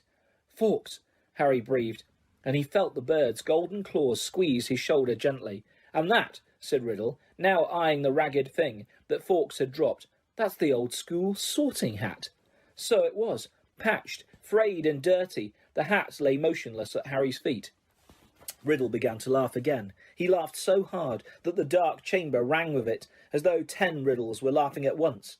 "This is what Dumbledore sends his defender, a songbird and an old hat. Do you feel brave, Harry Potter? Do you feel safe now?" Harry didn't answer. He might not see what use Fawkes or the Sorting Hat were, but he was no longer alone, and he waited with mounting courage for Riddle to stop laughing. "To business, Harry," said Riddle, still smiling broadly. "Twice, in your past, in my future, we have met, and twice I failed to kill you. How did you survive? Tell me everything. The longer you talk," he added softly, "the longer you stay alive." Harry was thinking fast, weighing his chances. Riddle had the wand. He, Harry and Fawkes, and the Sorting Hat, neither of which were much good in a duel. It looked bad, all right, but the longer Riddle stood there, the more life was dwindling out of Ginny, and in the meantime Harry noticed suddenly Riddle's outline was becoming clearer, more solid. If it had to be a fight between him and Riddle, better sooner than later. "No one knows why you lost your powers when you attacked me," said Harry abruptly. "I don't know myself, but I know why you couldn't kill me, because my mother died to save me. My common, muggle-born mother," he added, shaking with suppressed rage. "She stopped you killing me, and I've seen you real now. I saw you last year. You're a wreck. You're barely alive. That's where all your power that's where all your power got you. You're in hiding. You're ugly. You're foul." Riddle's face contorted. Then he forced it into an awful smile. "So, your mother died to save you. Yes, that's a powerful counter-charm. I can see now. There is nothing special about you after all. I wondered, you see, because there are strange likenesses between us, Harry Potter. Even you must have noticed. Both half-bloods, orphans, raised by muggles, probably the only 2 parcel-mouths to come to Hogwarts since the great Slytherin himself. We even look something alike. But after all, it was merely a lucky chance that saved you from me. That's all I wanted to know." Harry stood, tense, waiting for Riddle to raise his wand, but Riddle's twisted smile was widening again. "Now, Harry, I'm going to teach you a little lesson. Let's match the powers of Lord Voldemort, heir of Salazar Slytherin, against famous Harry Potter, and the best weapons Dumbledore can give him." He cast an amused eye over Fawkes and the Sorting Hat, then walked away. Harry, fear spreading up his numb legs, watched Riddle stop between the high pillars and look up into the stone face of Slytherin, high above him in the half-darkness. Riddle opened his mouth wide and hissed, but Harry understood what he was saying. "Speak to me, Slytherin, greatest of the Hogwarts 4. Harry wheeled around to look up at the statue, Fawkes swaying on his shoulder. Slytherin's gigantic stone face was moving. Horror-struck, Harry saw his mouth opening, wider and wider, to make a huge black hole, and something was stirring inside the statue's mouth. Something was slithering up from its depths. Harry backed away until he hit the dark chamber wall, and as he shut his eyes tight, he felt Fawkes' wings sweep his cheek as he took flight. Harry wanted to shout, "Don't leave me!" But what chance did a phoenix have against the King of Serpents? Something huge hit the stone floor of the chamber. Harry felt it shudder. He knew what was happening. He could sense it, could almost see the giant serpent uncoiling itself from Slytherin's mouth. Then he heard Riddle's hissing voice. "Kill him!" The basilisk was moving towards Harry. He could hear its heavy body slithering ponderously across the dusty floor, eyes still tightly shut. Harry began to run blindly sideways, his hands outstretched, feeling his way. Riddle was laughing. Harry tripped. He fell hard onto the stone and tasted blood. The serpent was barely feet from him. He could hear it coming. There was a loud, explosive spitting sound right above him, and then something heavy hit Harry so hard that he was smashed against the wall. Waiting for fangs to sink through his body, he heard more mad hissing, something thrashing wildly off the pillars. He couldn't help it. He opened his eyes wide enough to squint at what was going on. The enormous serpent, bright, poisonous green, thick as an oaky trunk, had raised itself high in the air, and its great blunt head was weaving drunkenly between the pillars. As Harry trembled, ready to close his eyes if it turned, he saw what had distracted the snake. Fawkes was soaring round its head, and the basilisk was snapping furiously at him with fangs long and thin as sabres. Fawkes dived, his long golden beak sank out of sight, and a sudden shower of dark blood splattered the floor. The snake's tail thrashed, narrowly missing Harry, and before Harry could shut his eyes it turned. Harry looked straight into its face and saw that its eyes, both its great bulbous yellow eyes, had been punctured by the phoenix. Blood was streaming to the floor, and the snake was spitting in agony. "No!" Harry heard Riddle screaming. "Leave the bird! Leave the bird! The boy is behind you! You can still smell him! Kill him!" The blinded serpent swayed, confused, still deadly. Fawkes was circling its head, piping his eerie song, jabbing here and there at the basilisk's scaly nose as the blood poured from its ruined eyes. "Help me! Help me!" Harry muttered wildly. "Someone! Anyone!" The snake's tail whipped across the floor again. Harry ducked. Something soft hit his face. The basilisk had swept the sorting hat into Harry's arms. Harry seized it. It was all he had left, his only chance. He rammed it onto his head and threw himself flat onto the floor as the basilisk's tail swung over him again. "Help me! Help me!" Harry thought, his eyes screwed tight under the hat. "Please help me." There was no answering voice. Instead, the hat contracted, as though an invisible hand was squeezing it very tightly. Something very hard and heavy thudded onto the top of Harry's head, almost knocking him out. Stars winking in the front of his eyes, he grabbed the top of the hat to pull it off and felt something long and hard beneath it. A gleaming silver sword had appeared inside the hat, its handle glittering with rubies the size of eggs. "Kill the boy! Leave the bird! The boy is behind you! Sniff! Smell him!" Harry was on his feet, ready. The basilisk's head was falling, its body coiling round, hitting pillars as it twisted to face him. He could see the vast, bloody eye sockets, see the mouth stretching wide enough to swallow him whole, lined with fangs long as his sword, thin, glittering, venomous. It lunged blindly. Harry dodged, and it hit the chamber wall. It lunged again, and its forked tongue lashed Harry's side. He raised the sword in both his hands. The basilisk lunged again, and this time its aim was true. Harry threw his whole weight behind the hot sword and drove it to the hilt into the roof of the serpent's mouth. But as warm blood drenched Harry's arms, he felt a searing pain just above his elbow. One long, poisonous fang was sinking deeper and deeper into his arm, and it splintered as the basilisk keeled over sideways and fell, twitching, to the floor.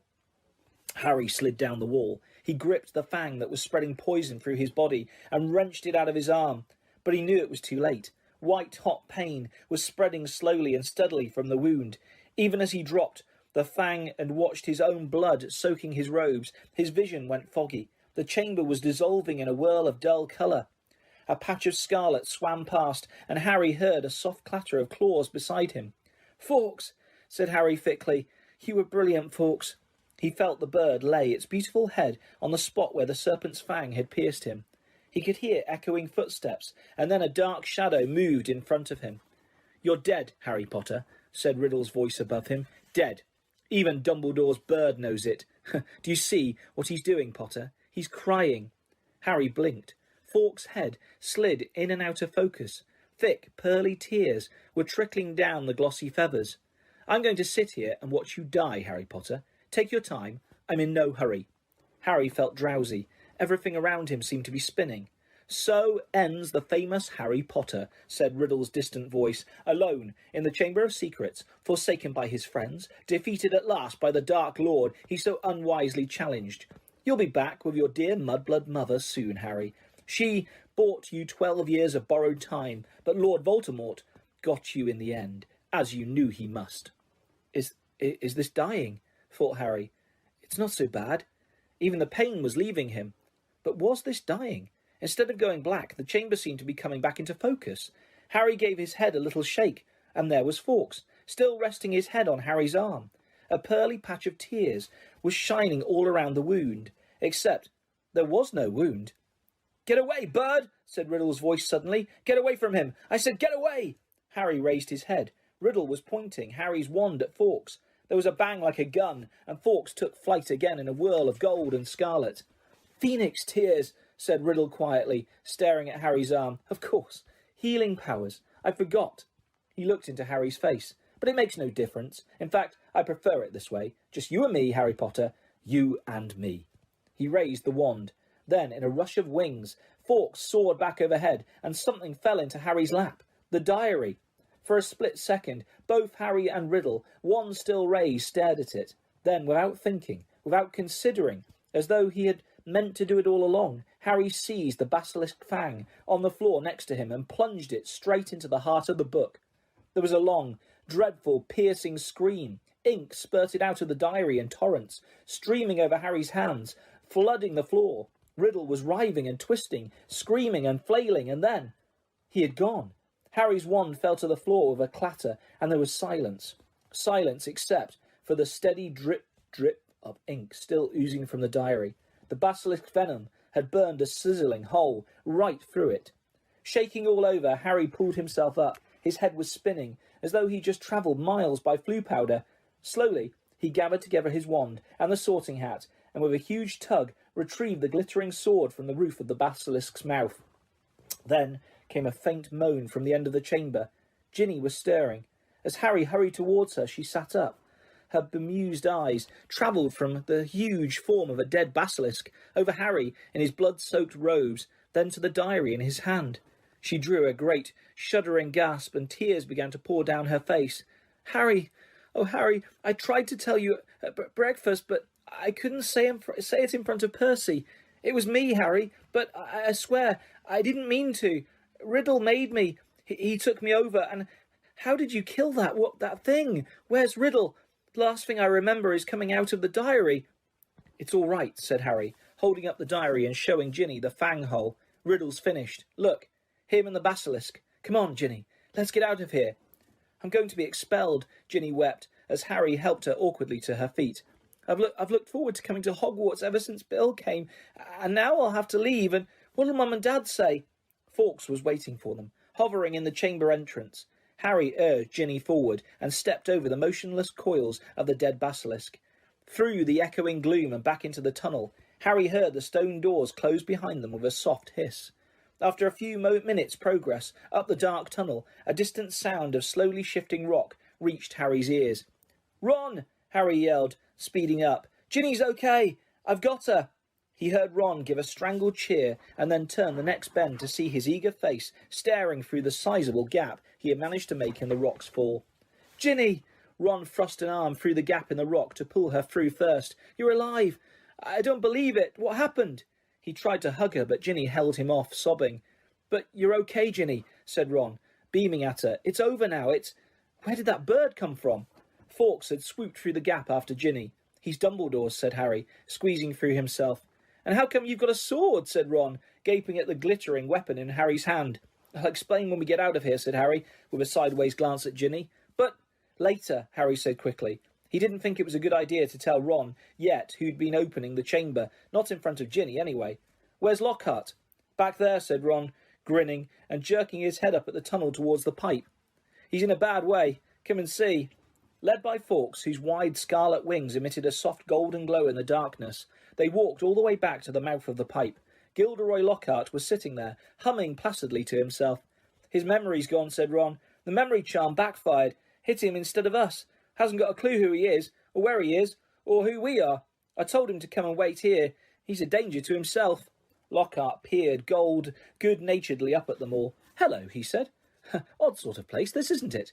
Do you live here?" "No," said Ron, raising his eyebrows at Harry. Harry bent down and looked up the long, dark pipe. "Have you thought how we're going to get back up this?" he said to Ron. Ron shook his head, but Fawkes the Phoenix had swooped past Harry and was now fluttering in front of him, his beady eyes bright in the dark. He was waving his long golden tail feathers. Harry looked uncertainly at him. "He looks like he wants you to grab hold," said Ron, looking perplexed. "But you're much too heavy for a bird to pull up there." "Fawkes," said Harry, "isn't an ordinary bird." He turned quickly to the others. "We've got to hold on to each other. Ginny, grab Ron's hand. Professor Lockhart." "He means you," said Ron sharply to Lockhart. "You hold Ginny's other hand." Harry tucked the sword and the sorting hat into his belt. Ron took hold of the back of Harry's robes, and Harry reached out and took hold of Fawkes' strangely hot tail feathers. An extraordinary lightness seemed to spread through his whole body, and next second, with a whoosh, they were flying upwards through the pipe. Harry could hear Lockhart dangling below him, saying, "Amazing! Amazing! This is just like magic!" The chill air was whipping through Harry's hair, and before he stopped enjoying the ride, it was over. All four of them were hitting the wet floor of Moaning Myrtle's bathroom, and as Lockhart straightened his hat, the sink that hid the pipe was sliding back into place. Myrtle goggled at them. "You're alive," she said blankly to Harry. There's no need to sound so disappointed, he said grimly, wiping flecks of blood and slime off his glasses. Oh, well, I'd just been thinking if you had died, you'd have been welcome to share my toilet, said Myrtle, blushing silver. Said Ron, as they left the bathroom for the dark, deserted corridor outside. Harry, I think Myrtle's got fond of you. You've got competition, Ginny. But tears were still flooding silently down Ginny's face. Where now? Said Ron, with an anxious look at Ginny. Harry pointed. Fawkes was leading the way, glowing gold along the corridor. They strode after him, and moments later found themselves outside Professor McGonagall's office. Harry knocked and pushed the door open. For a moment there was silence as Harry, Ron, Ginny and Lockhart stood in the doorway, covered in muck and slime, and in Harry's case blood. Then there was a scream. "Ginny!" It was Mrs. Weasley, who had been sitting crying in front of the fire. She leapt to her feet, closely followed by Mr. Weasley, and both of them flung themselves on their daughter. Harry, however, was looking past them. Professor Dumbledore was standing by the mantelpiece, beaming, next to Professor McGonagall, who was taking great steadying gasps, clutching her chest. Fawkes went whooshing past Harry's ear and settled on Dumbledore's shoulder, just as Harry found himself and Ron being swept into Mrs. Weasley's tight embrace. "You saved her! You saved her! How did you do it?" "I think we'd all like to know that," said Professor McGonagall weakly. Mrs. Weasley let go of Harry, who hesitated for a moment, then walked over to the desk and laid upon it the sorting hat, the ruby-encrusted sword, and what remained of Riddle's diary. Then he started telling them everything. For nearly a quarter of an hour he spoke into the rapt silence. He told them about hearing the disembodied voice, how Hermione had finally realised that he was hearing a basilisk in the pipes, how he and Ron had followed the spiders into the forest, that Aragog had told them where the last victim of the basilisk had died, how he had guessed that Moaning Myrtle had been the victim, and that the entrance to the Chamber of Secrets might be in her bathroom. "Very well," Professor McGonagall prompted him, as he paused. "So you found out where the entrance was, breaking 100 school rules into pieces along the way. I might add, but how on earth did you get out of there alive, Potter?" So Harry, his voice now growing hoarse from all this talking, told them about Fawkes' timely arrival and about the sorting hat giving him the sword, but then he faltered. He had so far avoided mentioning Riddle's diary, or Ginny. She was standing with her head against Mrs. Weasley's shoulder, and tears were still coursing silently down her cheeks. What if they expelled her?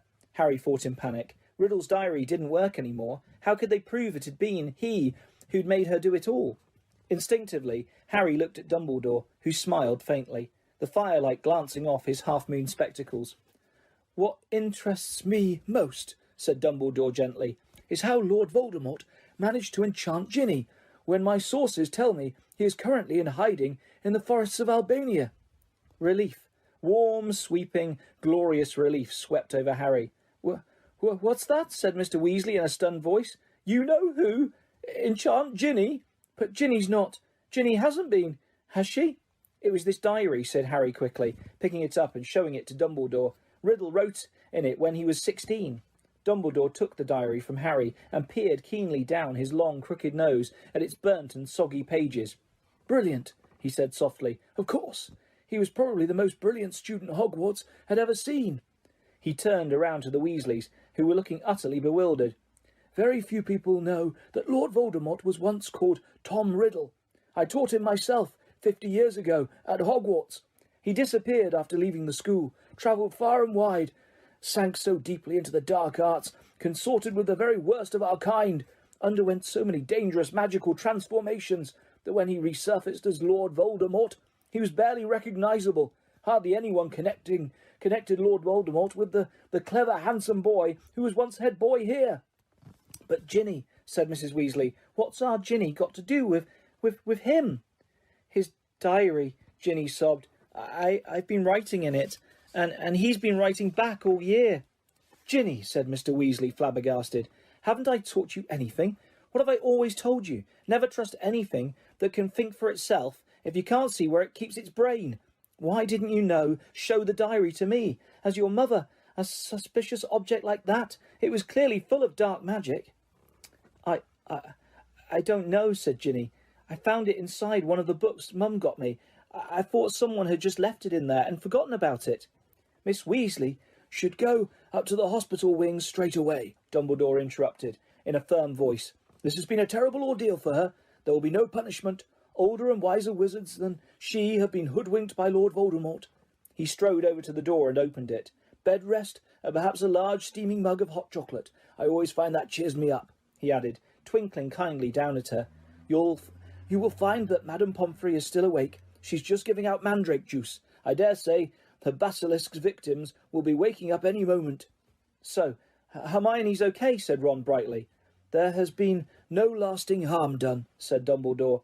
Mrs. Weasley led Ginny out, and Mr. Weasley followed, still looking deeply shaken.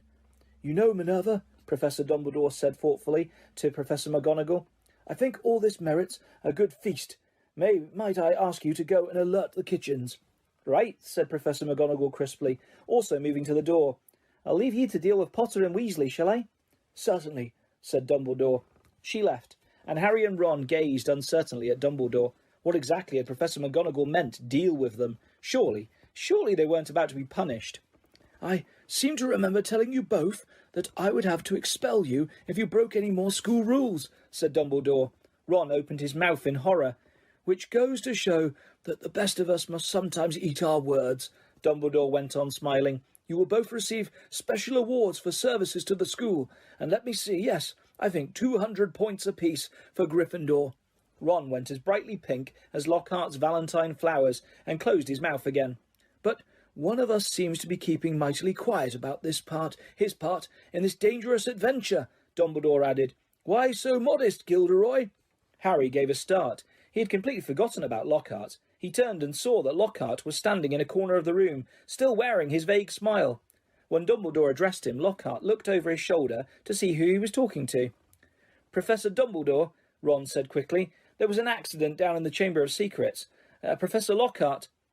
Am I a professor? Said Lockhart in mild surprise. Goodness, I expect I was hopeless. Was I?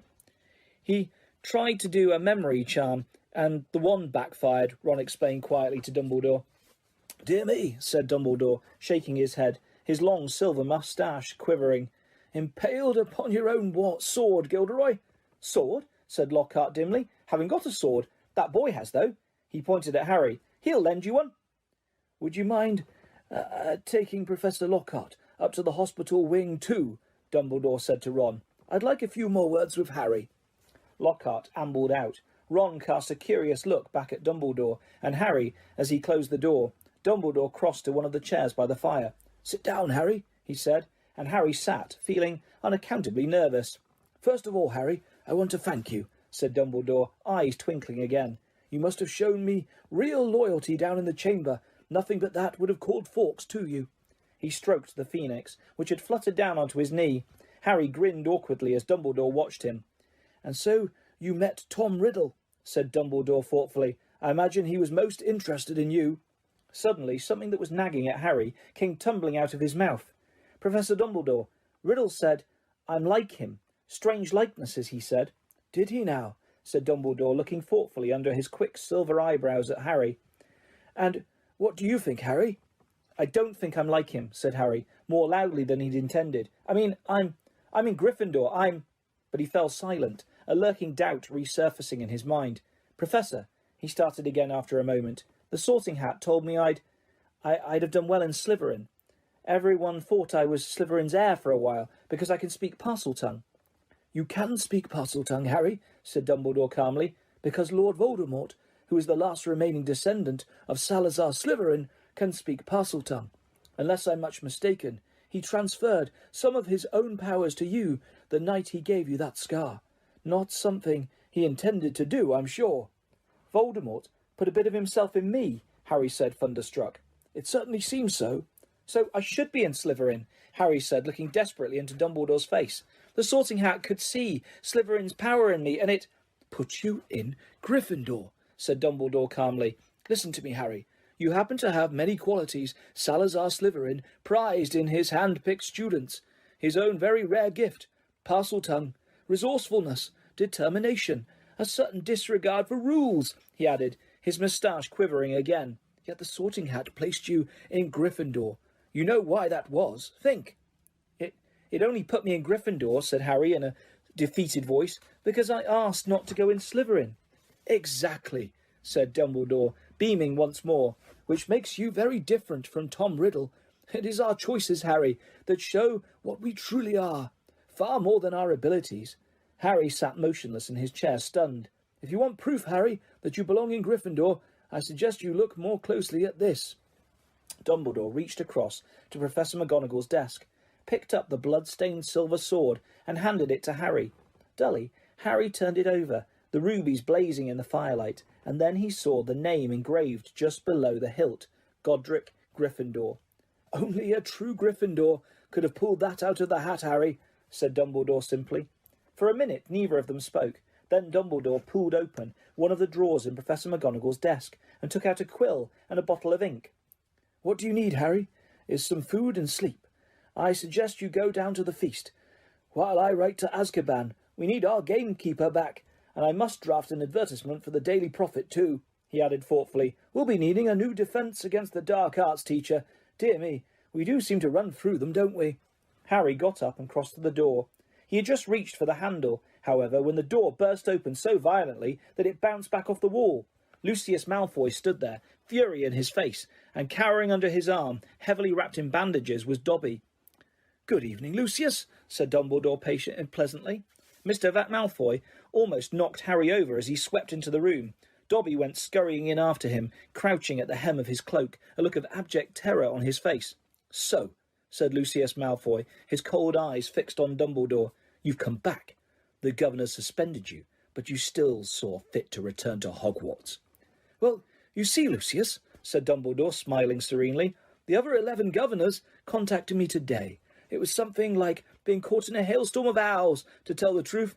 They'd heard that Arthur Weasley's daughter had been killed and wanted me back here at once. They seemed to think I was the best man for the job after all. Very strange tales they told me, too. Several of them seemed to think that you had threatened to curse their families if they didn't agree to suspend me in the first place." Mr. Malfoy went even paler than usual, but his eyes were still slits of fury. "So, have you stopped the attacks yet?" he sneered. "Have you caught the culprit?" "We have," said Dumbledore with a smile. "Well," said Mr. Malfoy sharply, "who is it?" "The same person as last time, Lucius," said Dumbledore, "but this time Lord Voldemort was acting through somebody else, by means of the diary." He held up the small black book with the large hole through the centre, watching Mr. Malfoy closely. Harry, however, was watching Dobby. The elf was doing something very odd. His great eyes fixed meaningfully on Harry. He kept pointing at the diary, then at Mr. Malfoy, and then hitting himself hard on the head with his fist. "I see," said Mr. Malfoy slowly to Dumbledore. "A clever plan," said Dumbledore in a level voice, still staring Mr. Malfoy straight in the eye. "Because if Harry here—" Mr. Malfoy shot Harry a swift, sharp look. "And his friend Ron hadn't discovered this book, why, Ginny Weasley might have taken all the blame. No one would ever have been able to prove she hadn't acted of her own free will." Mr. Malfoy said nothing. His face was suddenly mask-like. "And imagine," Dumbledore went on, "what might have happened then. The Weasleys are one of the most prominent pure-blood families. Imagine the effect on Arthur Weasley and his Muggle Protection Act, if his own daughter was discovered attacking and killing Muggleborns. Very fortunate the diary was discovered, and Riddle's memories wiped from it. Who knows what the consequences might have been otherwise." Mr. Malfoy forced himself to speak. "Very, fortunate," he said stiffly. And still behind his back Dobby was pointing, first to the diary, then to Lucius Malfoy, then punching himself in the head. And Harry suddenly understood. He nodded at Dobby, and Dobby backed into a corner, now twisting his ears in punishment.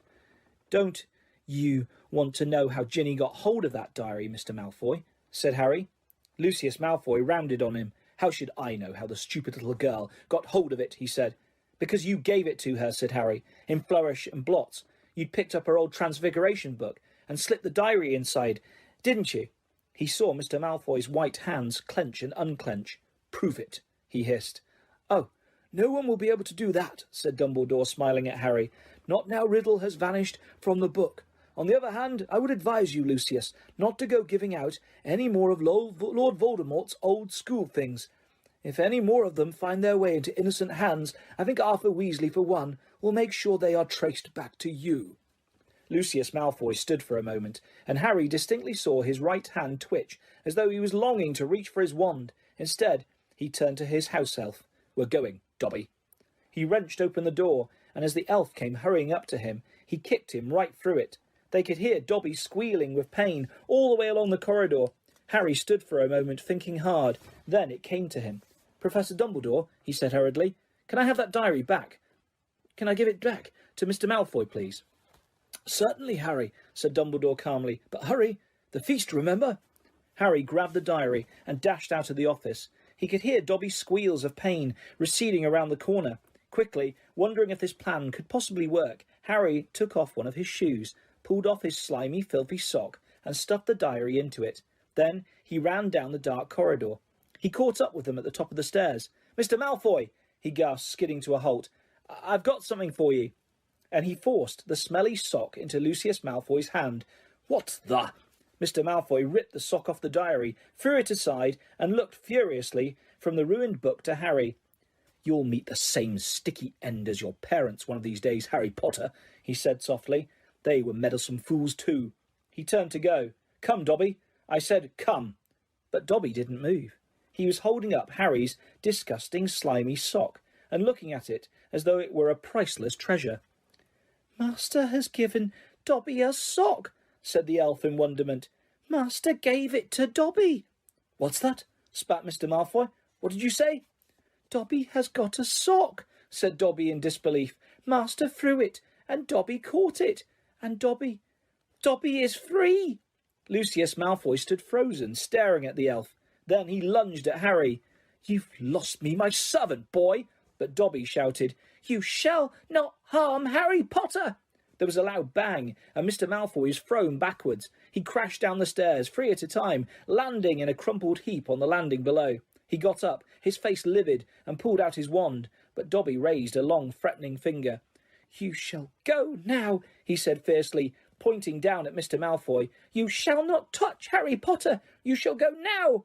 Lucius Malfoy had no choice. With a last incensed stare at the pair of them, he swung his cloak around and hurried out of sight. "Harry Potter freed Dobby," said the elf shrilly, gazing up at Harry. Moonlight from the nearest window reflected in his orb-like eyes. "Harry Potter set Dobby free." "Least I could do, Dobby," said Harry, grinning. "Just promise never to try and save my life again." The ugly elf's brown face split suddenly into a wide, toothy smile. "I've just got one question, Dobby," said Harry, as Dobby pulled on Harry's sock with shaking hands. "You told me all this had nothing to do with he who must not be named, remember? Well—" "It was a clue, sir," said Dobby, his eyes widening, as though this was obvious. "Dobby was giving you a clue. The Dark Lord, before he changed his name, could be freely named, you see." "Right," said Harry weakly. "Well, I'd better go. There's a feast, and my friend Hermione should be awake by now." Dobby threw his arms around Harry's middle and hugged him. "Harry Potter is greater, by far, than Dobby knew," he sobbed. "Farewell, Harry Potter." And with a final loud crack, Dobby disappeared. Harry had been to several Hogwarts feasts, but never one quite like this. Everybody was in their pyjamas, and the celebrations lasted all night. Harry didn't know whether the best bits was Hermione running towards him screaming, "You solved it! You solved it!" or Justin hurrying over from the Hufflepuff table to wring his hand and apologise endlessly for suspecting him, or Hagrid turning up at 3:30, cuffing Harry and Ron so hard on the shoulders that they were knocked into their plates of trifle, or his and Ron's 400 points securing Gryffindor the House Cup for the second year running, or Professor McGonagall standing up to tell them that all the exams had been cancelled as a school treat. "Oh no," said Hermione.